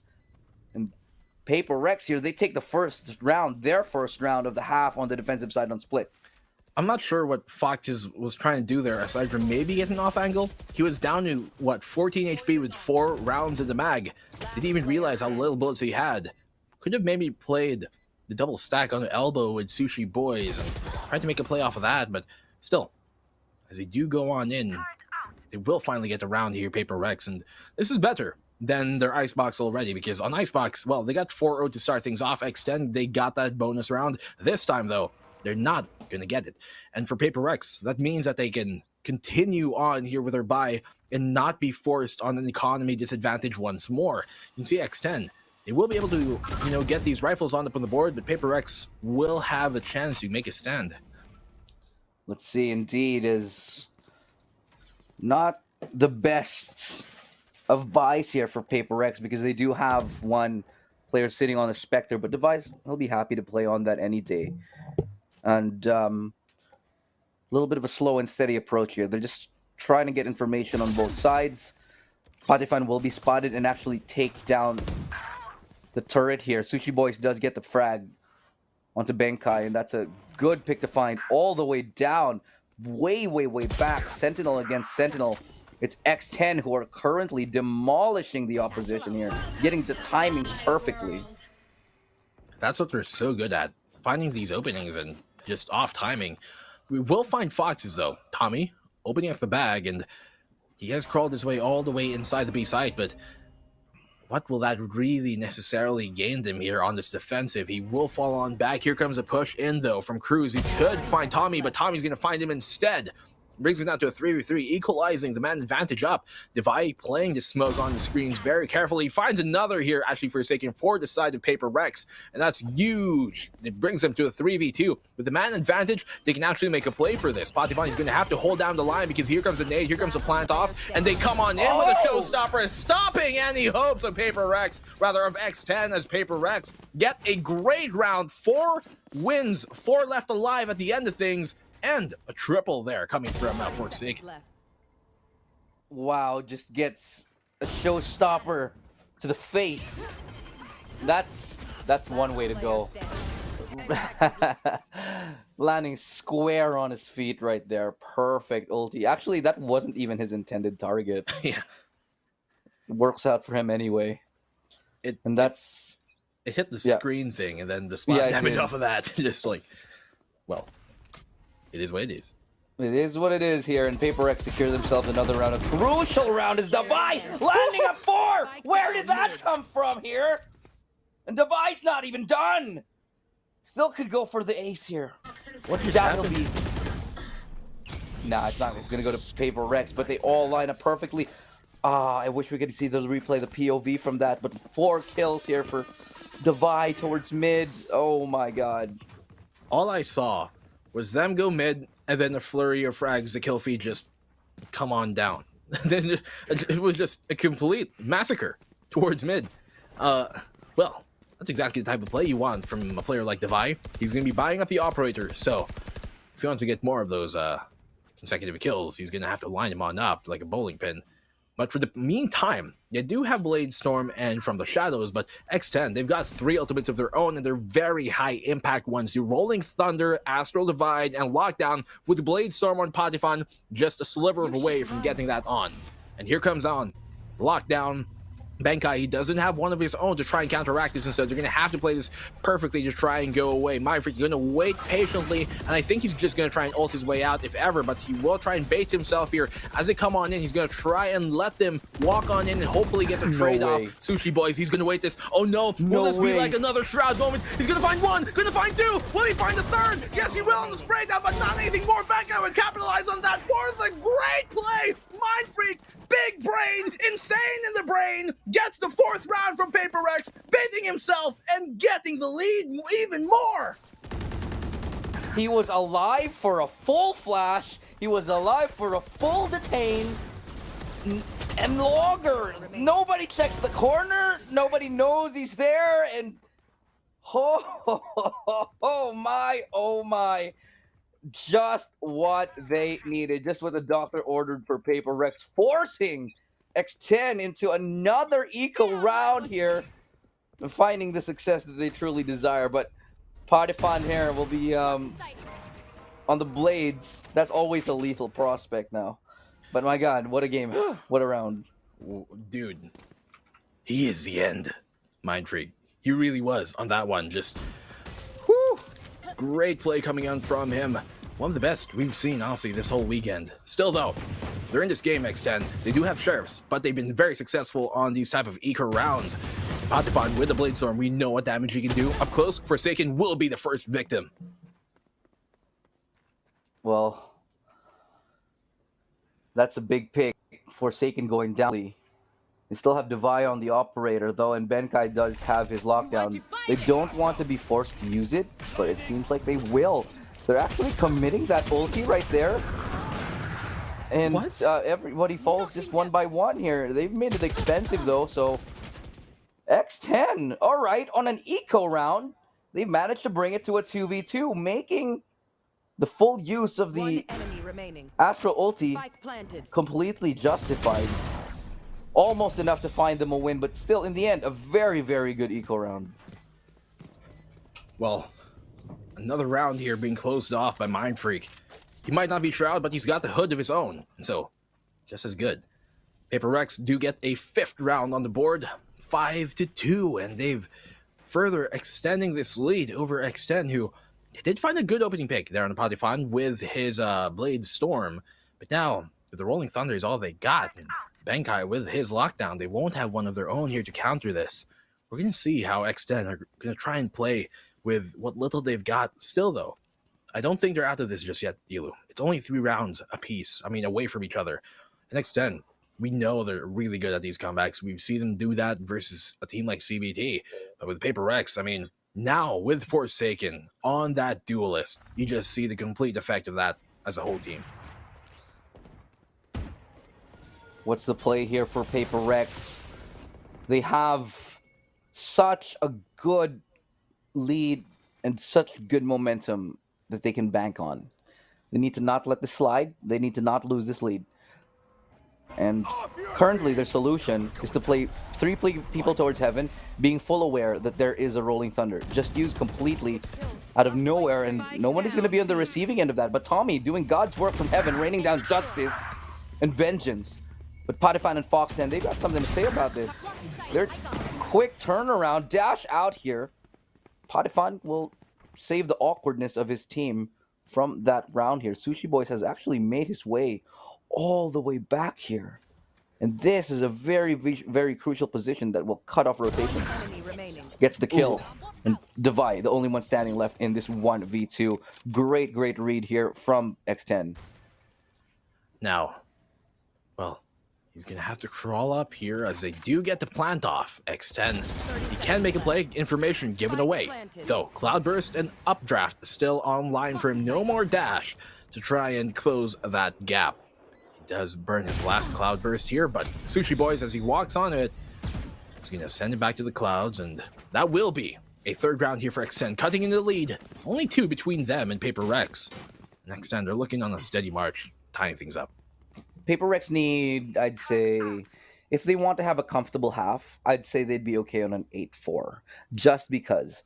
7-5? No, not so much. 6-6? Even worse. Because Paper Rex here, their attack on split, it's not exactly the most, I think, convincing, if I'm being honest. And X10 are very good on this defense. So 8-4 is something that they'll be content with. I still think 8-4 is okay. If they get a 9-3 on Paper Rex's side, and I think that'll genuinely be enough for them to eke out a victory. But they need to do it soon. They need to start winning these rounds decisively. Realistically, though, I think 8-4 might just be what we're going to see. Oh, Potifon opening things up on the Forsaken. Or not. Okay. It's a quick tap. might find a second here in the Bankai, and he does yes. too on this Raptors position. Just uplifting here the whole team, but Devi answering back. Big pick to find, and they're going to commit the Viper's Pit to it just to help them retain control over the site. And this is going to last a good long while as a res comes out here. And Paper Rex, they bring it back 4-4. 2 big ultimates expended. Now, for the side of Paper Rex, they really want this round. And what I like about that ulti, it nullifies the operator. It forces Devi to actually go on the Phantom and make everybody have to go close up here. That's going to be the showstopper. Lands nicely onto Cruz. What is that flick from Forsaken? 1 by 1. Oh my god, the flicks here. Jeez. Bro, that was faster than the Flash. What? Just insane mechanics on this kid. Just completely cracked. Potifan, I thought we saw the best of it in that round with that opening frag to get the Raze on down, but it was Forsaken answering on back, and with a showstopper 1, here's a second on a flick. What is this? What is that flick? He double looked at him too. He went for a double take. He was like, "Is that a guy?" No. Oh wait, it is. Flick dead. That was like a full one. That was almost a full 180. That's like a 95-degree angle that he just flicked straight up. My god. Oh, well. Here in this ramp position, going 1 for 1. Potifan. With that, and here comes a trade from Devi. Bankai will get it on a Cruz, and that's big.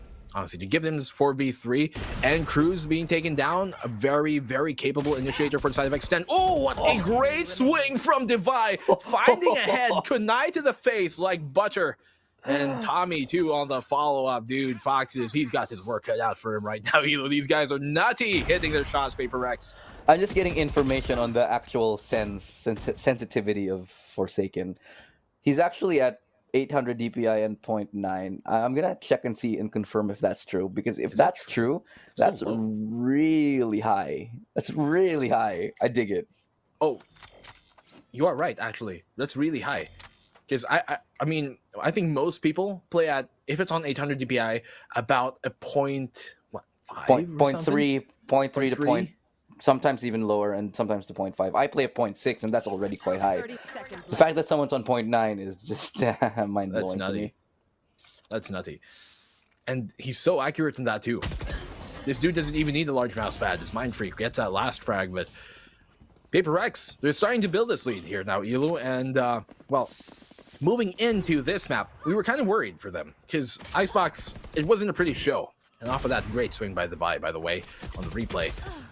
But now, with this 5-round lead, four, that they're about to build into a 5th if they cannot close this round off strong extent of the half, especially since they're on the eco, they're looking to extend it to 5, and this is really good, especially on the defensive side of Paper Rex.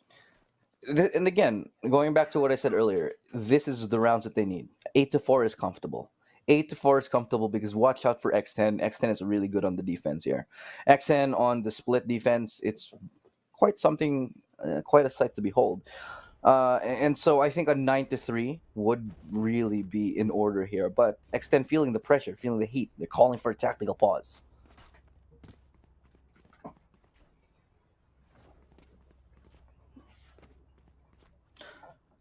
Not sure if you're muted again, because I cannot hear you for some reason.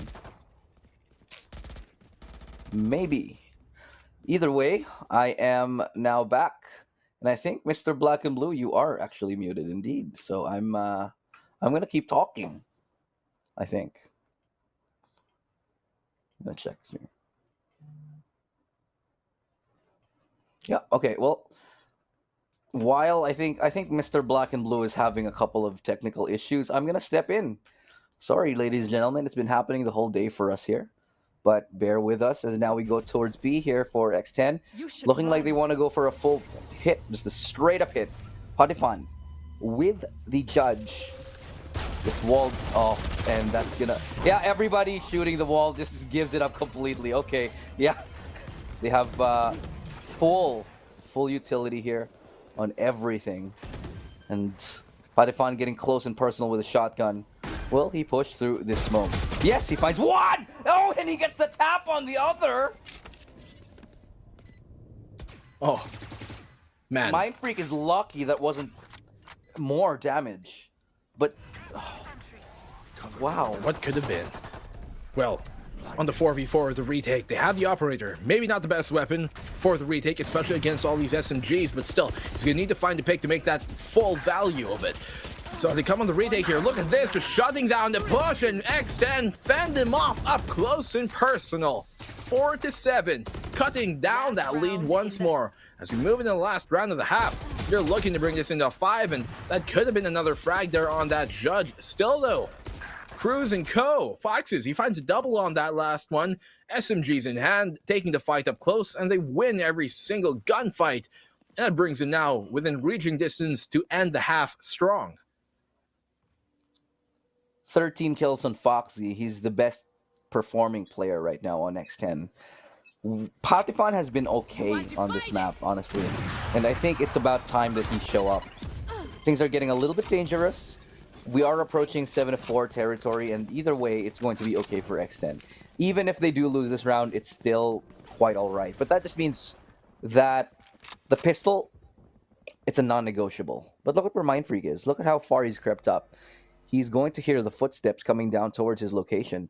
He knows there's one. Will they even check his angle? No, they won't. Cruz just gets bloodied and battered and decimated there. And eventually a trade will come out. I would have actually hoped that Mind Freak ultis out just to be able to reposition and keep himself alive, but he's not able to do that. And so it'll still be a 4v4 at the end of it. But what's important there is that Mind Freak got a lot of information on that. They now know there's at least 3 players towards that B side because of that one frag from Mind Freak and the information gathered when they went for that trade, the double swing. So Benkai here. Early information gained by him as well. They are coming towards the B side right now. It will be a commit to that. And Tommy will get the frag on the Foxes. Here making the double. Where is he getting this from? On top, Benkai will find it on Scary. And Devi will close off the round. 8-4, you called it, Elo. This is what they needed to close the half on for Paper Rex on the defensive side. And they do. Now the question is, will they be able to close it out? And will we move into map number 3? Yeah, you know, 8-4 is the scoreline that Paper Rex were hoping for. It's not that great on Split.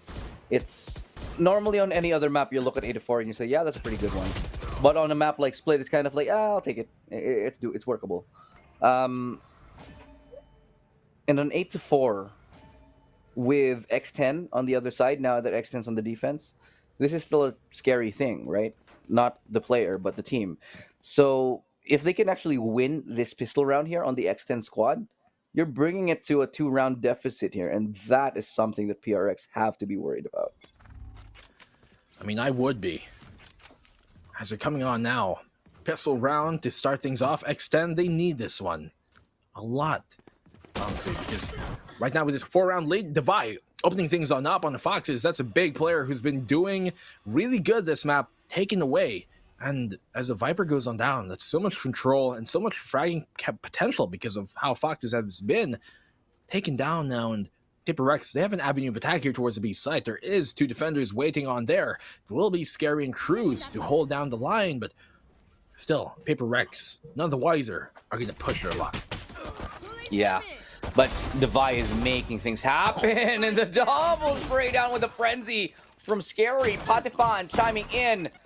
He's got 1 for himself, 7 bullets in the chamber, has 2 left, has to go for the reload, not enough time. Forsaken is there to claim his scalp, leaving us all in the hands of Sushi Boy. See, here's the spike going down. Will be checked on the angle. He gets 1, but no more. Forsaken able to back up his team as quickly as he goes down. And it is the crucial round that X10 have needed, getting closer and closer to equalizing that score line. This is just what the doctor ordered for Paper Rex. They almost line up there for X10, for Sushi especially. Could have dished out the dish there, but man, it looks ever so closer to a 3rd map. Midnight Gang on the board. We still have another best of 3, mind you. Even after this, we have another best of 3. And so, it's a complete marathon for these teams to be playing. So many games for them to continue on, and we still have tomorrow as well. Now, Paper Rex, though, you got to focus on the problem at hand because X10, they're looking to make the comeback happen. 5 rounds between them of a cushion. Paper X, they're only 3 away from match point, so X10, what are they gonna do? Bucky in hand, pistols is all they got. But we know they're good in these situations, Elu. I have the spike. Big round for Paper X to have won that last one. And I said X10 needed it. Now they're on Bucky's and Classics. And honestly, it's a little bit of a tough spot here. I don't know if my screen is freezing on me. It is, yeah. Okay. It was I'm for a just going second there. It'd be slowing. We at the snail's pace right now, just as his execute is about to happen. X10 going for a put. They're actually gonna think that was legit. Well, there goes a frag. Patifon apparently finds a triple kill off of that to hold him on off, and there we go. Mind Freak all alone. Yeah, Mind Freak is this is an equal round. Remember, this is an equal round here that X10 is just about to win. Between rock in a hard place, Foxes finds the final frag there. They do get that one on the board, and so we'll get back in the game after the feed does get fixed on out, and we can actually see what's happening because well, apparently Patifon found a triple on that hold somehow, but unfortunately things happen that way. Illustrado burning down the time. What a good round. Oh man, love this game. It's so much fun to just be here, man. I'd like to take this time to tell everybody that I appreciate you. And if nobody has told you to have a good day yet, I'm here to do that. I hope you guys are having a good evening because it's a lot of fun. Okay. Mm-hmm. Can I just be the Bob Ross of esports now? I mean, Mr. Rogers. That'd be cool. Oh, that'd be very nice. wholesome and sweet. Exactly. I miss the man. Yeah. Well, we all beautiful Sunday morning, waking up to that. Well, it's about to be a Sunday morning in a few hours. Continuing on here because we're going to go the distance. They're going to find their way. That is a Hercules reference. Foxes opening things up here though on Mind Freak, and that's a big pick for X10 this time. Yeah, X10 though. Oh, Patifon right there with the blades. All right, they've made this happen. They made the previous eco round turn into a win. And yeah, leaving 2 players left here on the side of Paper Rex, 9-5, and it's looking like it's going to be a 6-9. No pun intended, truly. No pun intended. You could have just left it at that. I mean, I just had the way the chat has been acting towards me lately. I feel I have to defend myself. Okay, you and the other casters are just bullies. Okay, you started it by opening up yesterday by saying, "Unfortunately, Black and Blue and Asteroid come on in." But hey, here we go. Forsaken, he forsook him. That's not a word, but I can make things up because I'm in this position. Yeah. 5-9, well, 3-2 rather. Elu, how's this gonna go? Yeah, this is going to go exactly as we expected. Just like that. 3 kills for Scary, and now we can actually go into talking about the real business. Get down and jiggy with it here. So again, a 69 scoreline. This is what X10 have been waiting for. They have the guns. They technically won themselves a free bonus round just because. And look at their money. They're loaded. Look at that. 6,400 above on a lot of their players here. Now it's, of course, obviously 5,000. They had to buy armor and whatever. But this is a bonus round that's not a bonus round because Patifon's going for an op. You don't see this often, that on a bonus round they're going to support it with an op. This is... I don't know how well it translates in English, but it's a sports round, It's just sports. That's all it is. Oh, my God. Oh, Patifon, he's just a king at that. Opening picks once more. Operator in hand, and he's a smooth criminal. This is how you make a bonus round a non-bonus round. Oh. Well, on the swing here, X10. They won the 2 previous rounds, right? And that was great for them to cop and do this. And with Patifan opening it once more, the lead is looking ever so smaller by the minute. Honestly, they're really cutting into this. And Paper Rex suddenly on this attacking side, it's been quite difficult for them. You said it to start the half off. 8-4.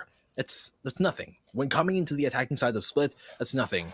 You honestly kind of want to need like a 9-3 to be safe and secure, because 8-4, that's nothing on the defensive side.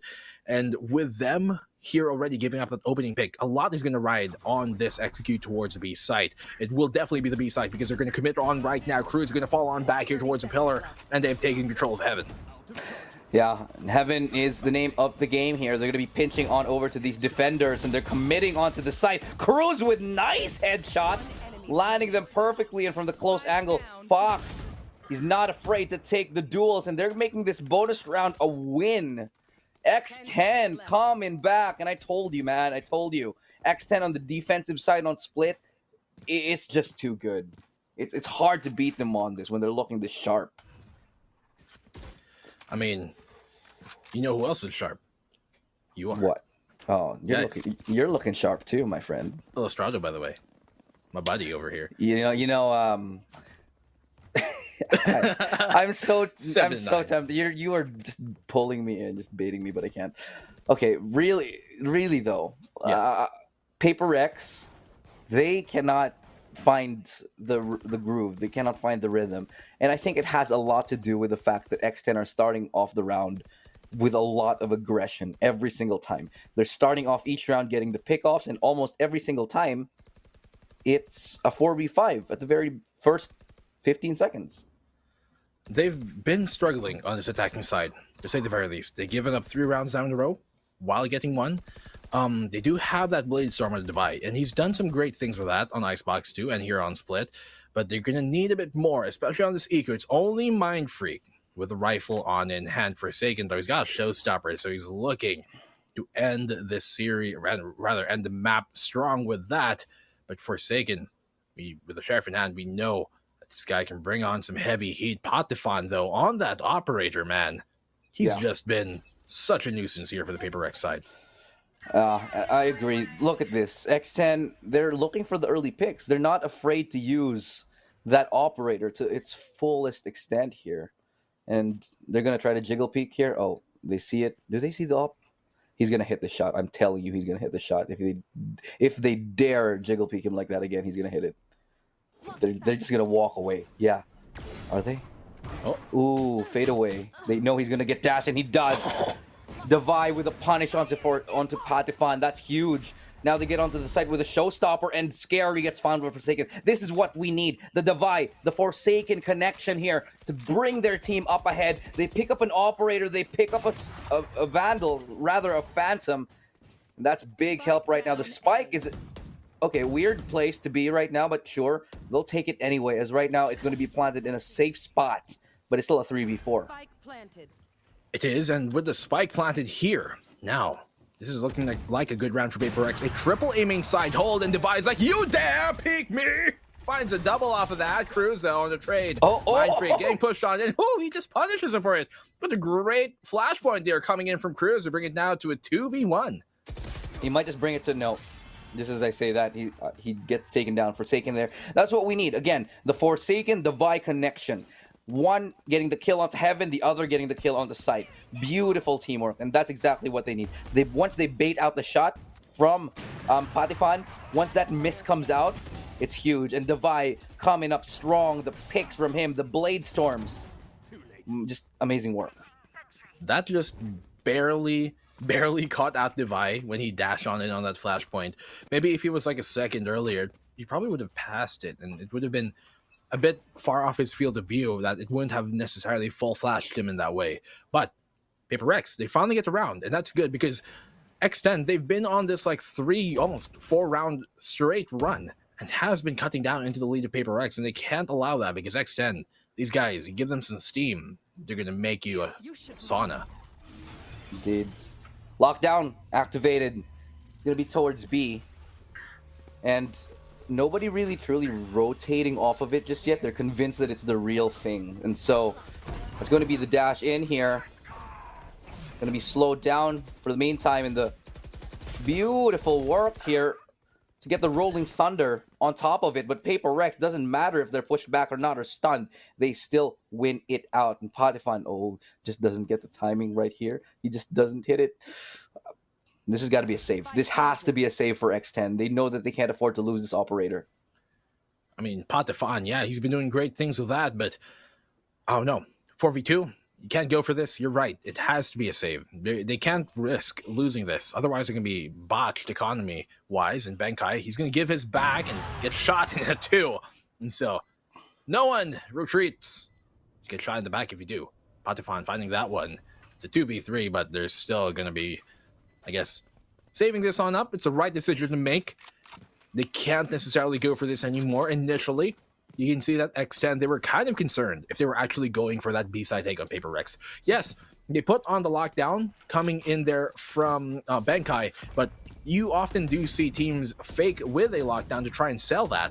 And so X10 were afraid of that. That's why they didn't pull the rotate on in, and they just overflooded the side to your Paper Rex, and now they're a round away from match point. Indeed, one more round, and it's match point here. Fortunately, X10 have saved enough that they can actually commit on this full buy. But Paper Rex, they're doing it. They're keeping the dream alive.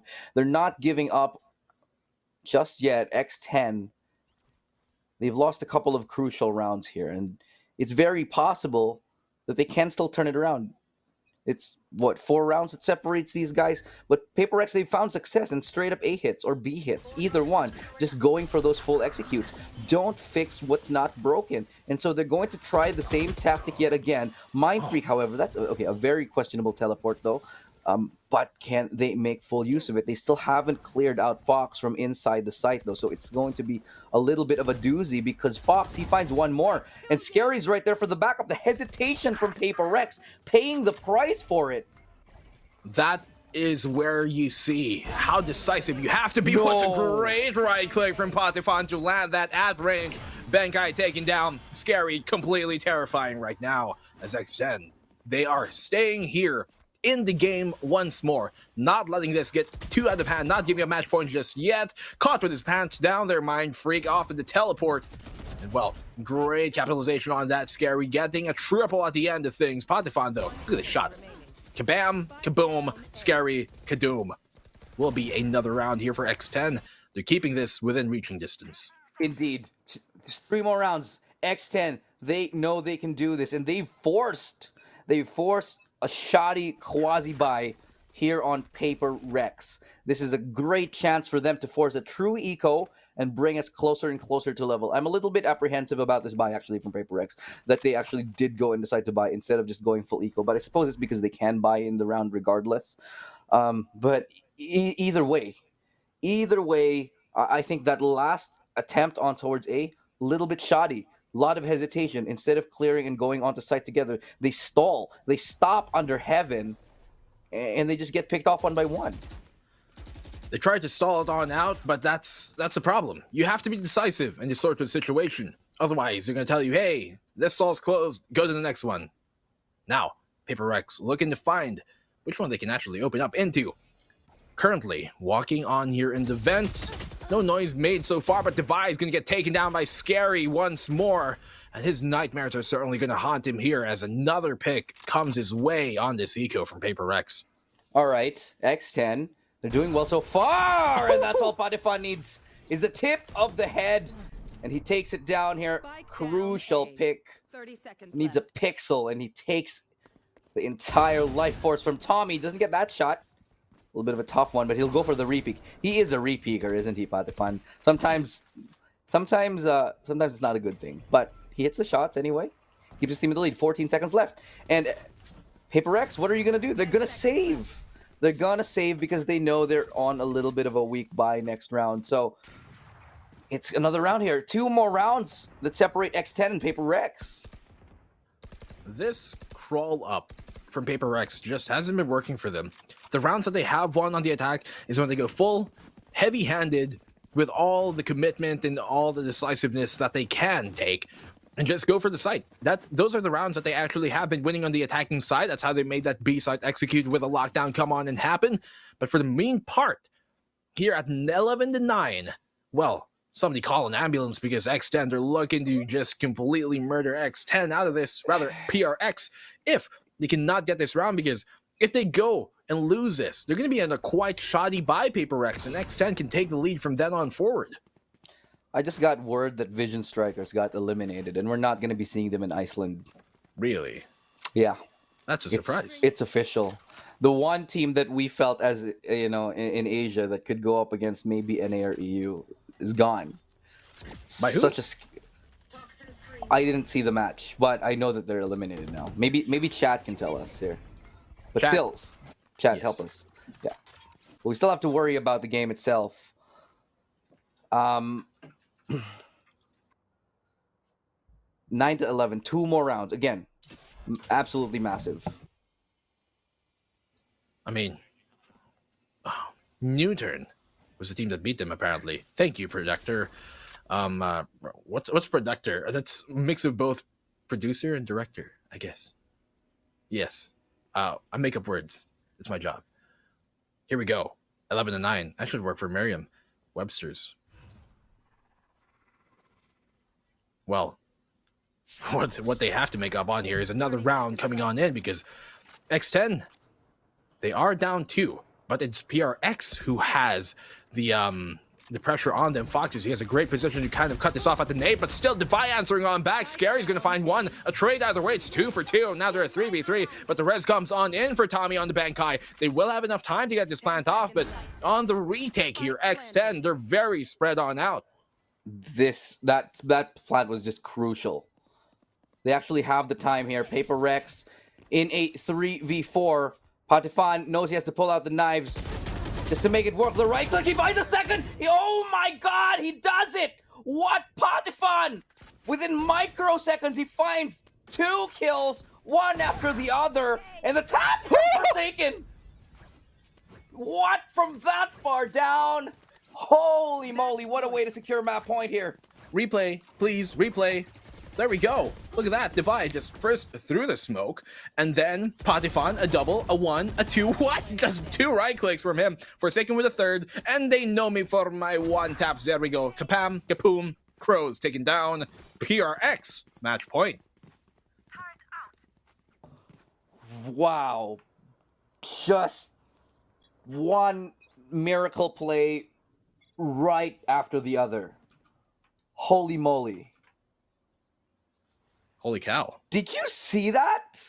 I mean, of course you saw that. I mean, yeah, I'm just expressing okay. Let me write on that. Yes, I did. Damn. Thanks. I appreciate you getting my back on this one. But got you. Yeah, oh wow. Just wow. Okay. Well, they can't get get stuck up on that, because they're at match point right now. And X10, if they give up this map, we're going to go into map number 3, and PRX, we know that these guys are just great at building up that steam.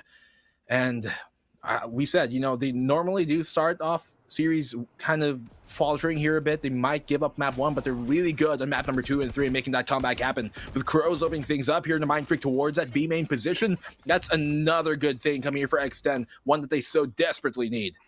That's what we want to see from X10, the early picks, the early aggression. Because realize how X10 have been losing these rounds. It's because they've been giving up too much and playing too passive. But now they're taking the fight into their hands. X10, lockdown or no, they're going to get the kills. Sushi Boys, he's going to double down! And he gets all the kills to keep his team alive. A beautiful hold here to keep X10 in it and prevent Paper Rex from continuing on, forcing an eco. We could be seeing a 12-11 on our hands here, Black and Blue. Man, X10 just upsized me, bro, because you guys have just been filling it up here. And Paper Rex, they're looking to close this game on out. They want to move into map number 3. We got another best of 3 coming up after this, but X10 not letting go just yet, and, well, extending the match and series here still further. Looking to close this one out in overtime, but what a great shot. You dare pick me, says Patifan. Tommy, he dared. And they do. Just hitting every shot. This is what we need to see from X10. They need to make Paper Rex work, because earlier on when they were losing the rounds, they were losing the rounds because Paper Rex were freely executing onto site here. But that's not the case here. Quick flash from Cruz is to help him survive a little bit longer. He's going to be in this corner backed up by his teammate. Fox, excuse me. Words are tough. Now they're going to go round about towards B. Patifan will get annihilated, devoured by Devi here with the blades. The Jets here truly doing good work, but they're in an awkward spot. They're all towards and yet again we see ourselves in this weird. Are we the attackers now? Are we the baddies? Are we the defenders? This is role swap. Okay, Well, cool. Either you die a hero or live to see yourself long enough to become the villain. And X10, well, they're going to have such a great story if they're able to come back in this and win it in overtime, but still, Paper Rex with this lead. Sushi Boys opening things up. Devi answering on back. Forsaken taking on down. It's all onto Devi to get the round here. He's going to need an ace clutch to bring this one home. But as he's going to be here towards a spike on side of sight, Foxes will not let him carry on. Wayward Son, 11-12 as we move into the last round of regulation. Overtime, here we come. I feel it in my bones. I feel it in my marrow. I can tell it's coming, and it's coming in a big way. As to whoever wins this, I just generally have no idea.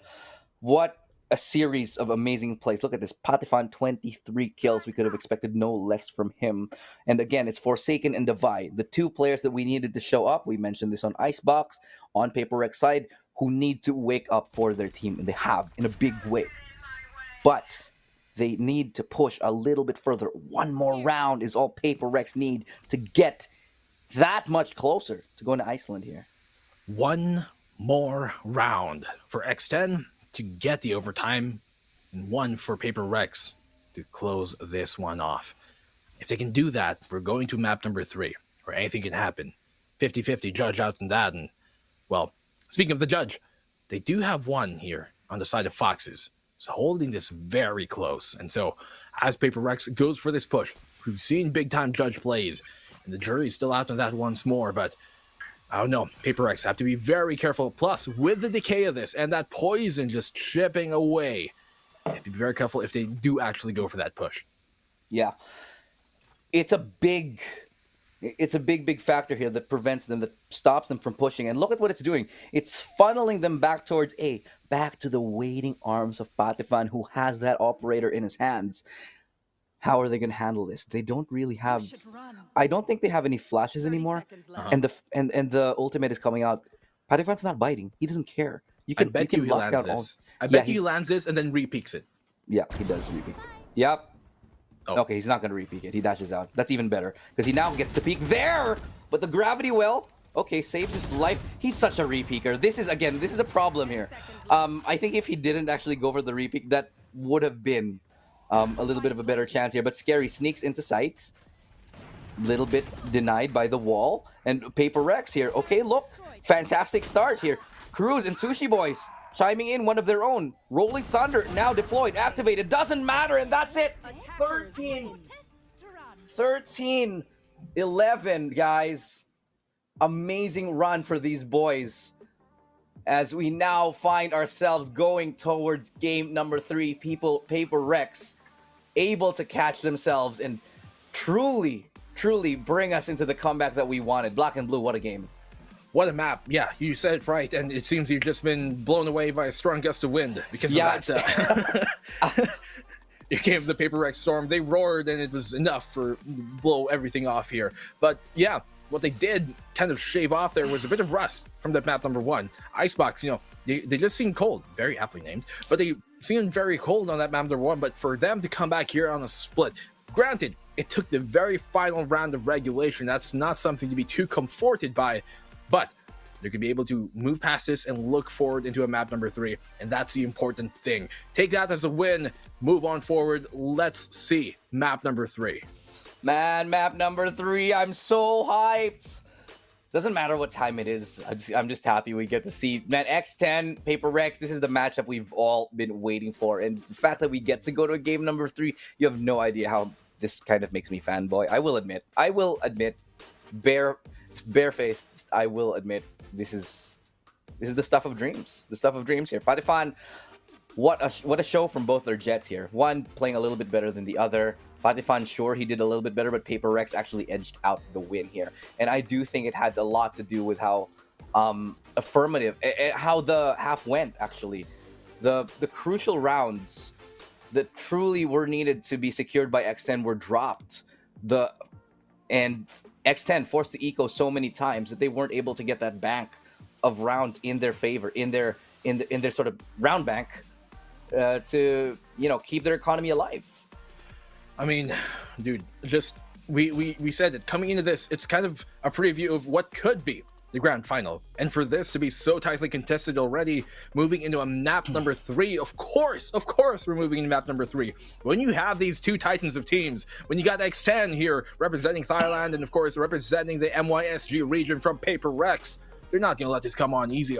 And Paper Rex, look at this play. This is the play of the day. For sure. Mind Freak, 1, 2, a third on him. Just completely insane. And the cleanup there coming from Benkai to support that.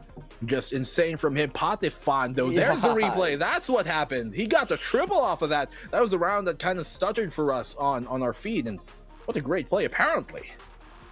Wow. Just something special from these guys here.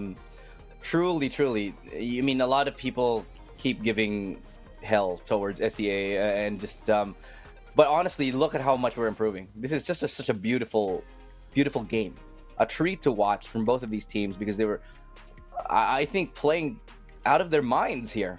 Both these guys, they want to go to Iceland. They want to get that victory. I mean, we literally have a player here named Mind Freak, but a bunch of them, the rest of them, are also pretty insane in the brain so far.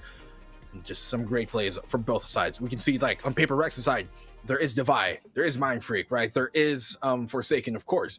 On the X10 side, you've got, like, well, how do we start this off without saying, of course, it's Patifan, who's been doing so good for them. Sushi, some great plays by him. Fox's insane Viper play on that first half as well to keep them in the game. Maybe 4-8, yes, but that's not too bad of a scoreline on the attacking side in the first half. And, well, in the end, it will be Paper Rex closing it on out. X10, though, they went on that run near the third act of the game, going like 3-4 rounds straight, keeping it close, actually almost tying things up. But guys, we're gonna move into our map number 3 in just a hair. Don't go anywhere. We'll be back after the short break. I'm Black and Blue. With me is Elu. We'll see you guys in a bit.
Oh, well, that was a quick transition. I was getting my hair ready. Game number 3 is here. Welcome back, guys. It is going to be X10 versus Paper Rex. And Paper Rex showing that they can still cut like a paper cut and taking us up into game number 3. What a run we've done. 8 hours in, we're still going, burning the midnight oil. And I hope you still got as much energy as us. We definitely tapping into the Red Bull territory now, Black and Blue. So excited to be here. How are you feeling getting to game number 3? Well, one, I'm fortunate that I've taken my vitamins and an espresso to start this off. But 2, well, I'm excited because map number 3, of course, we're going to go to map number 3, Elu. We're going to go the distance, and you guys are watching the 24-hour Valorant stream, by the way, because we're not stopping here. Dude, I would love that, though. I mean, imagine a 24-hour Valorant, like, channel. Every single time you come on, you sleep to Valorant. It would be perfect. But guys, wake up. You can actually kind of do that because after this, we still have one more best of 3 to be casted by Asarai and Dax, and we're not done yet. As you said, burning the midnight oil, and we're going to the morning gloom and sun because Paper Rex here on Ascent is where we're going to be settling who will be moving on and who will be relegated to the lower bracket. Both of these teams have yet to lose a series. This will be the first one for the last 2 remaining in the upper bracket. Yeah, two teams that are on the top of their game, top of their form.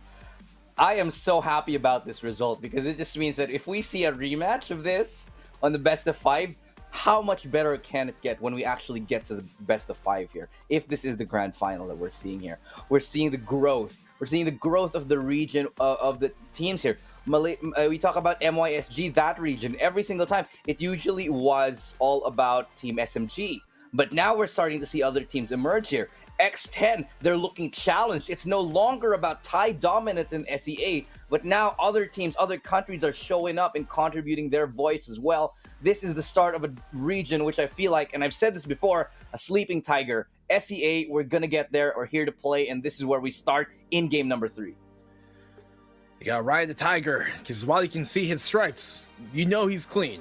And you know that he comes with full ferocity every single time. And right now, the Paper Rex, well, they're going to have to upset the X10, well, defending champions here for the moment. But will that continue to reign? Will Paper Rex take that crown away? And will they move on over to the finals early ahead of X10? Yeah. Okay, let's take a look at the lineup here. Double Initiator already onto X10. This is a thing. It's becoming more and more of a trend here in SEA where double initiators are being picked up, including the Astra. On the other side here, for Paper Rex, they're going for a little bit more standard, but they are no, I take that back. They're both going to run for double initiator and Astra. It's almost a mirror lineup without the Jet. I mean, with that, dude, almost a triple duelist we almost saw on there, but a bit more standard, actually, than what we saw. We're not seeing anything too fancy coming on in for both sides. They want to play their tried and true game, what they're used to, what they have been practicing, and what they've been playing for quite a long while. And right now, while you might think they're going to pull out all the stops, they're still in the upper bracket, so they still have a bit of a cushion to play with here. They don't want to bring out that final ace just yet. That's what I'm feeling for both of these teams, because they fully expect to meet each other once more in the grand final, no matter who goes down. No matter if it's X10 or Paper Rex, they fully expect to see the other in the end. And they are trying to anticipate that, so I don't think all the cards are laid down just yet. If they got that one Exodia, they're holding on to it very tightly. I can't wait here, ladies and gentlemen. Here we are, the greatest, not the greatest, but like could be one of the greatest series we've seen here. Paper Rex versus none other than X10. It's been a long time coming, but we finally get to see these two teams head off and play against each other. Some of the best players in the region are here. Some of the top players in the leaderboards of SEA are here. We have Forsaken. We have, we have also Davai and Patifan. We can't overlook these guys, and they're showing up on the servers. They're doing what needs to be done. But we're starting here right now with the pistol. Again, Paper Rex is going to be on the attacking side. Defense going to be all about X10. Oh, man. Final map of this series coming on in. Paper Rex on the attack here towards B main. Forsaken with a turret to kind of buy him a bit more sustainability and fighting power on that. Here comes a shock dart on that to destroy him and fall, well, rather push him back. Recon Bolt out, information gathered, going for the wall bank, can't really gain much from that Foxes. And while they've given themselves away here towards that B main side, Paper Rex still not being dissuaded. They will be forced to double back though now. The heal comes out and Forsaken will be topped up yet again. Where will they head this time? It's looking like a little bit of a mid-split as they commit 3 bodies, both initiators sort of hanging on around here towards mid. They will be rotating yet again, and they just can't seem to, they're just not really hard committing, just making sure nobody's pushing. And on the other side here, X10, not really obliging either. They're playing very passive. Despite the fact that they are running the double initiators, they're not securing that much map control. 30 seconds left. Well, map control is going to be the name of the game here, as the only control they have right now is this B main position. Inside the site though, turret in hand waiting. Sushi Boys will find that opener here in the Mind Freak, jumping into the pit, and he won't be able to escape and crawl his way out as Divide finds him on the back. Sushi Boys, that's another frag going the way here of Paper Rex. The Forsaken as they push on in. Potifon Cruz, he finds a double here, Potifon. It's all in Tommy in the 1v2, not able to get that last clutch off as X10. They're going to take the pistol here once more. The double swing out with the Frenzy, the running Frenzy. Both of them, and a hail of bullets to end the round. Paper Rex, they're just left stunned by that one. And I do have to say, Sushi Boys, that's one of the things that makes him one of the best Sentinels. His repositioning, his timings, when he uses the nano swarms, the way he uses his utility is nigh perfect. He just knows how to get the most value out of every piece of utility every single time. Every single time. Consistency is the key in many things in life, just as it is in Valorant. But one thing they're going to have to try and open up here is the chest, which is the A site, because that's where they're currently trying to take their attention to. As they walk on in, Tommy will be the first one to make contact. I don't know about this, considering he's a Sova. Normally, it is a pistol, though, and so that is a silver lining, but still, you're going to have the Battle Sage peek on out. That will be Defy going for that peek.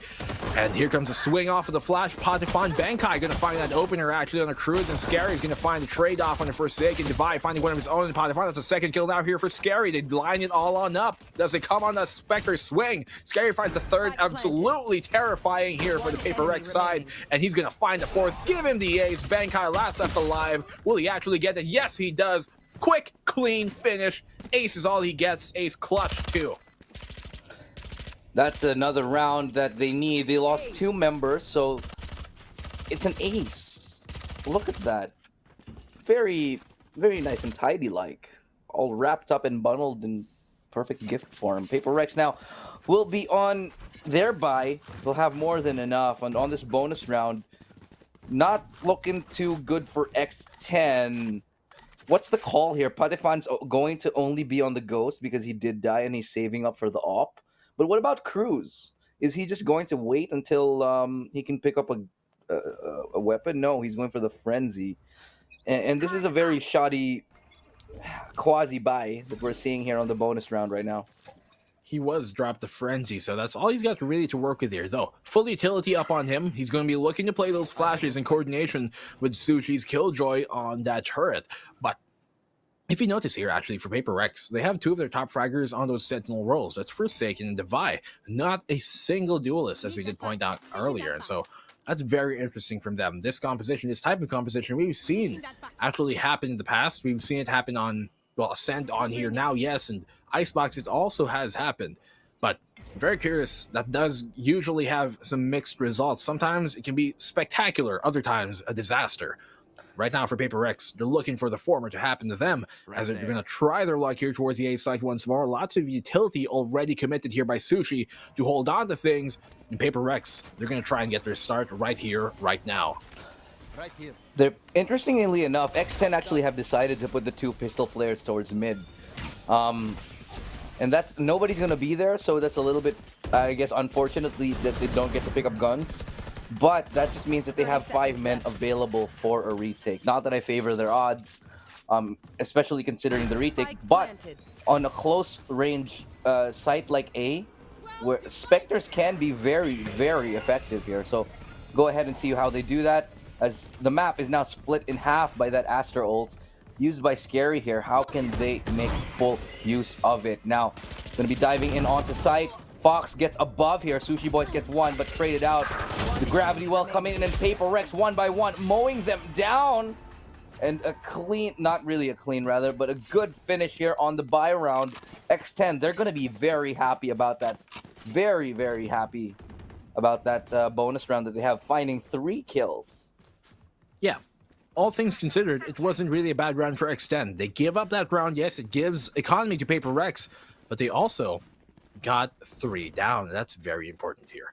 So, Patifon finally able to afford that operator. He's down to 0 creds, literally bankrupt right now, but he's looking to make that investment worth it and pull up his stock because, well, he's been landing shots left and right all series, all tournament, honestly, with that operator, looking to do that once more with this very deep angle towards that link position from short. Paper Rex, they have to be careful for this. They cannot challenge this again because Patifon's going to punish them every single time. Coming back.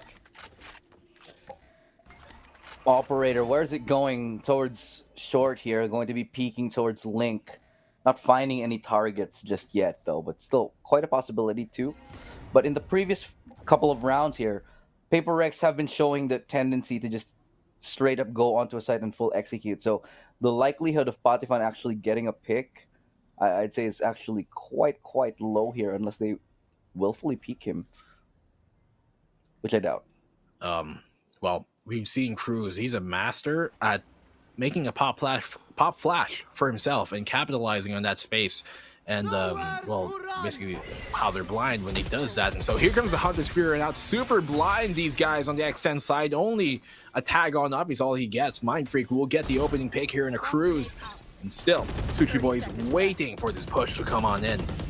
Where did that flash come from? I think Cruz flashed himself. No, it must have been Benkai. Anyway, Patifon still finding a kill with that op. And that's an important pick as Paper Rex getting trade after trade. 3v2 right now on this plant situation. Patifon gets spot. No, the pixel shot. 21 HP, and I thought he landed that, but he didn't. Good res as well. Leveling the playing field, leveling the score line. It's 2-2 here. Paper Rex bringing things back. Oh, Paper Rex. Well, marching their way every step. It's been a Jurassic endeavor for them to get this far. After losing map number 1, taking map number 2 in the very close, well, situation, 13-11. Now, tie things on up once more with X10 on that eco situation. Scary on the judge. He is absolutely formidable on that, and they're going to have to be very wary of that A main push that they like to apply. But Paper Rex right now, idea here so far is to try and take lane control, try and take mid, see if they can push up bottom into Pizza, and, well, right on the money. That's exactly what they're doing, though. It's going to be Divide leading the charge. Knives coming out here in a flurry, trying to get over, but not going to be finding the connection that they need. This Divide will secure the pathway towards B if they so elect to go towards it, but instead it's going to be a little bit of fake, so the wall is going to be kind of made, I think, useless at this point now, but doesn't matter because they still have the weaponry advantage. Will they actually expect Scary here with a judge up close? No, they won't. He finds one. Can he find another? Doesn't look like it. He's still alive somehow, but Mind Freak and Forsaken getting kills of their own. And the awkwardness and the timing of the smoke here. Gun has been picked up here. Still alive for the meantime, but no. Forsaken comes up huge. He gets the kills he needs for his team, and Paper Rex find a crucial advantage into this half. Bit of an off mistiming there from X10. Getting caught out, and, well, it was an eco, and so all things considered, okay, give that one away. Let's play this, round number 6. Odin out here now for Foxes, and we know the type of damage he can do with that, especially towards that B main side. You get the recon bolt information, you spray on through, you hopefully get the cheese. And that's what he's trying to do.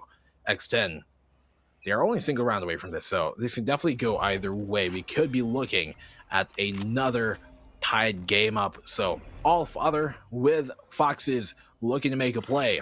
But it's the A side that they're going to be going for right here, right now. Tommy leading that push. Lockdown will signal the beginning of that side take. Aldron will help them secure just in case. Though it might be a little bit superfluous. No, it won't be because they get the tag. Okay, cool. And the flank. Patifan doing a little bit of a cha-cha with Forsaken, but the two top players in the region. And it's the duelist that actually goes down here. Nice set of shock darts will actually find its way onto Benkai though, but it's not the spike planter. There still is a lockdown right here for the side of X10. Oh, what can they do? Ooh, just so close. Just barely missing that. Foxes an inch to the left, and he probably would have found Tommy, who's divine.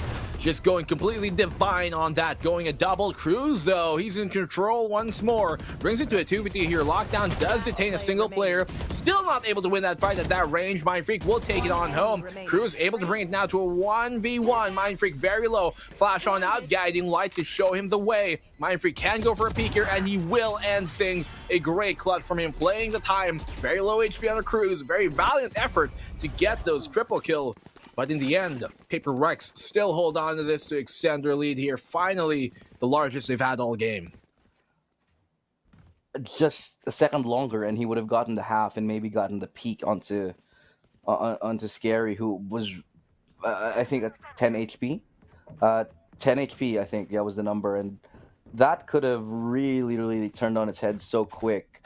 But regardless, Paper Rex, they found themselves a good lead.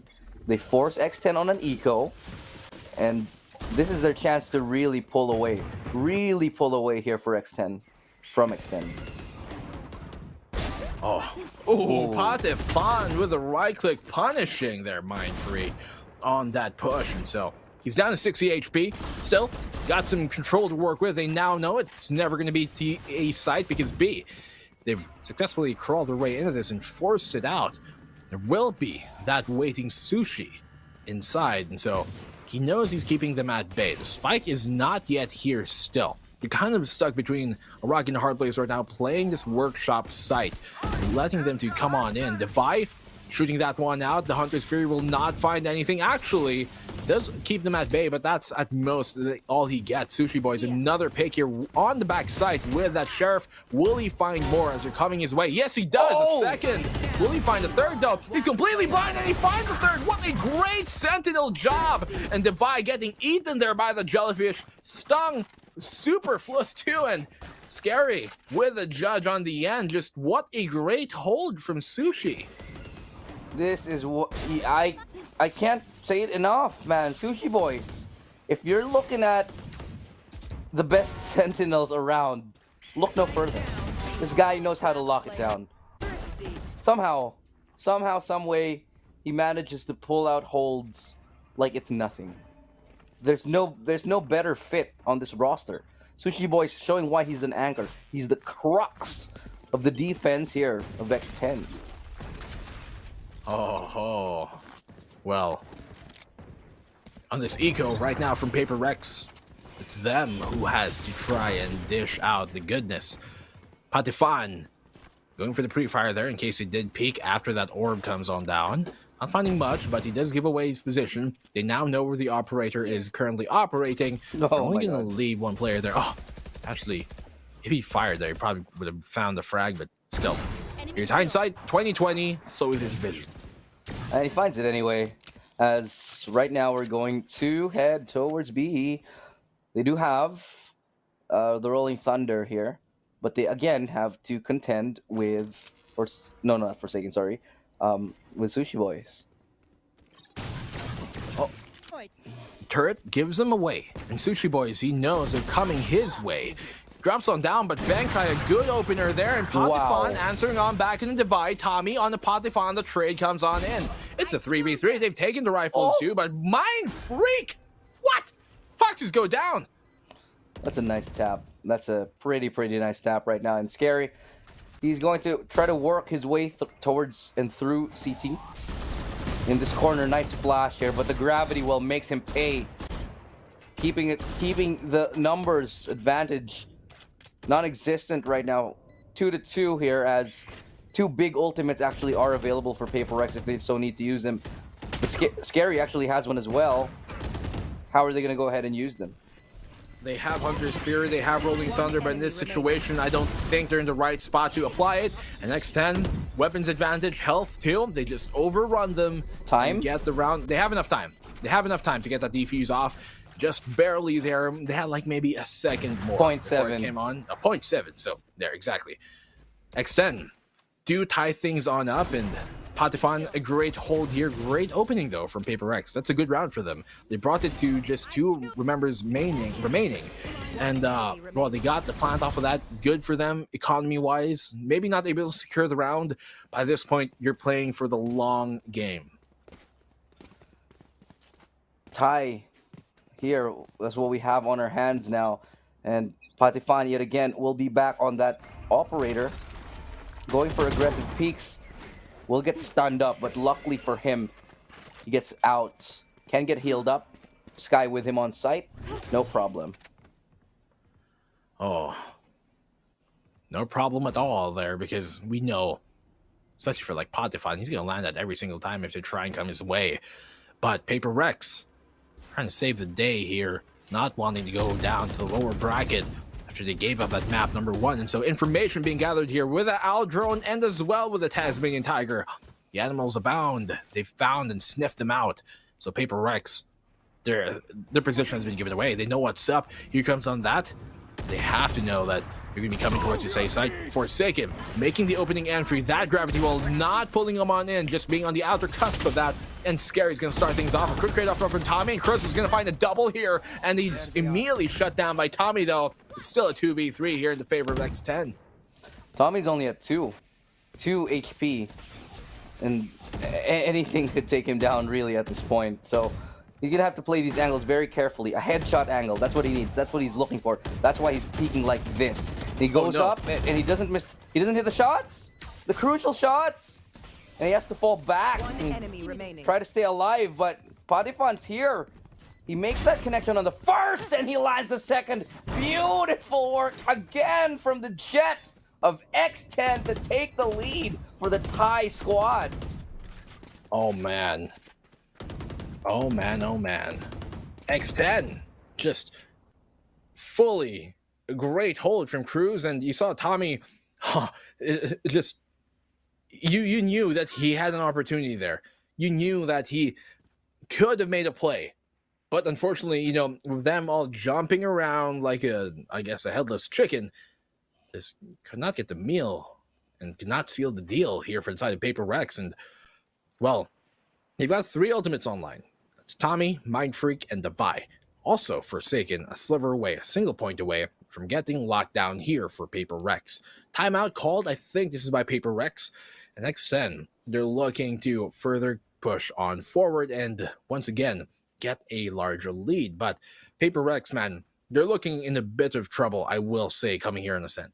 A little bit, yeah. As Scary now, he actually has his ulti as well. The divide, the great divide, and so does actual Sushi Boys. If they can stack these in a great way, this could be a great retake round for these guys. But what's the plan here? Paper X have to figure out what they're going to do with their economy. The decision to go for a light buy, to go for a half buy. And it's going to be 5 sheriffs for everyone. Oh, 5 sheriffs abound, and they're Odin. looking to... Oh, they have the Odin too. And if they line on up, he can turn them into Swiss cheese. But Fox is not going to go for that play. He's going to try and hold the tight angle here instead on the lane. And as they push on in, he's going to swing on wide, dodging the flash, but Forsaken, a great shot. Expecting the shoulder, finds a head. And that's a good opening pick here, and that leaves the B side entirely ripe for the taking now. Now, there is another player waiting inside of that. That will be Sushi, but he's going to find one Forsaken. A great push from him towards that CT spawn side.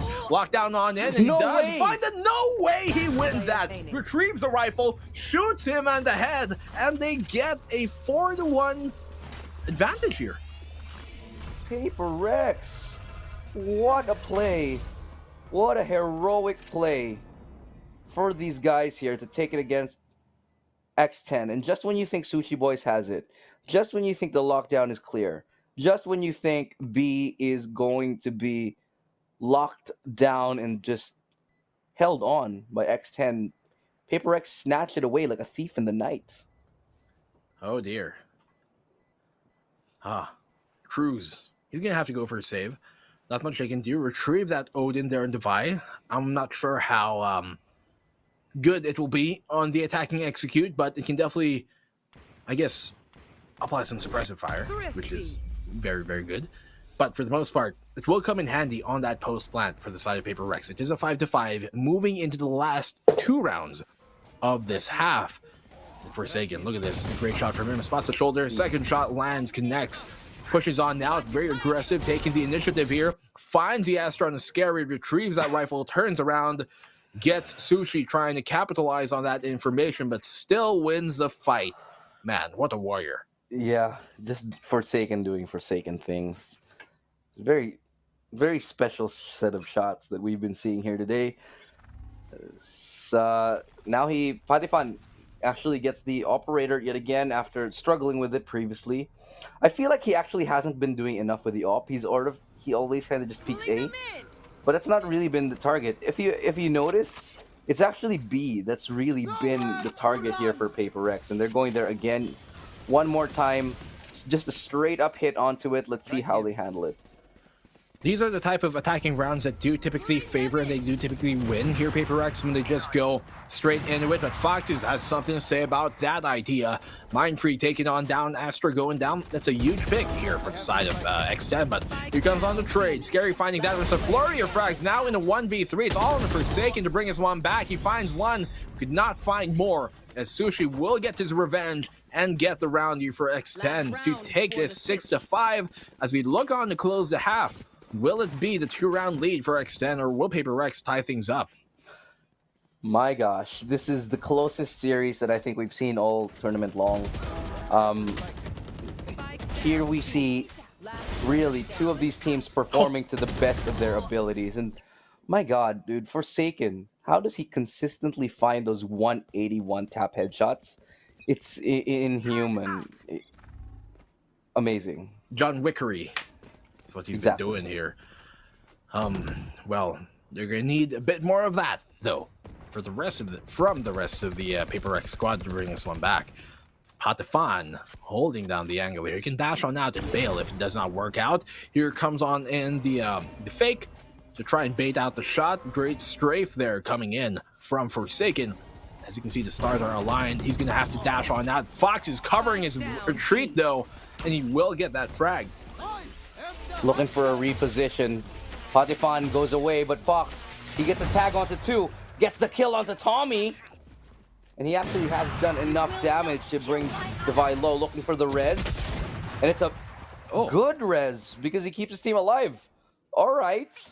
Scary had a great chance right there, but they were unable to capitalize on it. Now the Seeker's coming out here, and they're going to know that they're trapped into this corner. Unfortunately, there's nothing to flush them out here for X10 because they've used all of their clearing utility.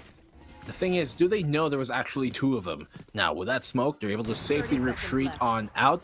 30 seconds left on the clock. Just enough time to mount and execute here onto either site.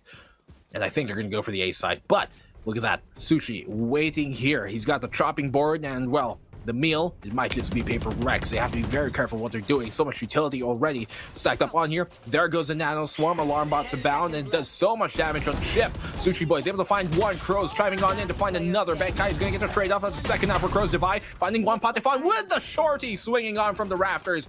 And he sticks to landing 7-5. Moving in the second half here for X10. Patifan with a shorty closing off the round in style. With style points descending from above. And this is truly the matchup that we've been waiting for here. Looking like an SEAL Clásico, as these teams could not be closer to one another. Matched tit for tat in terms of skill, ability, and just overall Valorant-ness. Yeah. That's an Valorant-ness. Valorantism. Yes, we're coining this term, guys. We are now the Shakespeare of Valorant. Call it here. You heard it here first. Valorantism. Valorantness. That's a new thing. Valorantists. Yeah. Oh, that's a nice lineup. I think that lands towards top mid, if anything, but still not gonna really dissuade here to push from X10. They take full pizza control. Here's the pizza. No problem at all. Yeah. But heading over towards B right now, can they handle it? Flash coming in. When the flash hits their eyes like a big pizza pie, it's gonna be Patifan to win the first opening duel yet again. Forsaken in the back of the side, making it work. Scary's finally there to capitalize on the fact that he's out of bullets, but it's still a 2v2. And look at this, cumulative HP of 57 on the remaining members of X10. They're gonna have to dig deep and land clean headshots. Mind Free, can he do it? Yes, he does! He finds 2! And he is able to close out the round here. X10 take a loss on that one, and Paper Rex are on the verge of tying up this game. That was huge coming in there from Paper Rex to get that round. That's exactly what they needed. Now they're looking to tie things on up in the second. Mind Freak, just classic in hand. And of course, he's going to land that every single time when it's been such a distracting kind of push there on that lane position. Finding a sole defender on the A side triple, taking down, rather B side triple, taken down, and now another round for Paper Rex to tie things on up. But the question is, yes, they should be able to take this. X10 are great in the ecos though, but will they be able to extend the lead if they ever tie things on up here, Paper Rex? That's the question. Gravity well on that, not really gonna keep him on bay, but here comes a Nano Swarm man. That should get the kill, and Forsaken, great use of the utility to flush him there. Vengeance coming, vengeance denied. A short push, all the presence there was destroyed. Now, Benkai trying to get around the angle. It's going to be him to prevail in the end, and Forsaken is going to line it up. All right, 3 kills with, my God, this guy in the spray control, a thing of beauty, perfection. If I could just throw this in a Renaissance painting, I would. Masterful. Look at that, masterful. Oh my goodness. Chef's kiss on the top of that, cherry on top, all those things. None. Just a normal chef's kiss. Just a normal. Not any other kind. No. Not an Italian chef, not a French chef, not a Filipino chef, nothing. No. Nope. Yes. Just a chef. That's Just what a we're chef's going kiss. with. Yes. Good. It's good, but it was an eco, so we're sticking on to chef's kiss, guys. Well, what they have to stick on to here is this bonus round. They have to make the most out of this right now, Paper Rex, with how they've been honestly giving up some rounds in the past that they really should have won. For them to be able to build up an economy here, if they take this, that's going to be very important for their side. As you can see, X10, they're very spread on out. 2-1-2 is what they're playing right now. 2B, 1 mid, 2A, looking for that information, looking for an opening pick to see where exactly they want to really push. The map of choice, the site of choice is going to be B here. They're going to be met with 3 Spectres here. The wall is going to buy them time, especially now that it actually got fully formed. And look at this, the rotation as well is bought so much time here because you've got lurkers in the form of Forsaken and Divide, the dynamic duo of Paper Rex on the flank, on the hunt, on the prowl. What can they find? Patifan dashing in first. He gets all the way to switch. Taken down here. No chance right there for a trade.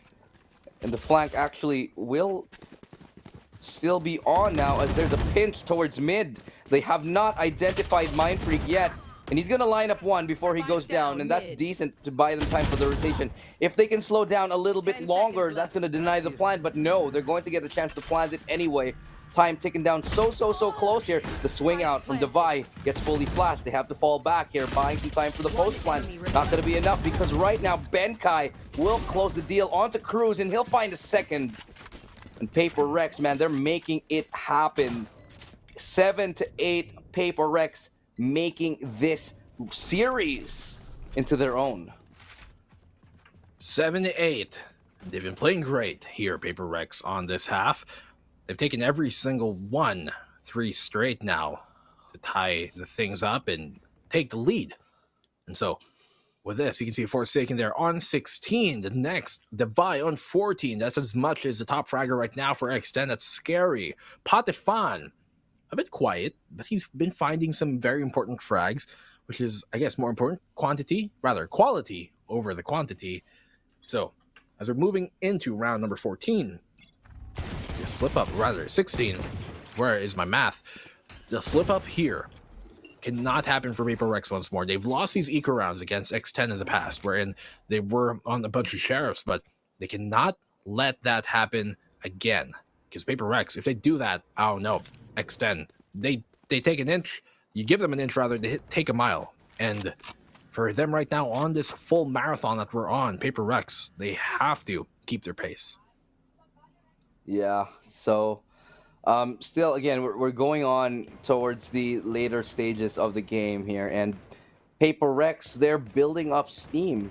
These guys going to the late game, they've spent earlier farming, and now it looks like they've got everything they need and more to win the game here. They're hitting the shots, they know their win conditions, their retakes are perfect, and it's all falling. The stars are aligning for Paper Rex here. The score is close, sure, but tit for tat, Paper Rex, they do look like the better team at the moment.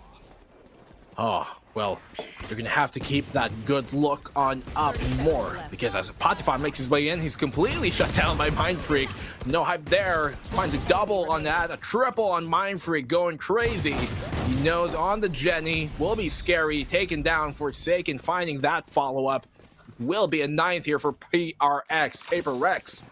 Well, they do extend their lead now 2 rounds here over X10, looking to make a 3rd. But X10, they got the gun round once more, and they've been really good at keeping this close. The only map where Paper Rex were able to get a surmountable lead was during that 2nd map there. But obviously X10 near the end kept it close, and that's what they're looking to continue on here. Buy round now, and it's a big one. We're going to see, I think, a pretty good one, because look at this. Tactical pause coming out right now, and in the meantime, they're going to be finding out Nair. But I turned Aussie. I keep turning Aussie. Forsaken and Mind Freak, no. No. So Forsaken and Mind Freak have big ultis, and so does Sushi Boys and Fox. It's going to be a banger of a round, as honestly scary. The moment he gets that orb, he's going to be able to use his ulti as well. So I fully expect them to go for an A hit, a straight up A hit, using those ultis in their advantage and locking down the site. Whew. Well, Mind Freak, he's brought out the Odin. This is what actually Foxes has been doing on that B site, for which it had some mixed effects. Mixed results too. Patifon, though, just dashing in all the smoke, a criminal that he is. Looking to open things up here on the A site. He hasn't been too noisy just yet, but well, in this hell position, here comes out the slow orb double, actually. Both of them being burned here by Defy to try and slow down that attack. Here comes out as well the lockdown, and Tommy opening things up there. Hunter's Fury coming on out. Divine Forsaken is going to be a flurry of frags as Tommy finds a 2nd here for the side of PRX. And next time they're just crumbling on this attack. Last one left alive, Foxes. A quick and flawless round for PRX. This is what I said. Paper Rex, they're looking like the better team. And this is, I have to say, because they know what they got to do to hold on to the rounds. They have a great read on X10. They know what is coming. The straight up executes from X10, it's just not working. They need to change up the strategy, because Paper Rex, they have the reads. They can retake perfectly with that double initiator, no duelist composition. Retakes are a blessing to these guys. They're happy to give away side here. Oh, look at that. Oh my god. So much damage on the Tommy. He's on 12. He hasn't even seen anyone. Fortunately, he has some healing incoming right now. Yeah, they got that backup. Oh, Tommy, he's though, fighting back. on the spray. Oh my god! A double! Tommy with the gun! And he's found another one here for Paper Rex. Defy chiming that 3rd.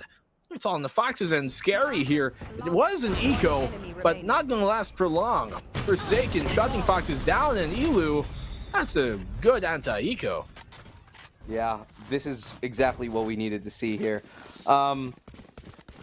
That I just love the poetic justice. The the vengeance. Tommy gets dropped down to 12 HP. Oh, you want to do this? This is how you want to do this? Here, have some of this. And he sprays an Odin straight into the face of two X10 members left stunned. It's so apt, too, that his name is Tommy. He's like, say hello to my little friend. He just sprays him down. He's like, da, da, da, da, da, da, da. Think of this. It's a great round that we just saw, but it's time. It's time for X10 to wake up. Do or die, now or never. Don't have a lot of money.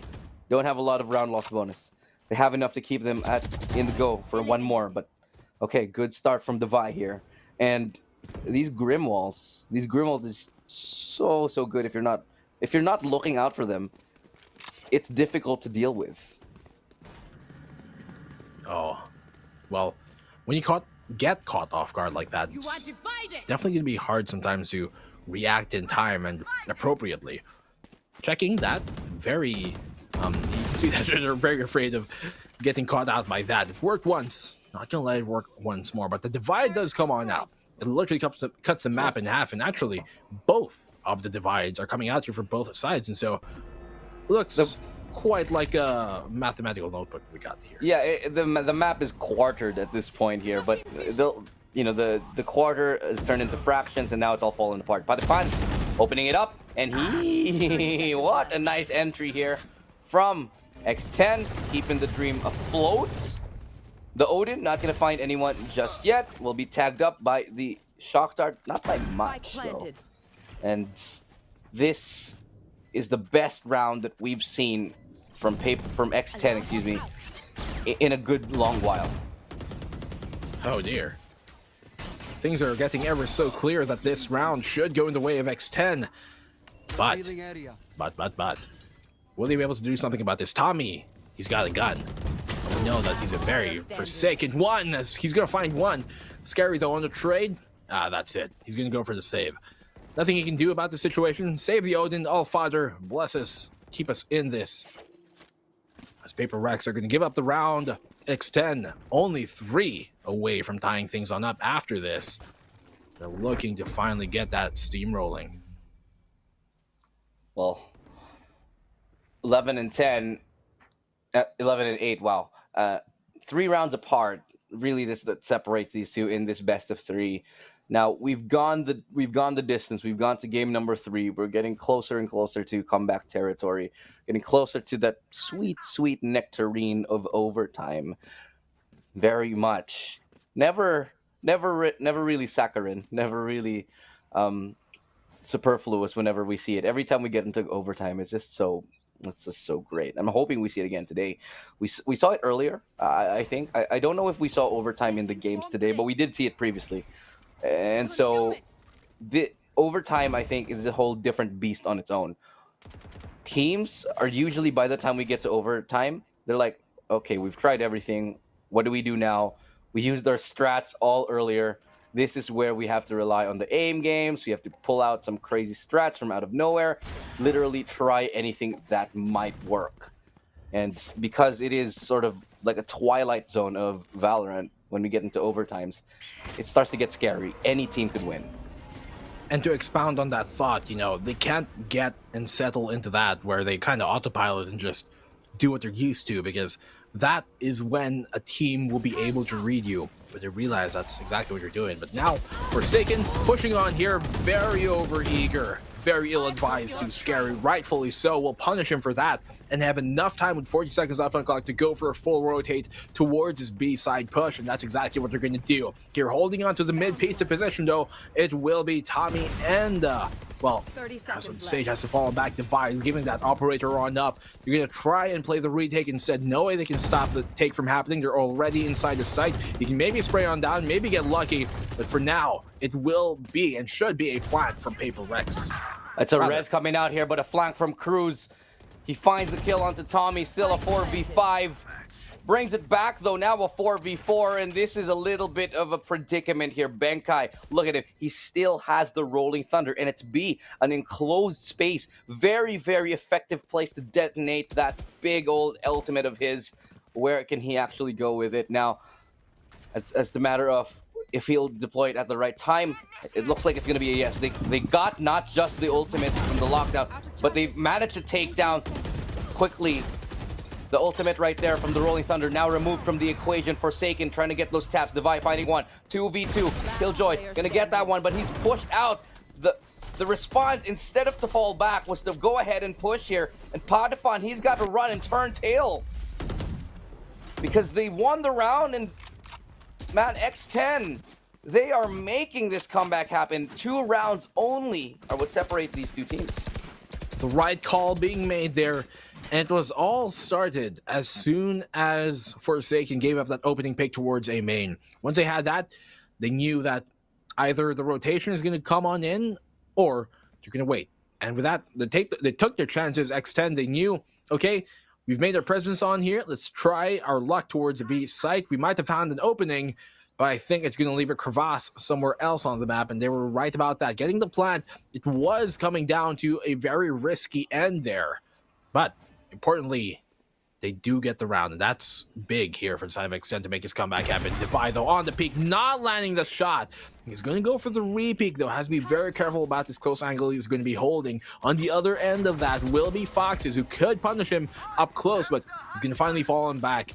Does get the better of him, and he's going to play this one more passively. Oh, he's going to get pushed here, but backup is coming. They know that his teammate's vulnerable. Backup is ready for it. Now, what's the plan here? Looking like they're going towards B. Mid-market, completely secured. The split, effective for the meantime, but they need to make a decision. Is it to go in or to fall back? And it looks like it's going to be a go here.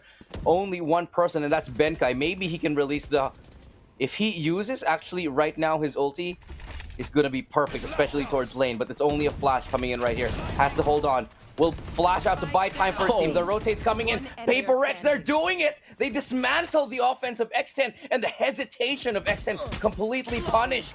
And Fox goes down without a fight as well. Paper Rex secure match point, getting that much closer to winning here in this best of 3.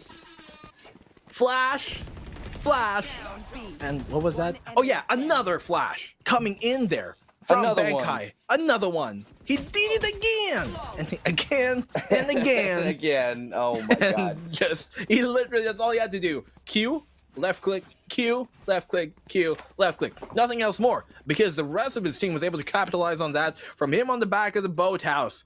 Just kept on throwing it on out. Here's an egg. Here's another egg. Oh, and a third.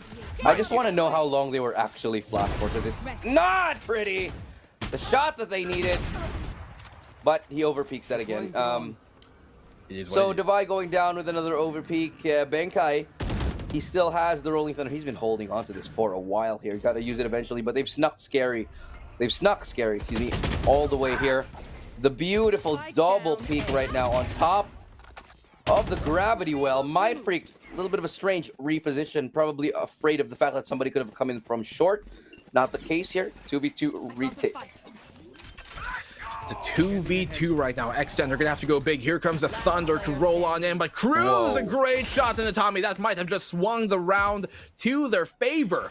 Benkai, he still has utility here. No more flashes, but he's got the Aftershock, and he's got the fault line to work with. Here comes out that Aftershock to try and force him out of that A main position. Here comes out the lockdown, though, applying pressure as well from that Jenny position. It's a 1v2. He can isolate the fights here, but he might just get shot in the side, and he will. Cruz, a great shot from there. If he did not land out on the Tommy, who knows what might have happened. But the fact that he found that opening pick on that 2v2 just sealed the deal. And we're going another round. Wow. Well, just the match getting as close as humanly possible. Let's take a look at the economy and see whether we can actually get a buy here for the side of Paper Rex. Oh no. Oh, okay, they can. Okay. Whew. Okay, calm down. Still possible. X10 though, not exactly the best of buys. Look at this, because they lost so much in the previous round. Patifan's relegated to a Guardian, and sure he has the sure he has the aim for it, but in practice, it's a little bit difficult here. Oh my god, they're throwing everything here towards B, and that's going to be a straight up hit right now. Still alive, Mind Freak though, but Forsaken gets caught off by the Nano Swarm in the problem time right now, and the beautiful flash just to make sure Mind Freak goes down. X10 with a 2-man advantage. It's gonna be a save. Trapped in the dark room, X10 looking to get this round. Paper Rex on the save. And Ilu, once more, we're going into the final round. Round number 24 is where things will be decided. Do we go into overtime, or will it be a 13-11 again for PRX? Now, Paper Rex, I think this is the right decision. You know, you can't go down here and then play at a loss and give up that operator into the final round. They have to keep this. They're trying to make all the that they can work with it. It is on Dubai, which is very curious. Although he can land those shots, some though, high important ones, he hasn't hit. And they're going to need to land everything here as we move into the final round of regulation. Dabaruichi, round number 24, coming on it. Here we go, guys. It's the very last round. The very last round. This match, the series, has gone the distance. Could it go the extra mile? We're about to find out here. X10, they have a goodbye. Paper Rex, because of the fact that they've saved 3 guns, they will have enough on everyone. Fortunately for them, but it's going to be a tough one. Astra doesn't have, I think, all the stars that she needs currently. If I'm looking at the loadout here, they are missing on a little bit of utility, so it's going to be a little bit more difficult, I think.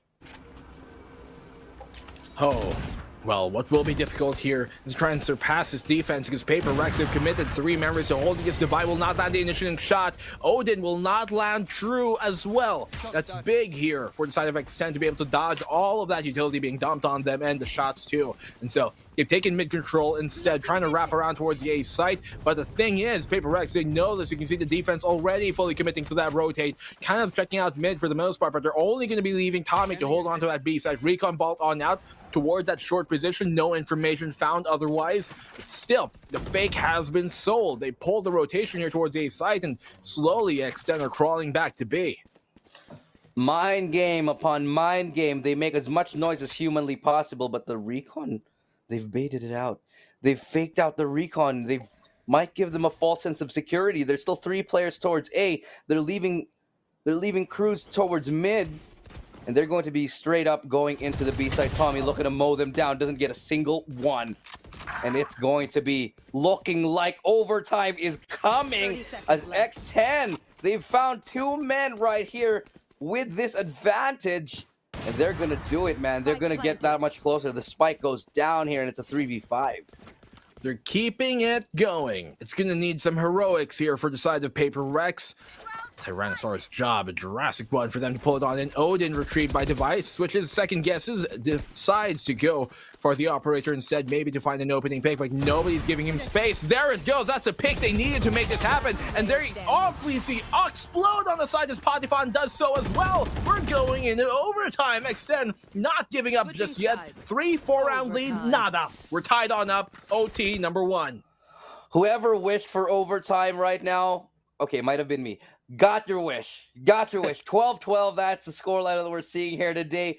Classic matchup. Paper Rex, man, they started off strong, but X10, they're not letting that title of number 1 in SEA go. They want to take this home. They want to secure this. They want to get to that grand final as clean as possible. And they're doing it, man. They've held on, showing the mental fortitude. No signs of slowing down, Forsaken getting better over time, aging like a fine wine. In the meantime, the others on the side of X10 looking a little bit worse for wear. Potifon's having a little bit of a quiet game. And look at this, the aggressive play, the flash, the counter flash to that play. Potifon, a desperation, a Hail Mary gets denied here. Oh. Counter flash, man. I think that was from, who was that from? Was that from Benkai? Yeah, I think it was from Benkai, right? Just in case they tried that play again. My God. It's a good read then from Benkai to start off with that flash. And right now, Paper Rex crawling their way up here into that A main position once more. Now, there is on the other end of things, Scary and Cruz holding down the line. But will it be enough here for Extender? Down the man. Paper Rex looking to use the man advantage that they got. They can play the trades here. they can take this round, the first one of overtime, but the thing is, it's going to come at a hefty price perhaps, because X10 are looking to make this as painful as possible. Here comes on the execute wall and up to get the angle up above, and Cruz will be finding that opening pick, but a triple here from Mindfreak. Paper Rex here securing one, bringing it back though. Fox not giving up just yet. He's not done. He refuses to yield, refuses to acquiesce, and they're going to take another attempt here. A crack at retaking the site. Fox going for the quick adjustment. He gets one, still has two more to find, has an Odin in his hands. Is isolated, separated. Tommy and Benkai, two extremities on the map right now. One under Hell, one under A main. He has to come up huge, tries to go for the tap, changes in guns. Not too confident with his abilities to land the Odin, but they've got each other's crossfire. He finds one, looking for the adjustment. Can he get it? Pulls out the classic, gets the recon here, taps the bomb just so he gets it, but no, Tommy in the end will prevail for Paper Rex. A heroic attempt from Fox, but it was shut down, smited by the hands of the Paper Rex. It came down to the wire. It came down to some heroics too. Fox is there. A triple on him, ending it on Tommy. And well, PRX, Paper Rex, a single round away from closing out the series. And X10, well, they're looking to bring us into overtime number 2. Will we go the distance once more? Will they find their way? There's a question. X10, they've got the guiding light here to try and open things on up. But Paper Rex, they're trying to keep him in the dark for now. Well. Here we are, Paper Rex. They've held on thus long, this far and this long. X10, they will just not go away. They refuse to back down. I don't blame them.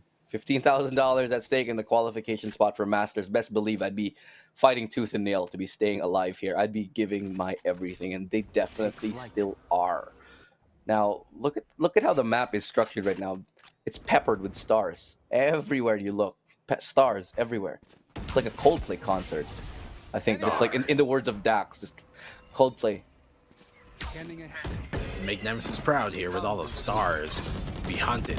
But Patifon, he's made his way on in. Fox is finding the opening. Forsaken now going to answer back and taking down Patifon. But the double opener here from Fox is just sliding on in. Very quick, very sly. 3v4 with the favor on X10. Dude, they're looking to bring us into overtime once more. But Paper Rex, heroics on their side. You're going to need to go on big here. Cruz holding down that A main position, a very strong one that will be a very, I guess, powerful position that Paper Rex, they're going to have to flush on out. But Sushi Boys, look at this. He's going to find one. He's going to find a second. No! Tommy's swinging on back into 2v3. Information given away. Fox is going to capitalize on that. And smelling like overtime number 2 on Devi. Last one left alive. And he's going to be actually finding that on a Cruise. There it goes. 13-13. OT number 2. We're going to go the distance here. We're not done just yet.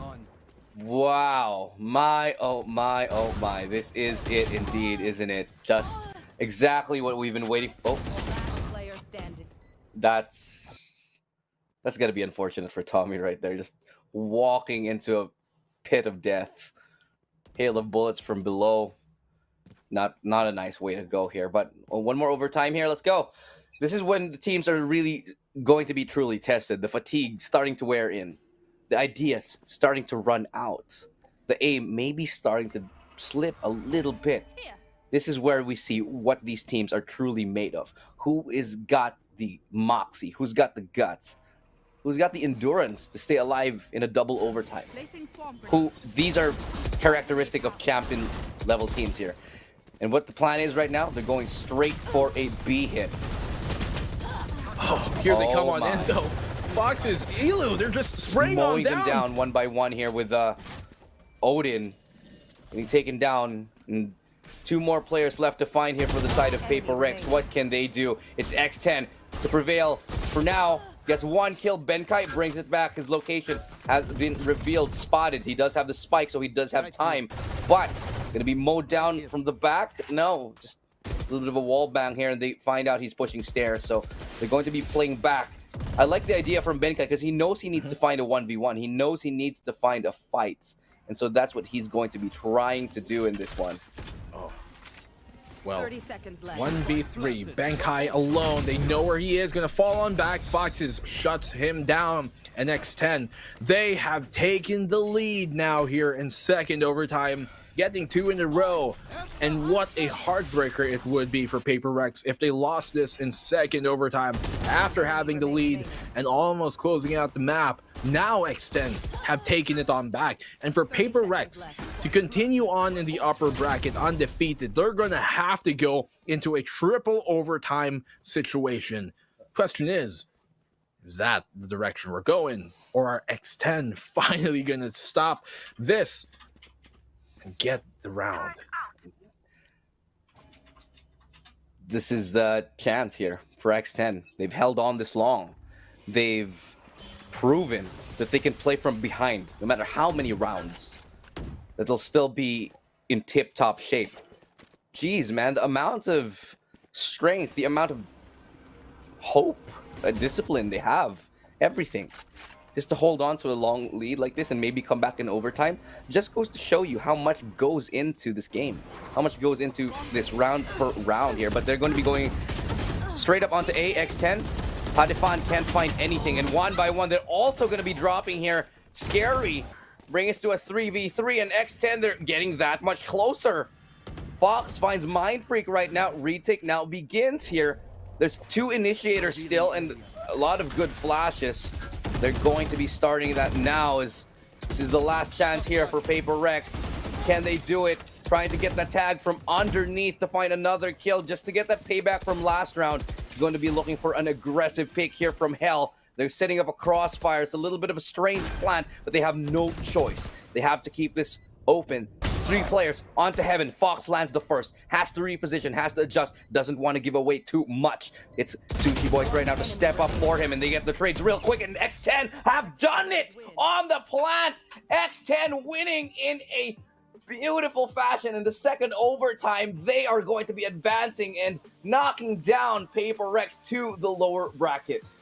Man, what a heartbreaker of a loss there for Paper Rex. You saw them actually, they took the lead finally. They were looking to close it on off. It was like 12-9 or something, but what a run from X10 to come back into that. And then, even though they lost that opening overtime round, they came back into second, brought it to overtime number 2, went on a 3-0 run in overtime. And that was it. That's all they sang. And X10, undefeated, will be moving on over as Paper Rex, the last team to be relegated to the lower bracket, are going to have to fight their way out and scramble in the elimination round of the lower bracket. And guys, mind you, watching the 24-hour VALORANT stream, by the way. No, I'm kidding. Because we still have another best of 3 after this.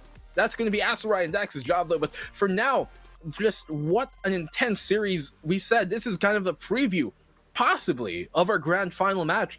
And Ilu, I think that's a very worthy preview to call that. It's only a best of 3, but grand finals will be a best of 5. Imagine the lengths that is going to go to. Look, I would have been happy to say, okay, what a great match. I'm ready to turn in for the night. I'm ready to sleep and be, okay, X10 and Paper X. That's just what a way to end the day. But no, we have more. I'm so hyped because there's going to be another best of 3 here. And we're just we're in for a treat. SEA Valorant like this, opportunities don't come like this often. And so whenever we get an opportunity, I feel like we've struck gold. We've got another great best of 3 series next, and that's going to be also amazing here. But before we talk about that one, of course, let's go ahead and zoom in on this one. We got X10 performing 13-5 in this match against Paper Rex. Look, let's be real here. This was all about endurance. At the very end of it, you saw, I think people were getting, I think players right now from both sides were kind of getting a little bit lost as to what to do, as to how to break through the rounds, how to break through the defenses and the crossfires. It became about a battle of attrition. And in the end, X10 just had more of the stuff to take them home. Oh, man.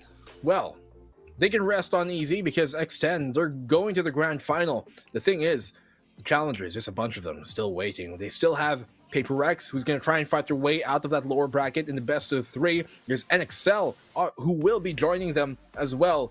And, of course, there will be, Full Sense coming up on here, I believe, versus NXL versus Full Sense, yes, to fight on now to join either Paper Rex in that lower bracket final. to see who will be the challenger for the throne. So X10 once more clinching that grand final slot, just deservedly so. They were the finalists, they were the winners, actually the champions of SEA Masters 1, and they're looking to continue that tenure, keeping the crown on their heads. So the Thailand region, they're definitely going to be super happy about that right now. Paper Rex, though, a heartbreaker of a loss, such a hardly fought one, going late into the night, as you said, burning that midnight oil. But Ilu, we're still not done here for today, because day number 3 of the VCT Challengers Finals has not yet concluded. We still have the match versus Full Sense and NXL League game to see who's actually going to come up against Paper Rex tomorrow. But that will be played on tonight here in another best of 3, and that's just another match that I feel like will also go the distance.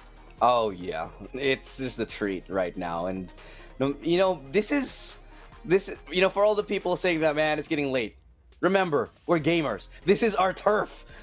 We stay up this late just to play.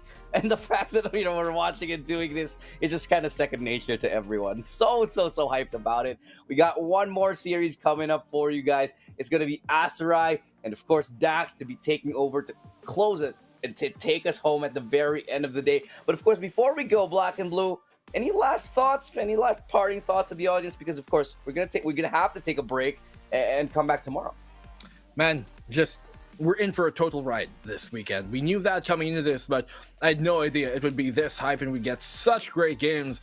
And I just have to applaud everybody who's still sticking around, because it's getting late in the night and we're still on board for another match, and that's just something to behold. What we just saw, we saw some great plays from many different players. Patifan stepping on up, Forsaken stepping on up, Mind Freak. Still, that's by far, I think, my favorite play of this weekend. I'm looking to see something top that so far. It might not be an ace, it might not be, I guess, the craziest thing, but just the way that the events unfolded, completely detained for that whole thing, that was just a great play, and we got that from this series. And so as we move into what will be our final game of the day later on, unfortunately, it will be Dax and Aserai to take that one home. So, Ilu, I think we got something to say before we go to that break. Yeah, it's just been a great day here. But again, it's time for us to say goodbye, and thank you everybody for tuning in, supporting us. Again, I'm Illustrato, this is Black and Blue. Follow us on our social media pages if you like who we are or how we cast or whatever, and you want to find out more about us. Just Google, it's fine. It'll all be right there. But we're gonna take a break, so it's time for us to say good game and good night. We will see you tomorrow, but you'll be hanging out with Aserai and Dax here for the last series of the day.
The day is not over. We are back from the break, and here we are. The upper bracket finals is done. Here we go for the lower bracket one as NXL League game and Full Sense fight for tournament life. It's another best of 3. My name is Asarai, and with me now is Dax, and we'll give a much-needed rest for the other dudes who were just coming in. I forgot their names, but you know what? It's fine because we're here, man.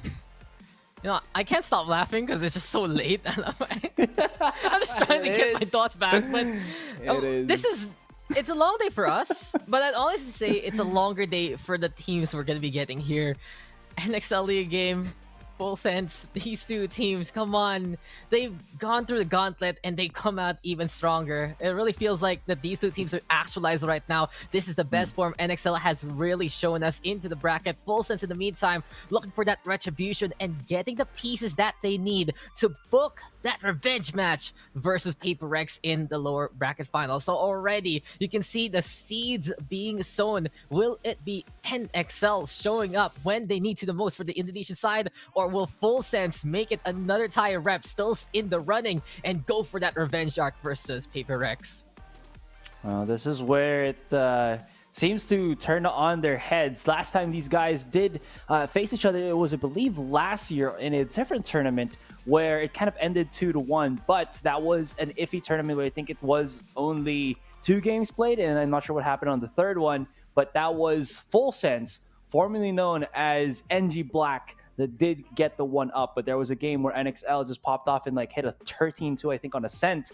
This was with a different iteration of the teams, but it does give you a bit of metric that this is going to be, in some form of manner, a grudge match for NXL. Now, looking at the rosters real quick, this is the team coming from Thailand that we have seen pop off with that flash meta play, and it's been fantastic. Lammy Snacks has been an amazing initiator player, and you know who feeds off of that? You know who beat the bejesus out of 6045 Pirates a while ago, last map on Haven?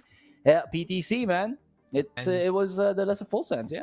And don't forget, his name is also John Olsen. Come on, not just PTC show, but John Olsen coming close enough and really showing the power of that Phoenix. And that's the thing, you allow these guys to just go for it. In the meantime, though, on the other side, NXL Liga game, they're really just leagues above the competition right now in the lower bracket side. They've gone through one of the hardest routes here at Sarai. Cerberus Esports, CVT Gaming, Bren Esports, all falling into their hand.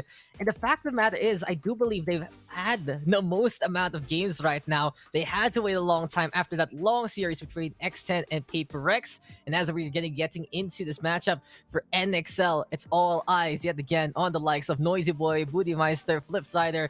They can really show on up when they're needed to the most.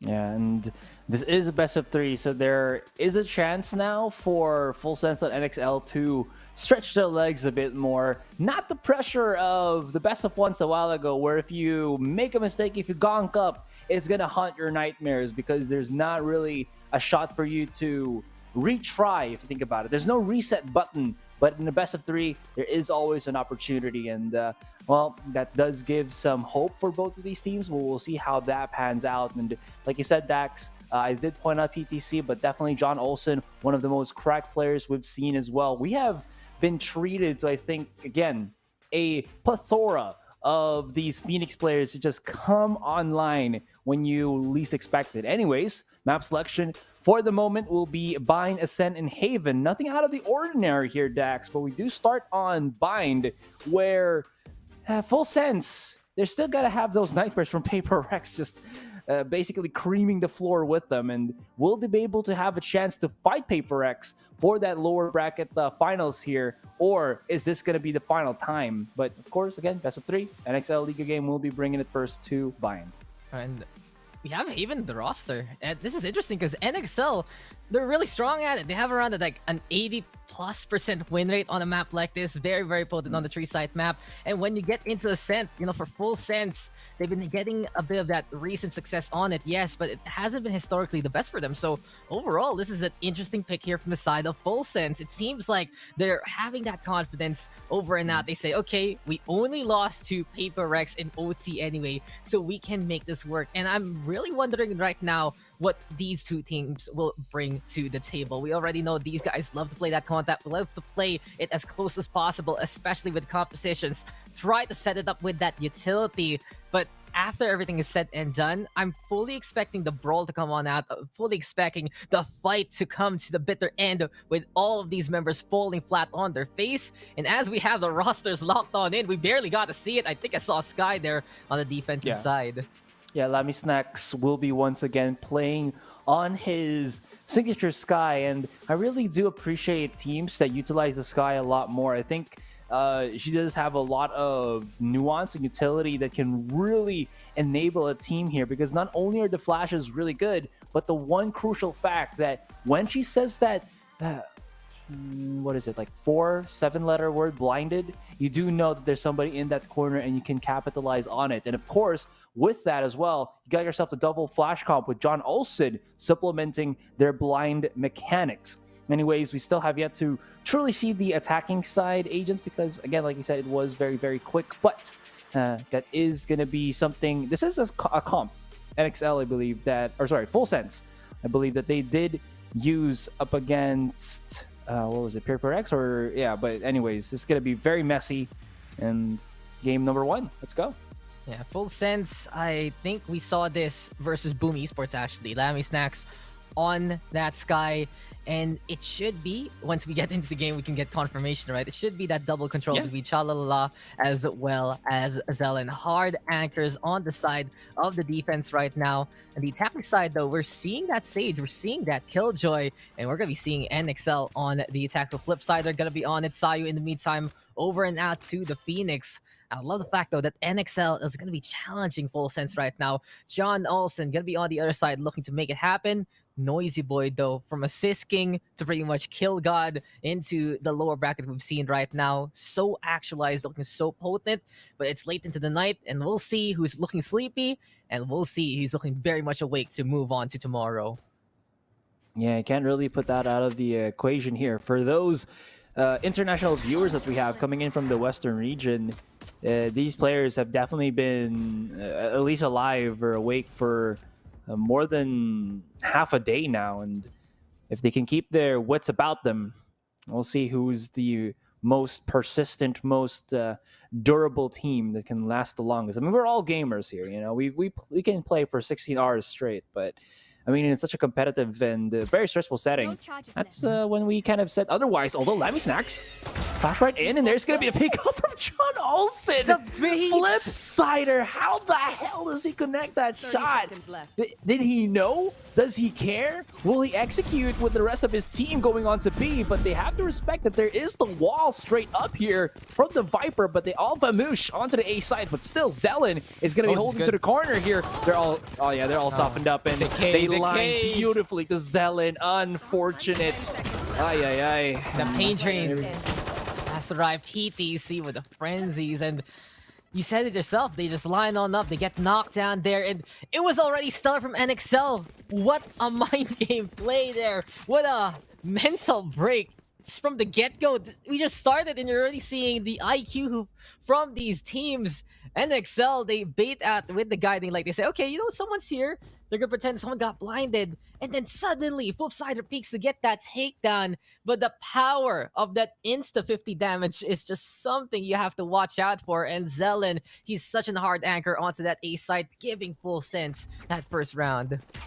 First things first, man.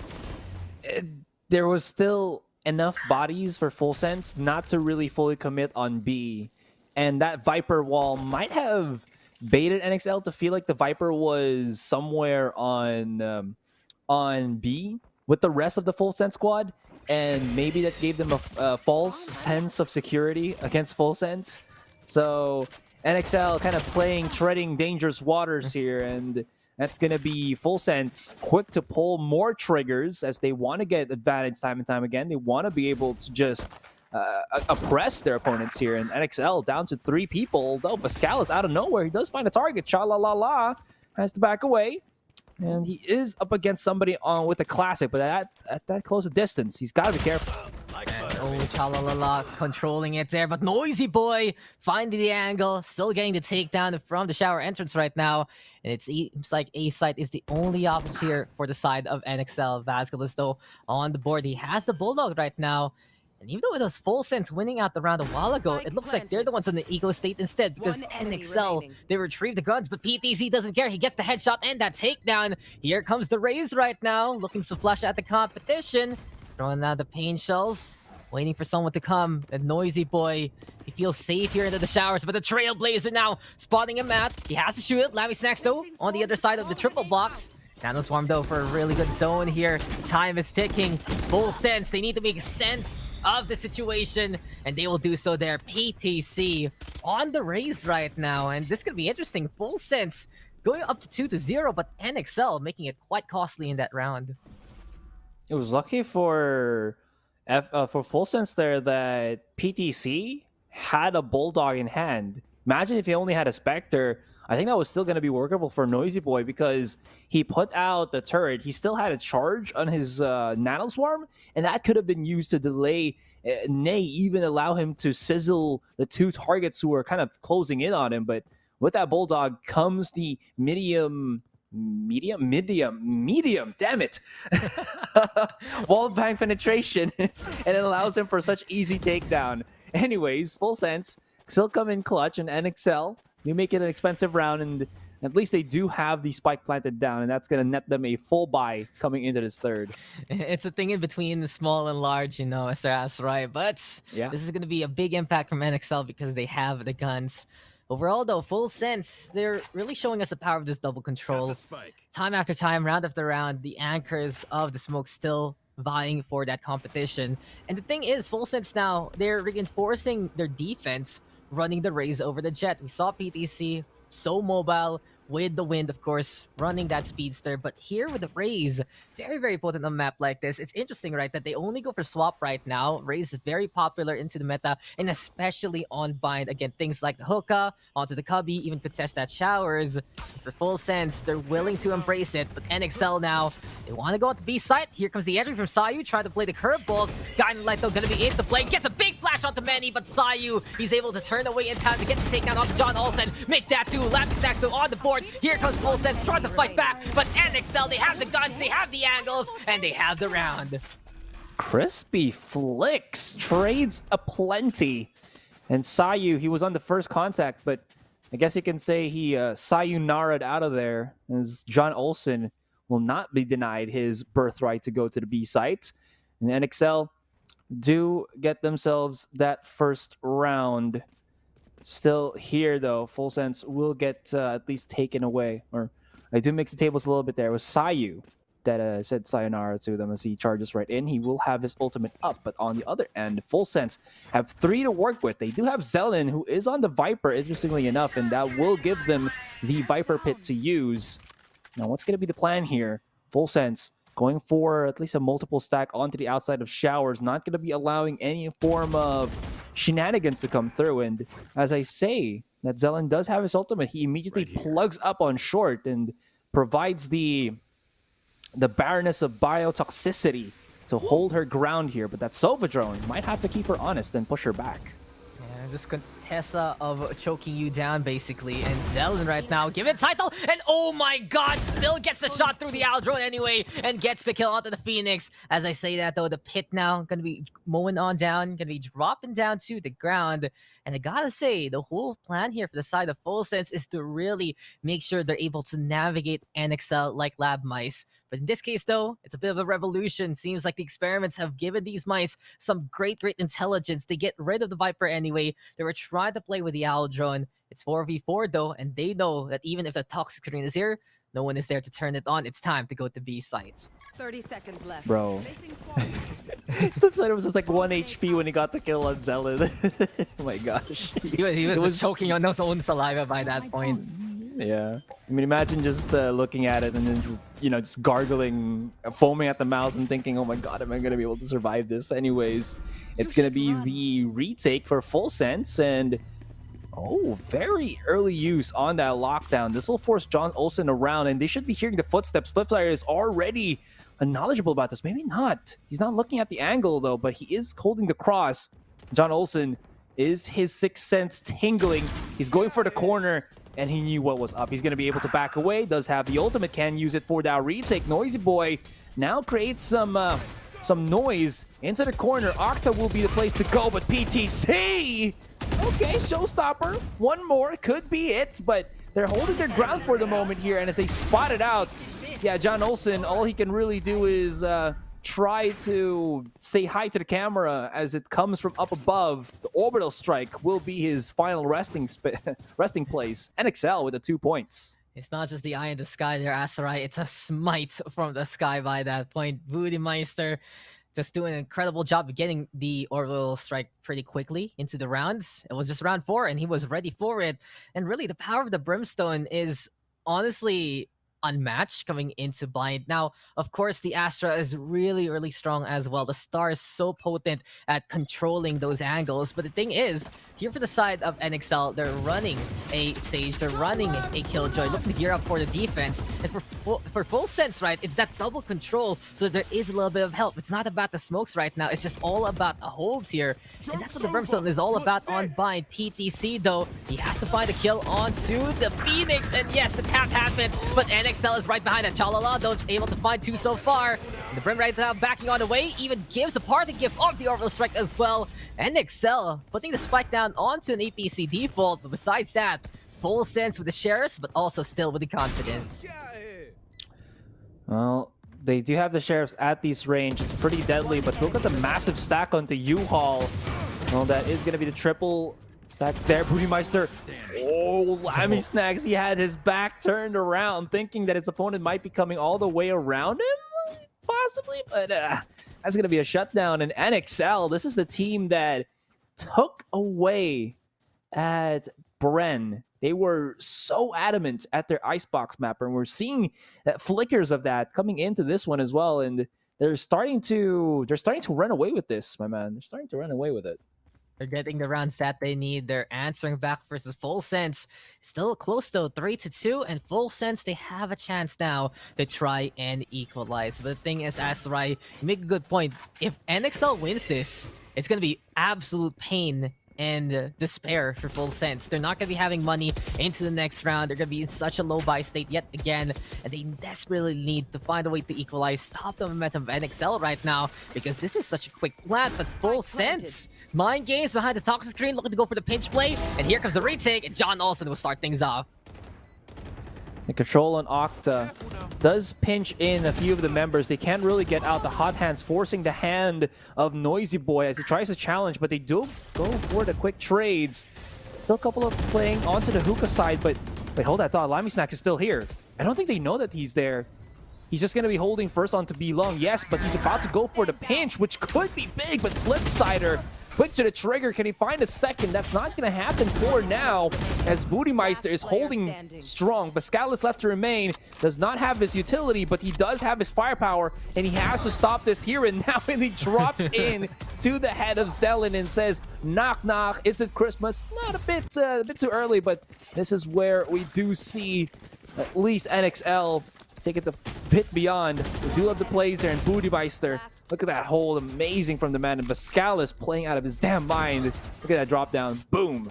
He just went at his opponent. He said, okay, I'll give you a fistful of lead. And that was just NXL feeling very confident in the round like that. They knew they didn't really have anyone on to be long. They just went for that short push and put the spike down. And even though they went into the lair of Full Sense, it still was a victory for NXL. And now Full Sense, they're struggling here in the economy. They have a Hero Spectre, they have 4 Sheriffs, they do have the Seekers and to run it back. But this is a round where they basically have to steal some guns away from the opposition and try to fight back that way. NXL, though, playing very careful. And Bootymeister, come on, Asarai. He just used the Orbital Strike a while ago. He has a Laser Beam yet again alongside the Res as well as that Lockdown. NXL with lots of means of control right now. Well, we'll see how this pans. FS Chalalala now kind of situated here onto the short side. He is in pocket, but will that pocket be picked away by the hands of NXL as they're looking, setting their sights onto the A site. 4 bodies stacked here, Dax. The smokes are coming aplenty, but there's also, of course, the contact coming in. The smokes from the Viper making the members of NX honest for the moment. Zelen is popping a couple of shots, but will be whipping onto the Sheriff. Not really a weapon that allows you to really be capitalized on if you do not connect those. It goes wildly to the corner. One is hiding inside the smoke. They know that one is onto the U-Haul as well and need to flush him out around here in the 10. The Flipsider's down. His teammate follows around. Always gonna go for it. Bait the shot. Lammy Snacks, can you do it? Not gonna happen, but John Olsen comes behind for the double. But Seo's gonna be the one to finalize it all. And NXL, 5 straight rounds, and Full Sense have yet to find them another. And the thing is, NXL, they're really getting the money. And sure, John Olsen, good to see him get those kills, but unfortunately, it's not going to be helping them on the ultimate side. The run it back is still available, and NXL, they just have so much money right now. They're keeping it up, they're keeping on the creds, they're keeping on their streak. But Full Sense, every other round is going to be a buy. Every other round is going to be a chance for them to try and at least fight with the same firepower. We'll see it though, unless NXL can just keep this momentum as right and run away on the attacking side. What is this immediate rotation from Full Sense to go straight for the A after they find nothing on B long? This could actually work out for them, but I think the problem now for Full Sense is they can't really find that those openings. John Olsen left to play to his own devices, has to control Hookah for the moment, and as he spots out one, immediately backs off, throws out the hot hand so that nobody can rush him through, but this gives NXL maybe a bit of understanding that Hookah might have been given up, which it is, in a very, very passive, very, very back of the site play style for Full Sense. They are going to be rotating PTC out, but they have to respect that Seo, well, as he uses that run it back, is going to get flushed. Oh no, they're going to try to pincer him in. It's going to be very delicate, and here we go. John Olsen and PTC coming on through to get those takedowns. Heavy stack here from the side of NXL. Not really working out to fruition. It's just going to be a close firefight right now. It's just direct combat here between these two. The only thing in the way has to be the tin can. And Flipsider, he's just going on through, but Lammy Stacks and PTC bring it back. Full Sense, they say, why don't you guys line up? We're going to line up as well and see who will survive. And Full Sense, they are 5 out of 5 in that one. They survive and take that round. Full Sense, great use, or great, I would say it is clairvoyance to get back into the site. Usually when you're in that kind of position, right, and you have your opponents that can throw utility to flush you out on your corners of the world on the B, you have to just relegate and back it off. But because they had Zelen still alive, because the Viper wall softened things up, and if you think about it, if your opponent pushes through the smoke, you will see the barrel first, and that means that you can have like a quick spray down before, a split second before they see you, and you can deal the damage. And they knew, but since Seo, they kind of tell them, we're going to go for the push because of my ultimate, this is going to be something. What? That rotation though, the smoke a tad too late, and well, Zelen, very, very important member to have defended the side because he's a Viper, now down for the board. 4 versus 5, and NXL have everything working for them. Seo, he's going to be going for the fight, but PTC sieging on into the shower. And thing is, it was very delicate there for the side of Full Sense to lead the showers just like that. They lost the Viper as a result, but NXL, since they reinforced on the short side instead, and Seo cannot win that 1v1, it is going to be high time for Full Sense to have some other angles of attack. And Cha-la-la-la, figuring things out. Noisy Boy going to go in on down. Showstopper, though, has been prime unleashed. And PTC, he will trade blows, and he will take Vasquez with him to hell and back, and hell and back again. NXL, though, saying, okay, this isn't working. A side is a graveyard for us. Let's go over to B. Let's zone him out with this incendiary. And this is Full Sense now have to wait out the flames. Trying to see if everyone can reinforce as now the spike is planted. But it's Full Sense with the man advantage. Technically, John Olsen can try to go through those flames because there's a tiny little gap that I don't think he'll take damage on. But he waits for his teammate smartly. Dying is also a good option for him because he knows where the one is going to be coming from, which is elbow. But it seems like Booty Meister will put some elbow grease into that angle. Lammy Snack still will be able to clutch out the round. And another will be taken by Full Sense here. Very gritty, but still in the end, they almost equalize 5-4. This aggressive peak from PTC though on that replay. Oof, but I'm not sure what happened here, but maybe, just maybe, it's Booty Meister just being a bit of a sneaky booty, you know? you yes. Yeah, That's exactly. right. You're loving his name, Booty Meister. He is really just a connoisseur of all of that and more. But you know, speaking of things like backside, it does feel like he just navigated really well. Unfortunately, though, he did move on the round, and that's the thing. These mistakes that happen from time to time, it seems like Full Sense are the ones who are able to capitalize a little bit more in the past few rounds, and that's allowed them to come back into this game here, Astray. The fact of the matter is, sure, Full Sense do make initial mistakes and they lose people as a result, but especially in this round, they've found ways to really correct them as much as possible. So as we get back into the action, seems like NXL are going to be on the pistols. Full Sense in the meantime, they're defending with the rifles yet again, and here we go with the double controller on the A side. PTC though, winning it out against Noisy Boy and Full Sense. Love those rifles, love that extra fire rate and extra range on their parts. They're just hunting down whoever's coming their way. Yeah, when you know your opponent is just gonna be on the weaker weapons, you don't have to rotate the rest of your squad and get faked out. And Full Sense, knowing this fully, just say, yeah, it's not gonna work. We're gonna hold our angles. We have the better weapons. We can work these at range. And even if you try charging in 2 versus 3 at the site, and if you get taken down, you can always play the retake. And I think Full Sense just having a very much good understanding of what they needed to do in that particular round just net them another victory. 5-5, and NXL have kind of lost a bit of their luster here. Full Sense starting to really utilize these Viper walls, and they're really irking, I would say, NXL, because I think NXL have been made honest to kind of respect the insta 50 damage of Viper. My goodness, that 206 patch really hurt him, but Sayo will not get stopped, and he just charges right in. A couple more members will be on Octa, but B-side is theirs for the taking. Yeah, that's it. Timing is everything. Get on through to the other side, and Lammy Snacksy is just basically walled on off there. Here comes the push, and it's a kill pit made by the side of NXL. No way in, no way out. You are trapped there like lambs to slaughter, and as the spike is planted, it will be the side of NXL right now, keeping the advantage. Full Sense though, trying to come on through. He's looking for the angles. Cha-la-la-la with the kill there on Noisy Boy, but Booty Meister, he's here again, trying to play the flank on the rear end. Cha-la-la though, still getting 3. Saw you burning that PTC. Hottest Fury is there, but Zelen, he's sticking, but Booty Meister will stab him instead. NXL, they win out the fight, and it seems like they're butchers on B sites. That was a very close take there, but this play was clinical. It was also up to Flipsider to just like throw out his wall and keep them contained. I think the defenders there kind of panicked a little bit and wanted to defend as the Killjoy ultimate had, but they might have forgotten there was a teleporter right behind them, so they could have elected to just leave, or, you know, Lamistex could have just left John Olsen to his own devices and went for the other 4 to just rotate.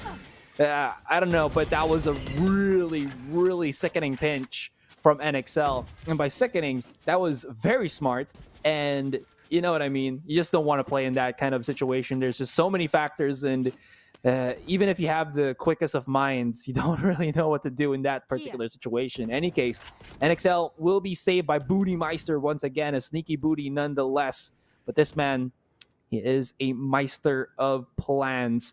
Sayo, though, once again, is almost charged up with his ultimate. Gonna be charging through here with the curveball as he does clear out U-Haul. Very, very effective position. Very, very effective take.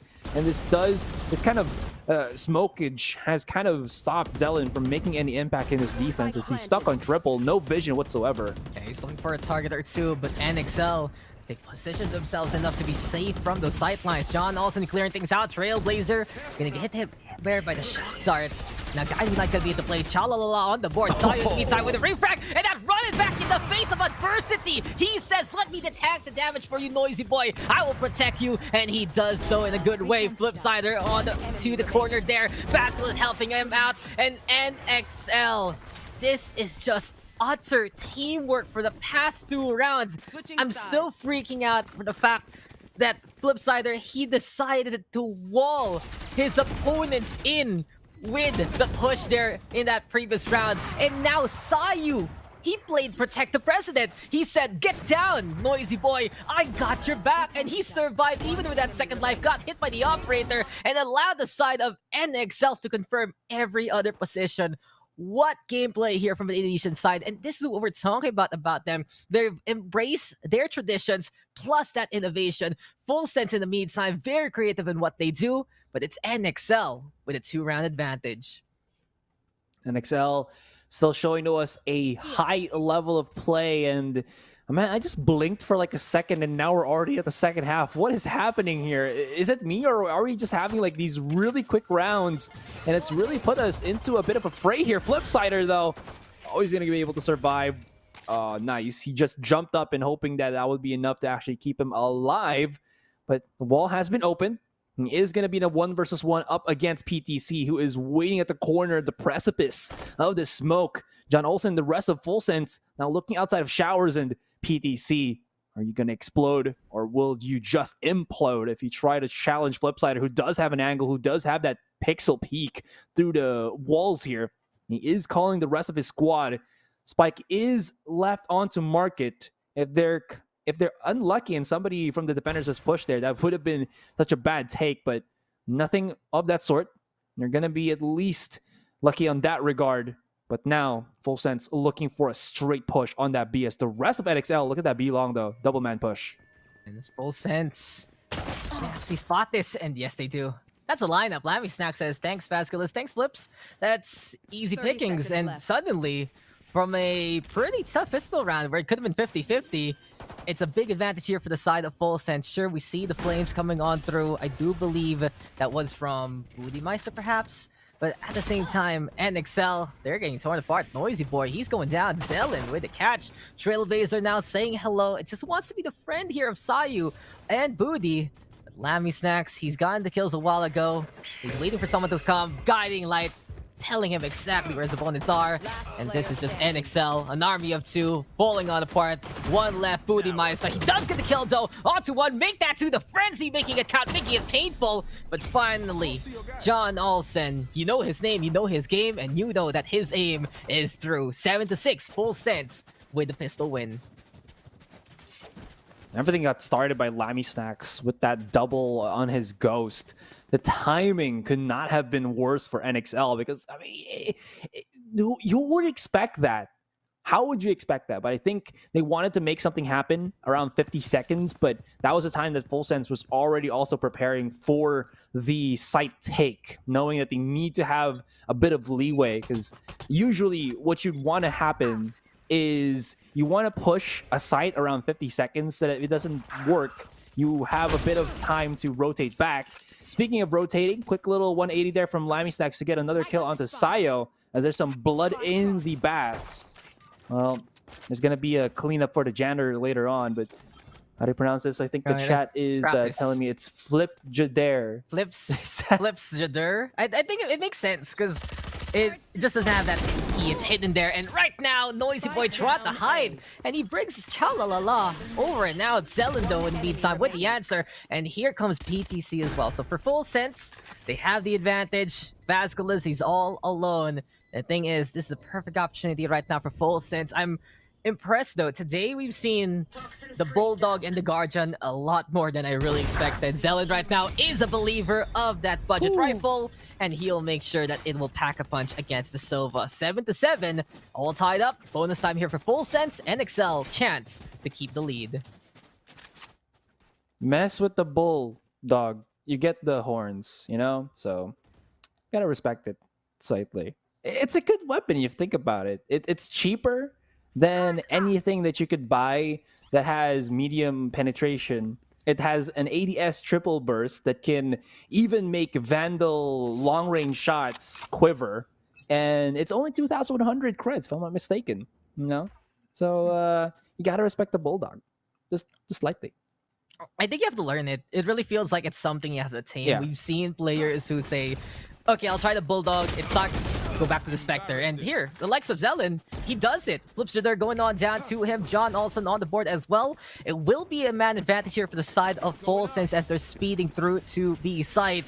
And the question is, what can Vasquez really do? That's going to be the screen. In the way, and oh my god, John Olsen, you are just an absolute Chad there. Doesn't care about the poison cloud, doesn't care about the paint shells, and he decides to go for the peak. No one home though. Very lucky for Vasquez to get out with his life, but it's 4v3, and Full Sense has the plant down.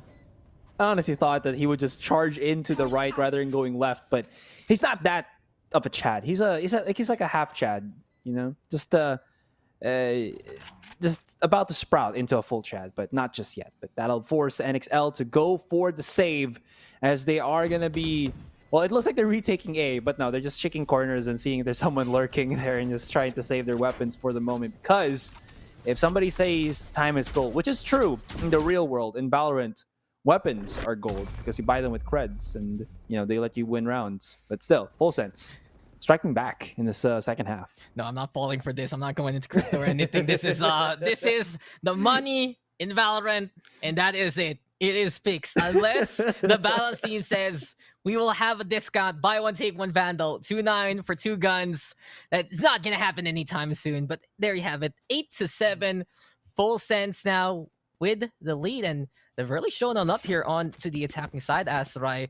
Just the speed between John Olsen and PTC. They can go on through Lammy Stacks, giving them a bit of that intel and giving a bit of that coverage. And as we say, between the Brimstone smokes setting things up and a few of the mind games there from the Viper as well, it's really a good comp right now for full Sense Siege. But NXL, don't count them out, because between the Sage and the Killjoy, they are prepared to hold these lines. Well, speaking of the Killjoy, they've actually put Noisy Boy now to go for the B site, which they haven't really done in the past couple of rounds here. He's also put a kind of one-way with the Nanoswarm, so if he starts hearing the spike getting planted down, he can use that to at least delay it for a moment so the rest of his teammates can go there. Still leaving Flipster there to, did I pronounce that right now? But to just hold the flank on A, and Mazellan, he just cannot find a safe ground a safe haven to just plant this spike. My goodness. Yeah, that one way is just filthy sick. But anyways, it's still going to be the retake for NXL.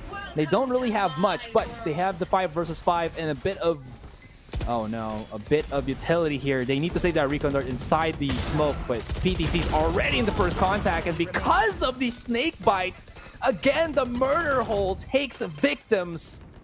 Oh no, and Flips are there. Oh my gosh, he's just gonna have to save over there. All right, just back away. Oh my Take god, the that's weapon. right. Why?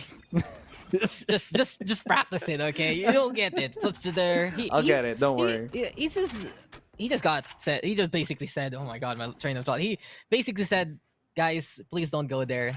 And the whole NXL team says, "No, we got this. We got this," and they immediately got murdered. It really is the power of that Viper. You have so low visibility in that Viper's pit.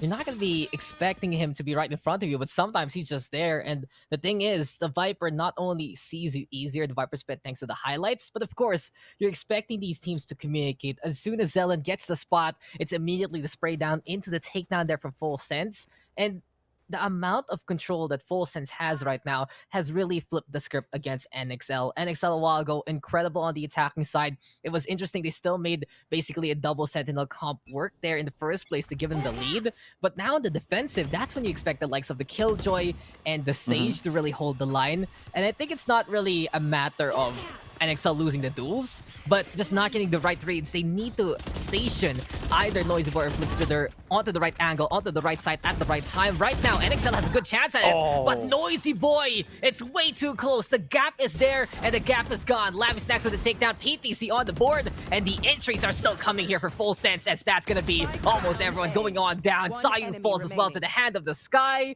Vasquez is left to his own devices. And he will be just a quick little bite for stacks of Lammy Snacks. And man, I know that, you know, people say that vitamin D is good for you, right? The sunlight and whatnot, but I think too much sun is bad for your health. And we're seeing that right now for NXL, as they're getting a bit too much blinded here by Full Sense. This double flash comb is really coming full swing for this Thai team, and NXL cannot react. And like you said, right, it doesn't seem like NXL are supposed to lose, but I think because of the fast takes and fast flashes, it's catching them unawares. And even though they try to adapt to it, there's just not really that you can do with the speed of execution and full sense and NXL's at least not ability to refrag because they can't see their damn targets. It's very difficult for NXL here to find any leeway. What's going to be the option for them is to just try to go for a close quarter combat right here and now, like something of this positioning in hookah, and hope to dear that something will maybe transpire from this. The biggest thing right now is Full Sense is going past the speed limit. They're so quick at getting closer and closer to NXL. And that's the problem. NXL are just unable to really put a stop to what they have to do. And the thing is, as Sayu decides to go for the run it back and sees no one is there, it's another opportunity gone to waste here for the side of NXL. They just need to slow things down. They just need to find a way to put a stop to the snowball. And Full Sense, they're already on A side. And Bootymeister, that's biggie for NXL. John Olsen going on down. He's been that hard contact into the front lines. But without the Phoenix, it is going to be high time now for NXL to go for the push here. Zelen, does he have a lineup or is he just going around? Oh, he's just going to be going around here for that contact. Waldo to come up. They immediately use Bootymeister's ultimate to flush out the angles here. Lamisex does have a little bit of a hole to try to push through, but it is getting contained by the rest of the members of Full Sense, and that is going to be, or sorry, not Full Sense rather, but NXL, and that is going to be a retake for them. All started by Bootymeister, and they force out everybody. Thought there was going to be some sort of lineup play for Zelen, but it seems like it did not just happen there, and yeah, that's a tight little squeeze. And Full Sense cannot really pierce through, and Flips, I'm just gonna call him for that right now, is gonna keep the dream alive. 8-10, still not yet over. They do at least stave off or calm the storm that is Full Sense and hold on for much longer. And that was actually, I think, a good round for them, because if not, that would have been possibly another weaker buy for NXL coming into this round. I mean, they at least do keep their weapons for the moment. MVP barrier orb from Flips. That was big. Not only did it blockade the shower peaks, did you watch that Seeker? Again and again and again and again and again and again. He kept headbutting the wall to no avail. And suddenly he was just on the other side of it. It was like a toll gate that NXL set on up, and they knocked down Full Sense down a peg. And that's the thing. Slow down Full Sense. Even though that FS was able to set up onto a site, getting rid of John Olsen is removing the turbo boost from the Full Sense vehicle. And Flips, he's done it! Just the wall bangs there, hits the headshot eventually as PTC tries to peek into the hookah. Big kill right now, and if NXL can get the initial frag coming onto the board, it's so much easier for them. 5v4, Full Sense though looking to set up on a site, but they know they're down a man. Oh, there's going to be a quick peek there from Bootymeister. Rather unfortunate that he was caught out in the open, and Zelen immediately plants down that spike.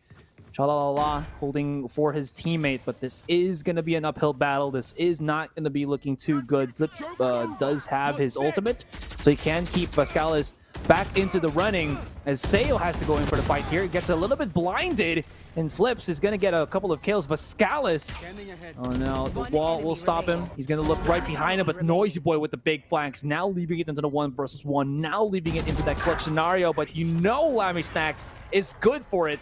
And even though it seems like it was a 1v1, you could call it a 1.5 versus 1, because he still had his teammates Snakebite at least going to have to force Vascalis to wide swing, because he does not want to step in that, not because of the slower damage, but because it does make you vulnerable, meaning that you take more damage from bullets, which is not really a fun time if you think about it, Dax. You take more damage, you die faster. Lammy Snacks able to feast on the opposition.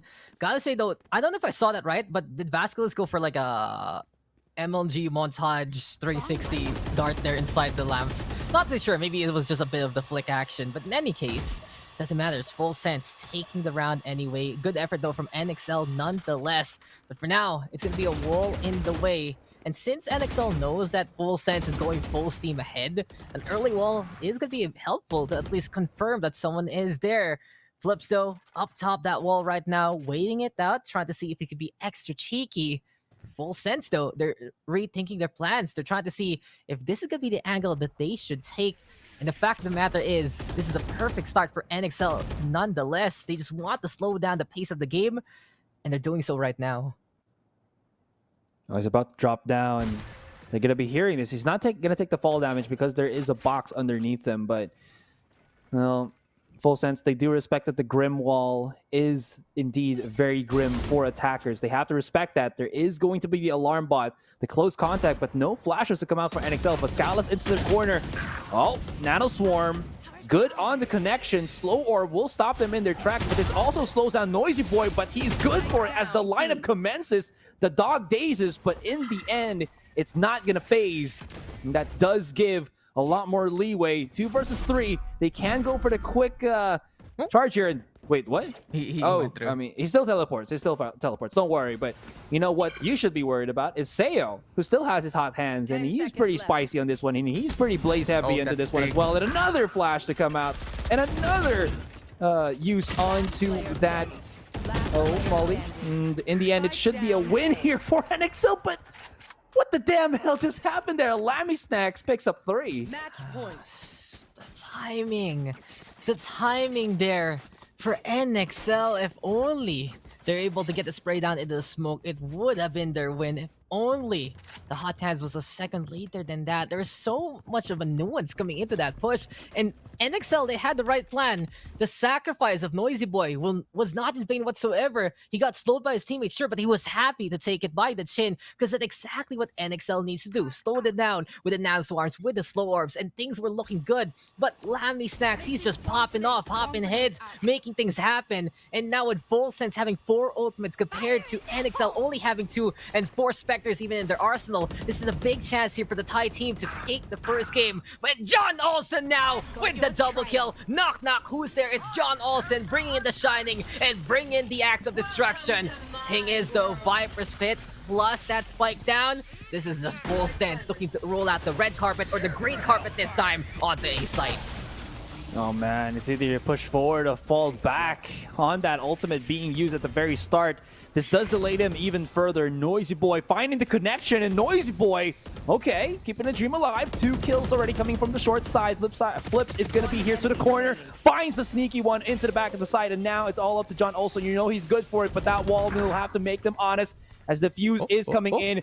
Noisy Boy, I don't think he knows. I don't think he knows, and he is a ninja up above. Believe the it. clutcherist. That's right, believe it! The Shinobi wave from Flipster there! He just said, he just does it! He just does it! He doesn't care about 1 HP. He doesn't care about his teammates dying. He says, I will defuse this. That's the plan. And Noisy Boy, again, just fragging out of control. It's funny because Noisy Boy really had that game where he had like 4 kills and then a million assists, and then against Bren, he said, it's my time to shine. I'm going to be MVP with the takedowns. And he's still keeping it up. But the decision making right now from NXL, trusting each other and saying, please protect me or please sacrifice yourself. It's working on out to keep them alive. Sure, there have been some crucial mistakes, but we're not done thanks to that last round of intelligence.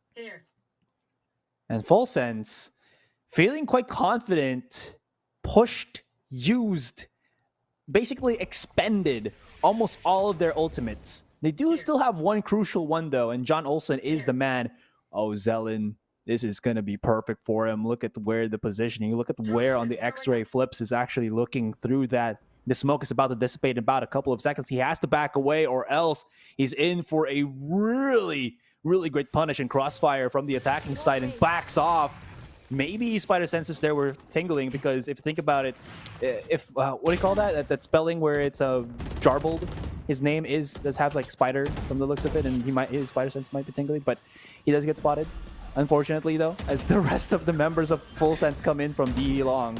I'm sorry, I don't want to be... I don't even know what you're talking about by that point. Like, I think I get it, but I just cannot say, or let me just talk about Valorant instead, Asterai, as we are going to be seeing the plant here for the side of Full Sense. NXL is down a man, a big gamble there for Flips, and it does not pan out whatsoever, because Full Sense, they were waiting on the other side. They were looking for the ambush and trying to see if that Sage was going to be a little bit passive and drop his guard, and that was the case. All about the poison now. Curveball gonna be into play. Selling on the board, PTC is there, and Full Sense will just bring in the execution again. It's NXL living and dying as a team, but Full Sense is taking bind. Dax, Did we just witness deja vu? Isn't that what Yes. happened a few rounds ago where they... Yes. Yes, Yeah, you are again, completely correct. Same place. There we go. But without that Viper Spit, it was just okay. This time we see brown instead of green, but it's still corpses of NXL there, Asarai. Yeah, exactly. The thing that I want to point out there is, again, on B side on Bind, that main entrance coming from the defender's spawn is literally the murder hole, because you saw it there. It's such a bad spot to come out as defenders, because the one crucial fact is, if you try rushing out on it, you basically have, I'll just say it, a bajillion angles to look at towards, and it's not really a fun time, especially when your opponent has the mollies to really make you push you into an awkward situation. And Zelen, being the zealous Viper that he is, has kind of enabled those scenarios to happen multiple times. Really annoying to try to deal with. And the one-way smoke with the Viper, so just, you can't really make that happen when you're up against that. And that's going to be a clean final round for Full Sense, 13-9. NXL, they did a lot of good things. Noisy Boy with a lot of amazing flanks, but in the end, it seems like when we flipped the switch, when NXL went for the defending side, Full Sense's pushes on the attacking, spearheaded by John Olsen, not really easily stopped by NXL. They really struggled in adjusting on what they had to do, and whatever optimization, whatever adaptation that they try, it just does not work. Maybe they needed something a bit more aggressive, peeking a bit more forward, trying to catch off the angles, but because they held off, it just does not pan out. I think it was just a matter of timing and configuration, because they had the right tools to stop, or at least slow them down. Slow orbs, nano swarms, they were on the table, but well, since they were just so quick, they tried. NXL, they tried, and you can see the adjustment there onto the latter half of their defense. And you can see when it would work, it will give them the opportunities to fight on back and go for the cheeky diffuses or cheeky angles to keep them in the running. But despite that, it was just full steam from Full Sense anyway. And as soon as that happens, when you're overrun and you're running double Sentinel, then you're gonna have a really hard time, because Full Sense, they just made a kill zone and they said, you don't have a setup here. There is no way that you can try to play the tricks and try to get onto the site. You have to fight back directly, and that is where Full Sense is able to make it matter. But NXL on the attack, I gotta say, they were so very creative. It really feels like we had two pieces of artwork on both sides, and they were just trying to show off what they can do. Still so memorable, that running back tank. You can see that flash play, and then suddenly it was just a cloud in the way. The wall there from NXL, Full Sense answering back with more of the Viper play. Salami Stacks doing incredible things. It really feels like it was just these two great minds meeting each other. But in the end, it was just Full Sense a gear quicker compared to NXL. Yeah, the speed at which they goes is just not viable. Oh, this Noisy Boy, Date Bayo plays, man. Better believe it. Comes out of nowhere, and you don't expect that because he's not somebody who can actually get up there without the boost, but he makes use of his teammates' Sage Wall and just cucks John Olsen out of existence. But it still did not work out in the end. The executions, whether it's the A side or the B side or Full Sense, really just not stopped here. And you saw NXL, they tried to put Noisy Boy on both sides to try to see if it's going to be effective. The problem with that is he puts his ragamuffins, his nano swarms on the site, his turrets on the site. It stops them for a split second, but there's not really any punishes whatsoever. There could be some damages with the nano swarm, but not really anything to really come after that. And I think that's what the issue with NXL is going to be panning out. And you know what the problem is with us is we're talking too much, and now we're going to go for a quick break. When we come back, will it be Full Sense finishing off this series and giving us our final resting place on this in this second to the last day for VCT Southeast Asia Challenger, or will we go to that Game 3? Don't go anywhere. We'll be right back.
right, B-Mix? Yes, we are back now, guys, and transform and roll out. My name is Azariah, with me now is Dax. I don't know what's happening here, all right? We're at the 12 a.m. gang, okay? And what do you think about this voice? Luke, I am your father. Is that your Hydro Flask? Is that Yes, the thing you're so proud of all the time? So you're like, look at my thermos, guys. It keeps water cold. But, you know, we're going to be off to another hot game. Game number 2 between NXL versus Full Sense. And honestly, guys, I'll be real with you. Instead of talking to Asarai about that last game during the break, I just muted myself on Discord. I was like, wait, I will go to the Indonesian stream real quick, listen to how they say it, and it's so quick. Incredible. You know, the matter of the fact is we have all these regional casts right now for your viewing pleasure, and all these casters, they're just so good. Even though I could not really understand what they were saying, I could hear the things, I could see the things, and it really was so hype. So I'm happy that SEA is super represented here, but right now we're going to be representing into the second game as Full Sense will be picking Ascent. And like I said before we got into the series, it's interesting because Full Sense hasn't really had the best success overall on Ascent, but they're feeling confident after such a close game versus Paper Rex in the upper bracket. yeah, and now they're looking much more defined here. Ascent is a map where I think they were kind of going back and forth, like you said, with Paper Rex and up against NXL. I don't know what's going to be happening here. NXL, I think, let me just double check this. They played this up against Bren, I believe. No, that was Icebox, never mind. But anyways, this is going to still be a hairy match, and we'll see how that pans out. There are some things that I think they have some issues with, and that is the point where in Bind, you can only go about 2 things. It feels like people will say that Bind feels like a balanced map, but the problem with Bind that I see is it's deceptively choke heavy as a map in terms of the angles. Because if you think about it, there's only a finite amount of things that you can try to do as defenders on Bind, and if it doesn't work when you're playing passive, the only thing that you can go for is the other end, which is to go very aggressive, which we didn't really see for NXL. Ascent, on the other hand, the retakes here are at least much cleaner, allows you to actually play retake and have a percentage shot at making that work. And we did see them in the matches early on today when the sun was still shining. My God, it's like the darkness of space outside now. But they had a clean retake game on Ascent. This could be a chance for them to come back, and starting on the defending side is at least a good starter for NXL.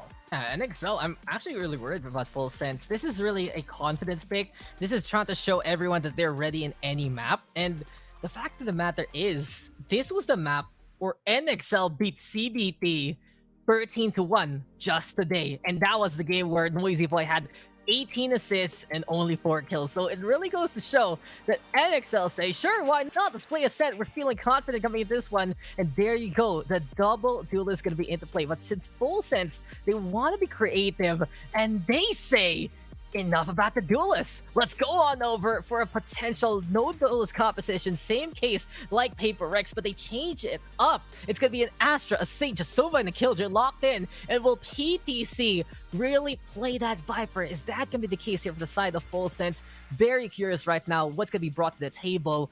And it really goes to show that SEA evolving into the meta, evolving into the characteristics per team, per country, and the variance of this melting pot is still there in full force.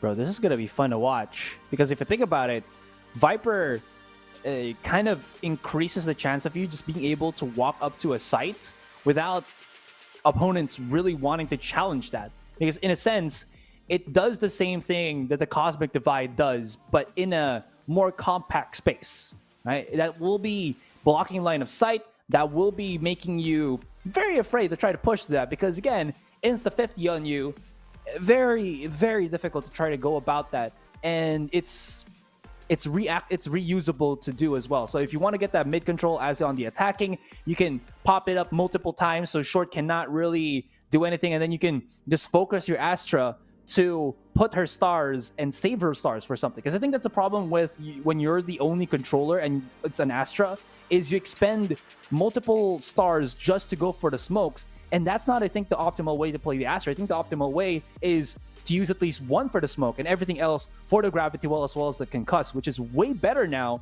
It's going to be well utilized because they have the Viper to at least kind of supplement the blocking of vision with their smokery. You know, that's the thing about the Astra. It feels like she's not a smoke first kind of agent, honestly. Like, the smokes, they're really good, and of course you can use them, especially with the only controller. But more often than not, the biggest thing about the Astra is really that gravity well. Just able to reposition your opponents. The amount of control that you can get is really something you have to watch out for. And the thing is, both sides are running it. So Bootymeister looking to go for that battlefield control with Nebulous into play. In the meantime, Zelen and PTC, they have a lot of ways to really just get in the face of adversity, go for the smokes. And I love if PTC can actually play a little bit of a lurk using that Hoxie screen. But in any case, it is going to be full sense on the attacking side. And XL feeling the breach instead of Noisy Boy, looking to set things up and knock them down with Sayu and Flipshider running those double duelets. We'll see how this is going to work as we are going to get into the pistol. That's kind of a cool wall, because not only does it block the vision on short, it also kind of gives you a bit of control pushing up to the middle side, going towards market. That does give some free space for John Olsen to push through.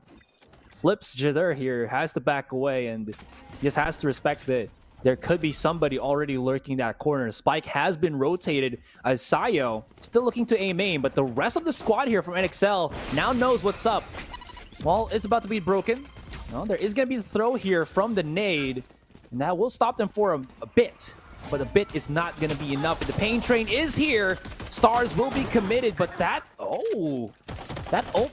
snake bite actually stops them in their tracks, and it's not looking too good. But PTC brings up Wild. Vascalis, though, with the frenzy going a bit ham. 2 versus 1, he peeks right back out, and he wants to go for that quick challenge to get that quick kill to maybe optimize the 1 versus 1, but it's not going to happen in the end. And Full Sense, once again, clinical with that one. A bit of spilled milk at the bottom of the stairs, but you know what? It's nothing to cry over, and that is still going to be the round for them. I'm just going to say John Olsen is a mad lad. He's playing Sage right now, Asurai. But it felt like he was having a Phoenix cosplay. He just went in. He just went go. And it was a bit forced out though because of the gravity well behind him. He had to make a decision and he went for the push. But as soon as that happened, right, there was a snake bite in the way. Couldn't really decide what to do. He fell, but it doesn't matter because Full Sense, they still took control. And now it's NXL on the back foot. It's an eco round for them. Flips it there already low onto the HP side. It's all about the guns right now. And Zelen, he's making me a believer here. Not only of the stars, of the cosmos, that we're not alone in this universe, but also with the Bulldog. Come on! He's getting kills with this rifle that we don't see too often, and Full Sense. It's another trick in their arsenal right now. I'm going to drop you a conspiracy theory. Astra, Zelen, Led Zeppelin, Stairway to Heaven? Mind blown. Mind blown. So where does the Bulldog come in? Well, I'm a year of the dog. Ah, you know. I see. Yeah. That's. I don't know where that. I mean, you made the theory. The you made the theory, so it makes sense. You know. Oh wait! Look at where John Olsen is. Oh, I saw. Triple. Pizza Beautiful. time. You get a slice, and you get a slice of the Spectre gameplay there. Bootymeister now. He is all alone with a shorty. And this angle, it's not for a shorty if no one walks into you. This is no man's land for Bootymeister. He should just peek out and say, please kill me. I don't want to be suffering onto the penalty. But, oh, he's trying to bait someone in here, Asrai. He's saying, come into my lair. Will you challenge me? And I'd love to see Full Sense actually try to go for it. But there we go with the dart. There we go with the kill. A quad there for John Olsen. And this is big here for Full Sense because it's the Sage getting the takedowns. The res is now coming closer and closer. But apparently, John Olsen is the missing 5th member of the TMNT, Teenage Mutant Ninja Turtles, because he held there just hiding on the side, hiding in the flank. And enough is enough. Full Sense now with a 2-0 lead. I wonder if John Olsen's name is that meme from years back. You know that cat meme where the cat sounds like it's saying Oolong Johnson? Maybe this is an homage to that. I don't know. You guys can YouTube that. It's a very old clip. Man, I'm showing my age a little bit, but you know, Isn't maybe John John Olsen is Olsen's showing like, his ages as well. Yeah, I know that name. I know I'm a little bit of a I'm a fancy Yeah. guy sometimes, and I know that guy has some artworks about. So I don't know, but Yeah. but he's making a name for himself. That's for sure. He's really one of the powerhouses of the duelists coming into the Thai scene. You Mhm. know, him, PTC, for the likes of obviously Pataphan we've seen, and Kuwantap wherever he is right now. I gotta say, there's some of the powerhouses. They're really some of the best duelists you can see from the Thai region. But for now, Booty Meister, he's down below, but the stars will still align to get one, two, get two. Zelen and John Olsen both go down already. He's hiding onto the corner, and he still holds the line. PTC gonna fall there. It's Seiyu catching out Lammy Snacks and NXL. My oh my, holding the rifles, and they are back in business. Booty Meister, also Booty Wiser, as he just knows the angles to get the challenges, and through the smoke, Viper smoke of the opponent, he still connects the shot and will not get denied out of his location. Keeping the dream there for NXL here. NXL, they do get a round on the board, but this doesn't stop the onslaught yet for Full Sense, as they can still buy to the weapons. And because John Olsen got that 4K in the previous round before this one, he does have like one more charge needed to go for that res. And that's never what you want to happen. Now, they will be staying their sights onto the A here. Two-man crossfire. They will be putting closer Sayo into the corner, so he can always just tailwind on out of there if ever. But the Sova drone spots out the one already. He's got to back away now. He does respect it, but oh, someone is creeping up on top of the boot spot here. This could actually be really good. Chalalala. All he has to do is just wait for a couple more seconds, and this is where they're going for. Alarmbot is holding the flank. The rest of FS is charging right in, and Sayo able to get a connection there onto Zelen out of nowhere. And this is becoming an expensive round for NXL. They got to back away. As they do lose Booty Meister, both Astros go down. Yeah, sorry, go. No, they're hanging back here, Asarai, and I think it's really just in the last round, right? Even though it was bonus time for Full Sense, the thing is, NXL, it was flawless for them. So in this case, though, they just don't want to overextend their reach. They know they have that double duelist on the defensive side, so they can play the aggro, but they need that setup. And without Booty Meister right now, it isn't as clear-cut as they would like. Sure, flash dash can happen, but that's it. And oh, Full Sense boosting on up to catch out Sayu there. Zelen gonna be able to get that takedown. Extra pressure being applied. PTC, though, trying to play Minesweeper, breaking the blastbacks as much as possible. But Flipshader backing on away from the door. He has a bit of distance from the site for now. Trying to play the flanking fair. PTC, though, is aware. John Olsen, Noisy Boy on the board. Flipshader gonna be able to get one and get two and flip the script here. And now for the side of NXL, the hold on A site is yet again gonna stand the test of Full Sense and time. And as time ticks on down, it will be a tied score line 2-2 as NXL has done it again on A site. What a commitment for Full Sense to just go in on that A, but still drop down the Flipshader and Noisy Boy. Sadly enough, we did not see that POV. Maybe we can get a replay before we do start off this next round. The Full Sense will be forced now to go for the weaker buys, but check it out, Dax. John Olsen, ooh, Johnny Boy. He's going to be buying into that Guardian. We'll see if he's going to be tapping some heads here. Very devastating weapon. Lammy Snacks, also in that same, that same make, will be copping up the Guardian. Very, very strong weapon here. I mean, sounds like I'm unbiased towards the Guardian. I'm not a good Guardian player, but when you can hit those shots with it, it just, chef's kiss. Is that gun bias from the caster I hear? Oh my. Bias casters towards the guns? Guardian? It's gonna ask Ryan making video about it, but in all honesty, I like the call here for Full Sense. So first things first, it's really unique that they run both the Bulldog and the Guardian in their lineup for some reason. I guess they just know how to use it. But when you're playing Guardian and you have Astra on the board, Gravity Well really makes your life so much easier because this Guardian, any distance, it's a headshot to get the kill. It's really so potent if you know how to aim it right. And the fact of the matter is, if your opponent cannot strafe on over, then the fire rate disadvantage, well, you're going to mitigate it because they're stuck there in the first place. High penetration as well, trying to go for the taps. Full sense though, it's all about the one taps. They only for the one taps besides of course Chalalala and Sayu. He will take the front to his head. Here we go. PTC able to survive. He's going for another one. Bootymeister though, eventually able to correct his mistake. And that's 1, that's 2, that's 3. A-main now littered by the corpses there of Full sense. Lammy Snacks though, alongside John Olsen. They're still alive, but they get blinded. They have the Guardians. They're looking for the taps. But Bootymeister, he will ace it. He is just going to be the Ark of the Covenant here for the side of NXL, and the defense does it again. A is their baby. They protect it. They make sure everything is fine and dandy, and now NXL with the lead. Well, he smacked that all on the floor, and he smacked that even more. He got some more.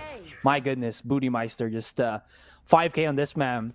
And you'd kind of be pressed to say, why didn't NXL rotate there when they saw the doors on market being opened? If you saw the positioning of where the utilities were at, everything was being set up by Bootymeister, and he can just stop them in their tracks. The only opening was on short, which was being caught up by Noisy Boy. So there wasn't really much need for NXL to really go around the map anymore, because everything technically was covered because of the Astro Stars, and this kind of funneled Full sense to go somewhere else. This did not work out in the end. One crucial fact though, PTC thought that killing Saya would have been enough, and not really expecting the Astra to be set in the stars there onto the A main. Now they do put a bit more bodies here, throwing caution to the wind as they use more of their utility as well, forcing Sayo and Bootymeister to respect that. They do back away, looking now for the B site. But this is where it gets a bit hairy, because the thing about B, if you plant the spike down there and you don't really take out any of the members of NXL, is that, one, they have the Rolling Thunder, which basically engulfs the entirety of the back of site. 2 is the Cosmic Divide that forces you, if you're outside of the site, to get through the wall to just challenge the post plant. And it's not really a fun time, but it seems like they will try to go for this, as they do have their own wall to break in from Zelen. Not just one, but 2 walls. It's every little bit of the sidelines being broken. But John Olsen, very cheeky. Look at these guys. They're lining on up. Full sense, single file. And as NXL has a bit of a sniff of what's going on, apparently they cannot find the angles anyway.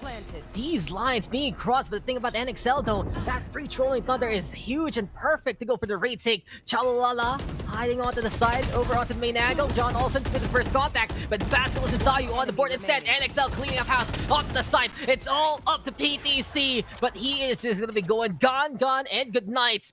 NXL, they quake their grounds. You know, it's a floating island of a mass here on the sense, but NXL still controls every little bit of the soil here. They didn't really capitalize on the opponents being dazed, but NXL knew that Full sense could not reposition and get out, because that ultimate from Noisy Boy kept them contained. Yes, there was the Cosmic Divide walls that just what's the word? Lack for a better term, made me space conscious. I don't want to have both walls on me, collapsing all around me, feeling the air kind of getting sucked out of the room. But that is what happened. But in any case, the real factor there for NXL to have such a flawless team victory on that one is Noisy Boy, just keeping everybody contained. Yes, Chalalala, as well as I believe that was PTC, got out, but their teammates could not. And that's all NXL needed to win that particular round. There, Asteroid. Claustrophobia is no joke. And yeah, this is the first time I've really seen that happen in Valorant, that everyone just stuck together in a line. And if anyone from NXL spotted that, luckily, the Cosmic Divide muffles the footsteps and more, it would have been a bad time for the side of Full sense. And in any case, it was a bad time for them, as Noisy Boy just took control of the ground. And you mentioned it, repositions were just not going to happen. And right now, Flipster, he is holding the line over the defense spawn, but John Olsen with the kill. Now, it's tempting, of course, to go for the gun, but of course, it is going to be NXL protecting that one. And the thing about the set, you can throw that gun off the edge, make sure it's not going to be a retreat by the side of Full sense, but Full sense, consolation prize might be the side. John also bouncing things around alongside the shot thirds there of Lammy Snacks, but Basculus, he gets the lineup and gets the takedown. He gets the intel, and he'll get one more. It's 2 there for the Lightning. It's NXL now with a 2-man advantage. Did Lammy Snacks just go for a challenge? Ult for ult? Anyways, John Olsen, though, crack up a shot. We'll get the Yippee-Ki-Yay Cowboy on the Sheriff, and Chalala now left to his own devices and cannot use that device to basically get transformation of this round into a victory. In any case, Spike will get planted down, and Full Sense will get some value, some money off of that one. And going to the next round, look at how much ultimate economy they have here, Dax. The terminology I don't really use too much in Valorant, but they got a lot. The kit and caboodle of ults. Flip Sitter almost getting himself a 3K, but the lineup just not too good. And Vascalis here, oh, he just slapped Lammy Snacks down, and no, it's not looking too good as NXL starting to build bank. And here we go. You're lucky this isn't percentage-based ultimates. Yeah, I'm not a big fan of percentage-based ultimates. I'll give you the math of the rates later. But, you know, NXL, the thing about these guys is they've proven their strength on Ascent. And that's what's my biggest worry about Full Sense. The fact of the matter is, though, that Full Sense is doing a redemption arc in the lower bracket in a way that also challenges them. Now, you can really see that the Full Sense roster, they have a comp right now ready for Ascent. They're looking to prove it. But as we mentioned, it's not really the best map for them stats-wise, and they still lost against Paper Rex anyway. So I was very surprised in terms of map draft. NXL, in the meantime, a powerhouse on this one. And like I said about Full Sense in their matchup against Pirates, if they beat Pirates on their own game, then they're better for that revenge arc if they can make it. And now, if they can beat NXL with this no duelist composition, they're even more prepared for that upcoming revenge match. But the thing is, it feels like Full Sense, despite, of course, they practice it more, if you look at it from a storyline perspective, it does feel like they're focusing heavily onto the future. And right now, NXL is their present. And presently, the defense is the one keeping the lead alive. NXL doing such a good job in the retakes and more. They have the lead for a good reason. Zelando trying to mow down that Boombots. And it's just NXL hanging on back for now. Again, it's a different spell here. NXL, their playstyle, when you kind of think about it, when you look at the last game on Bind, they really are just okay with allowing the attackers to take the site, and they're all about the contact play afterwards because they want to expend more of the utility of their opponents. They want to at least save more of their teammates without really having to put themselves on the line to get the, to just stop them from coming into the site. And it's a really different spell. It's a really different case when you go to Ascent compared to the previous map, and gives them more leeway here, Dax. It gives them a lot more options. And even though we are seeing, this very innovative composition for Full Sense, the playstyle for NXL would not get denied. That lineup for Vascalis will not get the connection, though. But, what will get the connection is just... Sheesh! What? You know what gets the connection? Okay, never mind. Connect all those rifles together and connect them onto the heads of NXL. That's right. Didn't we see that happen before? Live together. Yeah. Go together on site. Die together. Yeah, that's... Bad boys for life. Bad boys for life. And pretty much how Full Sense has counteracted NXL. Twice it happened on Bind. First time it happening here. A bit of a Tam Kench reference there. But my oh my, Full Sense, when they have the crossfire, it is not just deadly. It's complete annihilation. NXL, in a blink of an eye, get destroyed. Cut into ribbons and immediately lose every little bit of those family lines because they are just gone from the round as soon as it happens. And if Full Sense can make those kill zones again and again and again, then that is going to be the key to the kingdom here on Ascent. NXL, though, in the meantime, still with the lead, still with the guns.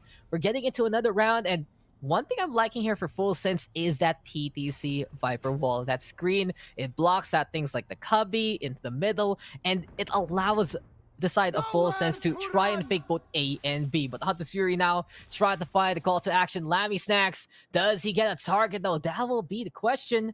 No sir, no dice. NXL holding out.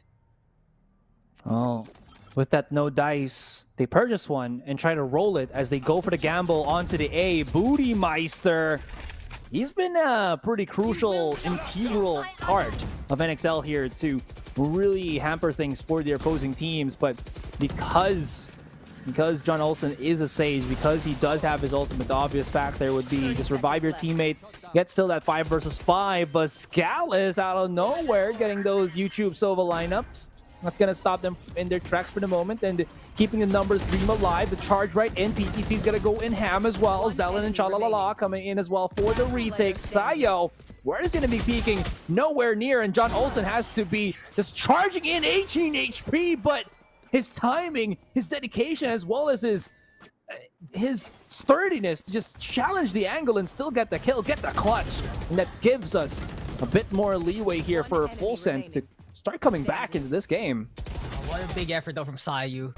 That was the perfect angle versus the Full Sense crossfire, because it could have been that previous round happening. As soon as NXL drops, they all die together. But no, if you have a person like that with that extra mobility, getting onto an off angle and surprising the opposing side, it can net you the kills. But as you mentioned, John Olsen, he was just sturdy. He kept his cool, and even though he had the low HP state, he still got the headshot to just cleanly knock off NXL. Full Sense now, they're one away from tying things up. NXL in the meantime, they have that plan B here, Asteroid. They have that Rolling Thunder. It's such a good tool to basically allow them to get a really good retake. And the thing is, since they have that one in reserve, they may consider to just say, okay, Full Sense, come to the site. Come on, let's go. Single file. We're ready to quake the ground under you.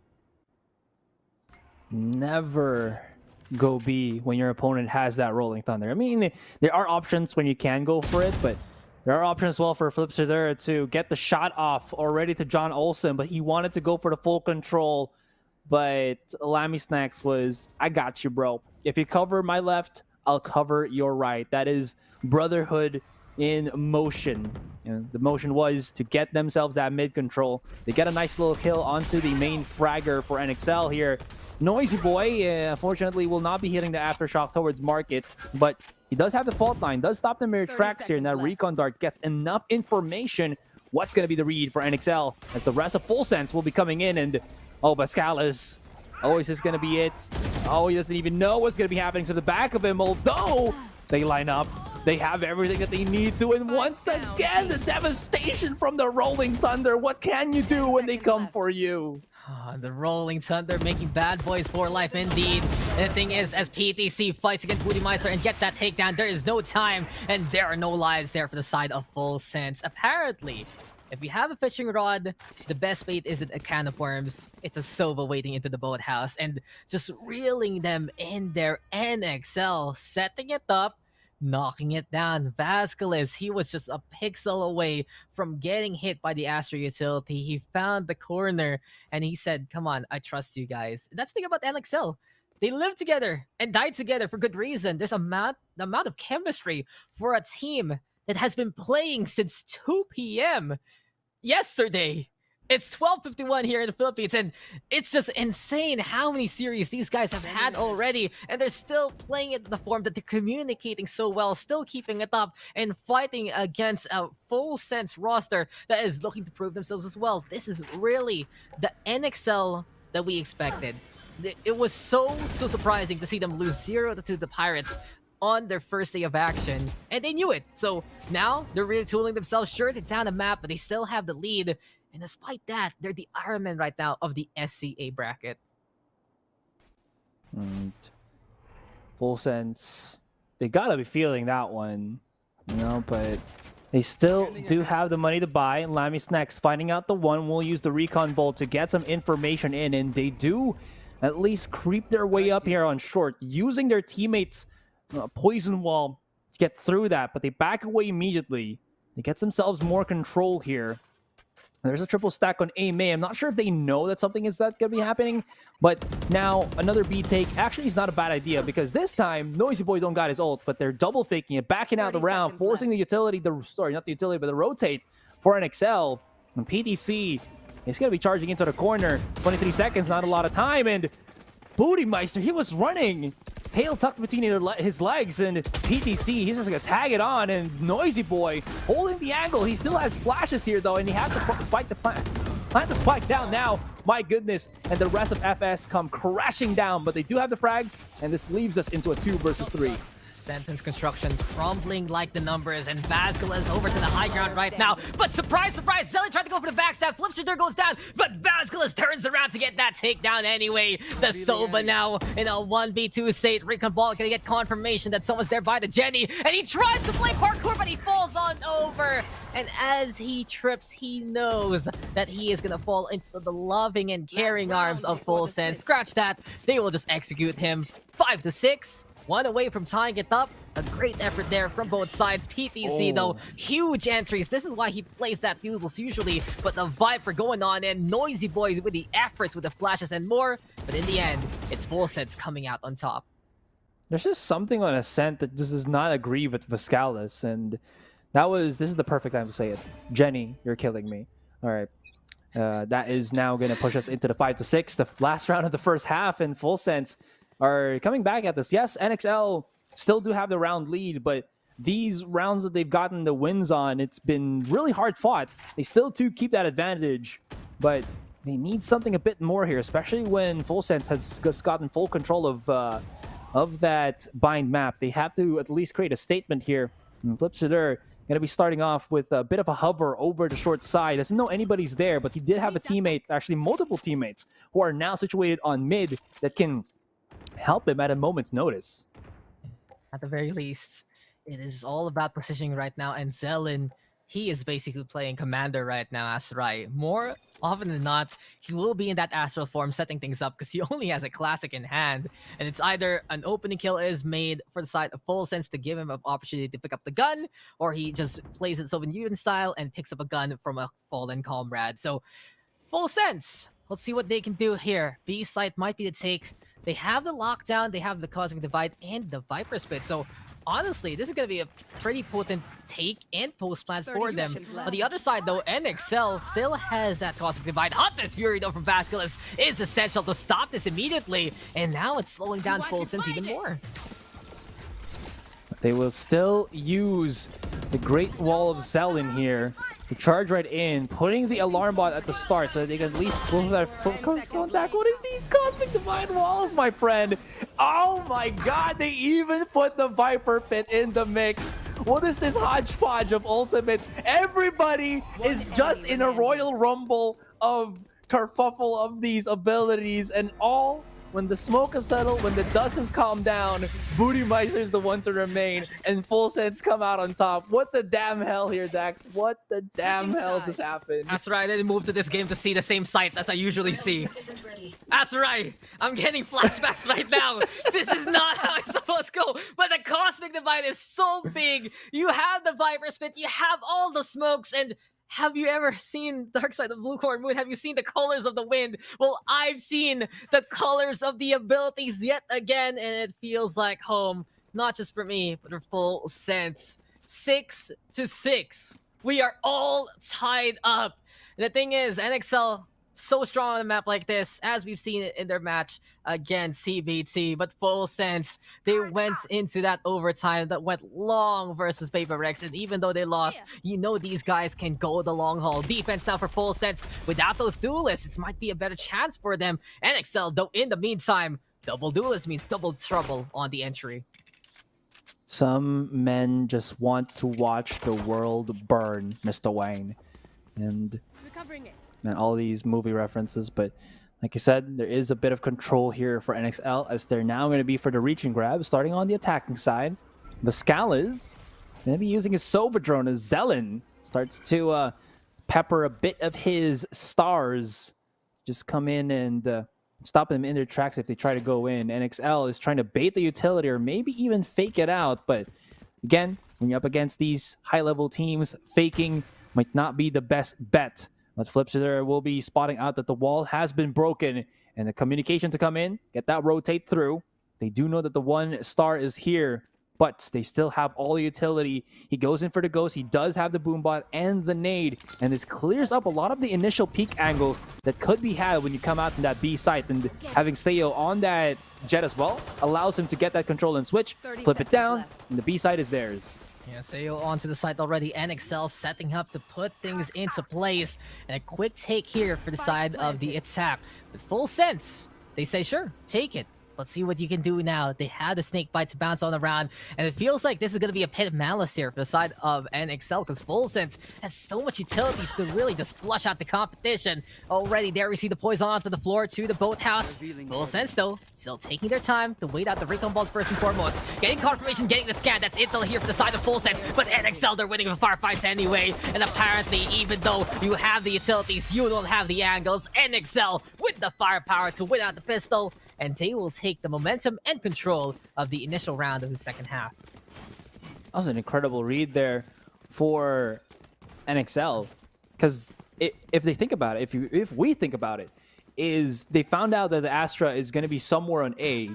They heard the whirs, the whizzes, and the zizzes of the utility of Chalalala, and the wall broke. So even if there could be a slow to come out from John Olsen to stop them on B main, it doesn't really stop the offense of the duelists, because they can always just bypass it with their mobility, and they were able to just pinch in. Luckily enough, there was no slow orb, so it was basically a quick breeze. But now, going on to the A side through the smokes here, this could be something pretty deadly, because there is a bunch of utility. Chalalala, of course, will get the shots, and John Olsen, damn!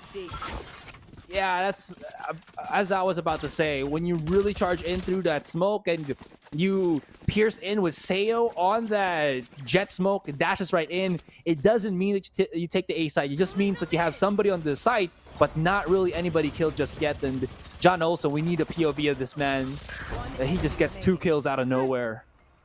Through the toxic screen you go, and on the other side, it's bandolieros, pistolieros, and a turret all waiting. Another situation where NXL say, come on guys, hold hands, sing kumbaya, and then die together. Full Sense again. Just the setups with those kill zones. Really something that has allowed them to get some rounds, but NXL, they are not done here. They're on the eco state. They want to steal it the same way Full Sense did, but Lammy Snacks, he has other plans, gets to trade on over 4v4 for now, and that's the only share here for the side of NXL. So it's up to the Classics and the Ghost to figure things out. All about rotations, and I like this from NXL. Rotate to B main, try to pick up some of the guns. Boonymeister though, coming close enough to PTC, but of course the Viper is a quick shot there. That was rather unfortunate. He was hoping that it would have been the top of ramp rather than the lower where he would spot his opponent. Lammy Snacks, he sees like 3 or 2 of them. The quick charge play from Sayo and the Flasher. Good on the take, good on the sight. PTC is here for the sandwich. And as they clear B main, they should know, yeah, it's Vascalis and Sayo only at the site here in PTC. He has his poison wall. He has everything to flush him right out. And it's only the hope of the Spectre that gives them a bit of challenge, although they line up straight for PTC. That was unfortunate because there were so many noises being heard, and you know that Vascalis wanted to double up, but he had to look behind him just in case Lade was going to get occupied by Full Sense, but it just did not matter in the end. Full Sense, they just got the push that they need, and a valiant effort from NXL. The writing was on the wall as soon as the guns were just not in their favor. And look at this. The thing is, Sayu, I think from that angle, you can't really see who's coming from that staircase. It was Full Sense getting the drop on.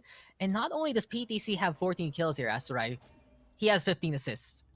15 assists and 14 kills. Is this gonna be 1 kill for me, 1 kill for the team, and then 1 kill for me, and then 1 more kill for the team? Noisy Boy, though, on the other side, 12 assists to his name. Still being the team player here on a map like this. But for now, the team of NXL, they have to deal with a souffle gone wrong because Full Sense has covered up A main.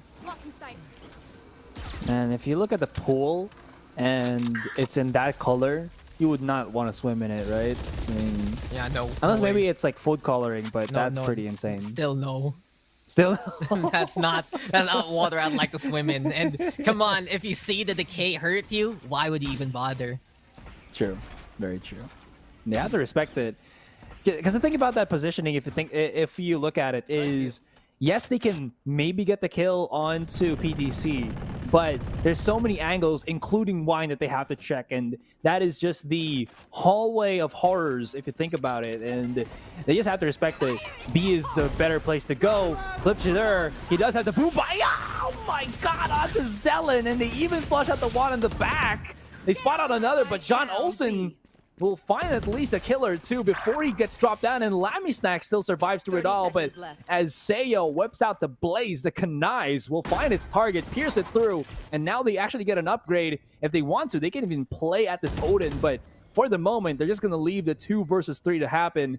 Nobody's on B main, and Chalalala is about to go in for a Rude Awakening because there's multiple people who will be coming in for his head. Oh, but PTC on the board. Booty Meister with 1 HP. And can he survive inside those toxins? Sayu in the meantime ready with the blades. But Booty Meister gets the kill, giving it the 1v1 slate. And Sayu will make sure his opponent is saying sayonara. NXL, they tie it up. A bit of the desperation blades though, just in case. Can't blame Sayu for that one though. They want to get that round. They want to tie things up. And there you have it. NXL, full sense, we're not done into this one.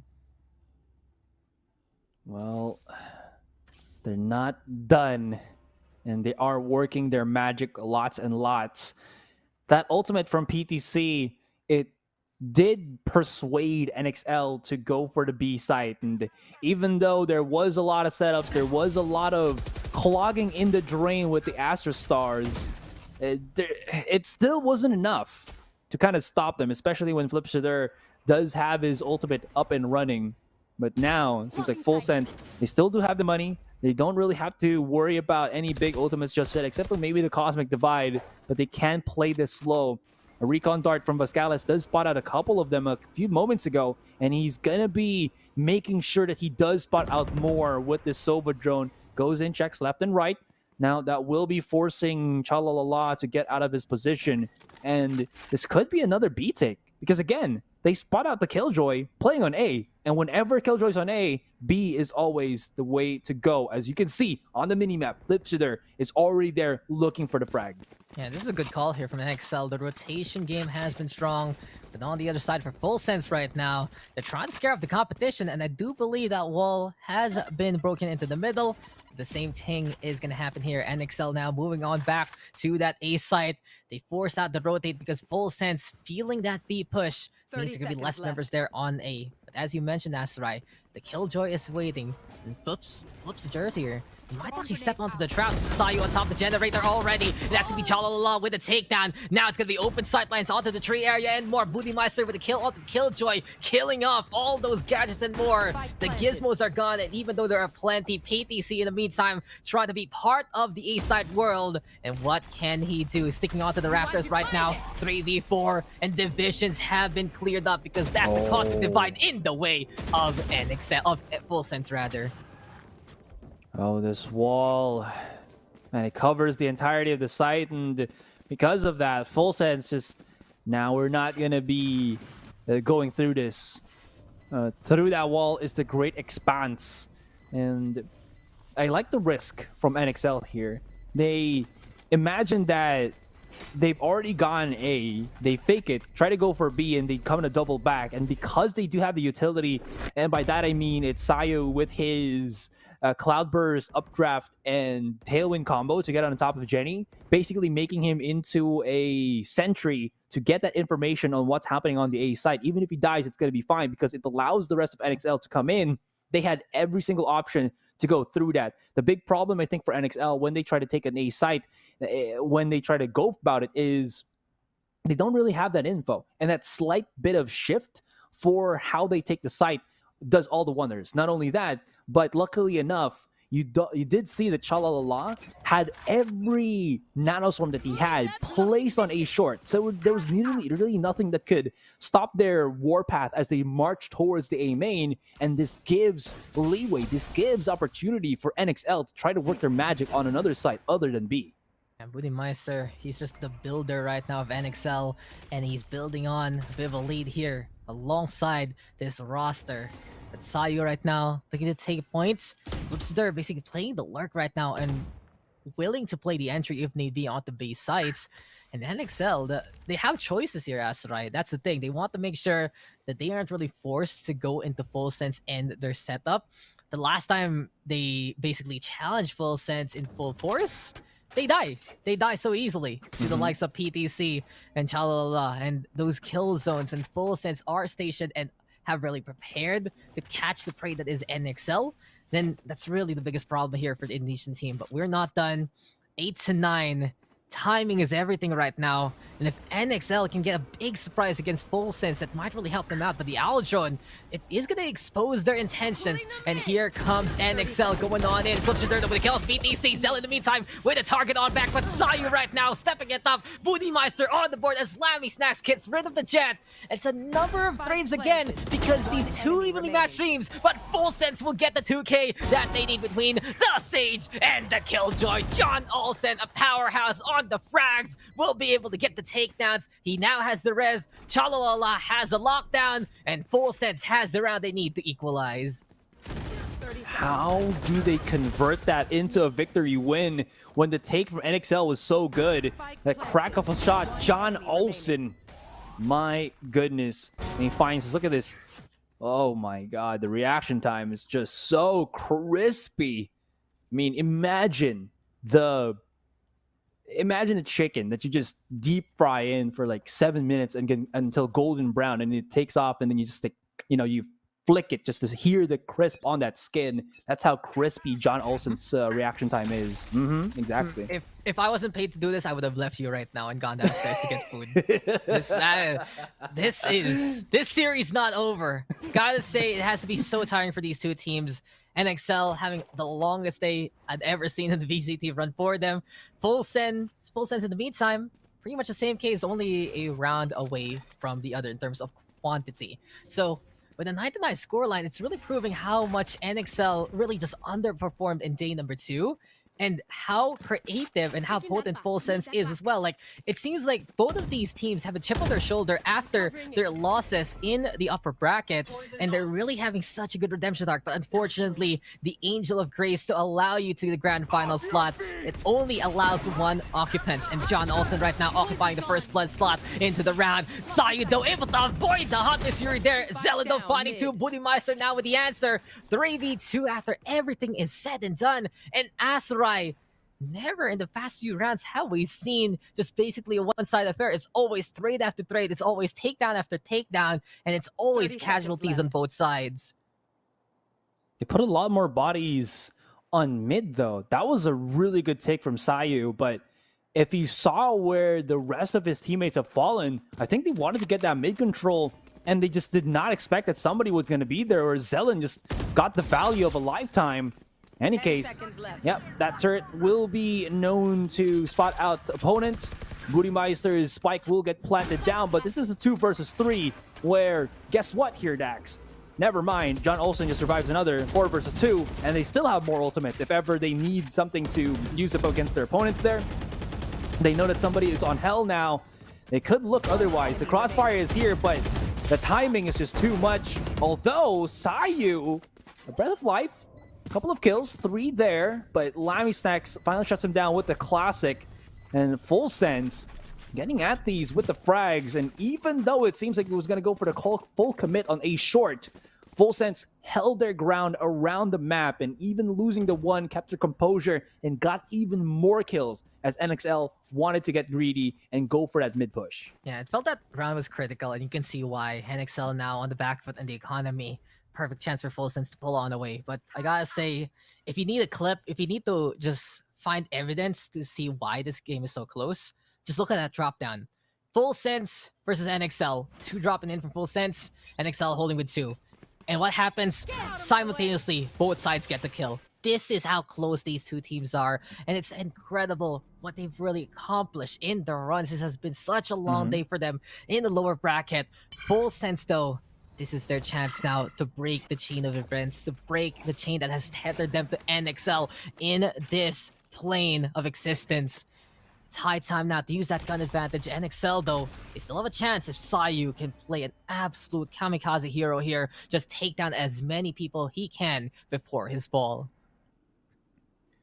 Because of this double elimination format that we have, a lot more of these teams that are supposed to be already out have a chance at a second arc, a redemption arc, if you think about it. And now NXL, they have so much going in on them, but a heavy opponent, very devastating one, mind you, is just facing them right now. And even though it's very close, Full Sense seems to be a team that can always translate the victories A quick little pop-off there from Sayu, but gets sideswept by John Olsen. And look at this wall coming in from PTC. You knew that they had to do something. You knew that they had to work their magic elsewhere, but it seems like the magic was exposed at PTC and the rest of Full Sense there just obliterate them one after the other. Lamisnax with these lineups as well as the Recon Dart just making no corner unturned, or no stone unturned rather is the best, is the better term for it. 11-9, they're 2 away from ending the series here, Dax. What a raid though from John Olsen, and that was so essential. Duelist mindset on a stage like that. He heard the Jet basically tried to do Jet things, and he immediately tried to protect the teammate on the site instead, allowing Full Sense to shut down the hero place. And then, of course, the kill zone was there. So Full Sense again saying, come on, NXL, step here, please. We will take you down. And they win the round in such a convincing manner. NXL, though, this has to be one of the last chances here, Astrai. They might have some guns for later on if they lose it, but it'll just be the Force Spy to end all Force Spies. This is gonna be them fully kitted on out, looking to fight on back. They also have the Showstopper, and Flips there. He might be able to make a opening, but the toxic screen used well by PTC to help out John Olsen. That nook and cranny to keep it alive, but NXL doesn't care about the combo plays. They say B is ours. Let's go for it already. 4v2 as the spike is put down. Well, sometimes when you try to go for the combo plays, they're what you call the combo breaker. And this is where NXL show up a bit more. Cha-la-la-la, though. Oh, that ultimate will not actually take the back of the site. He needs to be at the switch to make that pan out. And he will even be spotted here. PTC's going to go in for the pinch, but again, that doesn't really force anything. They can just tuck themselves in the back, and it's a wasted lockdown. PTC can't really force through. Cha-la-la-la.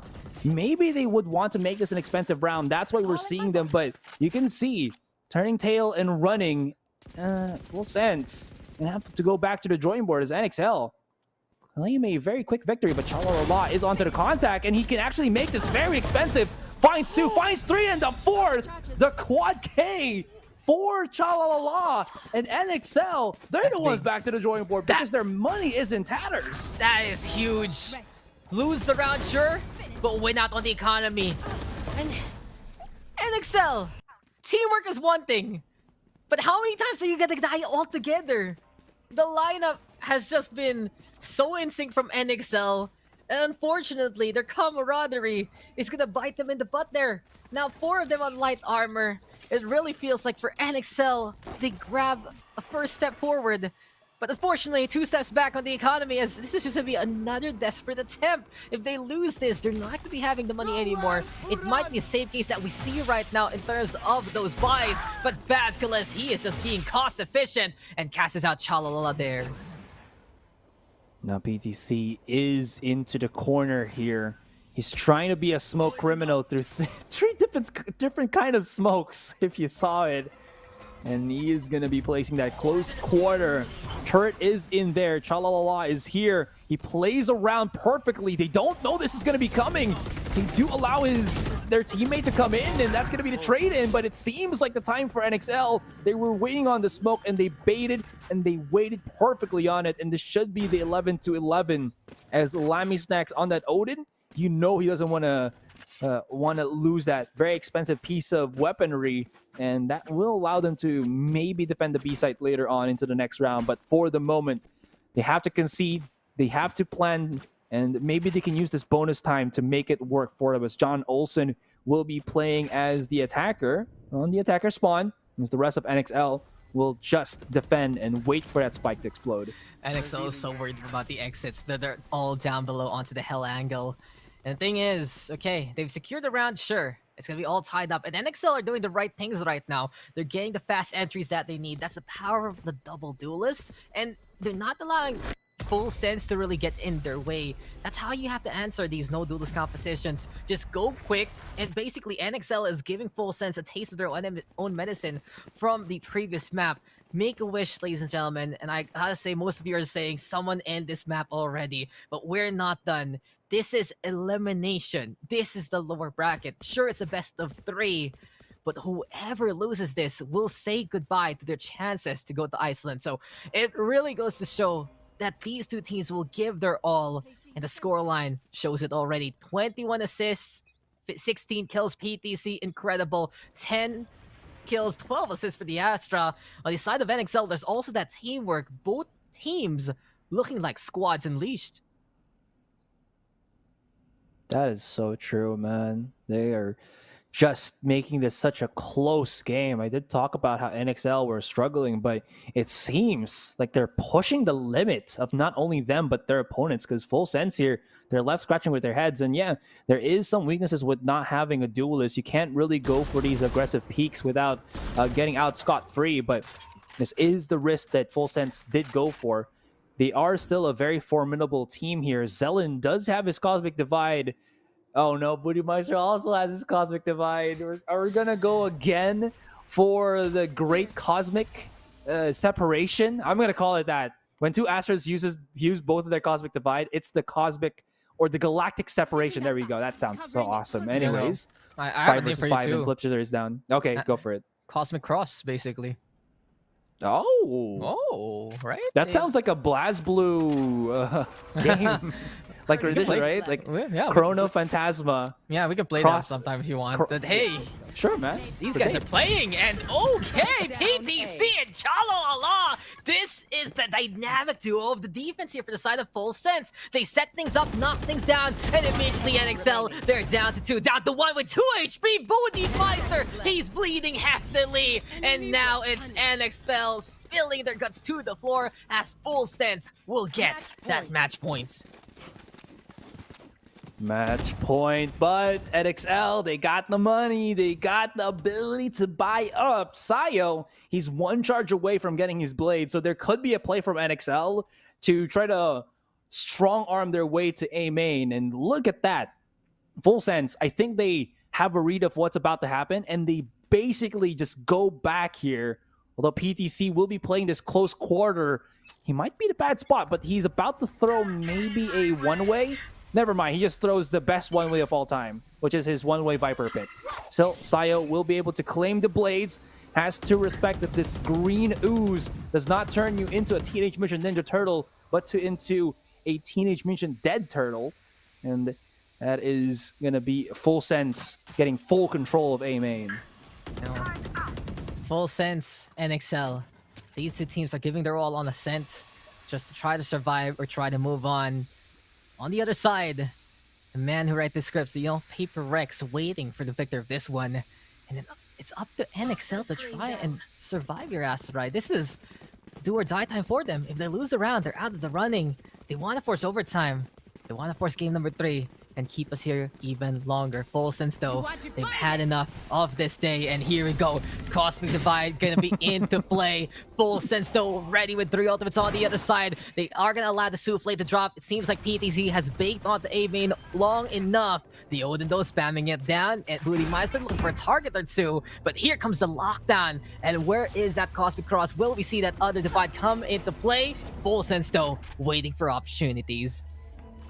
Again, they do use the ultimate at the side there. It won't take the back of the side, but what that does allow them is that the close quarter on the other side is going to be... Lammy Snacks, are you going to do it to him? The wall bang for days at the back of B? Oh no, NXL, they're going to have to go for the valiant effort here. If you've seen Helm's Deep Lord of the Rings, this is basically the thwartation of the Urukais, and in the end, it's all into the hands of Noisy Boy, who cannot get the connection, who cannot stop the oppressors, the retakers from coming in. And this is where Full Sense come in full circle. 13-11, we finish this best of 3 with 2 games for Full Sense, and them going more deeper, more higher, just, going forward into this tournament. Damn it. Oh my god, what a series though between these two teams, and it's Full Sense finally ending the suffering of NXL. It's a coup de grace. It's just basically saying, you did well, NXL. You've had the longest day here, but it's time to stop your run. What a redemption arc, though, for both teams. NXL, they looked so lost in day number 2, but they really run rampant at the lower bracket and showed up for the Indonesia scene. But unfortunately for them, it seems like Full Sense, they're too hungry for retribution. They're booking another reservation with Paper Rex, and they want to come up on top this time. But overall, in that fight, sometimes we see games where it's just try to out-aim each other, just go for the clashes as much as possible. This one, though, it was just strategy versus strategy. Every single round, it felt like it was another chess piece moving. And not only that, sometimes it would just be mirrored. Just the holds though for the side of Full Sense really allowing them to do wonders. Between the Viper plus the Killjoy, it's already a sight to behold. Add in the Astra, and you have a recipe of defensive success. We just saw a few rounds there, man, where all walls were being used. It wasn't only the Astra walls, it was also the Viper wall was coming into play. It looked very cute. Like, you know, it's like two big brothers and their little sibling. And that was just funny. Anyways, it was a concoction of different strategies at each round. And NXL did as much as they can. You can see here on our metric here, as MVP, definitely going to be Booty Meister with that 22 kills, 264 combat score, and not really far behind John Olsen, who had 25 kills and 274 combat score. It seems like John Olsen should be like around 35 kills, 40 bomb, because of how he's been impacting these games and getting those very quick charges on his res to always get the one up for Full Sense here. But Booty Meister definitely able to just run amok, and even though he was the Astra, he still got those kills plus the setups for his team. Yeah, that's the thing. Setups for this team, and sometimes it's setups for himself. But both squads, I believe many of them reached that double digits on the assists. You got PTC, maybe John Olsen there. Of course, the Astros doing their work. And of course, the assist god himself, the Breach of Noisy Boy. It really was a team effort from everyone. This match was just defined by the last push there of Full Sense in terms of the result. But besides that, it was just back and forth. No weak links here, no chains that need to be replaced whatsoever. It really seems like both NXL and Full Sense were just in peak form. But maybe a bit of that fatigue there for NXL really creeping into them. Besides that, of course, Full Sense, that extra motivation to move on over.